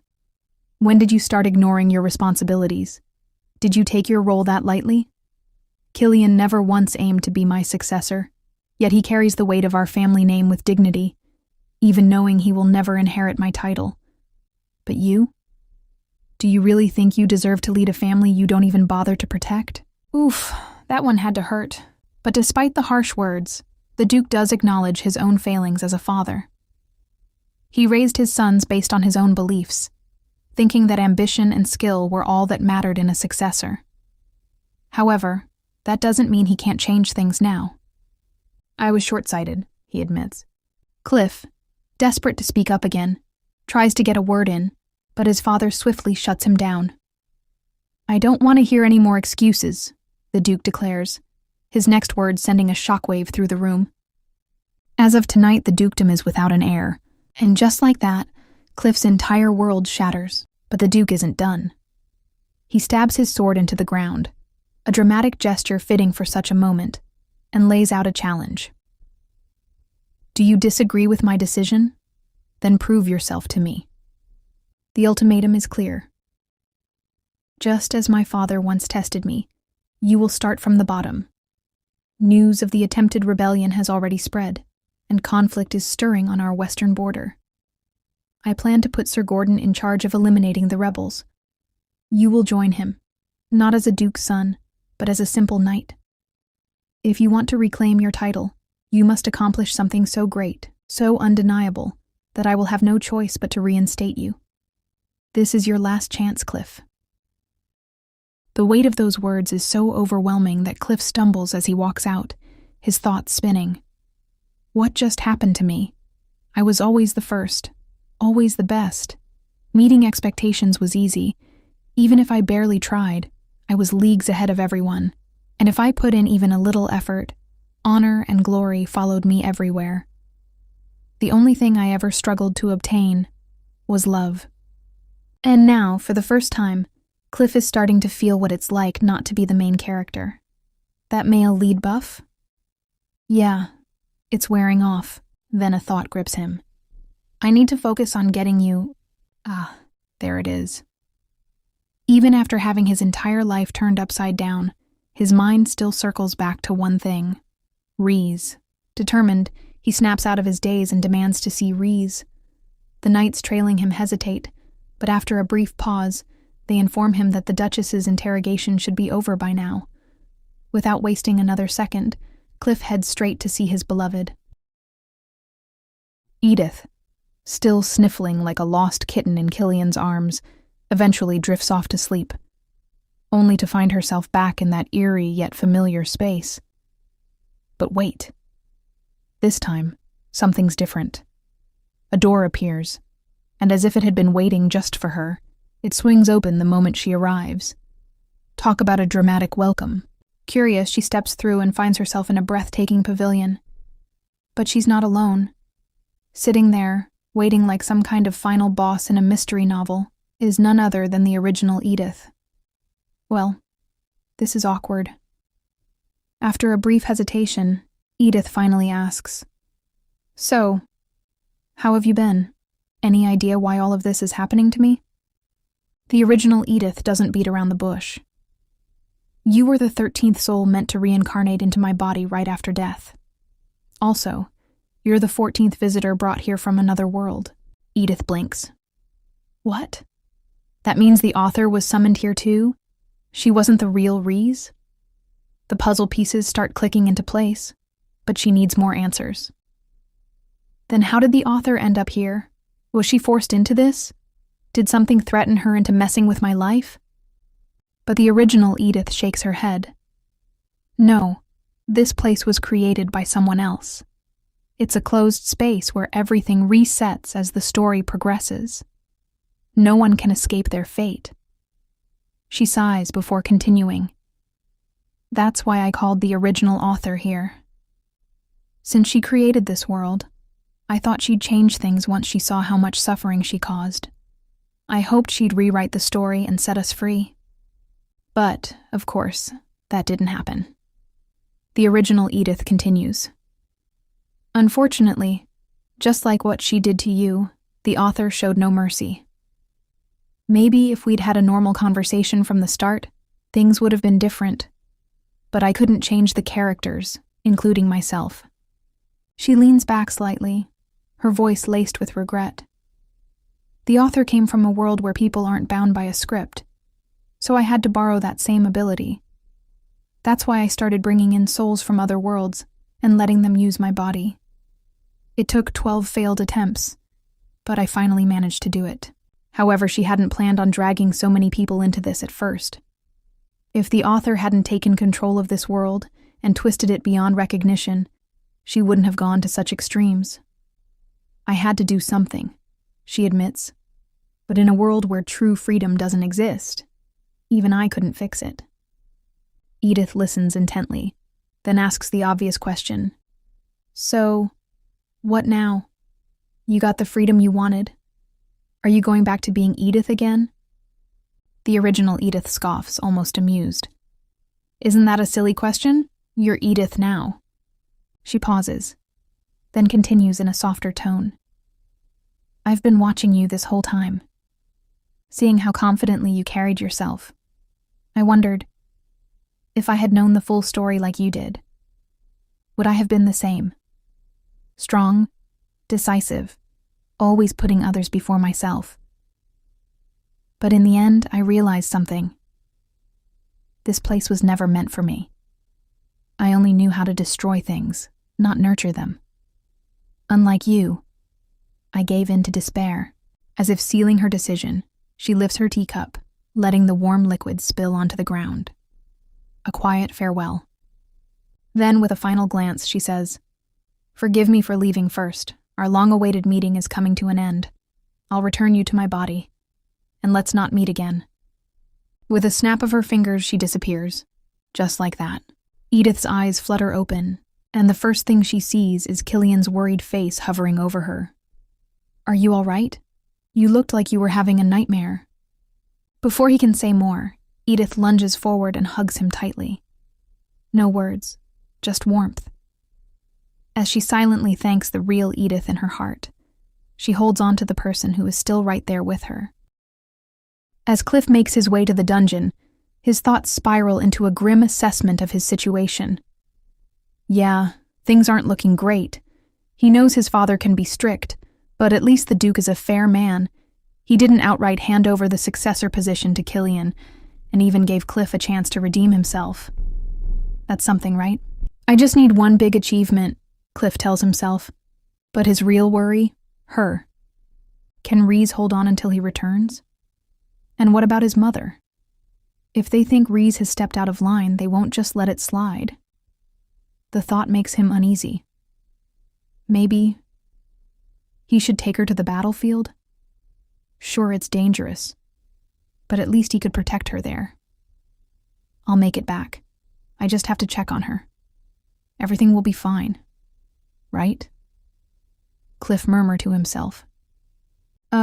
Cliff, you sound way too confident about taking your lover to a literal war zone. Just saying. When Cliff finally reaches Reese, his instincts scream that something is off. The woman in front of him. It's not her. His Reese is gone. Who are you? He blurts out, his voice shaking. Poor guy looks like he ordered a Villainess and got an angel instead. Talk about a mix-up. On the flip side, in an entirely different kind of nightmare, the original Edith finally experiences the moment she's been waiting for, a face-to-face meeting with the elusive author, Kay. And she's not alone. Every single Edith who met a tragic end because of this author is here too. The author, utterly panicked, protests, "I don't even know who any of you are." One of the Ediths scoffs. "Oh, really? That's funny because we know you do. We're the Ediths you toyed with. And guess what? Today's the day we finally hold you accountable." Then, with an eerie calmness, she adds, "Did you have fun? How many more lives did you have to mess with before you were satisfied?" The author desperately tries to defend herself. I didn't bring you into this world. It wasn't me." "Yeah, nice try." One of the Ediths immediately shuts that down. "Pretend all you want. But we've been waiting for this day for a long time. Here's the real kicker. Every Edith who failed to clear the infamous third stage condition got a second chance to be reborn, outside the system. All they had to do was wait on standby in the server. But not all of them took that route. Some of them had unfinished business and wanted a sweet revenge. I chose to stay, their leader declares. I studied this place, learned how to create a world like this. And while I waited, I found others like me, victims who deserved justice. Some left without regrets. The rest of us, we waited for you. Now it's your turn to suffer. Aren't you curious about the story we've written for you? Oof, that's one brutally effective revenge plot. Respect. Then, turning to the original Edith, the leader asks, "Do you want to join us? Shouldn't you have the biggest grudge against her?" Edith stares at the author, her voice steady but heavy with pain. "Why did you do it?" she asks. "Why did I have to live such a miserable life? Why did you make my family like that? Why was I always the one hated, despised, unworthy of love? Was it because you were like that too?" The author's face says it all. But instead of admitting the truth, she insists. It was necessary for Reese. Someone had to be dark, twisted, and unhappy so her light could shine even brighter. Wow, that's some next-level excuse-making. The original Edith isn't buying it. "You don't actually know anything about Reese, do you?" she murmurs. Then, without another word, she turns to the Ediths. "I've changed my mind. I won't take revenge. Do whatever you want with her." The author is left demanding answers, but Edith doesn't spare her another glance. Instead, she moves toward the system screen. A notification appears. The liberation of the world has been achieved. The characters may now depart. Do you wish to move on to a new life? With anything else, Edith responds. But just as she reaches out, a memory flashes in her mind. Her conversation with the original Reese. The Reese who gave up her own happiness for Edith's sake. The original Reese who had cried, yet never regretted her decision. Edith hesitates. Turning back, she finds herself witnessing Cliff's devastation as he realizes the truth, that the Reese before him is no longer the woman he loved. "I'm sorry, she's not coming back," Reese admits. Cliff last shred of hope shattering. "No, this can't be happening. Bring back my Reese." That was a lot. But hey, at least some people got their long-awaited revenge, right? Though, maybe not the happy ending Cliff was hoping for. Back to our favorite lovey-dovey couple. Killian casually drops some big news on Edith. News so shocking it nearly knocks the wind out of her. Turns out, the Duchess sent Reese to a monastery. Naturally, Edith is stunned. Killian, of course, has no clue why his mother made such a sudden decision. He only knows that the Duchess handled the investigation personally, so she's the only one with the full story. But instead of letting Edith dwell on the bombshell, Killian, ever the doting husband, casually scoops up a spoonful of food and tries to feed her. Edith protests. But let's be real. There's no winning against this level of persistence. The struggles of being loved too much. The estate has been in chaos lately, Killian explains between spoonfuls. Maybe she thought this was the most peaceful way to deal with Reese. Then, with a knowing look, he asks, "Is something bothering you? Perhaps it's what you mentioned before? Do you think there's a chance the original author might return?" Edith thinks it over, then answers honestly. There's a high probability the author won't come back. But even if she does, her influence, and the original plot, have been erased from this world. At this point, she can't do much. "That's not what worries me," Edith continues. "I just keep wondering. If the original Edith existed, then with the author gone, does that mean the original Reese has returned too? If so, she's being punished for crimes she didn't commit. I was thinking of ways to help her, which is why they decide to discuss it with the Duchess." However, to Edith's surprise, the Duchess immediately shuts her down. "No," she says firmly. "You're not visiting her. I won't even tell you where the monastery is." Her reason? Simple. "She's already done too many horrible things to you," the Duchess states. "And now that things have come to this point, I don't even want to imagine what else she's capable of." Then she drops something even more unsettling. "I've handled countless interrogations before," the Duchess admits, "but I've never seen someone confess without the slightest trace of remorse. Reese did. The memory of that moment still shakes her. She even confesses that she couldn't recognize Reese as the same girl who once belonged to their family. At one point, she even wondered if Reese had been possessed by something evil. Bullseye. But the strange thing is, she continues, this wasn't entirely unfamiliar to me. When she was a child, she had moments like this, and I've seen that expression before. Every time she smiled, there was always something off about it. But in the end, we all let her do whatever she wanted. Edith feels a sharp pang in her chest. Should she tell the truth? Should she let her mother-in-law know what the truth about that world? But Killian was right. Some things might be too much for people to handle. And looking at the Duchess now, Edith knows this is one of those things better left unsaid. Before they can say anything more, an unexpected figure joins them, the Duke. "How are you feeling, Edith?" he asks. "I'm much better," she replies politely. "Thank you for your care. But that's not the real reason he's here." "I'm sorry. Shocking, isn't it?" The Duke and the Duchess want to apologize to Edith. Her mother-in-law gently tells her, "You don't need to say anything, just listen." And then, with raw sincerity, they begin. "You've suffered ever since you married into our family. Looking back, we regret so many things. The unfair way we treated you, how we failed you as your in-laws. It's shameful. And the incident with the necklace." For a moment, Edith is frozen. This is what she had always longed to hear. Not just from them, but from her real family, in her previous life. The parents who saw her as nothing but a disappointment. The co-workers who subtly bullied her. The ex-boyfriend who betrayed her without a second thought. Back then, she would have accepted even the smallest apology. It wouldn't have mattered if they didn't truly mean it.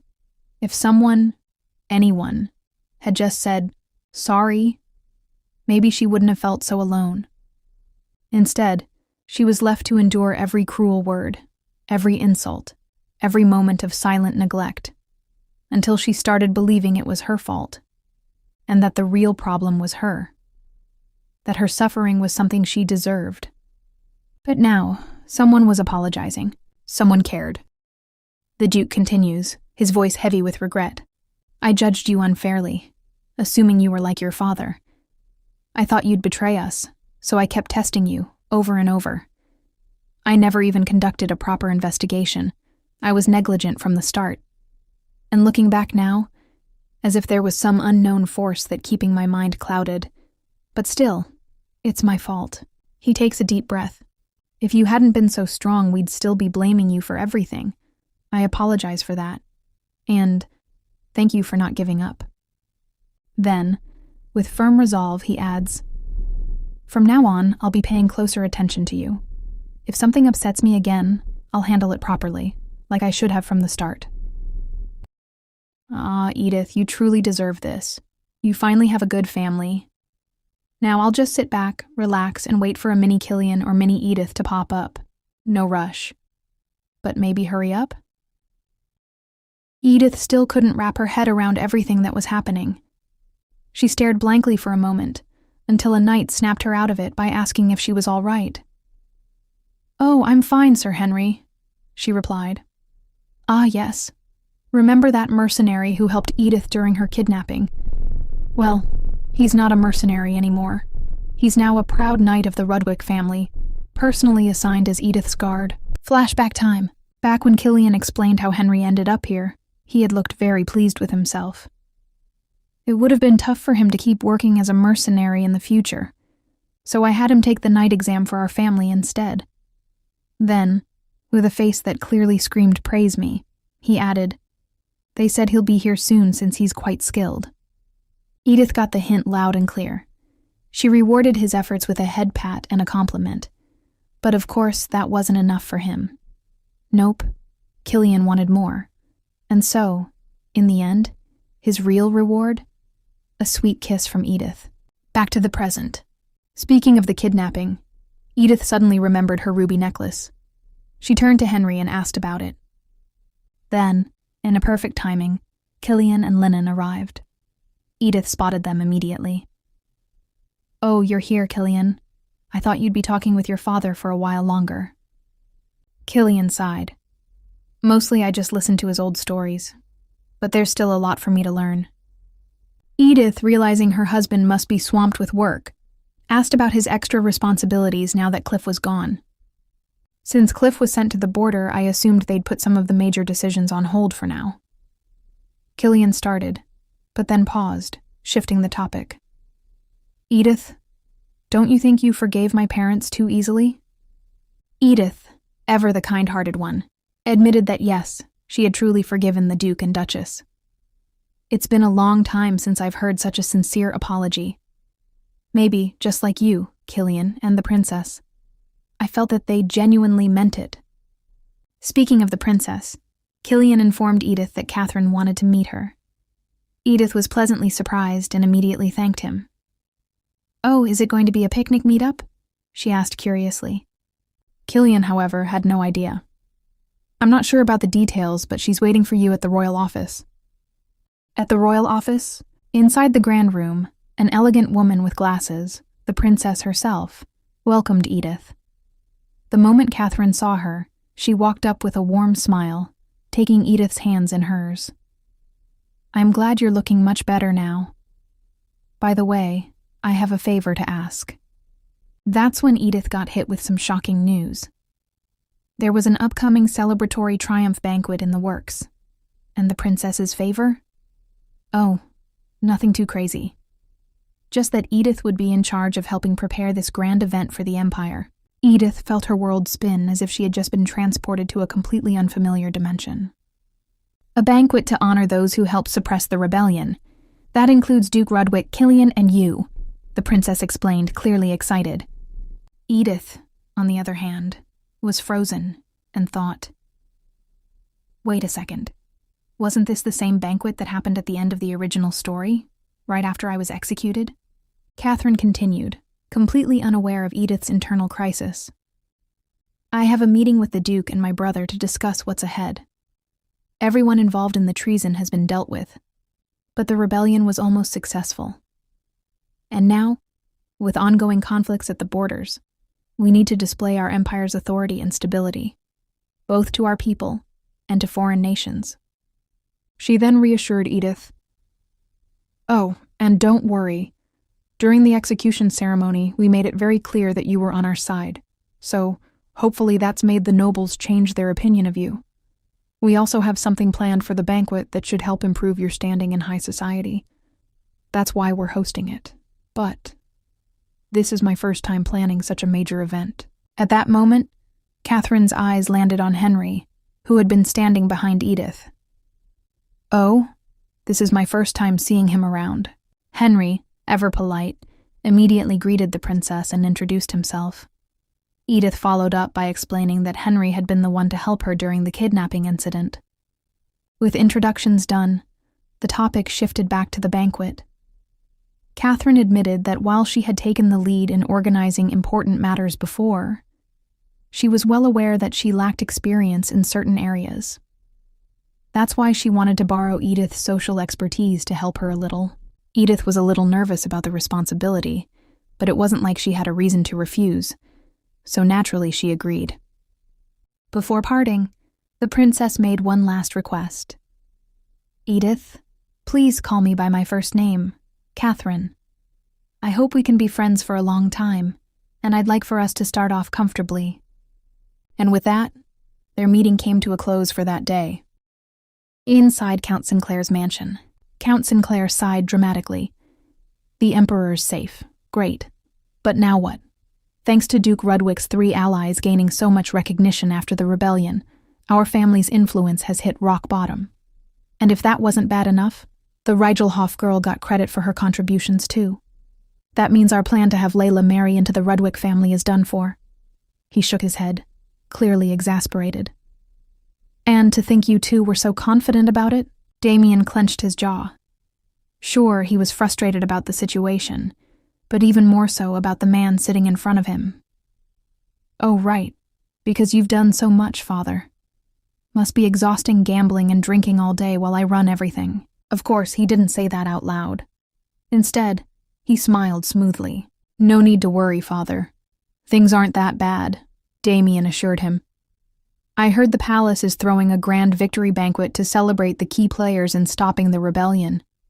It's likely a political move, to show off the Empire's strength to its people and foreign allies. That means representatives from every allied nation will be attending. With his confident tone, he added, As we all know, Duke Rudwick isn't exactly popular among the lesser nobles, and his reputation outside the Empire isn't great either. Meanwhile, our family specializes in trade and commerce. This banquet is a golden opportunity to expand our foreign connections. The scale of this event is massive, so much so that even the princess herself is leading the preparations. He paused before adding, And Edith will be assisting her. At that name, Layla stiffened. She was about to lash out, but then she remembered something. Edith's last words to her still lingered in her mind, especially the part about her dear older brother always prioritizing himself over her. Taking a deep breath, she calmed down and changed the subject. In that case, I must look more stunning than Edith at the banquet, Layla declared. I need a new dress. Well, priorities, I guess. The moment Layla stepped out of the dining hall, her sweet, innocent sister act vanished. The Duke still hasn't contacted me, she thought, her grip tightening. He was the one who agreed to our plan at first, but now it seems like he has no reason to doubt Edith anymore. For a split second, she wondered, should she just give up? Should she let Killian and Edith have their perfect fairy tale ending? Then she recalled that disgusting public kiss between them. Her entire body tensed. No, she couldn't just sit back and watch them be happy. Never. I refuse to let them live happily, she muttered under her breath. I have to destroy them. This girl needs a hobby, or a therapist, or both. Across the Empire, newspapers were filled with news about the upcoming royal banquet. Naturally, Killian was beaming when he saw Edith's name mentioned. Look, Edith, he said proudly, showing her the article. But Edith? She was too busy running around like a whirlwind, preparing for her trip back to the palace. The entire room was in chaos, with even the maids arguing over which coat she should wear. Still, when Edith finally caught sight of Killian's expression, she paused. Then, out of nowhere, she leaned in, gave him a quick kiss, and smiled brightly. I'll be back soon, Killian, she said before heading out. And just like that, she was gone. Killian left alone, completely frozen. Was it just me, or did he look a little pouty? Maybe he was feeling neglected lately. Consulting the love guru, aka Linon, later that day, Killian decided to turn to his wise advisor, Linon, who, despite knowing absolutely nothing about love, always had an answer for everything. I think something's off, Killian admitted. His voice was unusually quiet. It feels like there's a growing distance between us. Linon tilted his head. Well, Lady Edith has been really busy lately. It's not just that, Killian insisted. She's been focused on helping Catherine, yes, but she still makes time for me, even if it's just for a little while. We still talk, but I don't know. It feels like I'm just interacting with my wife as a friend. Linon raised an eyebrow. Huh. Just to check something. He leaned forward slightly. You have been telling her that you love her, right? Silence. Killian blinked. Linon's deadpan stare said everything that needed to be said. No way. Killian's mind raced back to his confession. He remembered telling Edith how thankful he was for her, how he promised she'd never be lonely again, how he'd always stand by her side. Does it really make that big of a difference? Killian asked, looking doubtful. Yes. Linon's response was immediate. No hesitation whatsoever. Killian sighed, thoroughly defeated. I messed up. Linon nodded, looking completely unbothered. Please fix that as soon as possible. Killian straightened up, determined. I will. I'll tell her when she comes back. Then, after a brief pause, he glanced around. What time is my wife coming home? I'll just hope for a quick sweet talk between Killian and Edith next, before this man spirals into a full existential crisis again. Inside the royal office, Edith and Princess Catherine are hard at work, going over every little detail for the upcoming banquet. "I think we've finalized the guest list," Edith says, scanning the documents in front of her. "Next, we need to arrange accommodations for the foreign VIPs who accepted the invitation. We also have to figure out how to seat everyone at the event. But that's not all. They have to be just as mindful of their empire's nobility. Neglecting them would be out of the question. The tricky part? No matter how they organize it, someone will surely complain." Edith flips through some reference materials, deep in thought, trying to come up with a seating plan that will cause the least amount of trouble. Noticing how stressed Edith looks, Catherine makes a royal decree of her own, horseback riding as a break. Because what better way to shake off stress than galloping through the palace grounds? Classic princess logic. Fortunately, wardrobe isn't a concern since Edith and Catherine wear the same size. Borrowing the princess's clothes will do for now. But just as Edith decides to change, Henry steps up, ready to accompany her as usual. Before he can even move, though, Catherine immediately blocks him. "You're staying here," she orders, her voice firm. Then, with a pointed look, she continues. "This is the Imperial Palace. Are you seriously planning to follow one of my guests while she changes? There's absolutely nothing to worry about as long as she's with me."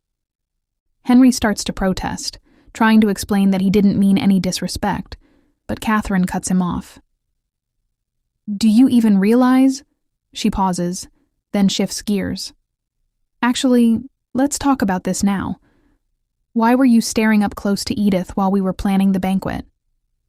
She tilts her head, raising an eyebrow.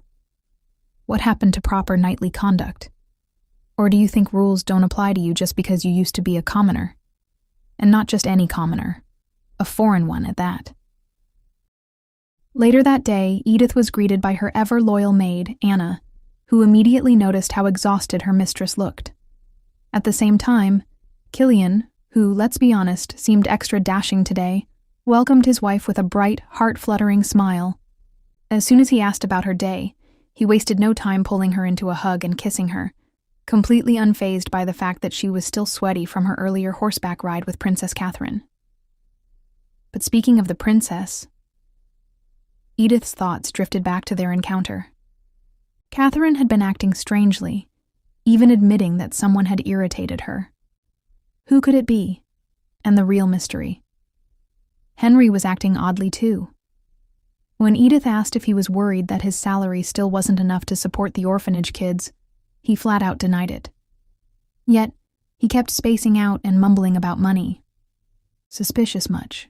"I feel like I'm missing something," Edith murmured to herself, lost in thought. Meanwhile, Killian was watching her intently, searching for the perfect moment to say the words he had practiced so many times in his head. But just as he was about to speak, poof. Edith slipped out of his arms, excusing herself to take a bath, embarrassed that she might not smell her best. Déjà vu. Killian sighed, realizing that once again, winning her over wouldn't be as easy as he had hoped. Poor guy, better luck next time. A little later, inside their chamber, Killian patiently waited for his wife. When Edith finally emerged, she approached him with a warm smile. "Did I make you wait too long?" she teased before gently touching his face. "Let me admire my handsome husband for a bit." Then, with a sweet voice, she added, "You didn't lose your excitement just because I took a bath, did you?" At her words, Killian's mind drifted back to everything that had happened between them. So much had changed, yet at the same time, so much remained the same. He had shared his deepest secret with her. And yet, even now, Edith never asked for anything in return. "Edith, is there anything I can do for you?" His voice was laced with concern. Edith blinked in confusion, but eventually admitted, "Right now, I'm really happy with how things are." But then, a sudden thought struck her. "Killian, are you still afraid that I might leave?" she asked gently. "I told you before, you don't have to worry about that." Killian hesitated before confessing. "It's not that. But you spent your whole life there." Edith didn't even need to think twice. "I don't miss that place at all," she said bluntly. Though, I do miss the food sometimes. Priorities, right? But there's no one there I want to see again." Then she smiled and said the words he needed to hear the most. "And most importantly, you're here. I won't go anywhere without you." With that, she softly whispered, "I love you, Killian." In an instant, Killian's eyes filled with warmth, and without hesitation, he responded, "I love you too. I love you even more, Edith." Edith stared at him, momentarily stunned. "You don't have to feel pressured just because I said that," she mumbled. "You don't have to say things like that if—" But Killian cut her off. "I mean it." Then Edith, being Edith, raised an eyebrow. "But you used to say the same thing to Reese." "Oof, fair point."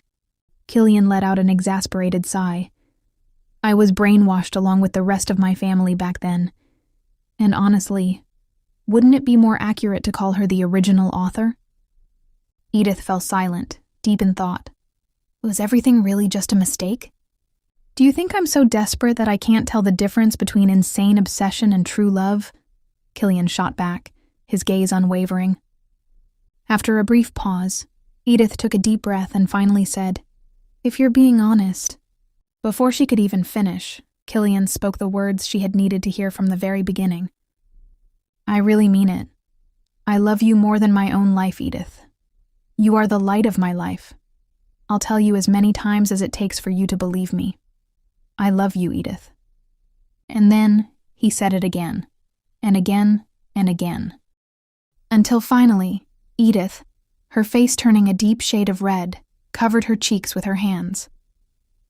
"Stop," she stammered. Still hiding her face, she peeked through her fingers and asked, "Since when did you start loving me?" Killian chuckled, his voice tender. "I'm not sure. Maybe before I even realized it myself. I think I've loved you from the very beginning." Then, with absolute certainty, he whispered, "I'll love you for eternity, Edith." And, well, what else could possibly come next for these two madly in love? Of course, they sealed their lovely moments with a passionate kiss.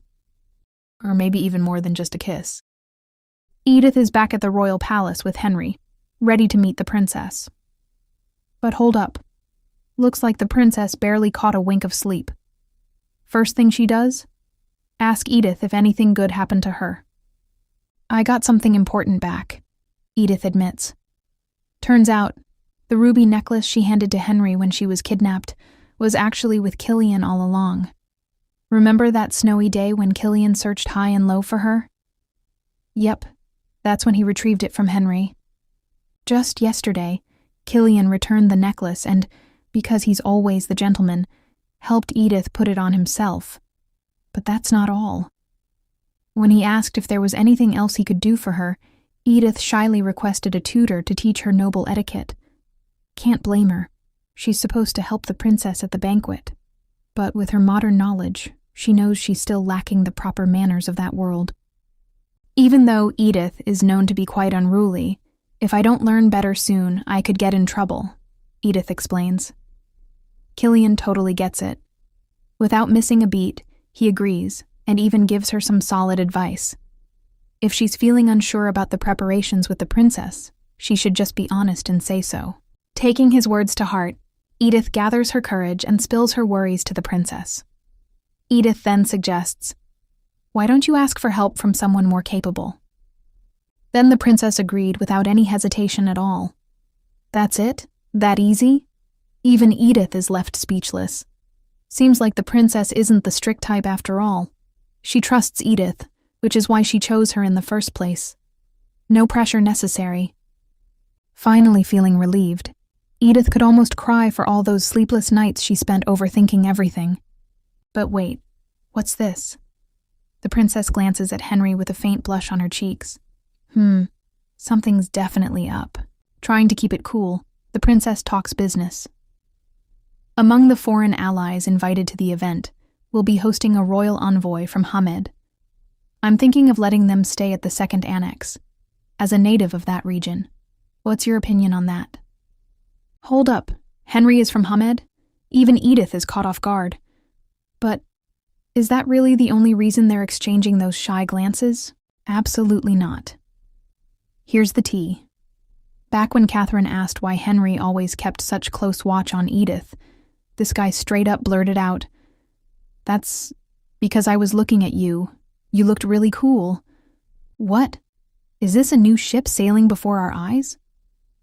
Both of them turn red, avoiding each other's eyes while Henry apologizes, and the princess quickly says she'll pretend not to have heard him. Anyway, back to business. Henry shares some childhood memories about Hamed. He lost his parents at 12 and came to the Empire. So although his memories are a little hazy, he still remembers key cultural details, like how people from Hamed value the orientation of windows in their rooms. Thanks to him, the banquet preparations will be spot on. Well, who would have thought the stoic bodyguard and the princess had such a sweet undercurrent going on? The grand event was finally here. Nobles and foreign delegations gathered to celebrate, and of course the Sinclair family had to be part of it too. Damien, ever the skeptic, couldn't hide his disbelief at the fact that Edith was actually involved in preparing such an extravagant event. But knowing his sister Layla had a tendency to stir up trouble, like she did last time, he gave her a serious warning. Just stay quiet and don't do anything unnecessary. Just wait for the right moment, he advised. Layla, however, had other plans. She may have nodded on the outside, but internally, she was determined. If she missed this chance today, she might never get another, and that was simply not an option. On the flip side, Killian, who had been watching Edith all this time, was utterly captivated. With a smile, he said, "Now I don't want to show you to anyone else. What should I do?" And as if that wasn't enough, he added, "You look stunning, Edith." Edith, dressed in her elegant attire with the light of Lorraine resting on her neck, felt a little shy. She waved off the attention, saying, "I think the princess deserves all the recognition. She worked the hardest for this event." But Killian wasn't having it. With a reassuring smile, he said, "You don't need to worry about that. Today, the Duke, you and I are the honored guests." Then, with a warm look, he added, "You worked so hard before. Now all you have to do is make your entrance and shine." Edith hesitated for a moment before saying, "But you have to come with me." And just like that, the two walked into the royal banquet, hand in hand. The grand banquet is in full swing. Princess Catherine, the host of the evening, noted with satisfaction that more than half of their esteemed guests had arrived. Naturally, Edith's first stop was to greet the princess, who had done an excellent job with the preparations. But instead of standing proudly beside her husband, Edith found herself accompanied only by her two knights. Why? Because Killian had been whisked away the moment they arrived. Duke Rudwick wasted no time pulling his son aside for a conversation with other nobles. Now, if there was a flustered Catherine, then, of course, there had to be a blushing Henry as well. The two exchanged sneaky glances behind Edith's back. Well, sneaky to them, but painfully obvious to the knight standing right next to them. Meanwhile, Damien was off discussing business matters with the Prince of Hamed. Or at least, he thought he was. The prince, on the other hand, was visibly distracted, glancing toward a specific direction, toward Edith and the princess.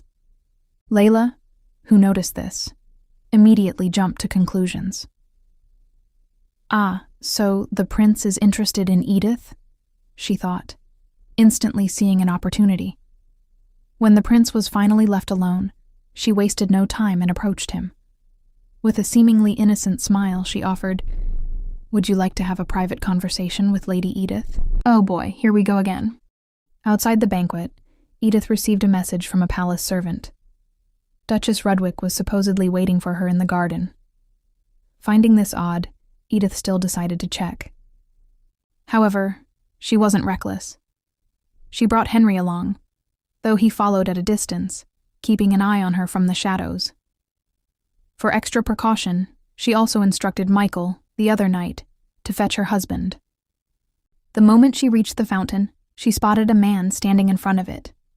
With just one glance, she immediately recognized him. A royal from Hamed. He called me here under the Duchess's name? Does he have some political reason for this? Edith wondered, her instincts on high alert. Deciding it was too risky to stay, she turned to leave. But before she could take even a step, the prince noticed her. With a shy smile, he said, "Ah, you really came." Then, almost apologetically, he continued, "I know this is our first time meeting, but there's something I wanted to ask you in private." And what exactly could that be? Michael had successfully found Killian and relayed the situation. Without hesitation, the two immediately made their way to the garden. As for Layla, she was watching all of this unfold from a distance, her sinister smile never leaving her face. The moment Killian and Michael stepped outside, she and her group of ladies also followed, eager to witness the grand scandal she had orchestrated. Under the pretense of admiring the beautiful fountain in the garden, Layla convinced her friends to tag along with her. What they saw next was exactly what she had hoped for: the Prince of Hamed kneeling in front of Edith. Layla's face lit up. This was it. Her plan was working. Soon, rumors would spread, and Edith's reputation would be ruined. Or so she thought. In reality, the prince was begging for something else entirely. "I know it might be hard to believe, but it's true. I was convinced the moment I saw him," he said. Edith, staying composed, replied, "Even if he is indeed Hamed's lost royal son, his current status is a knight under the Rudwick family. If what you're saying is true, and he refuses to return, then he will be protected as one of our own." The prince, finally understanding, accepted her words. He had only wanted confirmation that his long-lost brother was alive. And just like that, Layla's entire plan crumbled before her eyes. The prince wasn't looking at Edith. He was looking at the knight behind her, Henry. Edith turned to Henry. "Sir Henry, are you listening? I'm sorry, but can you come out for a moment? I think it's best we settle this now before the banquet resumes." Henry, who had heard everything from the start, was practically fuming. He coldly said, "Was it not enough to sell a 12-year-old child to a pirate ship? Do you still intend to eliminate anyone who threatens your claim to the throne?" The prince, stunned, immediately denied it. "Sell you? What are you talking about?" Henry scoffed. "I'm a knight of a noble family now. I won't cause trouble. I'll give up my right to the throne and live quietly. So let's just pretend we don't know each other." But the prince desperately tried to explain. "Brother, we didn't sell you. You got lost during the Christmas crab festival. Please give me a chance to explain." Edith, on the other hand, noticed the noble ladies nearby.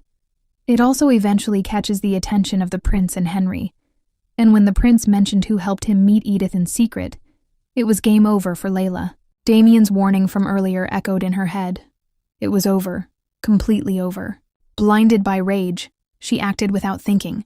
She charged toward Edith, ready to push her into the fountain. Just as Layla was about to succeed in her little scheme, Killian swiftly pulled Edith toward him, causing Layla to take an unexpected dive straight into the fountain instead. With an icy tone, he declared, "Lady Layla Sinclair, judging from what I've seen, this seems to involve one of the knights serving under my wife. I was observing without stepping in." He then paused for a brief moment before delivering a sharp question. "Were you seriously trying to frame my wife?" But of course, Killian wasn't done yet. "I already knew you had a terrible personality, but to go as far as scheming at an investiture banquet meant for a public figure? That's beyond shameless." Before things could escalate further, Princess Catherine arrived, swiftly putting an end to the commotion. Layla was immediately taken into custody for interrogation, and with that, peace was restored. Meanwhile, Henry, or rather, Prince Hidayat, watched as the situation settled. After briefly glancing in Catherine's direction, he turned to Edith and Killian one last time and asked, "Is it really fine for me to follow my brother to Hamed?" Without hesitation, Edith gave him her approval. With that settled, the banquet resumed smoothly, as if no dramatic fountain incident had just occurred. Our heroine, Edith Rudwick, then stepped forward and pledged her unwavering loyalty before Princess Catherine and the gathered nobles. Impressed by Edith's accomplishments, the princess not only publicly acknowledged her achievements, but also granted her the rare honor of addressing her by name, a privilege not given lightly in the empire. From this moment on, the only people Edith would lower her head to were members of the royal family. And from that day forward, Edith Rudwick stood proudly as one of the empire's most respected figures. In the western border of the empire, at the Rudwick Knight's base, under the pouring rain, Cliff stood alone, lost in thought. His mind was consumed by just one person, Rhys. His voice barely a whisper, he murmured, "My beloved goddess of spring, I have finally torn away that bothersome mask of yours. And yet, just like that, you slipped from my grasp and disappeared without a trace. That can't be." His sorrowful gaze darkened as he clenched his fist tightly, frustration and despair intertwining. Would he really never see her again? The thought alone made his chest tighten unbearably. But then, suddenly, a mysterious notification appeared before him. With the world's liberation achieved, characters are now able to leave. At that moment, something inside him ignited. A chance. A way forward. His hesitation vanished, replaced with a single, unwavering resolve. No matter where Rhys, or should I say the author, had disappeared to, he would chase them to the ends of hell if he had to. And when he found her, he would never let her go again. A little while later, Linen had broken the news to Edith and Killian. Cliff had vanished near the western border. Edith's mind immediately went to one person, Rhys. It wasn't even a wild guess at this point. If Cliff was missing, chances were high he had gone looking for her. Now, here's where things get interesting. The key figures who were originally locked into their fates by the novel's plot had started changing. Some drastically, some only a little. For example, the Duke, the Duchess, and the Princess. Their personalities had shifted significantly from how they were originally written. But the biggest transformation? Killian. Compared to his original fate, this Killian was practically a different person. But not everyone changed. Rhys and Cliff remained the same. Rhys had an understandable reason. She was literally possessed by the original author. So of course she stuck to the script. But Cliff? He had always been obsessed with Rhys. She was his entire world, his only priority. She was his everything, which meant there was no room for change in him. Because of this, Edith tried persuading Linen to ask the Duchess about the monastery's location, the place where Rhys had been sent. Meanwhile, Linen had another message for Killian. As soon as he returned home, the Duke wanted to see him. On the way back home, Edith couldn't shake off the uneasy feeling gnawing at her. Too many things had happened, and the uncertainty of what would come next left her restless. Noticing her troubled expression, Killian turned to her and asked, "Is something bothering you?" After a brief hesitation, she admitted, "It's just, I feel uneasy. What will happen to Layla? She didn't commit a serious crime, so her punishment won't be too harsh, right?" Killian nodded in agreement, but explained that Layla would still be punished, for the sake of maintaining diplomatic ties with their allied nations. It was an unfortunate reality, but at least everything had been wrapped up without further chaos. However, going back to her old life would be nearly impossible for Layla. In the ruthless world of nobility, schemes like hers weren't exactly rare. But failing at such a power play? That was like inviting a pack of hungry wolves. Those who coveted status and influence would see her downfall as an opportunity to bury her even further. Such was the cruel reality of high society. Once you slip, there's no shortage of people ready to trample over you. Yet, Edith's concern ran deeper than just Layla's fate. In the original novel's storyline, Layla never suffered this kind of downfall. And Prince Hidayat? He wasn't even supposed to exist in this world. The changes were happening too fast, too unpredictably. Of course that was fine. Better, even. But a tiny sliver of guilt lingered within her. Was it her fault that Layla ended up like this? Had she, by altering this world, unknowingly set off a chain of events that led to Layla's ruin? Sensing her inner turmoil, Killian gently cupped her face and spoke firmly. Edith, don't blame yourself. You gave me and everyone else the freedom to choose. What happens after that is not your responsibility. If someone uses that freedom to make poor choices, they have only themselves to blame. Back at the Rudwick mansion, Killian stepped into his father's office, eyes sharp as ever. Without wasting time, he got straight to the point. You called for me? The Duke nodded and dropped the news like a thunderbolt. You must have heard already. Cliff has gone missing at the western border. Killian confirmed it. He had already been informed. The Duke let out a deep sigh, his gaze unreadable. It seems I truly raised both of you the wrong way. I regret that. Then, without giving Killian time to process, he hit him with an even bigger bombshell. The documents are on the desk. Killian, you will inherit the duchy. Killian stared at his father, his mind whirling. But before diving into the present, let's take a peek into Killian's past. Ever since he was a child, he knew the truth. Cliff was always meant to be the heir. That had never been in question. But strangely enough, Killian was still made to participate in his brother's lessons. He had struggled, a lot. The lessons were overwhelming, far beyond what he could handle at the time. But no matter how hard he pushed himself, Cliff was always miles ahead. And so, the question haunted him. Why? Why was he being forced into training he had no hope of succeeding in? At one point, he started to suspect the answer. Was it all just to make him see the vast difference between them, so that he'd willingly step aside? That thought had lingered in his mind for years. Maybe all my effort amounted to nothing. But those moments, they stay with me. Even when I tried to act like I had moved on, maybe deep down, I was still waiting for this moment. Even now, with his father offering him the duchy, his heart wavered. Still, Killian steadied himself and calmly asked, So once again, I don't get a say in this? That one sentence made the Duke realize. Killian wanted to refuse. Killian continued, explaining his plans. Once things are settled, I was going to move to Ryzen immediately. Edith has been reviewing the documents for that region for a long time now. She was excited about developing it. But now, out of nowhere, you're asking me to inherit the duchy? We never had such ambitions. The Duke tried to reason with him, saying it was for Edith's sake too. But Killian cut him off.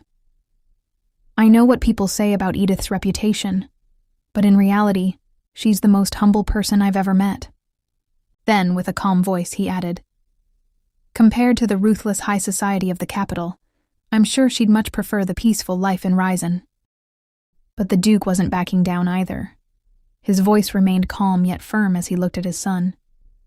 Do you think your mother and I built this duchy because we enjoyed high society? He let the words sink in before continuing. I understand what you're thinking. Your mother and I once had the same dream. Our marriage wasn't political in the slightest. If anything, we weren't even considered an equal Maduke. A second son of a borderland count and the esteemed daughter of a marquis? That's not exactly a perfect pairing. But your mother was determined.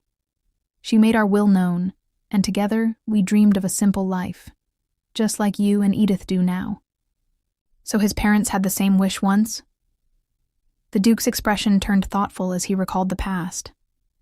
Back then, Count Rudwick's territory was nothing more than a rural estate near the border. We didn't even have time to enjoy newlywed life. We were constantly summoned to deal with endless border conflicts. And no matter how much we dedicated ourselves to the nation, the nobles of the capital only looked down on us. Your mother, coming from a wealthy marquis family, had it especially hard. The elders relentlessly tried to suppress her. She had to be mindful of everything, even her clothing, just to avoid being labeled a spendthrift daughter-in-law. At least because the Duchess, who was still Countess Rudwick at the time, was a longtime friend of the Empress. She had managed to maintain her position by frequently visiting the capital. During those visits, She would bring Killian and Cliff along. But there was one particular visit, that left a deep scar. Killian had returned home 2 days earlier than expected with his mother. The Duke, still a count at the time, immediately sensed that something was wrong. Concerned, he went to check on his wife, only to hear Killian crying inside the room. He peeked in and saw his wife trying to comfort their son. She spoke gently, reassuring him that everything would be all right, but the poor child couldn't stop sobbing. And then, the reason came out: Shane Reigelhoff's cruel words. According to Shane, the Rudwicks were nothing more than parasites, leeching off tax money at the border. Hearing that had crushed young Killian, and that exact moment was when Count Rudwick made a decision. From that day forward, he fought with everything he had, determined to win every battle. He would prove them wrong, and in the end, his efforts paid off. Eventually, he earned the title of Duke. Back in the present, the Duke sighed and looked at Killian once more. "I'm not trying to pressure you. I don't mean to be a burden. But Killian, I just want you to understand the weight of your choice." His voice carried neither anger nor disappointment, just sincerity. "I know that being the Duke might not seem like an appealing responsibility, but ruling isn't just about power or politics. The essence of this position lies in something far more important: the duty to protect and care for the Empire. Your brother was incredibly capable. He shouldered the weight of our family's name, political responsibilities, and military command all at once. Meanwhile, you were able to enjoy a simpler life, and that's how I wanted it to be. At the time, I believed it was the best way for both of you to be happy. But now that I think about it, deep down I knew it wasn't that simple. And it was because of Reese. I don't know why it took me so long to realize it, but even your mother said something similar. And after such a failure, I thought that maybe the best thing I could do now was to step down and leave this position to you." For a long moment, Killian was silent. Everything his father said, it wasn't what he expected. And yet, somehow, it all made sense. Then, when he finally spoke, his voice was steady. "Even so, you must already know this. I'm not good enough to uphold this position. And because of that, I will need a lot of help moving forward. So, please teach me everything I still lack, Father." Yes, he finally called him Father again, because now, Killian understood. His father had never played favorites. He had never chosen one son over the other. Everything he did, every decision, was for one purpose only: to protect and care for their family. And if that was the case, then he and his father weren't so different after all. Inside the office, Edith finally received the exact location of the monastery where Reese had been sent. The place was far, almost remote, but at least it was a start. Linen admitted that Duchess Rudwick was furious when she found out. Not surprising, honestly. The Duchess had firmly refused to reveal Reese's location the last time Edith had asked. Edith sighed deeply. If Cliff truly abandoned his duties just to find Reese, then this wasn't just about emotions.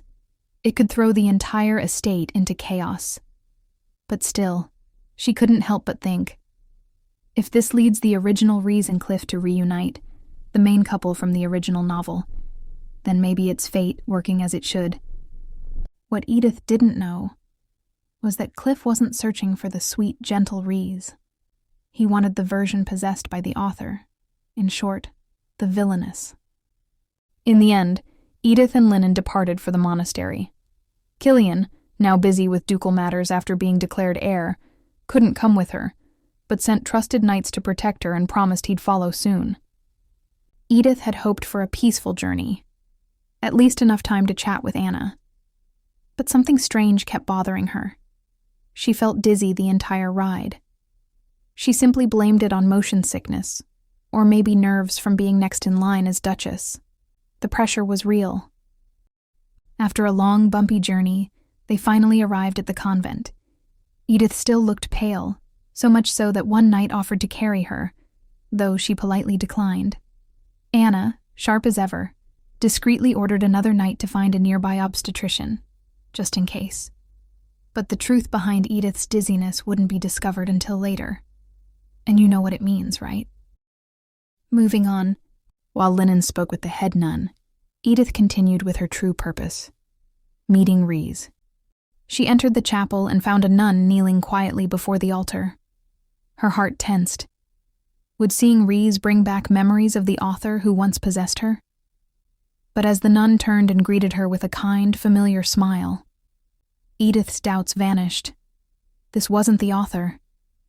This was the real Reese, the one filled with warmth, not schemes. The two women sat down to speak privately over tea. One knight remained nearby, just in case anything happened to Edith. Reese was the first to open up.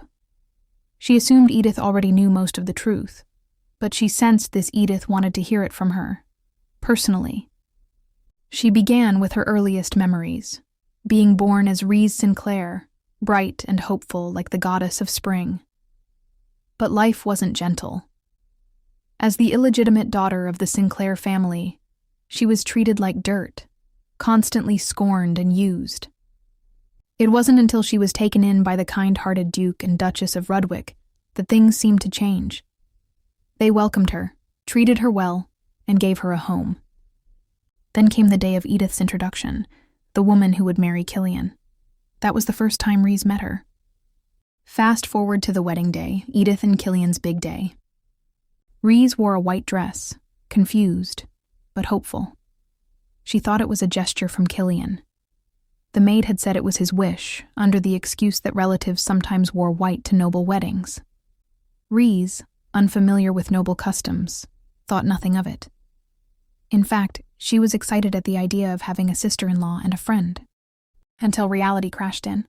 Edith confronted her over the inappropriate dress, and Reese, stunned, turned to Killian for an explanation. But Killian only made it worse.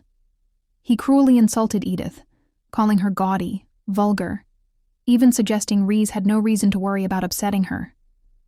That was the moment Reese realized something was deeply wrong in this household. She tried to mend things, over and over again. But nothing worked. Every kind gesture was returned with silence or coldness. The Rudwick family, once warm and protective, turned ruthless whenever Edith was involved. And then came the infamous document leaked incident. The moment when Edith was accused of betrayal, accused of leaking military documents to her father. Just like the novel's original plot.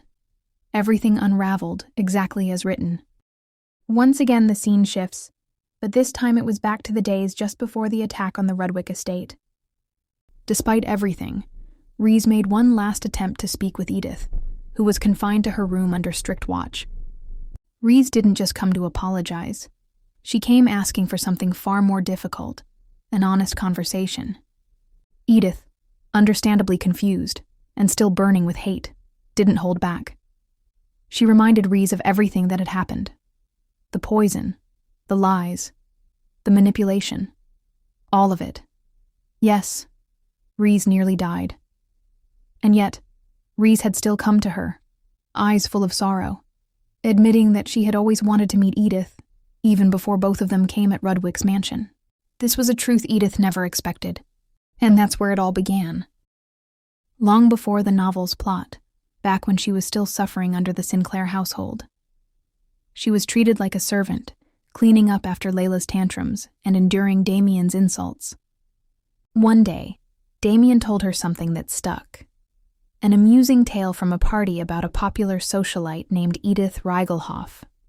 Someone who, despite her glamorous image, was struggling just like Reese. That revelation changed something in her. Reese stopped seeing Edith as just a noble she envied, but started to see her as strong and beautiful lady. Someone who had suffered like she had. And in that hope, Reese quietly promised herself, one day, I'll become strong. I'll rise up. And when I meet her, we'll understand each other. We'll be friends. But that dream was just another illusion. Edith called her naive. Said she didn't know what love was, because she'd only ever known hate.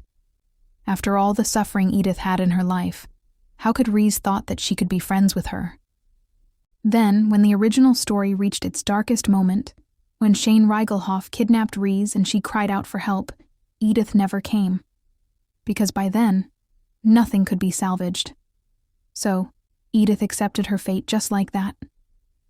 In despair, Reese prayed. She begged anyone, God, fate, the heavens, to save Edith, to take anything from her, even her body, if it meant protecting her. That's when the system first appeared. A glowing notification told her that her request would only be granted once the world was liberated. Still, it gave her hope. So, Reese offered her own body to summon a soul strong enough to change the story. She thought maybe, if the author could see the mess she'd created firsthand, she would help fix it. But no. The author wasn't compassionate. And during the possession, Reese had no voice, no way to interfere. Each time she tried to send a request, she received the same message. It's not permitted until the world is liberated. And so, the cycle repeated. Edith suffered again and again. Reese even begged the system to let her possess Edith's body instead, to suffer in her place. Even though the system had denied her initial plea, it didn't leave Reese in complete despair, because a new notification appeared, her new hope. According to the message, Edith could now serve as a medium too, just like Reese had been. That meant another soul could be brought into her body, someone who can change their fates. And that was how the very first possession of Edith began. Eventually, the original Edith managed to cross over to where Reese's soul was waiting, and even after learning everything about their twisted, tragic world, Edith still couldn't believe what Reese had done. Who would willingly sacrifice innocent souls just to save someone like her? But that was exactly what Reese did. It wasn't a one-time miracle either. They had to try over and over again. Each time a soul entered Edith's body, they failed to meet the second hidden condition. And one by one, they fell. Each life ending in tragedy. Each sacrifice lost to the same cruel system. Naturally, it crushed Reese. Every failure added another layer of guilt. But when asked if she regretted any of it, her answer was still no. She had no regrets about choosing to save Edith. There was one quiet moment from the past that lingered with her. Something small, yet full of meaning. Remember that ruby necklace Reese offered to Edith? The one Edith brushed off as plain and insignificant? Reese had picked it with care. She knew Edith often wore extravagant, flashy jewelry, but Reese also noticed how heavy they looked against her delicate neck. So she chose a light, lovely gem instead, something that wouldn't hurt her. Something gentle. Looking into Edith's eyes back then, Reese had silently vowed, I will get you out of this. I want you to know what it's like to love and be loved. And somehow through all the suffering, everything Reese ever wished for Edith finally came true, thanks to the 13th and final soul, our clever, fierce heroine. Now, sitting across from Edith in a modest nun's habit, Reese reflected on it all. She called Edith's arrival nothing short of a blessing, and not just because she broke the chains of the world's fate, but because she brought healing with her. With warmth, understanding, and forgiveness, Edith gave people strength they never knew they had. Even the most broken souls found peace in her presence. Frankly, Reese never imagined Edith could become that kind of person. And now that she had, Reese was deeply grateful to the woman sitting before her. Edith, moved by everything she'd heard, gently offered Reese a choice. She could leave the convent and come with her. It wasn't Reese's fault after all. She deserved a second chance too. But Reese declined. She had no resentment, only a quiet sense of duty. After realizing how much pain her decisions had caused others, she chose to stay. She still had things to atone for. Her heart wouldn't let her walk away from it yet. Reese had always been that kind of person. A true protagonist, one the world had overlooked. Like a lone violet blooming in spring, full of quiet strength and unconditional love. And smiling through it all, she thanked Edith sincerely, for everything. She said she was happier now than she ever thought she deserved to be. After their heartfelt conversation, Edith stepped out of the convent. Anna rushed over with concern written all over her face, immediately asking if Edith was all right. Edith nodded. And just then, Killian appeared, with Linen trailing behind him. He smiled warmly, hand raised to greet her, as if they hadn't been apart at all. In that moment, as Edith ran into her husband's embrace, she knew this was the real ending. Not the one the author had forced on them. Not the version filled with manipulation or tragedy, but one shaped by love, by freedom, and by the choices they had made themselves. And so each of them learned what it meant to live, to grieve, to heal, to love without conditions, without a script to follow, without roles to play, just people, finally free. And with that, our main story comes to an end.